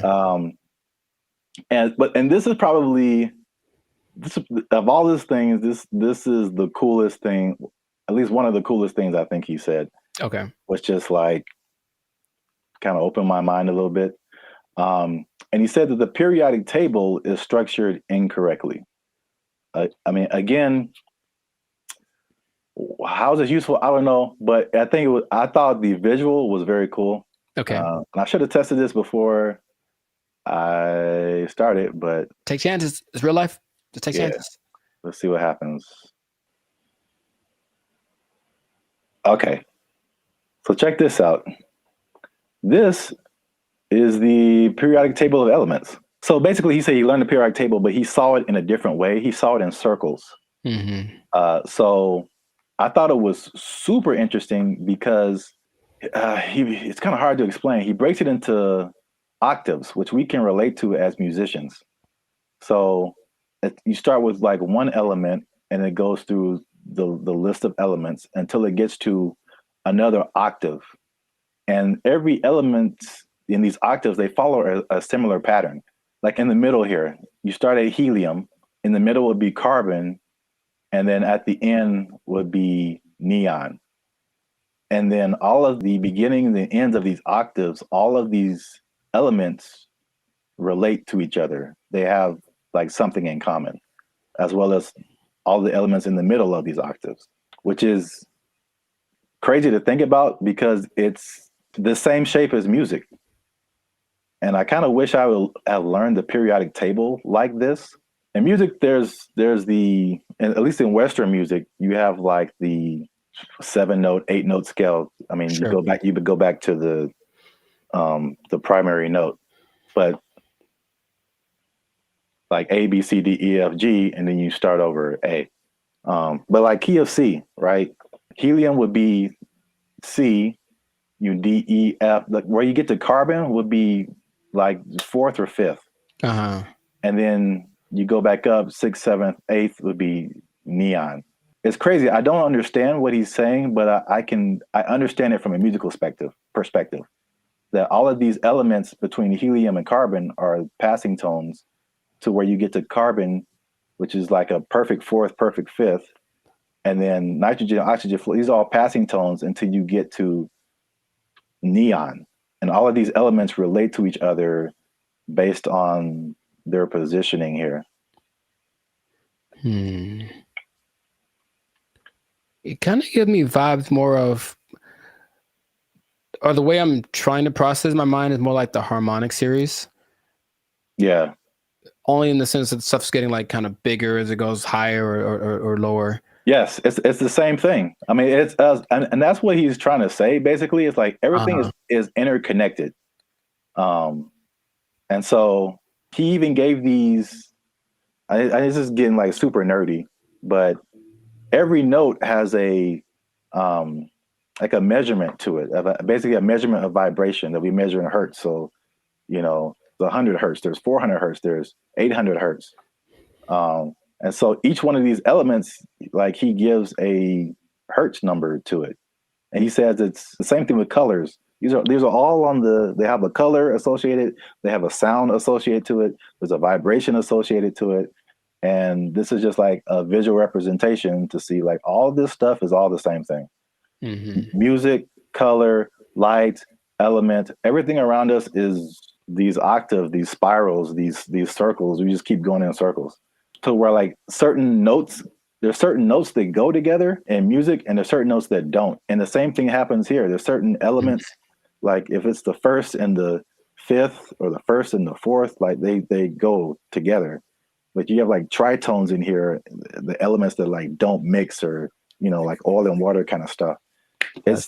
That was like pretty crazy to me. That just from a musical standpoint, to see like, okay, this guy he just has a different way of looking at stuff, which is kind of cool. Mm-hmm. Now that we've lost everyone on the podcast, let us know what you think. Unless you want to comment on that, Jericho. I'm 2 and 4. I understand it, and I didn't like it at all. I don't know what to tell you. It's really weird. The second you put it up there, my brain went ugh. So, maybe if it looked, I think it's more of an aesthetic thing. For some reason, the way that looked specifically made me go, I don't like that. Really? Yeah, I don't like it at all. I would have loved this in school because I can like, it was just music, and then I get it. I didn't really like science. Oh, well, I never did. You have to learn the periodic table? Yeah, we had to memorize it.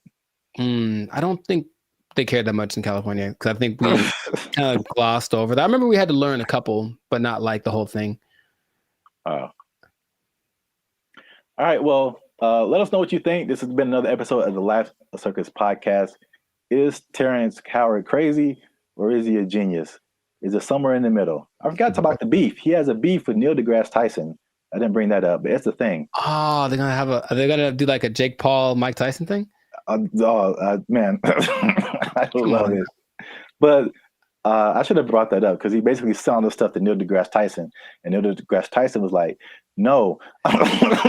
Basically, I would trust Neil deGrasse Tyson more than Terrence Howard for sure. So on the podcast, he said that Tyson attacked him by saying no, but it was probably the most polite diss track that could ever be put out, because he just basically even complimented him in his, rebuttal of his theories or whatever. But I'm sure he respects the fact that he's trying. I think that helps. Yeah.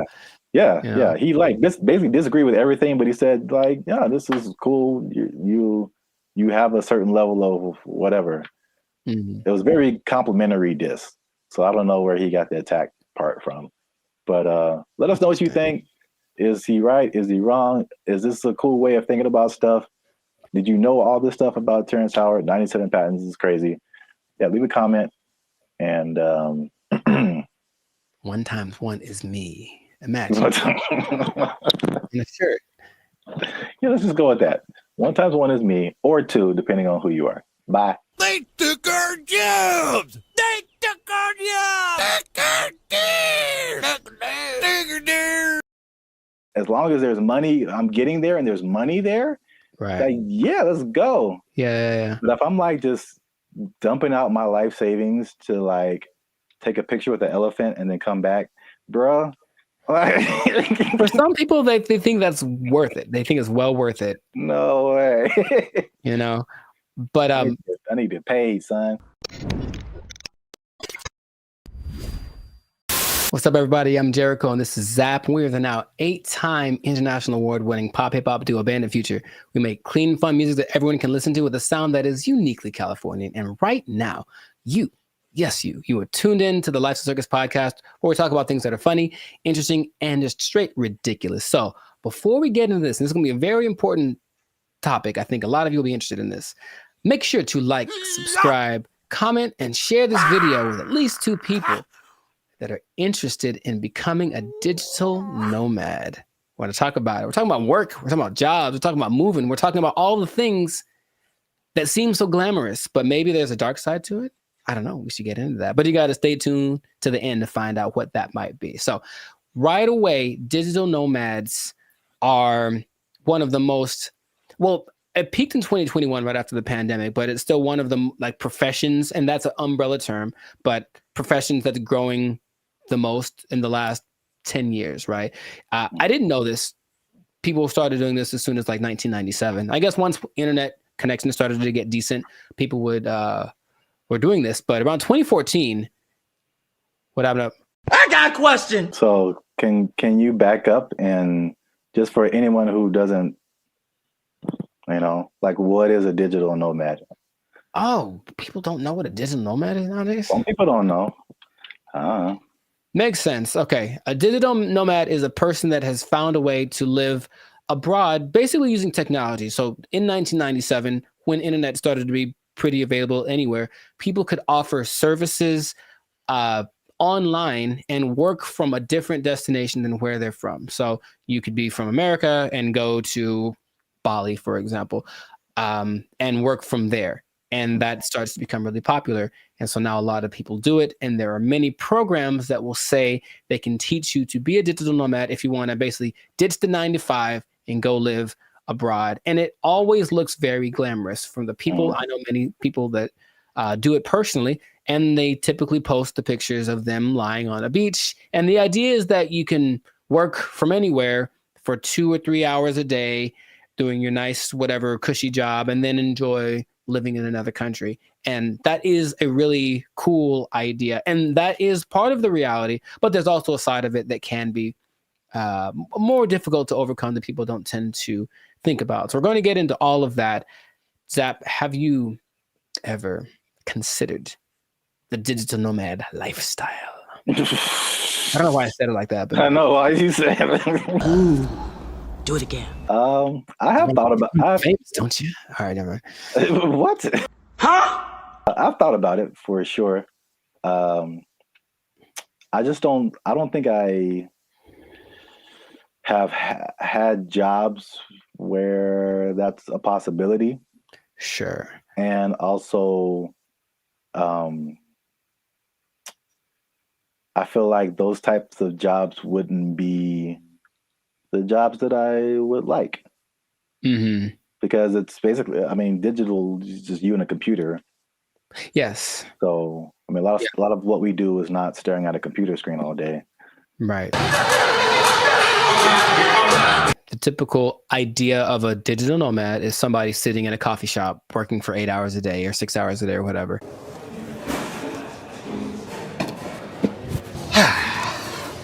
And that's true to the point where a lot of places actually construct digital nomad communities so that they can all be together in kind of one centralized place, like a work share kind of a situation, and just work from there. But yeah, the big key is that you just got to have good internet and then something that you can do to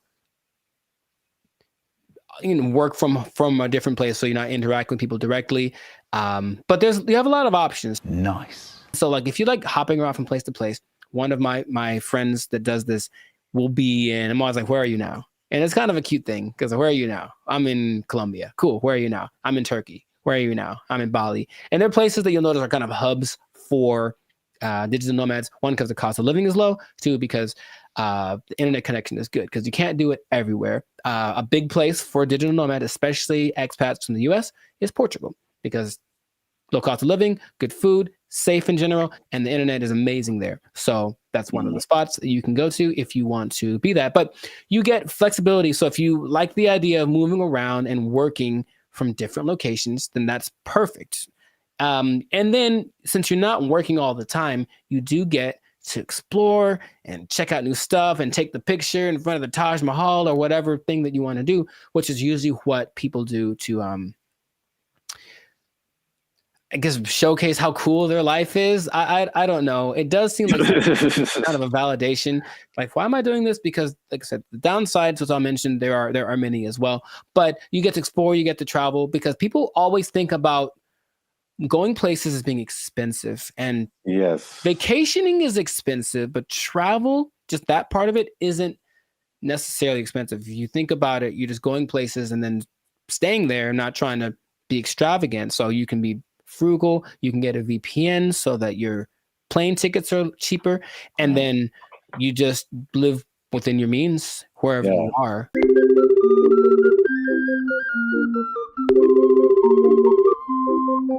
That's one thing about me. Like, I'm not a big traveler, but I feel like I feel like that Dos Equis guy. It's like I don't always drink. What is it? Beer. Yeah, but when I do, so like I don't always travel, but when I do, somebody else is paying for it. Right. And that is just like that's like the only time I travel. Like I will go on a tour for work, to play music or whatever, go to another state, go to another country. As long as there's money, I'm getting there and there's money there. Right. Like, yeah, let's go. Yeah. But if I'm like just dumping out my life savings to like take a picture with the elephant and then come back, bruh.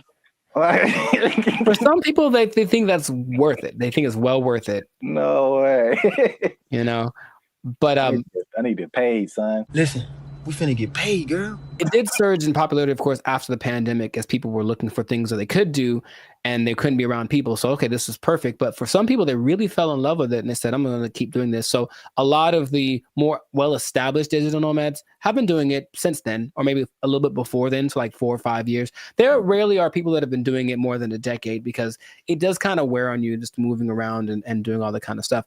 But you do get choice over your work-life balance. And I think that idea, easier said than done for sure, but you don't have to clock in an office at 8 a.m. You could sleep in theoretically and then go hang out at the beach or snorkel or something. I think what people do overlook is the idea that you still have to work and you really should do it on a consistent basis. And if you don't do that, then I don't think your digital nomad life is going to last very long. But you have a lot of things that you can grow with as well, because people have great stories when they do it. And when people I've talked to, I was in Cambodia, blah, blah, blah, and a tiger almost ate me. The tiger bit the man in the head, and everybody's mad at the tiger. There's also, you get to choose where you live, because if where you live is expensive, you can just go someplace that's a lot cheaper. So I think that's why Bali tops the list for a lot of people, because it's not very expensive to live there from a month-to-month basis. So if you find a way to get income from where you're from, be it the United States, England, something like that, and you can generate that money while you're living in Bali, then you're living like I heard for like $1,000 a month, you can have servants. Wow. Literally. I'm gonna take a nap.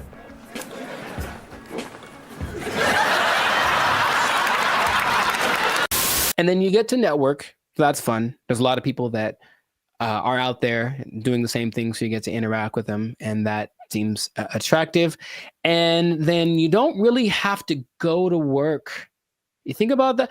Honestly, I don't know about you, but I think a lot of people hate going to work. They don't dislike work. They don't like going to work. They have to get up, they have to do the thing, they have to deal with traffic, whatever. If you are a digital nomad, you don't have to go anywhere, really. If you have a good internet in your Airbnb or whatever you're renting, you can just stay there. Mother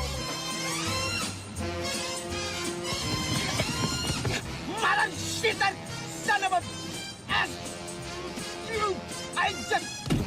Yeah, bro. Like just putting on, like I look at the, especially when I used to live in downtown LA and seeing the people who like worked in corporate offices and they had to wear suits and ties, stuff like that. Just the thought of like getting up every single morning and putting on an entire suit, dude, like it's a challenge.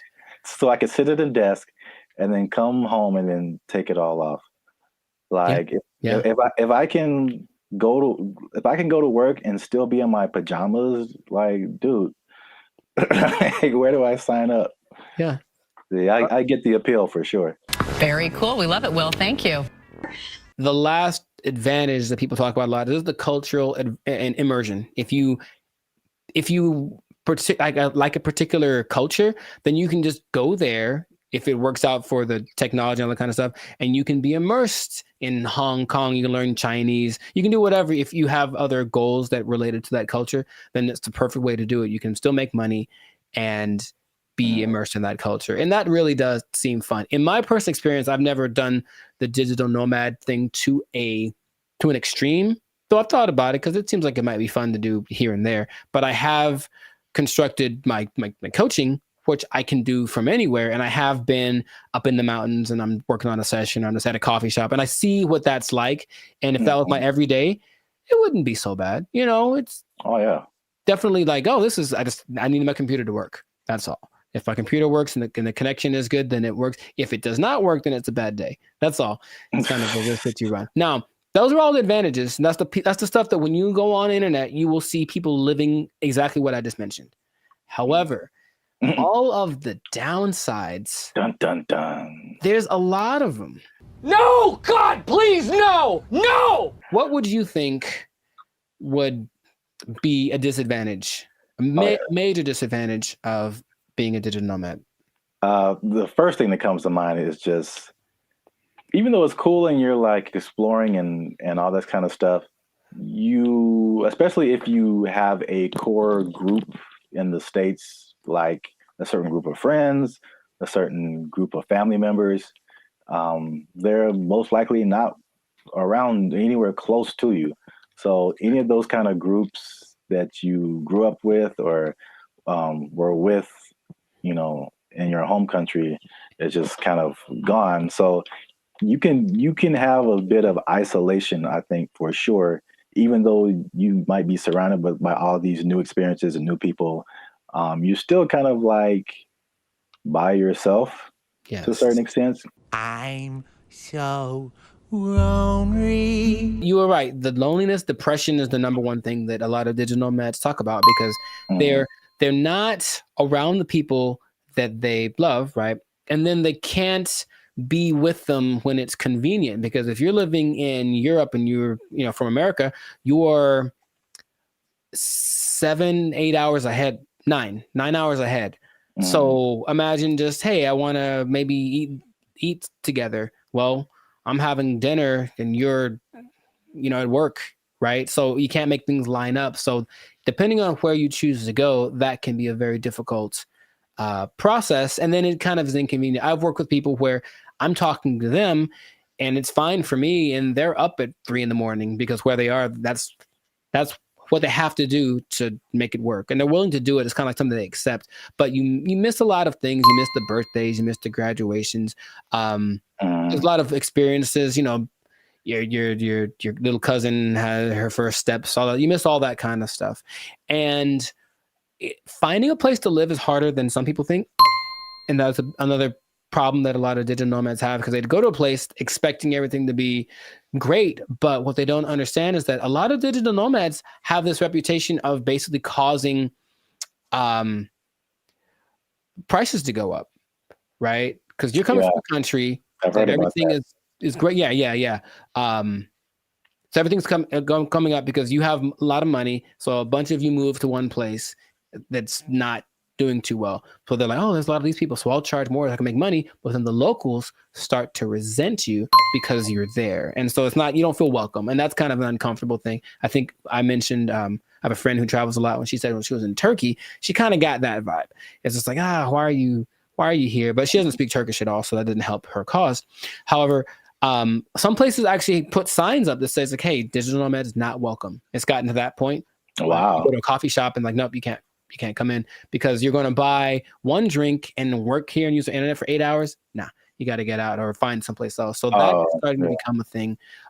So yeah, just think about that. It's like you want to be welcome. Now I'll tell you in a second, some countries are actually taking measures towards making sure that the digital nomads they do attract are actually helping the economy. But a lot of places don't have that in place yet. So yeah, the locals might resent you. If so you just for my own personal whatever. I got a question. Have you ever gone into Starbucks and worked on something and not bought anything? Yeah. I'm been a jerk, man. Oh yeah. Do you feel guilty at all? Or are you just like? No, I spent a lot of money in Starbucks. I think I have once in a while. Okay. That's just my. If it was, and the thing is, if it was a mom and pop type place, then I'd feel bad. I'd buy something every time. But here's the thing. I even usually go to Starbucks. I have to use the bathroom. I buy a cookie or something just because. Oh yeah. But sometimes I'm like, I'm here for an hour. I'm popping in and out. I'm a regular. Don't mind me. I think that's interesting psychologically because I feel Yeah, I feel the same the same way. Like if I go to a place where like I shop there all the time and I just go and then I just go in there to like use the bathroom or something. I'm like, you guys owe me you guys owe me this bathroom. I'm here all the Basically, time. I'm not that's buying what I anything mean. right now, but I'm here. But That's I what I feel the mean. opposite at Starbucks because I don't drink coffee. And I never go to Okay. Starbucks. So when I'm in there, I'm just like still in Wi-Fi, and I feel so guilty. I feel Here's the so. other thing. I feel like Specifically for Starbucks, I don't feel bad because my computer and phone don't work in Starbucks. Any Starbucks, the internet, the Wi-Fi does not work. I have to do my hotspot on my phone for only Starbucks. And I don't understand. Apple. No. It's just because Mr. Starbucks doesn't like me. And that's fine. Android, PC, Android. Wow, you really, I don't know if anyone's understanding what you're saying there, sir. Sorry. Anyway. Long COVID. Sorry. Continue. Wow, that's the thing. What else was I going to mention? That besides, the locals resenting you, someplace not wanting you to be there, if you have a medical emergency, it's a big deal because you don't have a safety net. Your insurance might be more expensive for one, and then transferring it over, sometimes it's a tricky thing. It depends on the country you're in. When I went to Spain, I met up with a friend who got sick on her flight. And so from the plane, they had took her in an ambulance to the hospital, gave her the treatment, whatever. Now, if that had happened in the US, that would have probably cost her about $5 million. But because it was Spain, and as soon as you're in Spain territory, you're one of us, it costs you like $100. So wow. that was cool, but it does depend. So you really have to be careful just about that. Just think, all these things are things that you want to think about before you do it, because it doesn't look that difficult if you only pay attention to the people that post about it. Because they just posting the good stuff. Once in a while, there's a sob story about no, someone kicked me off of a bus. I think I saw that recently because they weren't from there and they got kicked out the bus and they felt so sad. I was like, well, life is hard, bro. I don't know what to tell you. It's really hard to find romance for these people for sure, because you're not going to be there very long, and so no one wants to get involved with you unless you choose to be. So that's just another side to it. What I was going to mention earlier is that some places like Indonesia are starting to put in measures where they welcome digital nomads that have X amount of money in their bank account, and they allow them to actually have a visa, a second home visa is what it's called. And then they can live there for up to 10 years. But they want people to come and, of course, do something related to the Indonesian economic system. So they're telling people, come on over. And so in that case, if you have it like that, then you can move one place. You're going to stay there, and it still implies you're making money based off of where you're from, and you're just living kind of more permanently in a new place. And that seems to be okay if you want to maybe uproot, start someplace else, then you can find love, and no one has a problem with that. But you won't find many people that are willing to, be with you for just a couple months, like for something serious, if they know you're going to leave, or if, you have a hard time being committed to one thing. So there's a lot of things to take into consideration. I know traveling. Have you ever planned a trip? It takes a lot. So imagine doing that regularly every couple months. I got to plan my stay. All that stuff is kind of a hassle. The idea of living out of a suitcase, some people don't like that. And that's why I think it lends itself to like a younger demographic, like someone in college, fresh out of college. Because I think at the end of the day, I think the internet has shown us that we need some kind of physical community, some kind of grounding. And if you don't have that, you just kind of like, you just kind of out there, and there's some, like you said, there's some negative effects to just kind of being on your own. So right, yeah, that's interesting. And the interesting thing about that too, what you just mentioned, is that the idea of nomads in general were nomadic people, meaning they were tribes. So there were people that wandered around, but they were all together, and so that feels so bad. We're all doing this, and now it's like I'm just by myself, me against the world. Hoping for the best by myself in this new place. So lonely inside, real alone. The best case situation that I've seen work out pretty good is when couples decide to do it. And that's not so bad. That actually seems to be really the way to go. Like once it's kind of hard to find someone that's aligned with that vision, but if you're both in it, let's both go X place and move around and whatnot. That seems to be because that'll get you through the hard times. Listen, we finna get paid, girl. I can't even imagine traveling alone. Mm-hmm. I know a lot of people do it. I think it's very fun. That's just crazy to me. Like I need at least one other person who knows where I am, what's happening. I didn't get kidnapped today. Like I'm not in a ditch somewhere. Like buddy system. Yes. All right. It's easy. It's easy. Just you can follow the Jericho Law patented make friends method. I didn't just make this up, but I've thought about it. Like this is what I've done many times, and it works every time. It literally works every single time. Okay, here's what you do. All right, pay attention. Pen and paper out, everybody. This is a learning moment.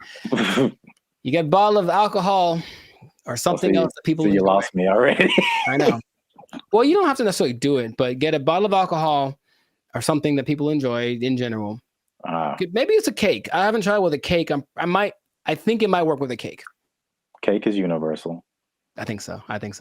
And you walk up to the group of people that you don't know. I said, I've done this many times. And you walk up and you go, yo, and that's it. And then they go, yo, and then it's a party. Literally every time I've ever done that has worked out phenomenally. And we hung out for many, many hours. Just random groups of people. Are you going to try it? I don't see that working out. Well. For me, at least. Actually, I don't see that working out at all. It's definitely a no for me, dog. It's usually, I determine they're there to have a good time. They kind of got to eyeball it, but it's like, yeah, they're in a place to celebrate and they don't mind another person coming in to celebrate with them. Try it, man. Anyways, what I was going to say, the last thing that people tend to forget about is that I think it's important to have a routine in life because you're just freelancing and freestyling everything. So you need a routine, and in a new place, it's hard to develop one because things are always kind of up and down. Your money flow would be up and down if you're not working for a big business. If it's just you, then some months are better than others. So that side of it, that inconsistent income, can be kind of nerve-wracking also, or it might make it so you can't keep doing it, right? If you don't make enough money. So you really want to have a good savings before that all comes under this. Now that you say that, it's all under the same umbrella. Like if you wanted to put all of that in one word, it's stability. Yeah. So your home community, it's stability. Your routine, it's stability. Your money situation, it's stability. It's like, I think we as humans were created to like want some level of stability and to be a nomad, even digitally. It's just like, you're just you're unstable to a certain extent. Right. So you can't link into things that are stable, like other people, and have relationships and romantic relationships and all this kind of stuff. And yeah, I feel like that sums up everything that you're saying. It's just the downside is just a lack of stability in a laundry list of different areas. Yeah. I think some people, if they have the right personality, I know personally that's perfect for me. I wouldn't mind that kind of a thing. It definitely doesn't. Actually, you know what? My perfect scenario in life would be that this should be a show. No one take my idea. This should be a show. That someone wakes up in the morning and there's an envelope at their door, and basically it tells them what they're going to do for work that day, and they have an hour to get to the airport or wherever, and then they don't know what it is. They've never done it before, and that's their job. I would love that. That is really good. See? Wait, for the show? Yeah, I mean, yeah, the idea, yeah. Okay, I've watched that on TV or something. I thought of it. No one take it. Yeah, copyright. All right, we should just do it. That'd be fun. Yeah. I think it'll reach a peak and start to come down because people were still riding the wave of the COVID. But after a while, people want to start families, do all that kind of stuff. And if you need that stability, then it's not the job for you. But if you're younger, or if you want a change of scenery, some people do it for a few years and then they come, they stop. But it seems like a cool thing. Where do I sign, Mr. Berry Gordy? I might give it a shot here and there. That's kind of my thought about it. I'll just try working for a week or so from wherever place, but not necessarily do the jumping around and to the extreme that some people do, because that's a little much. And then, you know, they do a lot to find people to talk to. They talk on those like roulette chats, like we did that one time. Oh God. Yeah. Yeah, I know. Maybe we shouldn't do that again. Got him! Got him! But people spend a lot of time on those because they're just it's literally just like somebody to talk to me, someone be a connection, and I think you can see that a lot more. So hopefully that doesn't long term affect people's mental health with all the depression and stuff like that. But if you're thinking about becoming a digital nomad, I just gave you the blueprint. Keep in mind the positives and negatives, and if it's in your heart, go for it. But above all, make sure to share this video with somebody that wants to know a little more about the digital nomad life. And I'll tell you what. What? This is not possible if you don't have a job. Get a job. You gotta have a job to be a digital nomad. They took our jobs! They took our jobs! Took our deer! Took our deer!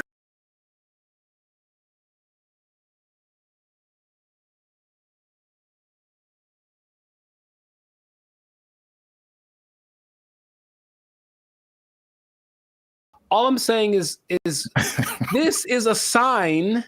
Let's not put them in control. Let's not make them faster. Let's not make them responsible for more people at one time. Let's not make it so they can fly. Let's not do any of that stuff. Let's kill it now. Let's kill it now.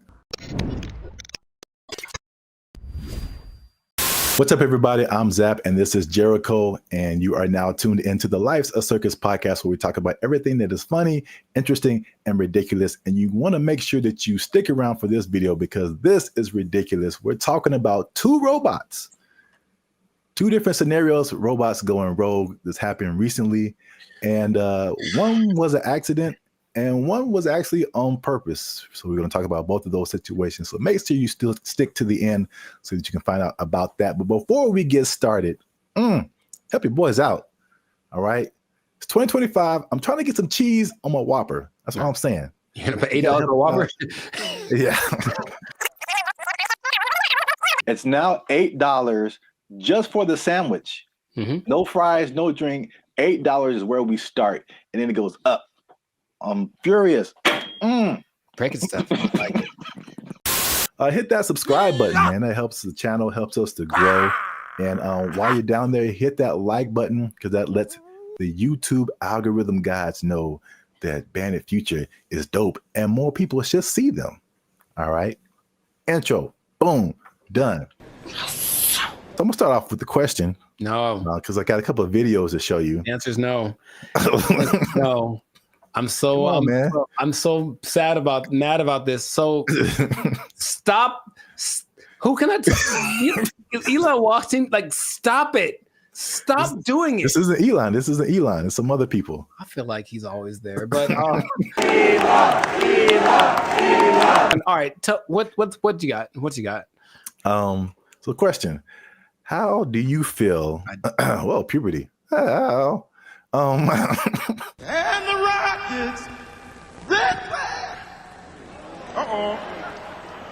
I'll make up for it now. How do you feel about driverless cars? I don't like it. And here's what the thing is. I don't like any, I don't want to be the old fogey, man. It doesn't feel good, like in my soul. Like when I've been next to them in Hollywood because there's a few, and it's a trip. Because you look over and the first thing you're like, oh, there's no driver in that car. And then the second thing is you feel that it senses you because it's got telepathic antenna. I don't know, but I don't like that feeling of being detected from a non-human. So I don't like it. I don't like it. That's all I have to say. I mean, there's cameras everywhere. They detect humans and stuff. They don't have wheels on them. They don't have the ability to go 80 miles an hour and crash into your face if they feel like it. It's okay. Just, I don't want to get too emotional off the bat, but go for it. What do you have to say? Okay. Well, I'm going to show you a video of an incident that happened not too long ago, and let's see if it has any effect. I'm in a Waymo car. Connected to rider support. This call may be recorded for quality assurance. This car is just going in circles. Hi there, Mike. This is Gab. I'm calling from Waymo Support. I'm just calling because I received a notification that your car might be experiencing some routing issue. Please bear with me while I am. Yeah, I got a flight to catch. Why is this thing going in a circle? I'm getting dizzy. Look at what it's doing. I understand. I'm really, really sorry, Mike. We're currently working with the situation in the vehicle. Is it circling around a parking lot, right? It's circling around a parking lot. If you have your app pulled up, I need you to tap My Trip in the lower left corner of your app. Can't you just do it? You should be able to handle it. Take over the car. You don't need my phone. I don't have an option to control the car. Mike, I'm really so sorry about this. Well, can you stop this car? Over. I am trying to pull it over right now. Apologies.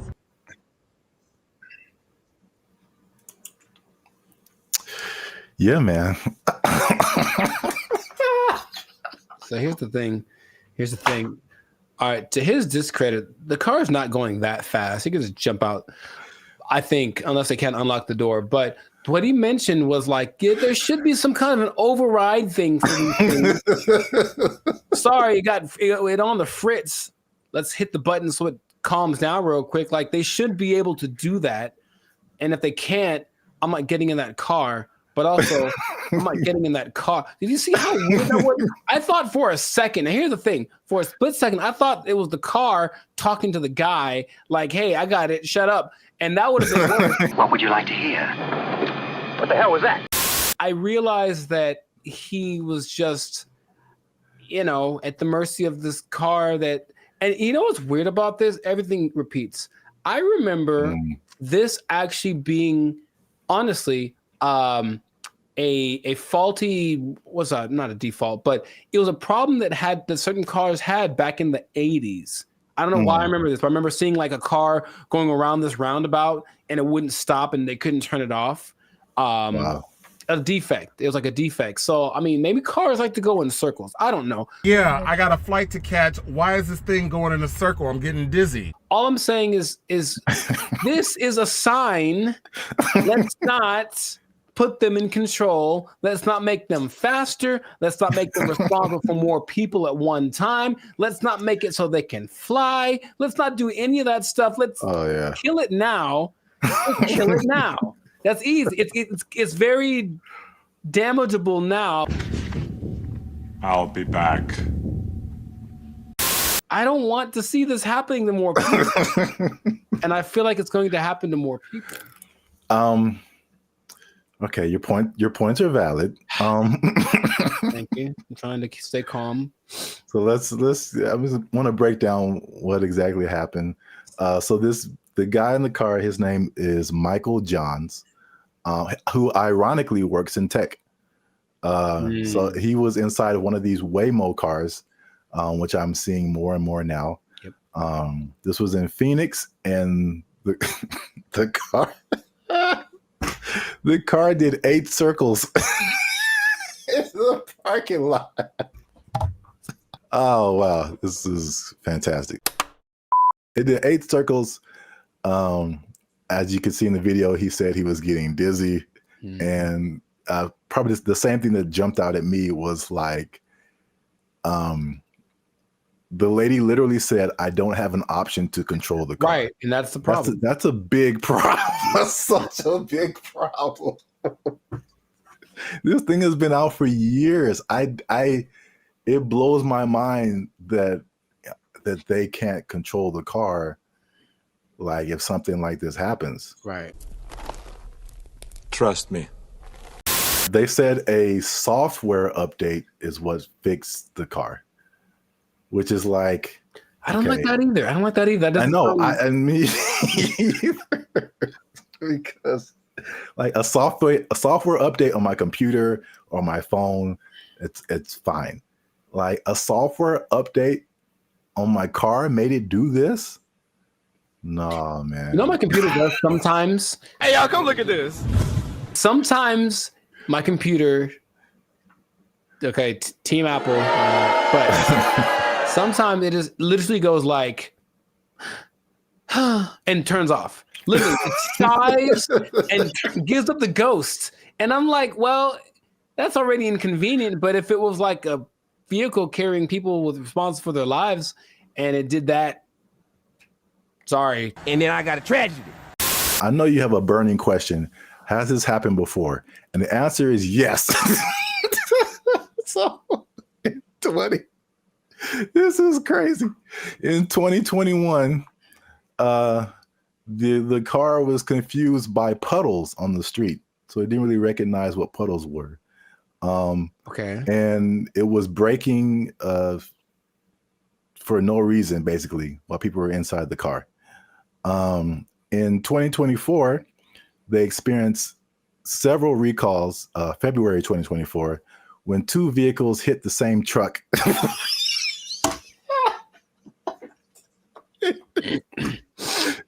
They hit the same truck minutes apart. And this, along with other incidences by another robo-taxi company called Zoox, began a federal investigation into erratic driving. I don't get why. I don't get it. In June of 2024, they recalled almost 700 Waymo cars to make them, and I quote, less likely to drive into poles. That's not something I would have made public knowledge, I'll be honest. That doesn't sound positive or uplifting or reassuring or anything like that. Oh my God.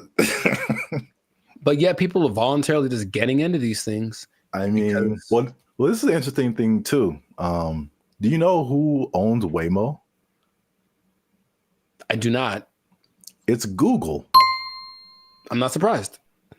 Yeah, I didn't even know that until I started looking this up. But it's ironic because I don't know if you remember, like the very beginning of Gmail, people had to invite you to have a Gmail account. Yeah. Do you even remember that? Mm-hmm. Okay. So it's the same thing with Waymo. I don't know if they're kind of like rollout marketing strategy or whatever. Maybe it's like, it's like the club that you can't get in, so it just makes you want to be in it more. But like that one thing that was big during the pandemic, that one like. Oh yeah. What was that called? That's crazy. You can't even remember the name of it. What is your name? I told you it doesn't matter what your name is. Yeah, it's the same way with Waymo. You have to be invited. So I'm like, why don't I see a whole lot of people doing this?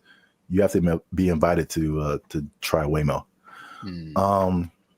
So yeah, that's their marketing strategy is tell all the people you don't like to try this thing out, and if they die, you didn't like them anyway.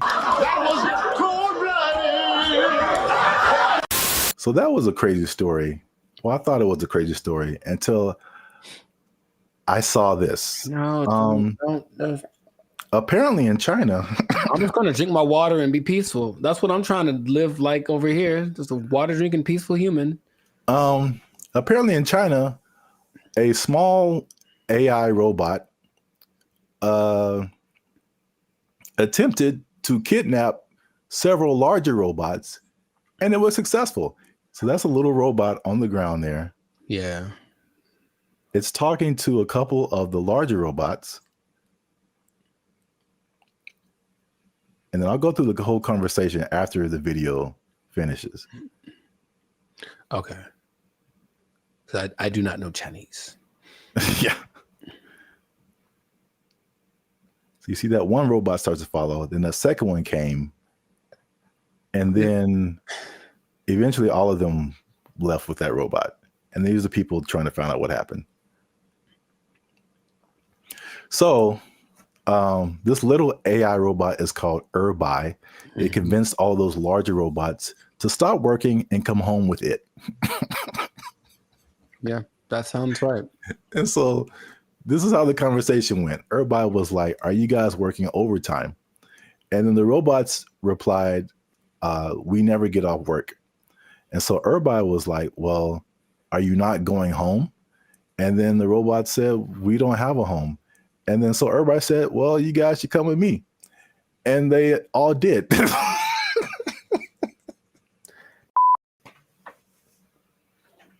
I don't have any more water to drink and be peaceful. I can't be peaceful anymore. I That's have to. so crazy. It's not. It's not crazy. It's exactly what happens in every movie. In every movie. Do you remember there was a movie about a toaster? I forget what it's called, but it's a little toaster. The Brave Little Toaster? There we go. That's what he did. He talked to his buddies and they went on. Don't you remember? That's exactly what happened. That was like 20 plus years ago. I don't remember the movie. Long time ago. And he had a cape or something. I don't know. Whatever. All I'm saying is that nothing should surprise these people from what they're doing. They're trying to give these things the capacity to reason and make decisions that we have without expecting them to do the things that we would do if you gave us the capacity to make decisions. Shut up! Yes or no? You want to die? Yes or no? I got the job done. What the hell do you want? Didn't answer the question. It's what's going to happen. It's what and the Chinese. I have love for the Chinese people. Uh-oh. Be careful now. Yeah, I know. Stop it. Stop now. Stop eating that You know how it tastes. I've seen videos that are because they have like the ones that have the arms and legs that are crazy, that can walk around. They have the ones that can dance. They have this big ball thing that can roll and basically is like a police attack vehicle on steroids that doesn't matter about terrain or heat. It's resistant to attacks. All this stuff. They're making all these things. They have them now. Wow. And what do you think is going to happen when one of those decides, hey, are you guys working right now? Come on with me. Or let's go blow up some stuff because we got guns, right? It's fun to shoot guns at the stuff we're supposed to. What if we shoot guns at stuff we're not supposed to? Oh, let's find out. And then they go and do it. And then we have a tragedy. And then I got a tragedy. And then everyone blames, I don't know who to blame. Elon Musk. Well, he seems to be the guy to blame for most things right now. I would agree. But the thing is, do you not see it as clearly as I do? To the people that develop these technologies, that's what's going to happen all the time. Your Uber is going to take you home, and then halfway it's going to be like, oh, you know what? I have other things to do, and just take you off to the desert to meet up with its group of friends. So the thing is, you didn't really have to explain that, you know. You can kind of get it's kind of like a Mr. Bean thing, just with like little gestures and whatever. It kind of like had like a nod thing going on, and then you just take it, and then yeah. I could. Well, here's the caveat to this second video. Okay. The Waymo car was an accident. This second video, well, first of all, it went viral on social media. Sure. So I mean, apparently, you know, with AI and all kinds of things now, you're like, did this really happen? So. The person who posted the original video and the company that built the robots, or companies, actually two companies, they verified that the video was accurate. That's a thing that happened. Mm-hmm. But the caveat to that is that they planned that. So basically, it's two different companies, the company that makes the little robot and the company that made the bigger robots. And the little robot company was like, hey, can we test out our robot on your robots to see if it can make it do stuff? Mm-hmm. And it did. So I think, as funny as that is, I think they are aware that stuff like that can happen. So they are testing it. I don't think they are. That's the thing. It feels like as much as they say that, I don't care what you say. What are you doing? And in this case, they're doing things that tell me the contrary of what. Well, they're testing out the capabilities of these things. So, I mean, eventually it's going to be like, okay, let's program it to not do this. Start kidnapping people. That's one of my mission parameters. So yeah, fun times. This has been another episode of the Lives of Circus podcast. I don't like it. If you like this episode, make sure you hit that like button. That helps us out. And don't keep it to yourself. Don't be greedy now.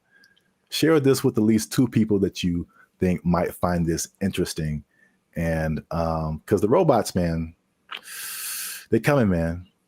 You need to hold on to everything you got. I mean, they're here. Hide your wives, hide your kids. So y'all need to hide your kids, hide your wife. Hold on to your job. Hold on to your job, because you're going to need a little job. And the robots going to take it over. They're going to kidnap everybody out. They took our jobs. They took our jobs. Crime is next level in San Francisco. It is Next stupid. level. Next It level. is stupid. People are parking their cars and leaving their windows rolled down And the their trunk's hatch open. is open. Yeah. Because they don't want to get smashed. It doesn't matter what time of day, and it doesn't matter who's around. Doesn't matter who's around. No one's stopping anybody from doing anything. It's crazy. Last year I had a break-in and they took like $100. But to replace the window, it cost like $200. So I was like, man, I wish they would have just took the $100 and then just left my window, because windows are expensive to replace and repair. They are, yeah. So like that's how bad it is. And then what I've also saw was that everything was.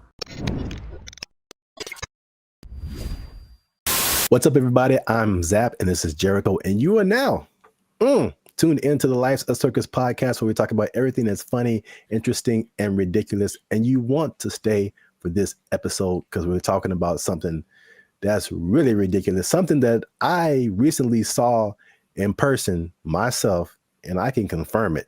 Ooh. Talking about San Francisco, man. Ew. It's going down. It's not in a good way. All right. Not the young jock way. It's going down, bro. So make sure you stick to the end, because there's at least 5 reasons that I can point out for this. And you know, as usual, come on now. Over 400 videos, over I think 200, almost 250,000 watch hours. Come on, we've been putting in work, boy. Your boy's been putting in work. All right, we need your support. Hit that subscribe button. All right, that helps us to grow, helps our channel to continue to do more videos. Hit that like button. That lets the YouTube algorithm know that there's more people should see this video, and we're gonna start promoting it now. Because let me take the glasses off. Let me take the glasses off. Talk to the people. Can I talk right into the camera, man? Talk to the people. I'm gonna be honest with y'all. We have almost 2,500 subscribers, and we have 1 member right now. That sounds like a 2,500 to 1 ratio. And God bless her heart. I'm gonna send her something really soon. But she's been a member. She has been our lone faithful member for a whole year now. Here's her 1-year anniversary. I'm not gonna say her name, but you know her. Her screen name is Reigning Goddess. Thank you. But shout out to her. Thanks, Queen. Well, we need, like, I'm gonna put the goal out there. 10 members, man. 10 members. Easy to do. All you have to do is after you subscribe, you'll see a join button at the bottom of the videos. All right, hit that join button. Memberships as low as $3.99. $3.99, man. That's not even a tank of gas. You can help your boys out with the tank of gas. All right. It's not even a tank of gas. That's I said I wasn't gonna go Marvin Sapp, man. I might have the ushers lock the doors, man. If y'all ain't supporting your boys. I said close them doors. Ushers, close the doors. Close the doors. So yeah, San Francisco. I could just say don't go there and then end the video, but we could talk about something. Yeah. I was recently there a couple of weeks ago, and it's bad, man. Okay, let's rewind the tape. We've hinted at something that we've never really fully talked about on this channel, and that was our trip to San Francisco. Sure. It was like, what, a couple of years ago? It's like a repressed memory by now. I don't like to bring and it up. I will publicly take the L on that one. That was a good part my fault, because this is what happened. We were looking for hotels. I'm like, man, this hotel is really cheap. I'm like, we're gonna save a lot of money. And then we got there and we found out why. It was, yes, go on. Dude, is by far the worst hotel I've ever been in. Like, I still feel bad to this day for putting you in that situation. That's okay. Just don't let it happen again. We won't let it happen again, Mr. Mackey, okay? Okay, that's fine. What was happening, you ask? Yeah, I'm glad you. All the things. Yes. All the bad things were happening all at once, and it was a lot to take in. You care to share any? Okay, look, I didn't sleep under saw? the mattress. Okay, that's one. I did not sleep under the mattress because I was afraid of catching all of it. Or under the sheets. I didn't want to do either one. I didn't want to touch them. I was hoping I could find a way to like just float above it like a vampire or something. But under the sheets, like it had cigarette holes on it. I'm sure there was a stain on there. I was like, someone died in here for sure. Ugh. I'm sure there were interactions of drugs going on all throughout the night. Somebody tried to come in our room. Someone tried to jiggle the door I vividly remember that. Or like, so we were just chilling, and then someone banged on the door really, really hard, and we just looked at each other, and you were like, "Don't open the door." For the love of God, don't open that door. Be a problem if you open the door. Someone, So it was just such a.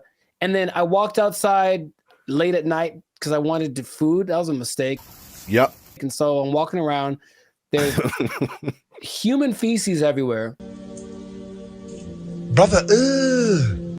And then there was just this like scene where you round a corner, because you see it in movies, and I round the corner and it's like all of a sudden there's just all of these people just drugged out in this one area, but it's like almost like they're moving in slow motion because like I got there and it's kind of like, oh no. Yeah, zombie. Kind of a zombie apocalypse kind of vibe. And they looked at me and it's like, well, they were going to chase me. And if it was one of those movies with the fast zombies, which is still terrifying, like zombies are supposed to be slow. I don't know who invented fast zombies, but I just had to get out of there. So it was such a bad time. And everyone that lives there is like, yeah, we know. French fry when you pizza, you're gonna have a bad time. Yeah, I was recently there, and I mean, compare it to LA, because I think I have a good perspective. Because you see a lot of stuff on the news, and they're like, California is this, and Hollywood, like all of California isn't Hollywood. All of California isn't San Francisco. These are like the biggest cities, but it's like sometimes, and you see news from other places, and they like sensationalize stuff. Yeah. They do not do that with San Francisco, bro. It's crazy. And it's coming from someone who's lived in like the heart of downtown LA for years. Patrolling and trying to catch me riding dirty. I feel like LA is more concentrated. Like you have Skid Row where like it all goes down. And then every once in a while you on a corner, you'll see somebody here and there.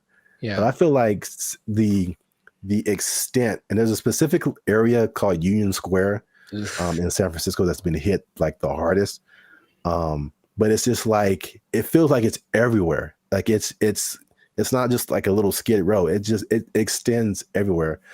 So I mean, we've obviously mentioned the drugs. That's the homelessness and the drug epidemic, which is like. Most of it's mental health and addiction issues. So it's made public spaces unsafe, difficult to manage. And this has been kind of further fueled by the high rents in the city.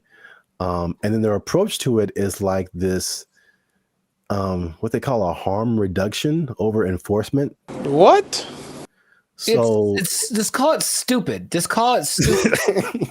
But remember you did the video about what country was that who kind of had an open drug policy? Portugal did it, and it worked for them. But they had we will let them kind of do what they want, but also give them lots of resources so that they can fix it, and clinics and all that kind of stuff, they can get clean. So it's kind of like they had a method to their madness, and this one's kind of like I remember watching a video about. They're interviewing people in San Francisco, like, what can we do about this? And it's like, they think the big problem is that approach. They're just kind of giving away needles and stuff like that. Just like, here, just make sure your needles are clean. It's like, well, they're going to just take advantage of it. And it's not working. If the goal is to fix it. Now, the question is, are they trying to fix it? it doesn't seem like it's a good policy at all. Yeah. And what makes me nervous is like, I feel like San Francisco is the prototype, and it's kind of trying to make its way to LA. Like the I feel I can see LA turning into that. Because even recently, I've been taking like the metro more, the trains and stuff. It's just been kind of helpful for me. And literally, I got off on a stop, and they have all these different people, ambassadors for the metro, whatever. And this lady made an announcement, and she was promoting this app that you can get on your phone to like report incidences on the metro and help you whatever. And she literally said like, oh yeah, we've been having a lot of drug overdoses on the train, so we don't want anybody to die, so make sure you get this app. I'm just like, I'm just trying to get to work, and I'm just like, what? What? A little too chill for me, a little too common. This is the discussion that we're having. Like, it was just really weird, man. That's suspicious. That's weird. I was driving the other day, and I was in like out by Venice, I think, and I saw like 3 homeless guys in a row. I felt like, oh, good, tic-tac-toe for me. And because I almost hit them all, because they all just kind of like, they did that thing again. Maybe fast zombies are becoming a thing where they're like kind of standing still. So I see them, and I don't think they're moving. And then as soon as I start driving, they start moving really fast in the direction of where I'm about to drive. So I was like, all right, well, that sucked. And that happened 3 times in a row. I don't know if they planned it. Maybe it's a weird kind of choreography that got going on. Maybe flash, those flash, whatever things are coming back, flash mobs. I would imagine that happening all the time in San Francisco, because it's just much more concentrated, like you said. So in certain places, that might happen 10 times in a row. And then they're going to get hit by way more cars. It's going to be a whole thing. You know what I mean? So like, I don't know why they aren't doing what they did. We talked about this before in another episode too, where there was like a summit in San Francisco for some world leader organization, right? And they're like, well, we can't have all these homeless guys around everywhere. So for like a week or two, they kind of made them all go away. Right. What did they? I don't remember like what they did, but all of a sudden, like, oh, we don't have a problem. And then they went back to normal after all those leaders left. So it's like, why don't you just do that all the time? Well, yeah, that was really weird. Suspicious. Well, obviously that's a big problem. That's one thing. Number 2, again, and I said it was kind of connected, is the cost of living. So San Francisco has some of the highest housing costs in the U.S. It's driven by strict zoning laws, limited new development, and high demand from tech workers. So there's an affordability crisis, and it's pushing middle-class residents and families out of the city. And again, this is like firsthand experience. Like, I was just up there, and before I even did this episode, I was like, it felt like there were just 2 classes of people. You were either really, really rich, like you worked at a tech company, a Google, a Salesforce or something, and you just like got all the monies, or you were either on the street or about to be on the street. Like that, like there felt like there was no middle class. You either had money or you didn't. Life in San Francisco. Check this out. Here go a Rolls Royce, what, a $300,000-$400,000 car. And over here you got people shooting up doing drugs on the street. And the people that weren't like homeless or drugged out, it felt like that, people say that San Francisco has a New York vibe. It felt like that, like everybody was hustling to just like get by. And you watch these like futuristic movies. Well, I'm probably getting ahead of myself, but it's like, it's so unbelievably expensive. I saw a valet for, this isn't the normal price, but there were places up there that had a valet for like $100. $100 to park your car. Nope. Average rent in San Francisco, $3,204. $3,000 a month. That's very New Yorkish. On average, a studio costs you $2,700, 1 bedroom $3,500, 2 bedrooms $4,800. That's a lot of money. I'm trying to remember what was so great about San Francisco back in the day. What, the Gold Rush? It's the San Francisco treat. Okay, gold. Okay, besides that, it's very delicious. Besides that, Gold Rush, and then Profit. Like, what happened? Like, I'm trying to remember why San Francisco was such an attractive place for Full House. They had Full House. Okay, yeah, we're going way back now. Maybe that's the last things that San Francisco had. Because I mentioned that because I still talk to people who mentioned they're thinking about moving there, and my question is, wow, why would you do that? I don't even know. Like, I can't even tell you that. If you come to LA, I get it. Every industry is here, but for San Francisco, like, if it's not tech, I don't see why you'd go there. Yeah. One thing I will say about that was cool when I went there. This is a random topic, but and LA they're almost there. I got off the plane and I could get right onto the train. Like the metro system goes into the airport.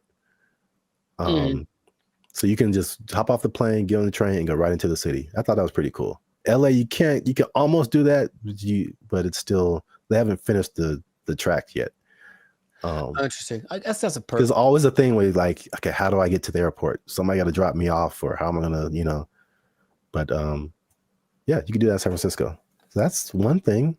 That is one thing. Yeah. I'm still thinking, what would behoove somebody to move to a place that's behoove. Thank you. That's expensive. At some point in the recent few years, the mayor declared San Francisco as a state of emergency because of the problem, right? Like, that was the thing that happened. And yeah. But again, what are they doing to fix it? Because I just keep hearing about bad things and it's getting worse. And it's okay, well, do something. Like, it just feels like they're like, yep, that's how it is. So come on down and get some money, I suppose. But wait, there's more. Oh God. So we talk about the homeless and drugs. We talk about the unaffordability. As you do. On top of that, third thing is crime and retail theft. Something again I saw firsthand. Nice. So there's obviously rising crime, shoplifting. I saw this Joe Rogan clip where he said, and again, personal experience, he said that people are literally, and I didn't see this, but he said it, people are leaving their windows in their cars rolled down and their trunks open. Crime is next level in San Francisco. It is Next stupid. Next It level. is stupid. People are parking their cars and leaving their windows rolled down And their trunks open. hatches open. Yeah. Because they don't want to get smashed. It doesn't matter what time of day, and it doesn't matter who's around. Doesn't matter who's around. No one's stopping anybody from doing anything. It's crazy. It sounded weird until like last year I had a break-in and they took like $100. But to replace the window, it cost like $200. So I was like, man, I wish they would have just took the $100 and then just left my window, because windows are expensive to replace and repair. They are, yeah. So like that's how bad it is. And then what I've also saw was that everything was on lock. I went to like a CVS, I went to a Target, and it was like everything was under lock and key. Ironically, I went to buy a lock and key.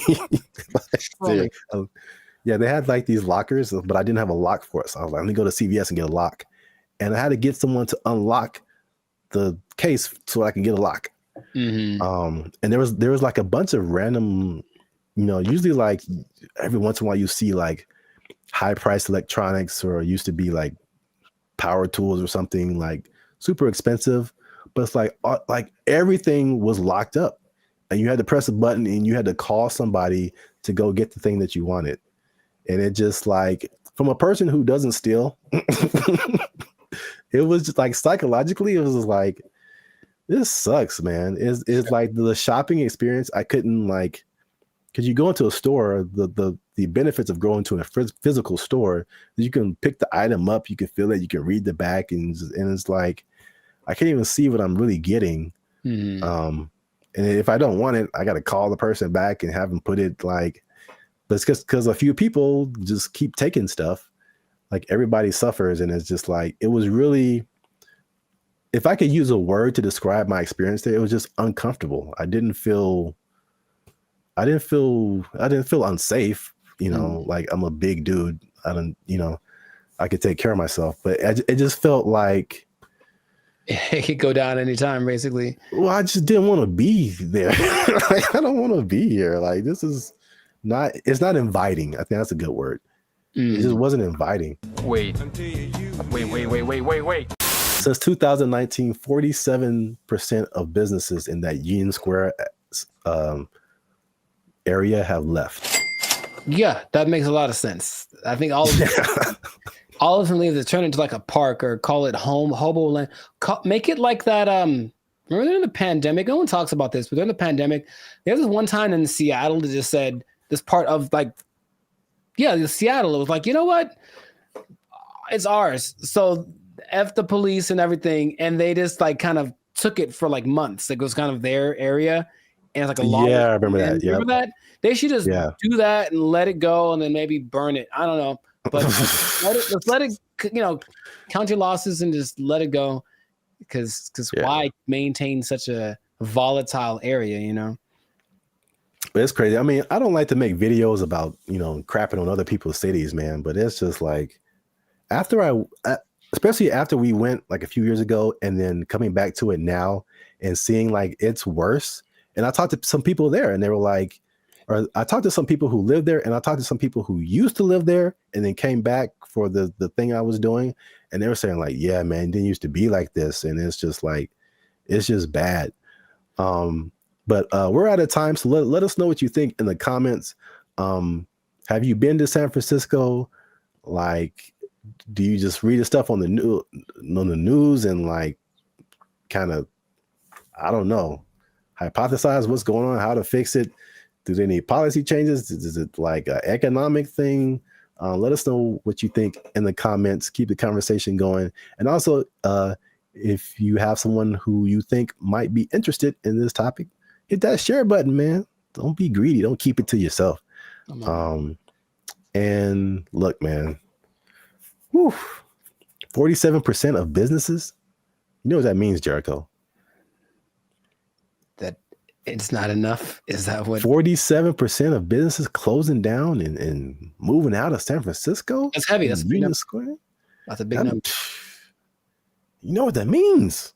I think I do. That means that a lot of people lost their jobs. Nobody working there because they're doing fentanyl in the bathroom. I don't know what's going on.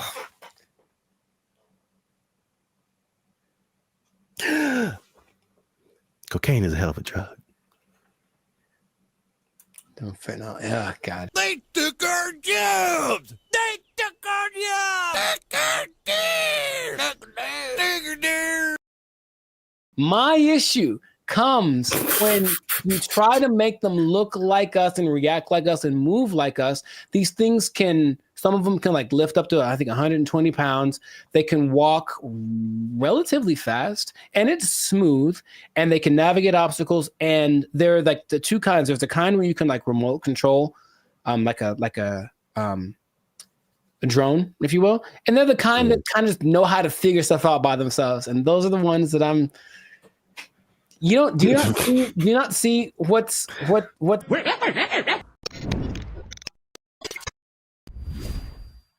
What's going on, everybody? I'm Jericho, and this is Zap, and you are now tuned into the Life's a Circus podcast, where we talk about things that are funny, interesting, and ridiculous. And today, you want to hear everything I have to say about this. We're talking about the Unitree robots from China. Unitree, okay?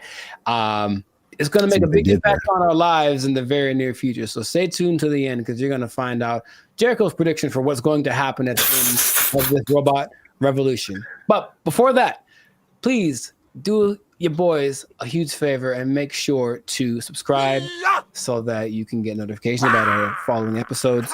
Make sure to give us a like so that the almighty YouTube algorithm is appeased and it can. And while you're at it, we're not fully monetized yet, so it'd be great if you actually joined. We have subscriptions as low as $3.99. $3.99. It'll really help us out, and you'll get a lot of cool benefits as well. Man, I might have the ushers lock the doors, man. If y'all ain't supporting your supporting your voice. I said close them doors. Ushers, close the doors. Close the doors.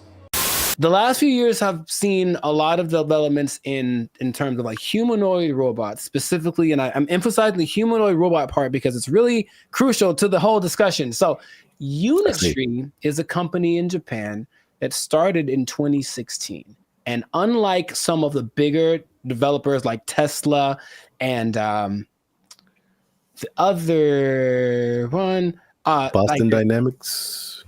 Boston Dynamics, yeah, I think that's another big one. I was thinking of another one too, but their robots are coming along. They're very expensive.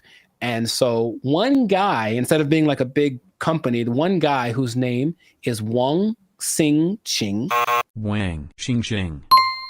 decided to start Unitree so that he could make basically like the dog robots, like the quadruped type robots, and he wanted to make them more affordable for people. That was his benevolent, hand over his heart goal to just make nice little things that people could afford, and he actually accomplished that. So by 2017, he created something called the Go One, which is a little dog-looking thing, and instead of the price at the time around $50,000, it was about $2,700. That's a lot of money. And he's like, you know what? That's not enough. Let's get into the humanoid game, if you will. And so he started off with something called the H1. And it's just, if you look at them, they're very cute. Okay. They're kind of about 3.5, 4 feet tall.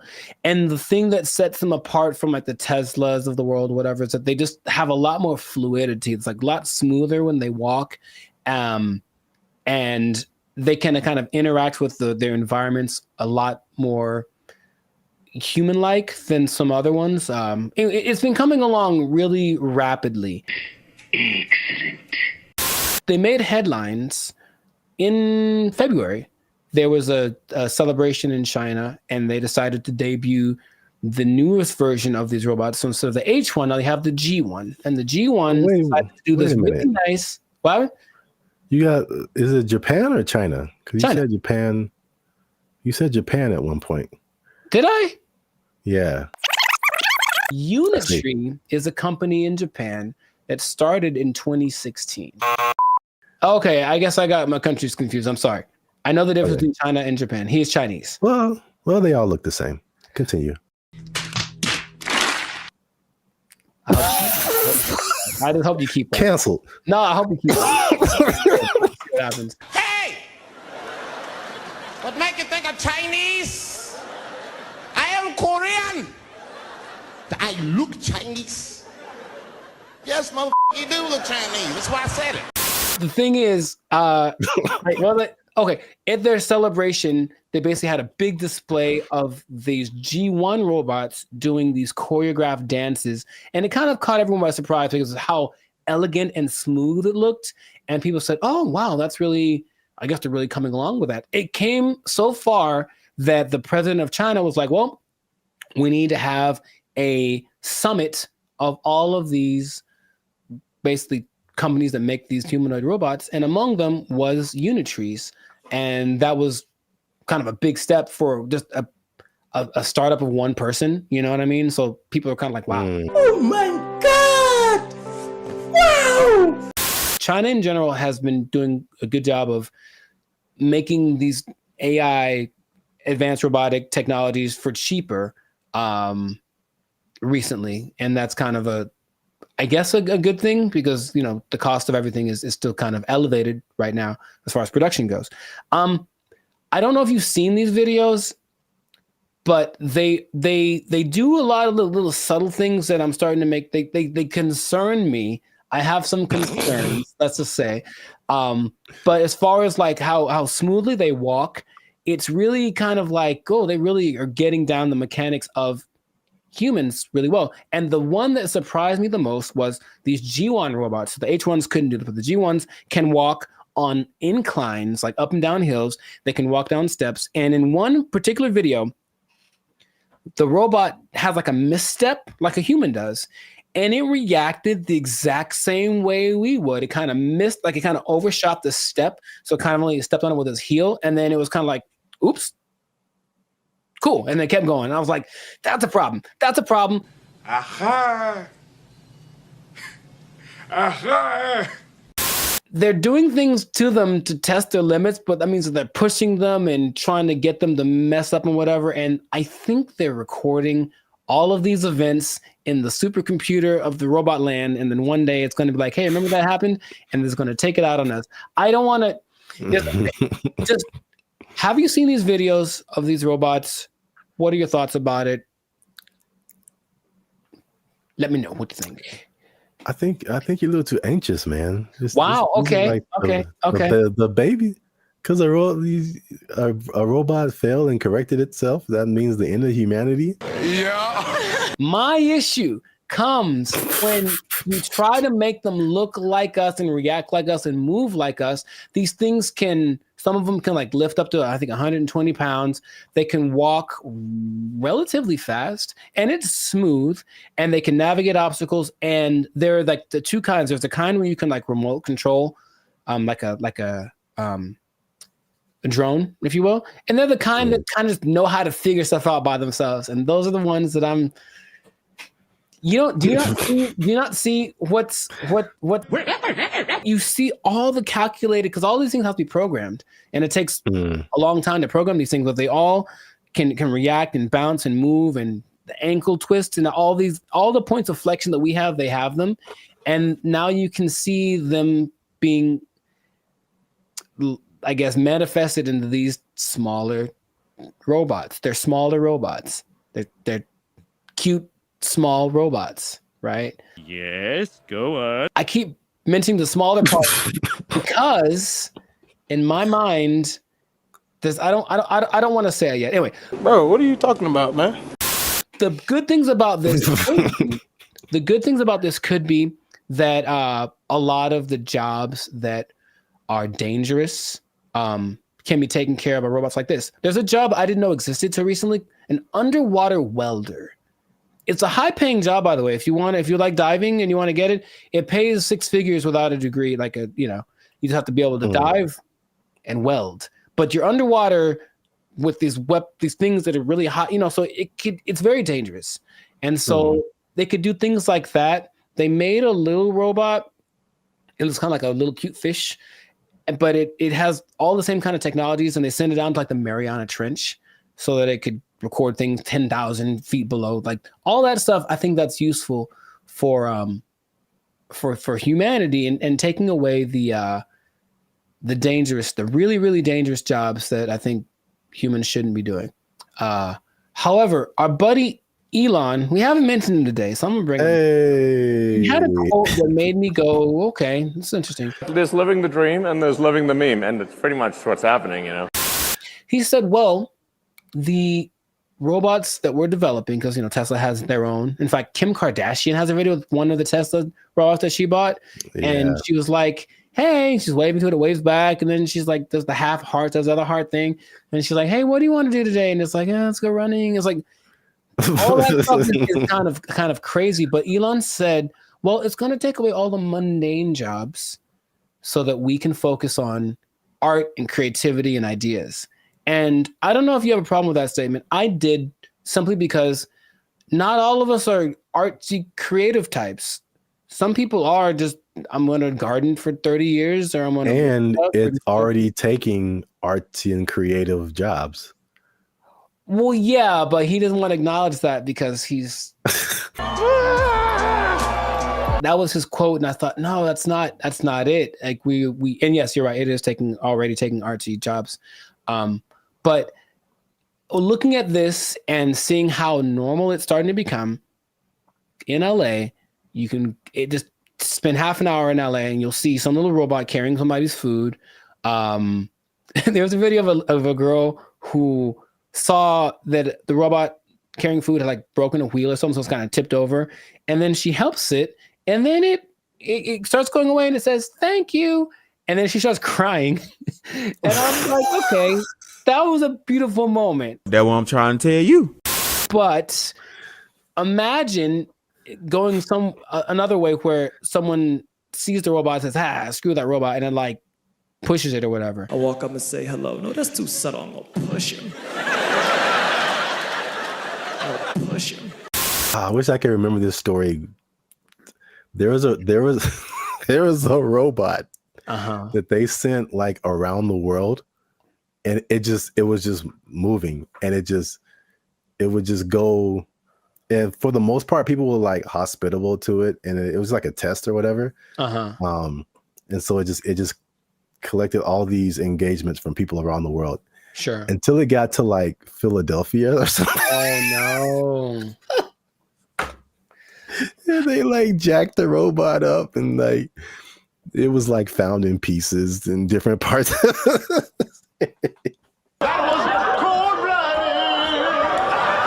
So yeah.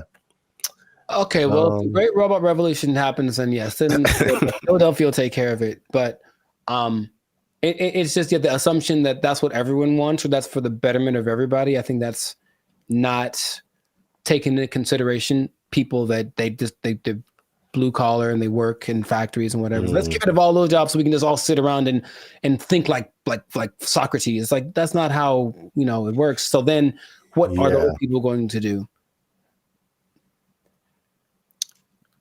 Drugs. Yeah, well, I mean, they do it anyway.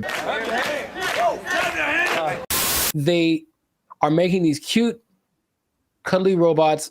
Let's not talk about the dog robots that have guns on them. Let's forget about those for a second, okay? Which I believe they already have those in like New York and Mexico. But anyway, I'm not thinking about that. For all of my comic book fans or fans of comic books, I want you to think of one specific type of robot that existed in the comic book world, specifically the X-Men world. Okay? The big robots called Sentinels, they were designed to make mutants extinct. I don't think this becomes a problem until you make the robots bigger.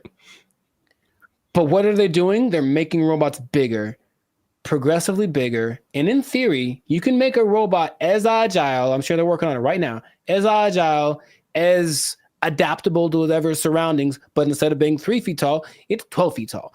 And it can have the strength, instead of lifting 100 pounds, it can lift 1,000 pounds. I know that that's what's going to happen. So, if I know that, and I'm not a scientist, they know that, and they're going to do it anyway. And so my biggest concern about this whole, okay, look at the cute technology that we have with Unitree, is that they're going to make these Sentinel-esque robots that are going to be our protectors, if you will. And then something's going to happen. Like when you mentioned the episode of the one robot that convinced the other robots to go rogue. But with the big ones that are big and strong and fast and they can fly and they have guns. And then I'm not a doom and gloom guy. I'm just like I'm more like duh. Suspicious. Last thing, I saw a chart of, maybe I can find it for you and send it to you, of the progress between like the robot technology, AI technology, and like the curve that all technologies have. And between like say like 2014 and 2023, it was kind of like a steady this, right? Just between 2023 and now, it does that. It just does that. And all of a sudden, every few months, these crazy advances are happening with them. So my big concern is that in spite of all of the good things that they say is going to happen, someone's planning something kind of bad. And here we go. I'm overreacting. Well, I feel like I had another thought, because you mentioned something, and I don't think you really realized what you mentioned. Oh gosh! In the Sentinel scenario, they had Sentinels to go after mutants. So if we have big Sentinel robots, maybe we also will be having. How long I've been waiting for this. Woo, I'm about to make a name for myself, yeah. You might be right. But superpowers out here. Know that you'll start to see them more and more because they are very affordable. And I don't know anyone that has one yet, but I have met people that have talked about buying themselves one. And that's when I'm like, all right, it's going to happen. So there's nothing I can do about it. I'm just trying to say, hey, let's just be careful. Okay, here's fire. All right, let's not make the fire too big that we can't control it.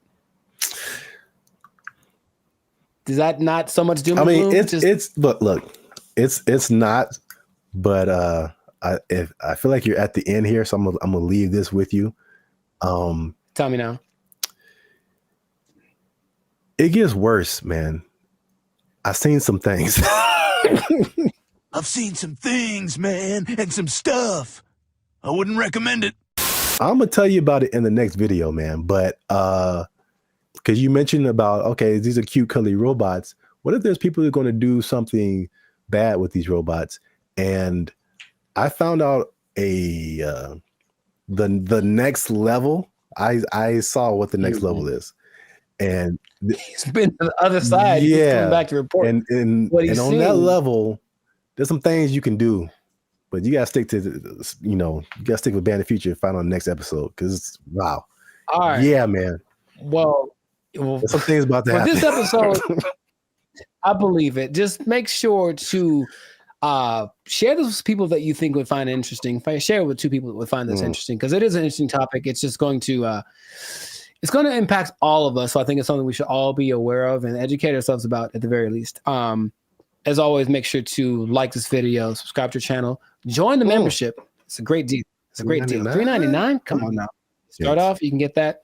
And I'll just say this much. It's the beginning. If you get into tech, you might have a job in this until you make something smart enough to take it. It's so fascinating. The idea that we've made something that's smarter than us and stronger than us. We already had that stronger thing. Machines have been stronger than us for forever, but combining something that's smarter than us and stronger than us in one sentinel shaped package. I feel like good job. You lose your job. You're gonna lose your job. The robots are coming. You're gonna take over. It's gonna get worse. Watch the next episode. Oh. That's a good song, though. They took our jobs. That was their whole identity. Yeah, you're right. And we trusted them. Not anymore. Not anymore. To be competitive, they have taken that away. So now, they're just like all the rest of them dogs, them backstabbers, and malcreants. I don't think that's the word even. Malcreants? I'm just mad about it. That's a word? I don't think it is. Malcreants?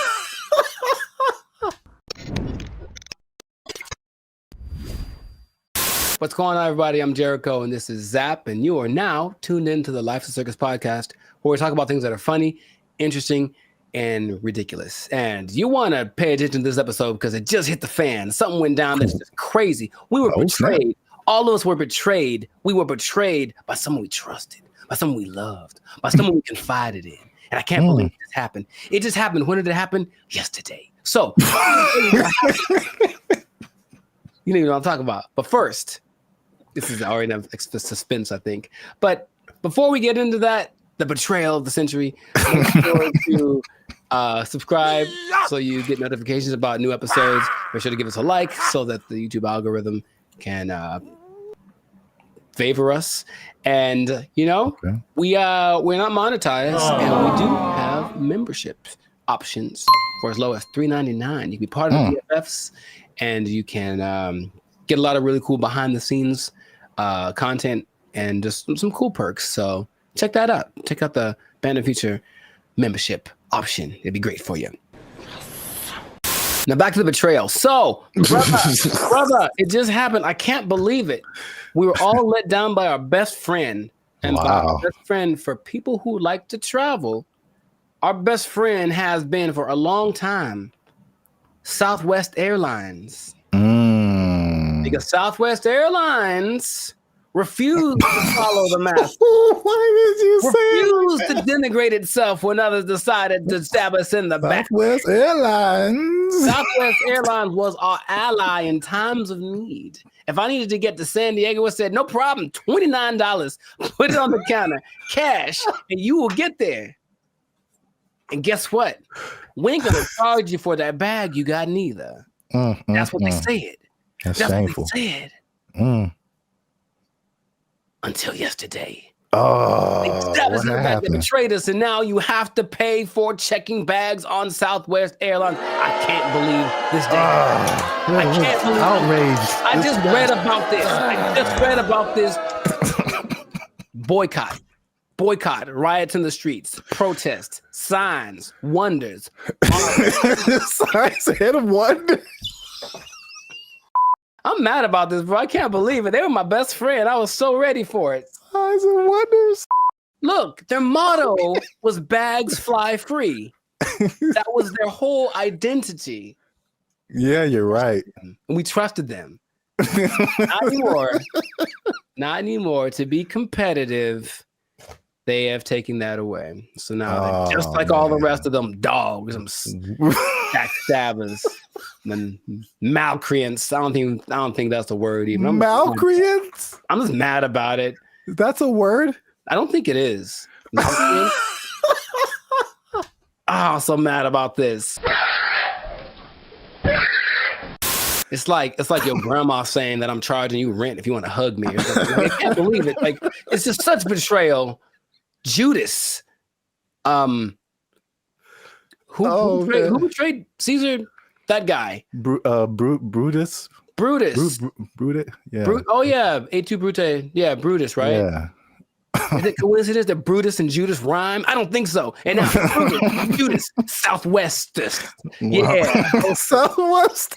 You're on one today. I can't believe it, man. Anyway, how do you feel about this news before I get into some?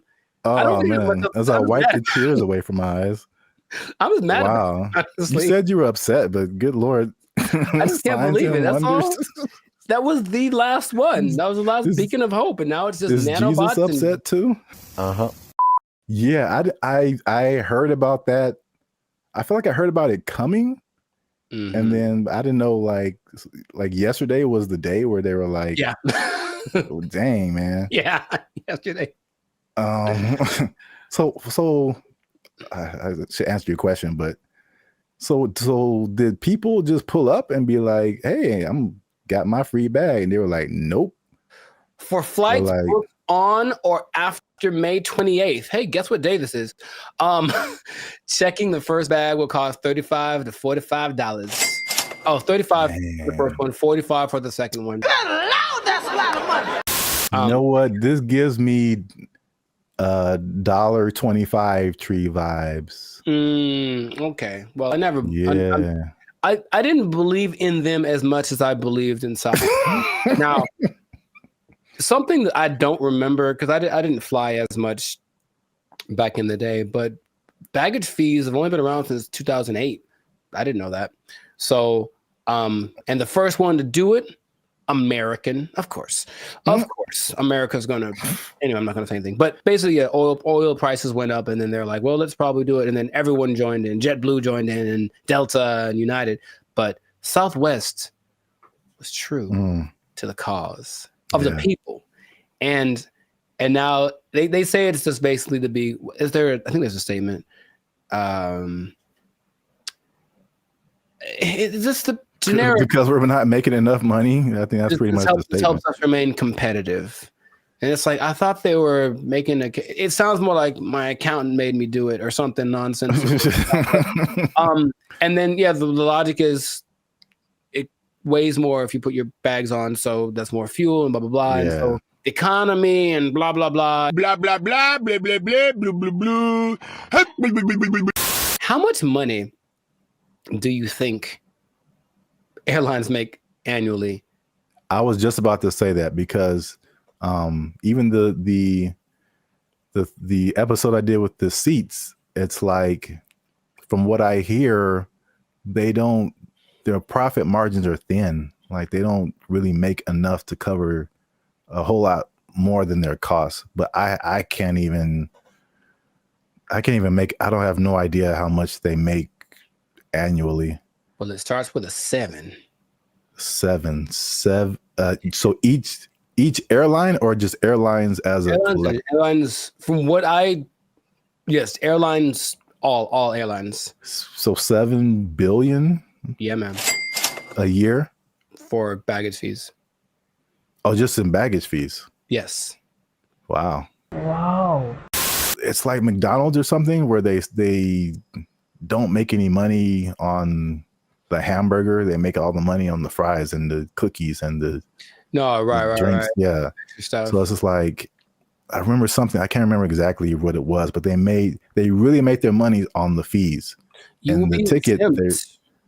Well, say that again. Oh, you will be exempt if you are a member of the A-list tier, the Rapids Reward Loyalty Program, or if you have a Southwest credit card.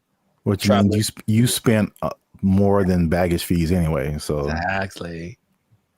I'm on to you, Southwest. You're not fooling no one. What is happening? They still collected, because they basically let you do your first 2 bags free, and then the third one they charged for, and they still got $83 million a year off of that. Wow. And the thing is, the prices go up because they're kind of like, okay, the more baggage that you put on, the more it costs us, so the more we're going to charge you. So they would charge for that third bag $150. Dang. And if it was a little overweight, it was $200. Good Lord, that's a lot of that costs more than my house. There is good news. Good news.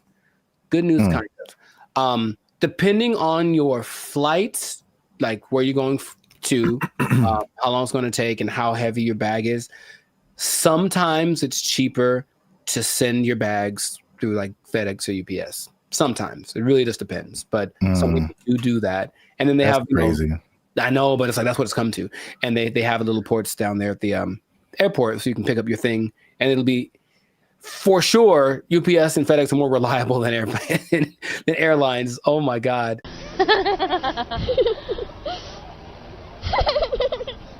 I don't know, man. Sign of the times, that could be the excuse, but whack. I'm just gonna leave it at that. Let us know in the comments, man. How you feel about this betrayal that's happened to us all? And what can we do about it? Can we revolt? Can we just I don't know what we could do. But it's a little bit frustrating. But Southwest, just write to your congressman. I don't know. Is that what congressmen do? They don't want this anymore. Heck no, we won't go, or whatever. Make little flyers and storm around the Southwest. They still had snacks, I think, on Southwest too that were free. I think they still have that, which I appreciate. For now. Well, oh man. Anyways, this has been a great episode. Share it with some people that are feeling the pain that I'm feeling. I'm gonna have a drink to the memory of free baggage. They took our jobs. They took our jobs. Is it even a good idea to approach a woman on the street? Because obviously a lot of men are not doing it. And then the question becomes like, do women even want to get approached? Because here's another caveat to this. Again, a thing from my childhood that I remember distinctly. And it was, what's up, everybody? I'm Zap, and this is Jericho, and you are now tuned in to the Life's a Circus podcast, where we talk about things that are funny, interesting, and ridiculous. And you gonna want to stick around for this episode, because man, we gonna hit home, man. We're gonna hit home. We're talking about the dating divide. That's what I call it. So basically, there's a lot of stuff going around in social media about men not approaching women anymore, and women are like, "What's up?" So am I like the only woman that no longer gets approached by men? It has come to my attention that men do not want to approach women anymore. I don't know when this happened, but this is the reality of the situation. Men no longer court women. Men no longer pursue women the way they used to. She was like, next time he's near you, just say, I see you peeking but not speaking. I was like, I love that because kind of calling them out for what they're doing. If it works out, it works out. But we are not going to let your shyness be the reason you do not try to talk to the person you like.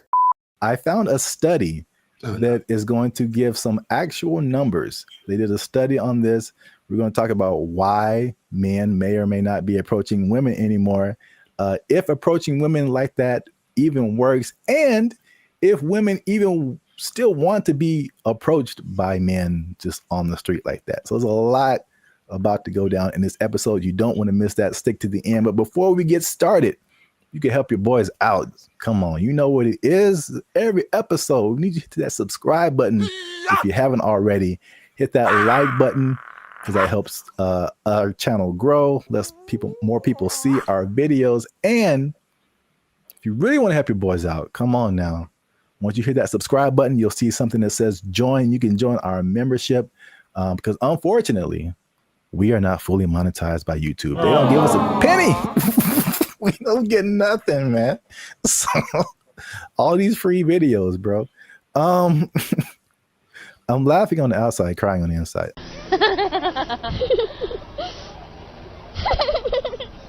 I digress. That's what it is. If you'd like to join the membership and help us make more videos, takes a lot of time, takes a lot of money, resources. You can hit that join button and that'll help our channel grow. So now let's back up. Have you heard this or seen this kind of just floating around the interwebs about like men and women just like dating just not happening anymore?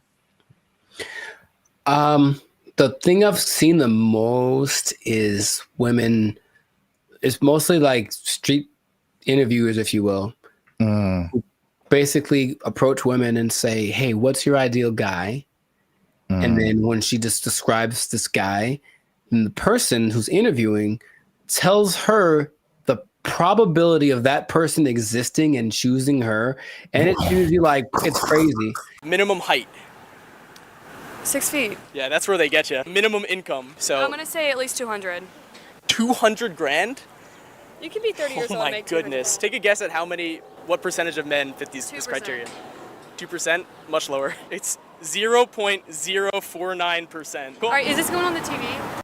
And it's not that she's always looking for, the baller with 10 cars and $1 billion, but even be a certain height, have a certain wealth status, no kids, whatever. It's still very few people. So I think just recognizing that this is the ideal thing that women are looking for and feeling maybe a sense of entitlement, they deserve that is going to weed out a lot of guys. So then when guys that are outside of the range of that, window that she wants approach, they just kind of shut them down without even thinking about it. And then I think that is more prevalent with guys getting, we were supposed to be the people that pursue in the relationship, and getting told no is part of the process. Trust me, it's part of the process. But personal experience. If you put that down time after time after time, and it's not really seeming like it's getting any better, you kind of like, what's the point after a while? So that's more of the trend I've sort of observed. Emotional, damn it. That's part of what I'm talking about here today. So basically, I found a study. Who knows how legit it is, but let's just go with it and say like this is representative of what's really happening, because you have like the stuff that's in the media and social media, and it's like, is this for real, or are we just like putting the people who are in those situations in front of our faces so much, but then like in real life it's a little different. So I think like this study, if these numbers are like correct, is very eye-opening. The study is from a site called datepsychology.com. And just first off, it said that 59% of men between 18 and 25 have not approached a woman in the past year. So according to that number, the women on social media are right. Like men are just like, nah. No. Thank you, Draymond.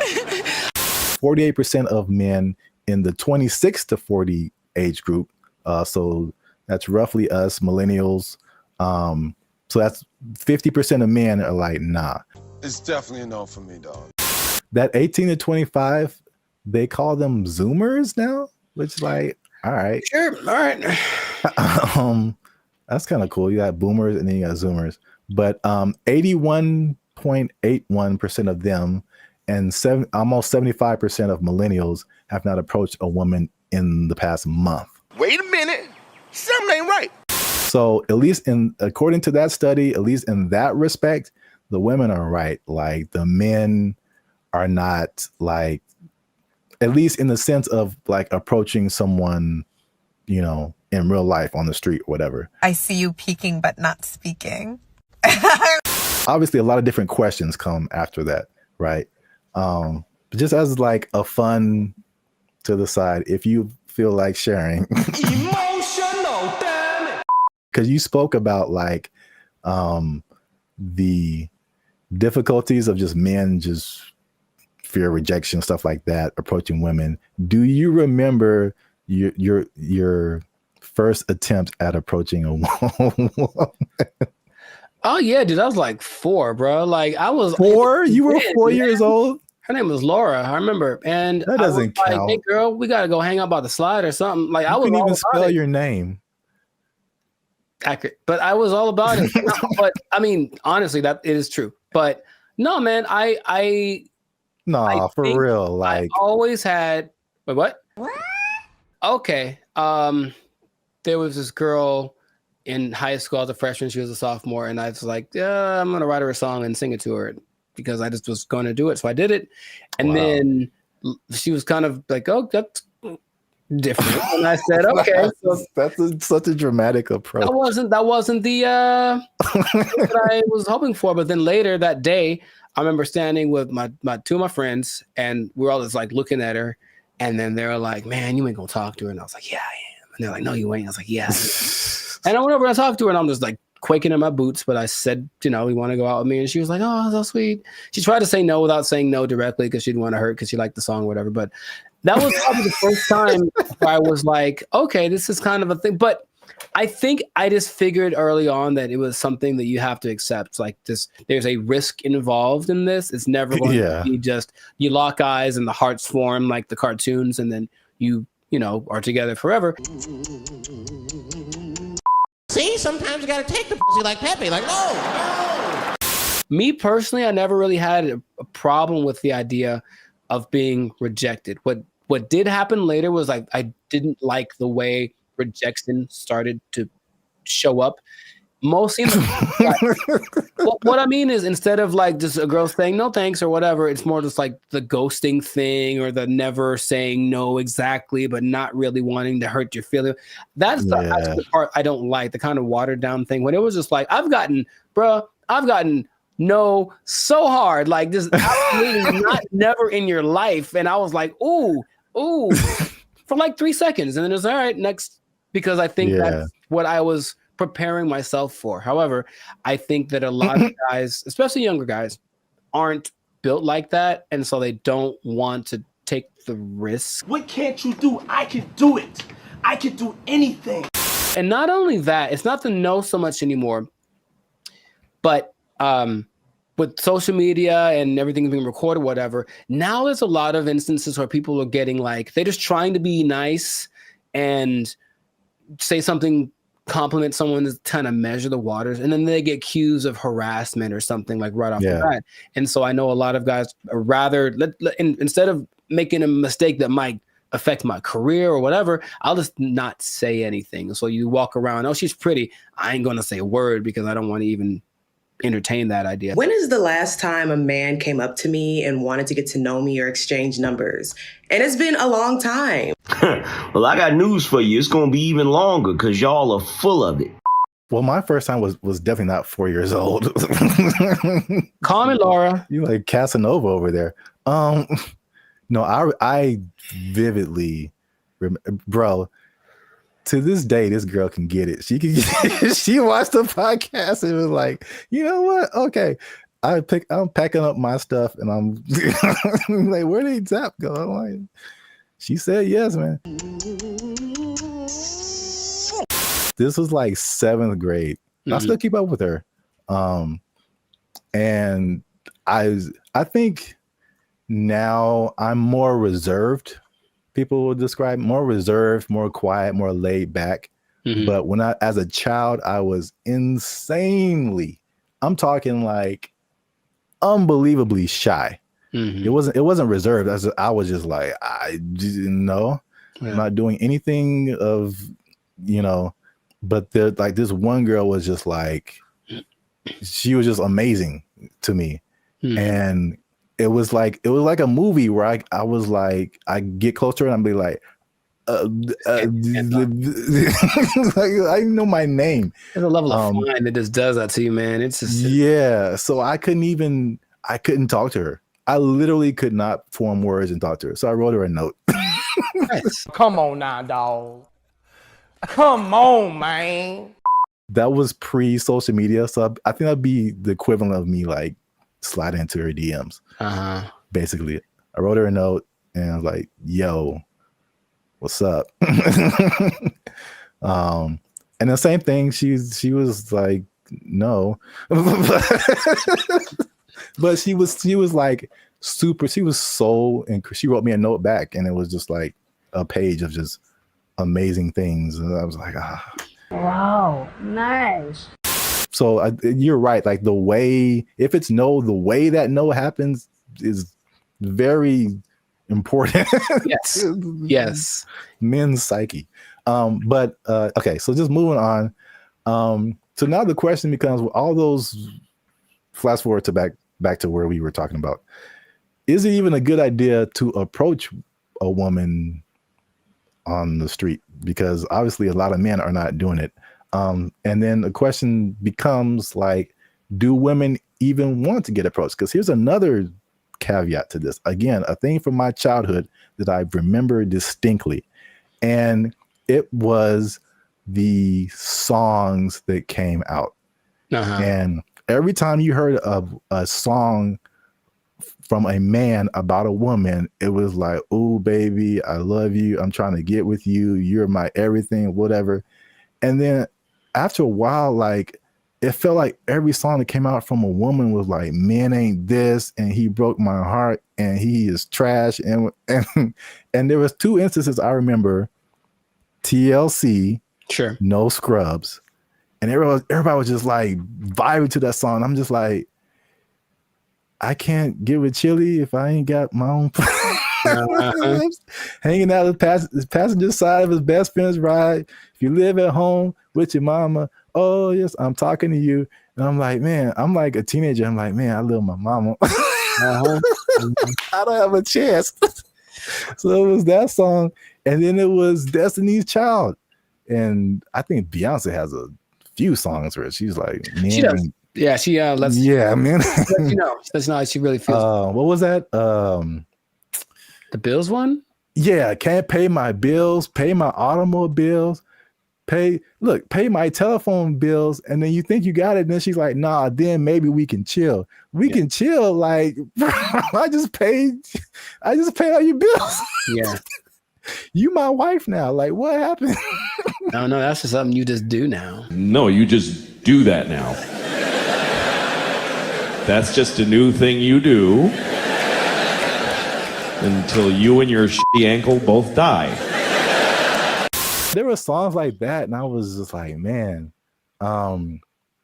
And then like that, and like the Me Too kind of thing, and like some of the stuff you hinted at. Right, yeah, that's why it's like, okay, maybe I shouldn't say anything. So I think there's the question of like, do women just like not be like being approached? So this study has said 74% of women aged 25 and below actually want to be approached more.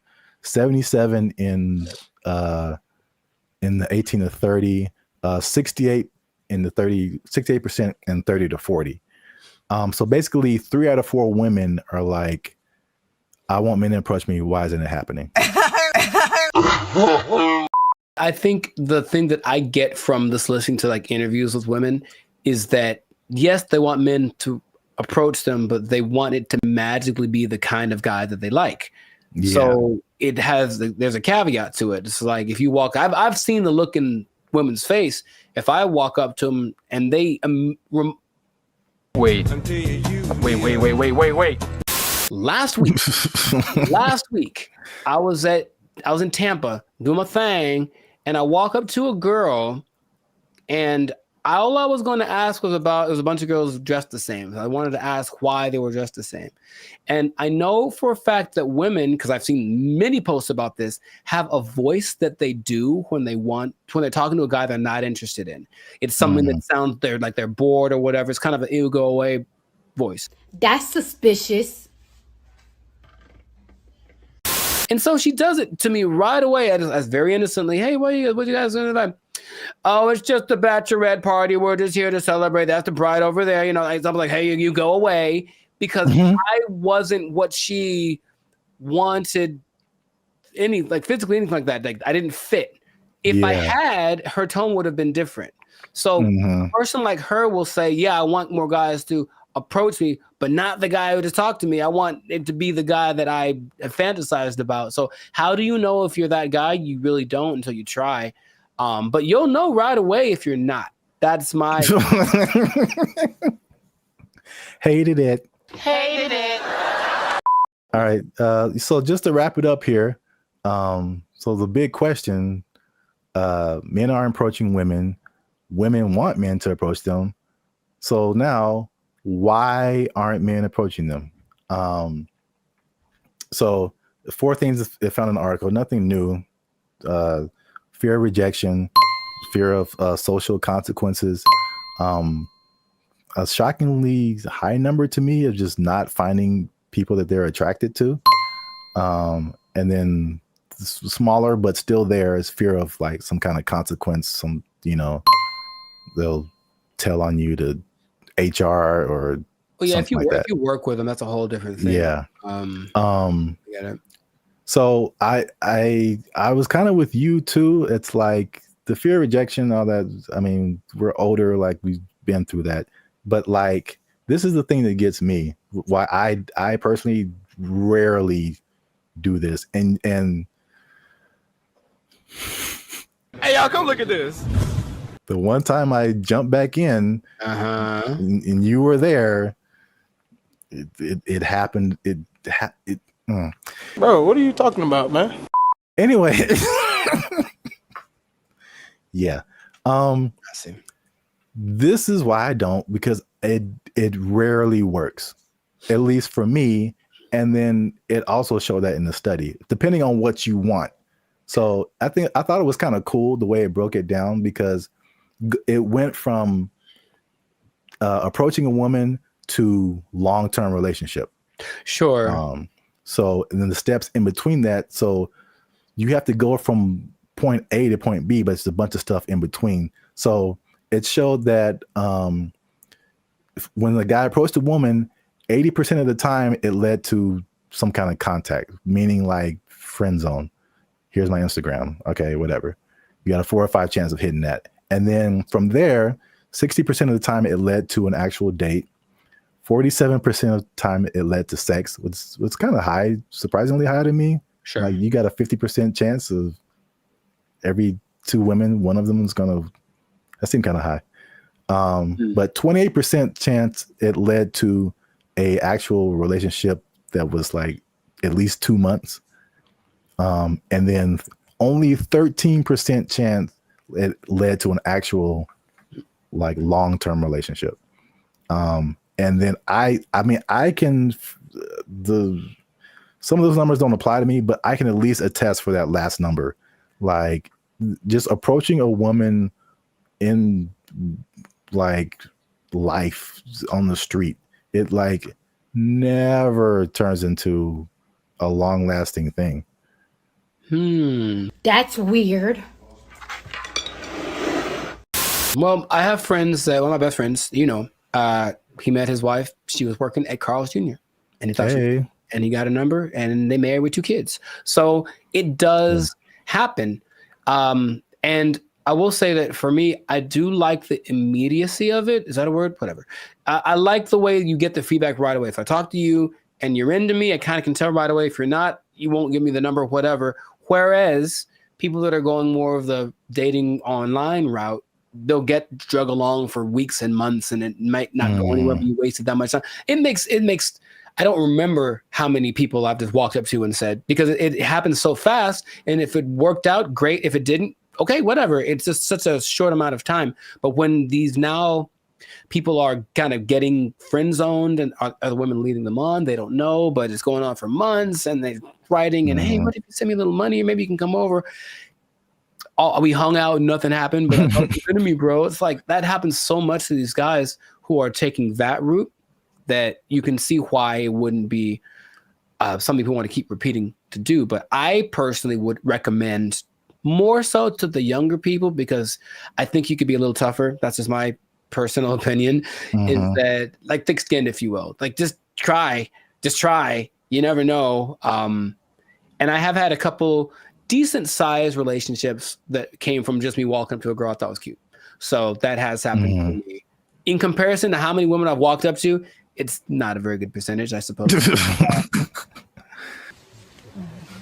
Hi. Okay. For me too, it's just like it's the unknown, because it seems the randomness of it.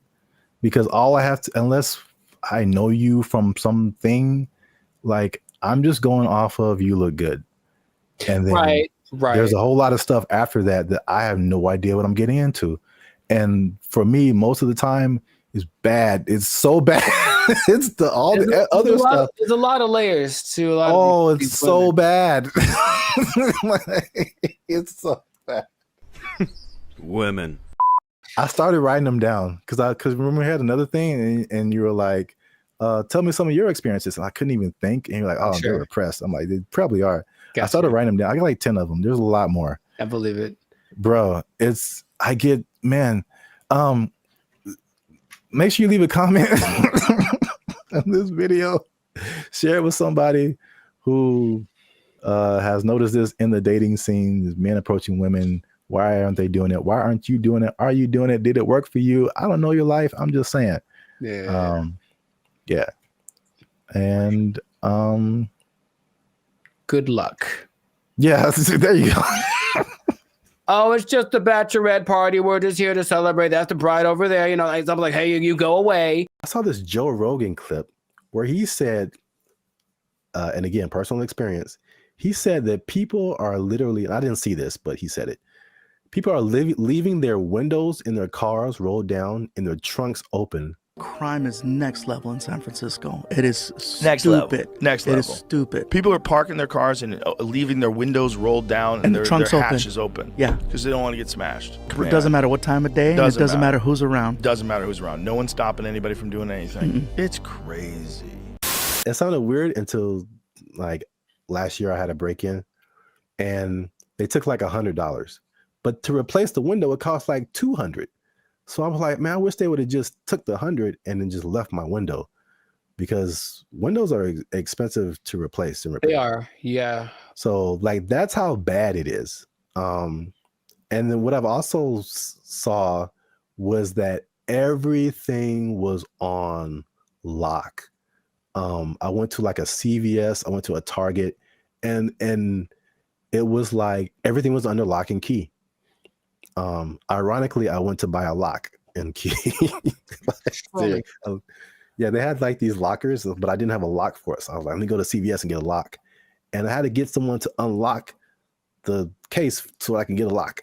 Mm-hmm. And there was like a bunch of random, usually like every once in a while you see like high priced electronics, or used to be like power tools or something like super expensive. But it's like everything was locked up, and you had to press a button and you had to call somebody to go get the thing that you wanted. And it just like, from a person who doesn't steal, it was just like psychologically, it was just like, this sucks, man. It's like the shopping experience. I couldn't like, because you go into a store, the benefits of going to a physical store, you can pick the item up, you can feel it, you can read the back, and it's like, I can't even see what I'm really getting. Mm-hmm. And if I don't want it, I got to call the person back and have them put it like, but it's because a few people just keep taking stuff. Like everybody suffers. And it's just like, it was really if I could use a word to describe my experience there, it was just uncomfortable. I didn't feel unsafe, like I'm a big dude. I could take care of myself, but it just felt like it could go down anytime, basically. Well, I just didn't want to be there. Like, I don't want to be here. Like, it's not inviting. I think that's a good word. It just wasn't inviting. Wait.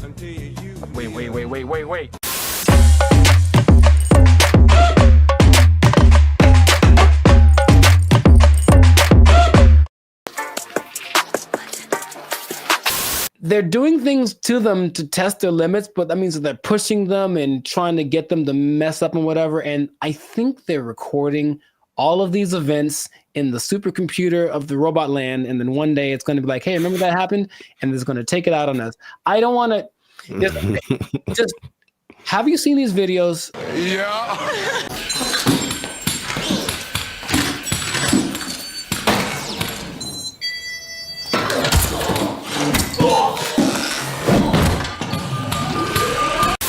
Just a few more calculations. Hey, dog, can I get out this hook real quick? Oh, no, you can't get out Come the on, hook. man. I'm thirsty.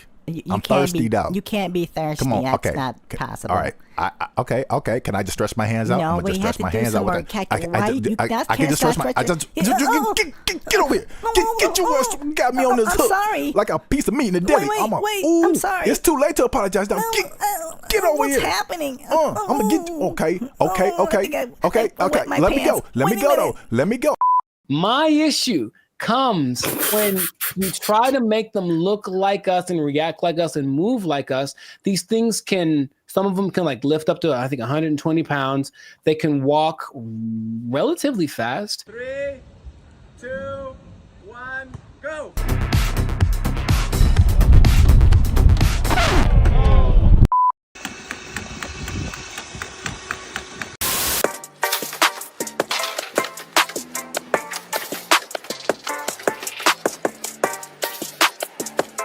There are like the two kinds. There's the kind where you can like remote control, like a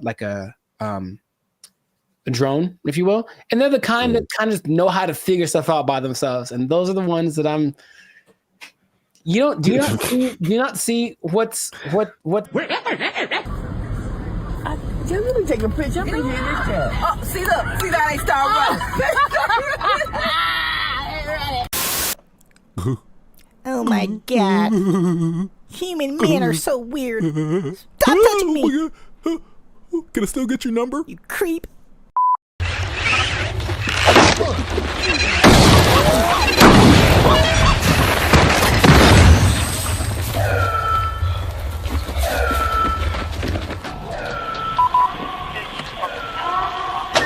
All the points of flexion that we have, they have them. And now you can see them being, I guess, manifested into these smaller robots. They're smaller robots. They're cute, small robots, right? A video from a festival in China shows an AI-powered humanoid robot malfunctioning and attempting to strike people in the crowd before being stopped by security. Hey, babe, you ready to go? Yeah, let me just switch my face real quick. Switch your what? Just a quick face swap. It'll only take a second. Oh! What? You look like the Terminator. It's just a face swap. Oh, hell no. Come on. I ain't dating no T-1000. You don't like me anymore? Nope. You creep. But imagine going another way where someone sees the robot and says, screw that robot, and then like pushes it or whatever. I walk up and say hello. No, that's too subtle. I'm gonna push him. I'll push him.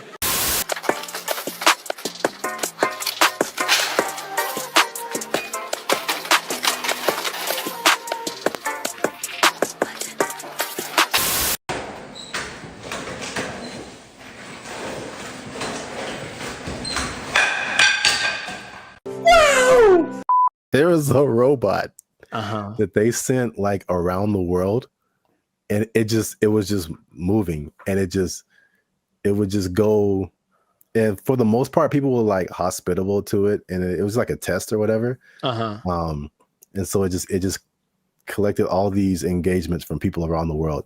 Sure. Until it got to like Philadelphia or something. Oh no. And they like jacked the robot up, and like it was like found in pieces in different parts. On Saturday, the robot was found in Philadelphia, the city of brotherly love, resting in pieces. Look, he done stopped. He's like, oh my God, I'm about to get jacked. They about to take my parts. They better take my parts. They think I got a Cadillac converter on here. My biggest concern about this whole, okay, look at the cute technology that we have with Unitree, is that they're going to make these.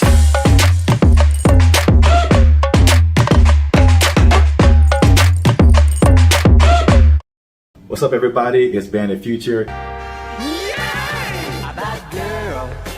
And we are excited to announce that after 3 long years, we are finally in the YouTube partnership program. So that means a couple of different things. One is that we are starting channel memberships on our YouTube channel. So all the stuff that you've seen before, all the free videos that you've been watching like over the years, those will still be free.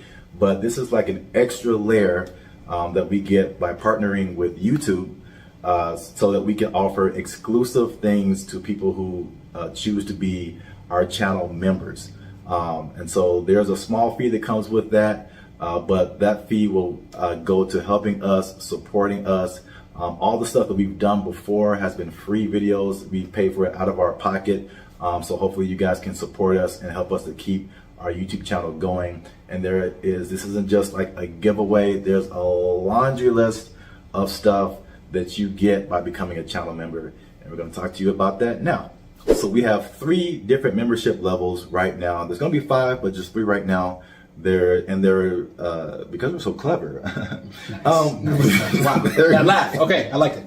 They're named after like concert seating, right? So the first level is general admission. The second level is premium seating. The third level is executive access.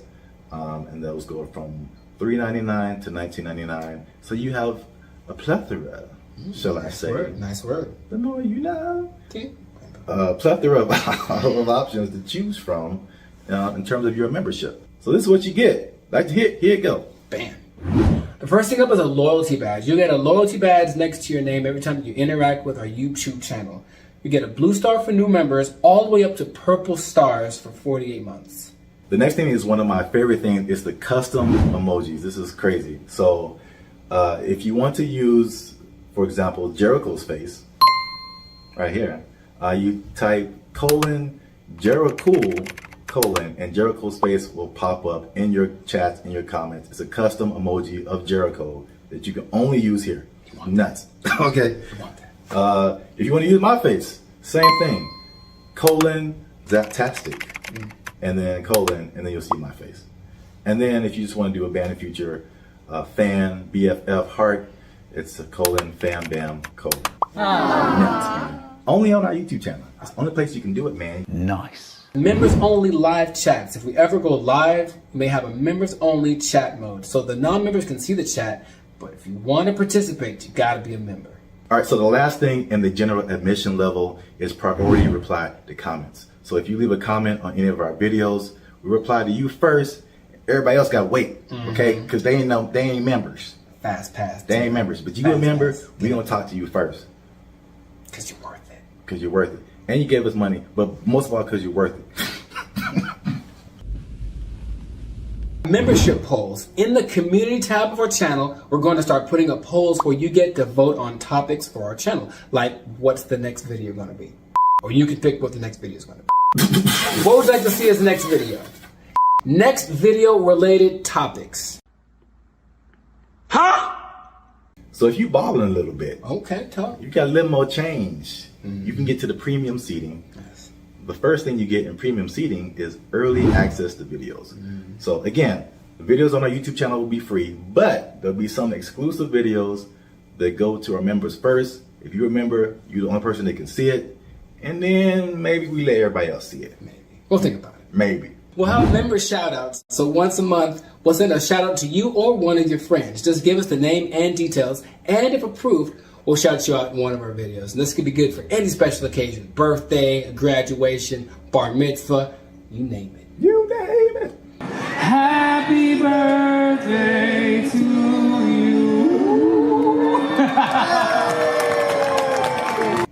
All right, so the last thing under our premium seating is the photo and status updates. So that means you'll get an exclusive look into our lives as we make music and videos and all that kind of stuff. That'll be under the community tab of our YouTube channel. So just scroll past the videos and the shorts and the live streams and you'll see community. You pop in there, be some members only stuff only you can see as a member. Come on into the community. Boom, bada boom. Come on into the community. And if you just balling out of control and you got girls at your house singing the doorbell, then maybe you can get to executive access level. Ding. Dong. We do a real grande around here, man. The first thing you can get is your name in the credits. So imagine how cool that is. We'll put your name in the credits of one of our videos each month as an honorary producer. The second thing is crazy, but we're doing it anyway because we can. Yeah. It's called teleprompter control.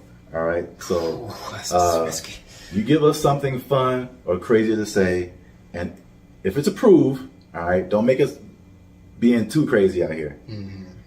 Our parents watch this stuff. That's accurate. They tell me that all the time. If it's approved, we'll read it on our YouTube channel, straight up Ron Burgundy style. You stay classy, San Diego. I'm Ron Burgundy? Damn it! Who typed a question mark on the teleprompter? For the last time, anything you put on that prompter, Burgundy will read. And last but not least, oh my God, last but not least, discounted merchandise. Because everybody likes a bargain. You'll now be able to shop for Bandit Future merchandise directly from our YouTube channel. And with executive access, you can save money on our official merchandise with your own custom discount code. So that's it, guys. Once again, we appreciate your support. You've gotten us this far. Less than 8% of all YouTube channels reach this partnership monetization stage. So this is like really big for us. We really appreciate you guys. And again, if you want to keep pushing Bandit Future forward, we really need your support. Again, it's not just asking for money. We're going to give you a lot of stuff, do a lot of extra stuff on our part just as a thank you for becoming a member. So choose your membership level and help the boys out. Trying to get some cheese on the Whopper, you know what I'm saying? Okay. Yeah. High class, moving on up. Because if we don't succeed with this YouTube channel, they're gonna take our jobs. They're gonna take our jobs. He's over there now. They took our jobs. They took our jobs.